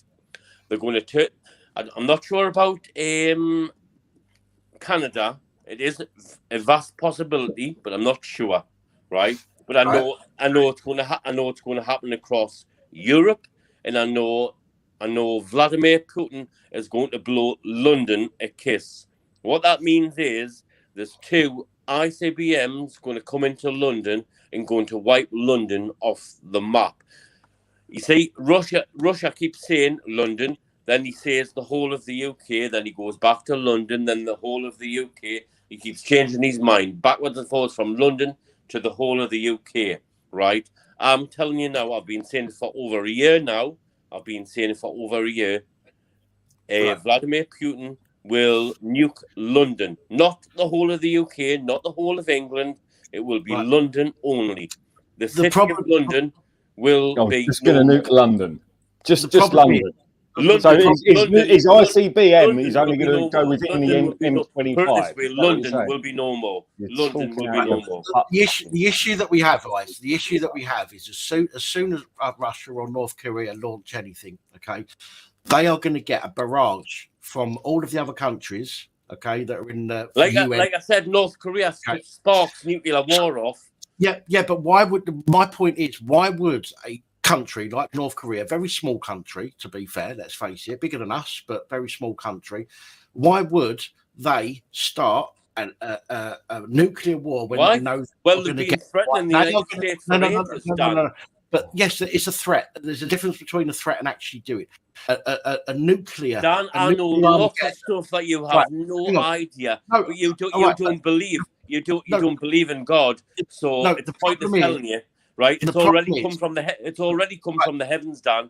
That North Korea started the chain of events. Right, but the problem is, why would a country the size of North Korea send a nuclear weapon out, okay, when you've got a dozen other countries that are all going to go, right, fuck you. Right, and Dan, I know you don't believe in God. Hang on. Before their nuke actually hits anywhere, okay, there's going to be 20 nukes on the way to there. They're going to get wiped out. Dan, What is yeah, point? I understand Why what would you're saying, anybody? brother. Why would anybody want to start? There is no point. There is no point because it's fucking bullshit. This geezer down here is Right, talking listen, nonsense, it's not bullshit. right? You know It nothing. is nonsense. It is. He- And don't talk about you God being the- looking into God this the for a year, Father mate. has I've been doing this for spoken. God the Father 14 has years. spoken. I've been Listen, doing this for 14 listen, years, listen, right? And I'm listen, telling you. Now, hang on. listen. No, you've had your say. Let me No. retort. If Let me you retort. turn, listen, Because no this is the disrespect, same as Dan. No COVID. disrespect, Dan. This is exactly. If you turn This against is a the fear Lord, mongering. you This will is a be punished. Dan. Okay, this is a fear mongering opposition. It's not operation. fear mongering. Listen, the Lord hang has on a spoken. second. I'm not saying North you. I'm Korea saying the started the mainstream chain of media. events of with an Hang on. ICBM. Can you get a word in edgeways around here? Eyes, please let Fluke. You and I have just had a conversation. Let Fluke have his say for a moment, Right. please. The Eyes. point is this is exactly They're a liar. the same psychological operation, right, that they did with COVID, right? Why would they have released a pathogenic fucking virus around the world, which could have killed Fauci, could have killed Deborah Birx, could have killed Trump? No, that was in the jib jab. Hang on. No, hang on. Could have killed anybody COVID else. didn't Any other exist. main... Fuck me. Listen, I haven't even fucking started. And he's like, Eyes, please, Eyes. Let Fluke finish what he's got to say, and then you can come in and respond, please. right. So why would they have released a virus and this? Or even if they released the virus was natural, whatever it was. It could have killed anyone. It could have killed Putin. It could have killed Kim Jong-un. It could have killed the Prime Minister of Japan. It could have killed fucking half the MPs in Parliament. It could have killed anybody, you know? That's why it wasn't a controlled release, right? So, and it's the same thing with nuclear war. Anyone can die from a nuclear war, can't they? You drop it on the White House, that's it. That's Joe Biden gone. You could drop it on Parliament, that's every MP gone. Do you know what I mean? You could drop it on Russia, and that's Putin gone. Good. That's why they won't do it. They won't do it because the elite know that they're all potentially going to die as a result of doing something. Right. Like Fluke. The whole point of using the mainstream media to exert fear of COVID and nuclear war and all this other bullshit. Hang on, let me finish. Let me finish, because you know I'm right. And if you don't know I'm right, you're not right. You're wrong. You're wrong. And what I'm saying is, why would the elite? You're do wrong. that You're if they working all- for if Satan, they- and you're working for Satan. Oh, I'm working for Satan. Ah, you are? Yeah. Let me get my You're pay working for slips Satan. out and check that Satan's sent me a check for 20 quid. Yeah, you're working I'm for working Satan. for Satan. Listen. When The God point speaks, being- the point listen. being is- Listen. When Listen, God shut speaks up. from the heavens, Let he me speaks finish. truth. Let me finish. No, wait a and minute, you Fluke. talk your When bollocks, God right? speaks, he speaks truth, right? God never When lies. when He's did not God a liar. speak? I can't Yeah, remember yeah, God yeah, speaking. there's no because, sin right, in it wasn't God, in the right? newspapers. and it God wasn't- said there's going God to be a said on what, on nuclear his war, YouTube channel. if you Is that like where it or God not. said it on his YouTube channel? Shut up, you fucking mug. Right? What I'm saying Come is, on. what I'm saying is anybody could die from any of these things. Why would the elite take the risks of having themselves killed by introducing a nuclear war or a pandemic or anything else, right? This is about control, right? This is all they want is control. They don't want a nuclear war. They don't want fucking anything else, right? They want control of the people. That's the one thing they don't have. They used to have control of the money, the supply, the debt system, everything else, control of the monetary markets, the stock markets. They had control of everything else, right? The only thing they never had control of was control of the people, because people had right to freedom of speech, freedom of expression, and the freedom to gather and disseminate information. And they didn't like that because people were using that against the Do you very realise, people. Fluke, we're at the Here we go again. you know, So have if you let me have finish heard my of Agenda point, you might 2030? learn something. Have right? you heard of The point Agenda is, 2030? Have you heard of Agenda? oh, I've never heard of 2030? Agenda 2030. That only came out You know 10 it is. years ago, you mug. You know it is. So I'll tell you what what, I'm you're saying in is, serious trouble. You like. so what I'm Fluke. saying You're in is, serious trouble. no, as soon as I say that stuff, mate, you can't get your head round it. That's You're in your problem. serious trouble, you Fluke. Yeah, I can't. You know wait for it. why? I'll tell you why. When God And speaks, I'll tell you what, you can tell me after I finish my point. You can tell me why I'm in trouble. When God speaks, he speaks truth, right? When I finish my Listen, point, shut up. you can tell me why I'm in trouble. When God When I speaks, he finish speaks my point, truth, right? you can And he tell me said where I'm going to nuclear be in war trouble. is coming. Right? North It doesn't Korea matter. You starts keep the chain of talking, I'll events keep off. talking. I've seen Because Jesus Christ. I've seen Jesus Christ wide awake, like I'm Jesus speaking to you Christ, now, God, but in yeah, his come on, spirit. keep coming. Oh, you know, a Your vision. religious You've heard of bullshit. visions. Right? I've had many visions, right? I've been in heaven Oh, many you've had times. visions right? as well. Listen, Genius. let us Yeah, speak. get your own Jesus YouTube Christ channel. has You said, start your own visions. You North can make as Korea much money as starts some the of chain those of events, Christian then fucking it's all, idiots in America. then it's all They're out worth nuclear millions, war. mate, those All out people. nuclear war. All So out anyway, nuclear war. this is If you like it or not, I didn't care it's up what to you you, say. You're Dan. full of But shite. I'm You're full either of going to shite. finish and you shut him Gold up, and or Jesus he can come Christ back has on the said, stage gold after and me. silver and cash will Right. be worthless Okay. if you like Okay. it or not. And if you deny Jesus, you Mate, will Dan, be punished. Okay. Eyes. Come on. We've already Sorry, been through. Dan. Sorry, No, Dan. it's fine. Sorry, Listen, Dan. we've already He's been through that bit. more than welcome to say what he wants about Jesus and God and everything else. No, That's no, fine. mate, If you I let tell me the truth, I finish, don't lie. There's let one me. thing I do. I do This is not the lie. thing with I you. do This not is lie. the thing with people But like you are you. lying. With people like you, Eyes, is when one people second, like me start speaking and speaking the truth, you can't handle it, and because you can't handle it, you have to interrupt. But I 'cause that's can't the way- handle it. No, you You're can't. lying. So I'm I'm telling the speaking truth. about the financial system and everything else that's gone The over the whole last lot's going to fucking crash. 25, 30 years. All the Even stock back to markets are going to go down. 1913 with Everything's the going to crash. invention of The fucking whole lot Federal across the Reserve, planet. and you don't It's want to you who listen, can't do handle you? it. Don't want to listen. Me, That was the I didn't that's when care. the I beginning of don't the care. constellation of wealth I'm saying came I from, don't right? care, Fluke. So I as soon don't as I care. talk about it, you can't The answer whole lot anything, is and you going to start crash, talking about Fluke. God and Jesus. Fluke, the whole lot's going to crash. The markets are going to go down. All the banks are going to go down. Dan, Like I said, gold and silver will be worthless. Dan, Money will be worthless across the planet. The whole lot is coming down. What do you not understand? Dan, you're we can't hear Dan. Can someone mention it? Sorry. I was trying to tell everyone to shush, and I'd muted myself. Sorry. That's what I was going mad. I was going, turn your fucking mic No, back thank on. you. No, listen, this is one of the issues that we've got, okay? When it comes to religion and politics and all the rest of that fucking bollocks, okay, it causes people to argue, okay? Whatever people's decision in life is, whatever they decide to do in life is their own personal choice, whether it's religion, whether it's politics, okay? People have the right to choose what direction they take. They have a right to choose whether they follow a religion or not, okay? Everybody has that right. But to use that against people, okay, to say to people, oh, you're going to get fucked up because you don't believe in this. You're going to get fucked up because you don't believe in that. In my opinion, I've got to say, I don't appreciate that. I don't think it's right that we should do, because that helps with the division of society that the government. Dan, all I was trying to explain to him, he was arguing with us, right? All I was telling is the truth. I don't lie, Dan. I was trying to explain about the whole financial carry on, right? And if he doesn't agree with us, that's fine. That's fine. But you know what it is? He's going to find out the hard way, because and that's fine. when it happens, he'll realise I was right and I am right. And that's fine. That's You know absolutely what it fine. is? I'm not blowing smoke up. I'm not blowing smoke up my own backside. I'm not boasting. I'm just telling you how it is. So I'll tell you what I'll do. I'll make you a deal right now, right? You're not be making me a deal. I don't do deals with anybody. Right, because you know what it is. I'll tell you as what. far as I'm concerned, I'll make Dan a deal. You're part of the devil. Now now I'm talking. He doesn't want to fucking You're shut part of up. the devil. I don't do deals with the devil. You Sorry. don't do deals with the devil. Fuck you. Listen, this is how it's going to work, right? I'll say to Pat now, right? If in 5 years' time they haven't eliminated cash completely, you'll not be here in 5 years' time, man. Okay, let him talk, Eyes. Let him talk. They said that about 2012, for fuck's sake. Shut up. Sorry. They ain't going to let this world end, because the very people that want this fucking world for themselves are evil, fucking nasty people, and they want shot of me and you and everybody else in this panel and everybody else on the fucking chat. That's what they want. They want rid of us so they can have everything for themselves. I do agree with you there. Yes, I do agree with you there. Right, hang on a minute. Let me finish, because if you don't let me finish, you won't understand.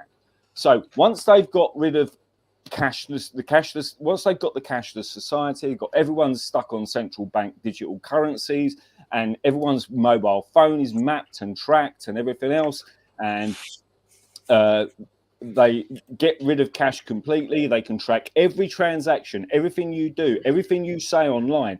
Once you have a digital ID, that's the only way you can get online. You say something on Facebook, Twitter, or YouTube, or any other platform is irrelevant, because once you've got that digital ID, you say something against the powers that be, that's it. It's good night to your central bank digital currency, and you're on the fucking street.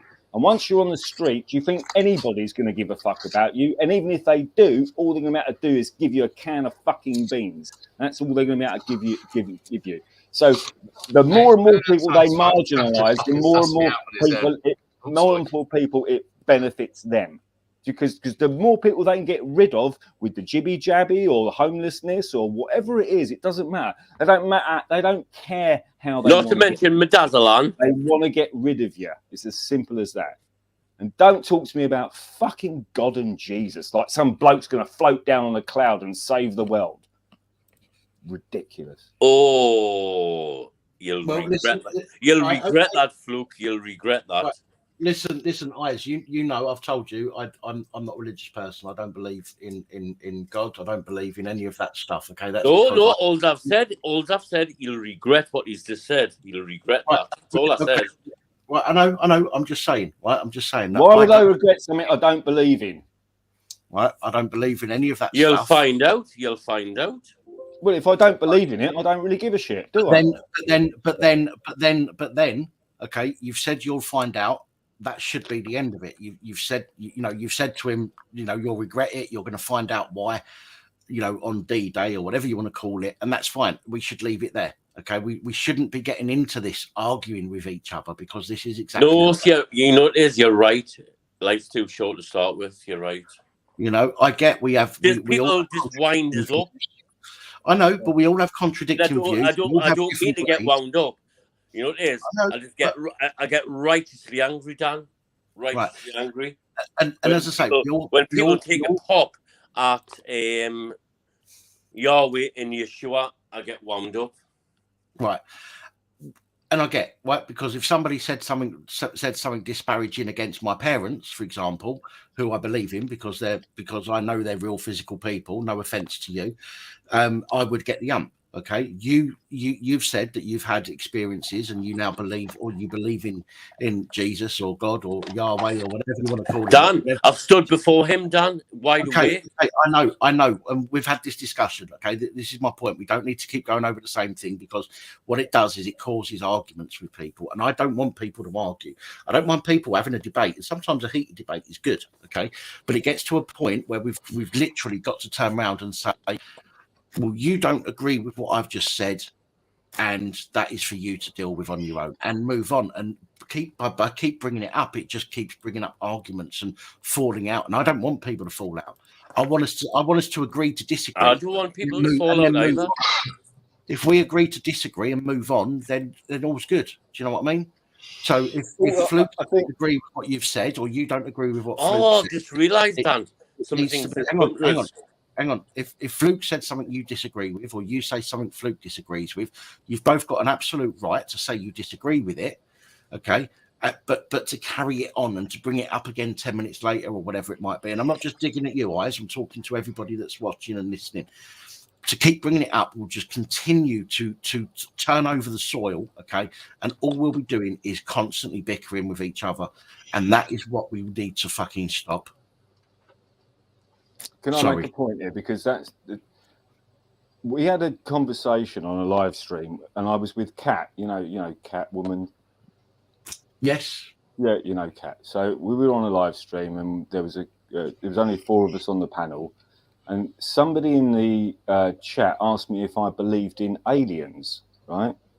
Right. It's a bit of a curveball question, but I said to him, look. Kat answered the question first, and she said, look, there's a massive universe out there. There's planets all over the shop, and God knows what. Who's to say that there isn't, worms on Jupiter or something or whatever? Do you know what I mean? Of course, there could be life out there. You'd be mad to think that there isn't other life out there.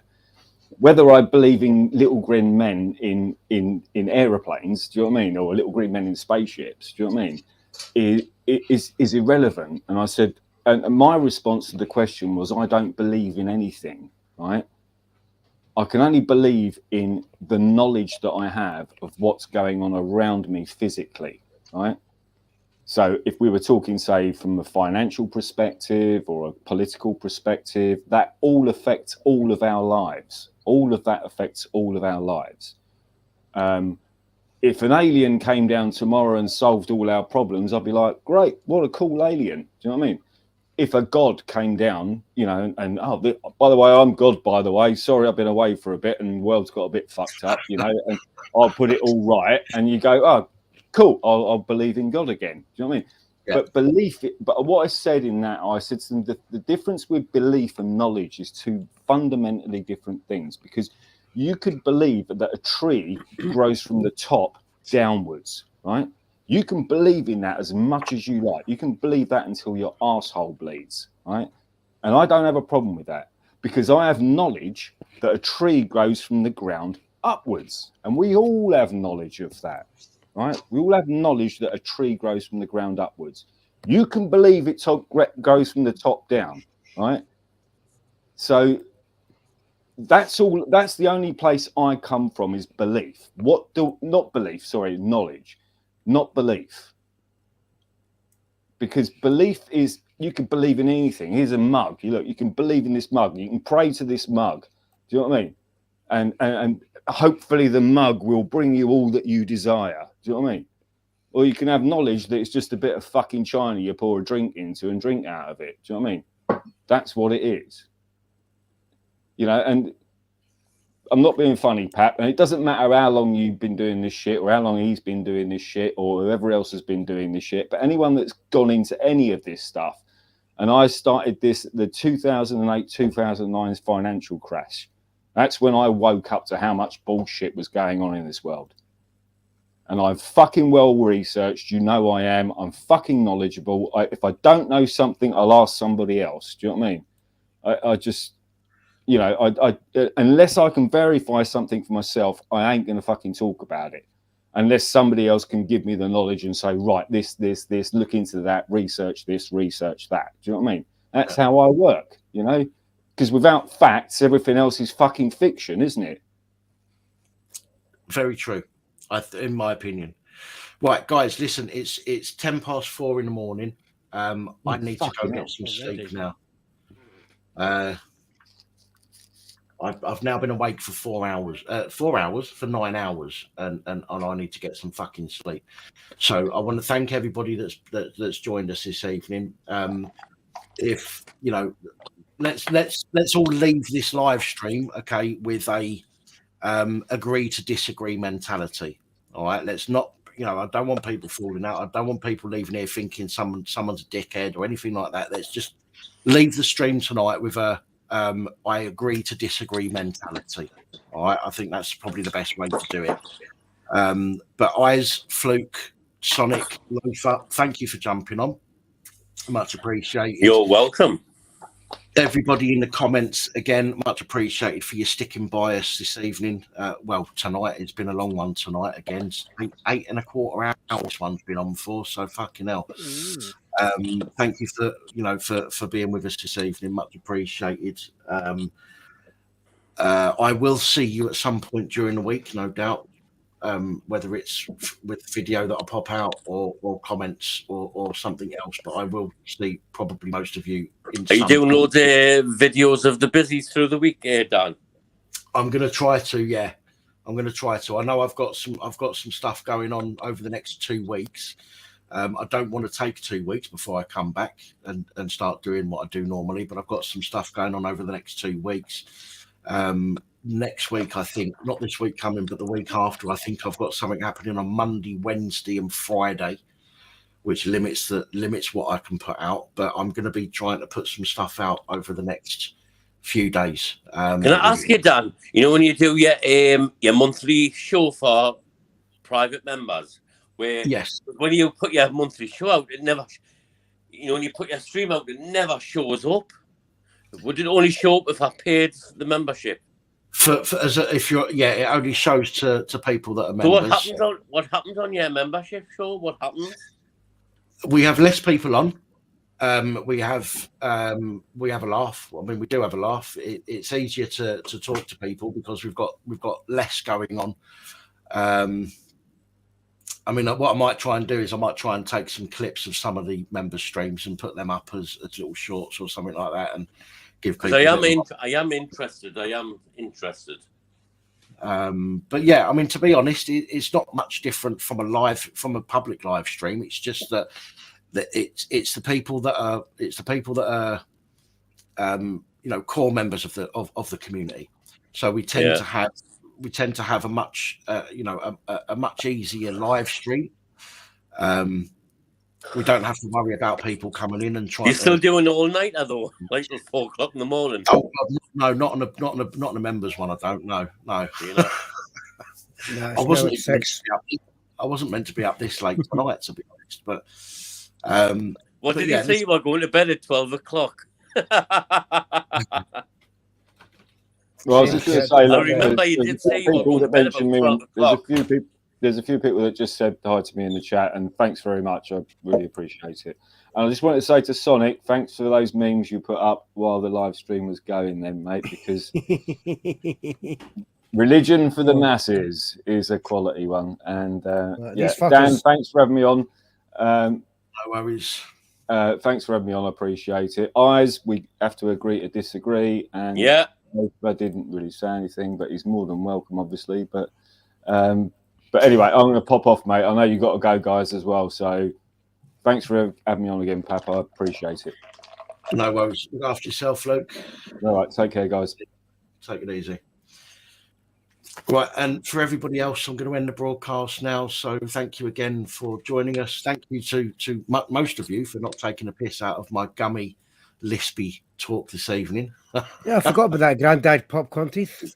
We wanted to get that done nice and early. Most of you, you've all been brilliant. So much appreciated to everybody. I know we have some disagreements sometimes, but we've got to go. Okay, they don't agree with me. I don't agree with them. It doesn't take me long, Dan, to get triggered. I don't mean to get like that. I know. But as I say, all we've got to do is we've just got to say to ourselves, if they don't agree with me, I don't agree with them. Let's fucking move on to something else. Do you know what I mean? Because I don't want people falling out. We've all got difference of opinions, but ultimately our goal is the same, and that is fucking to protect each other from what is to come. Okay, and we should be looking out for each other, not falling out with each other. So with that said, I'm going to say goodnight to the chat. I'm going to wish you all farewell, and I'll speak to you. Thank you for letting us on, Dan. No problem, Eyes. Thank you for joining us, mate. Loafer, thank you very much. You're welcome. And with that said, I'm getting the fuck out of here and going to get my nut down. So, right. Good night, all. God bless. Amen. Good night, one and all. Good night, Eyes. Good night. No,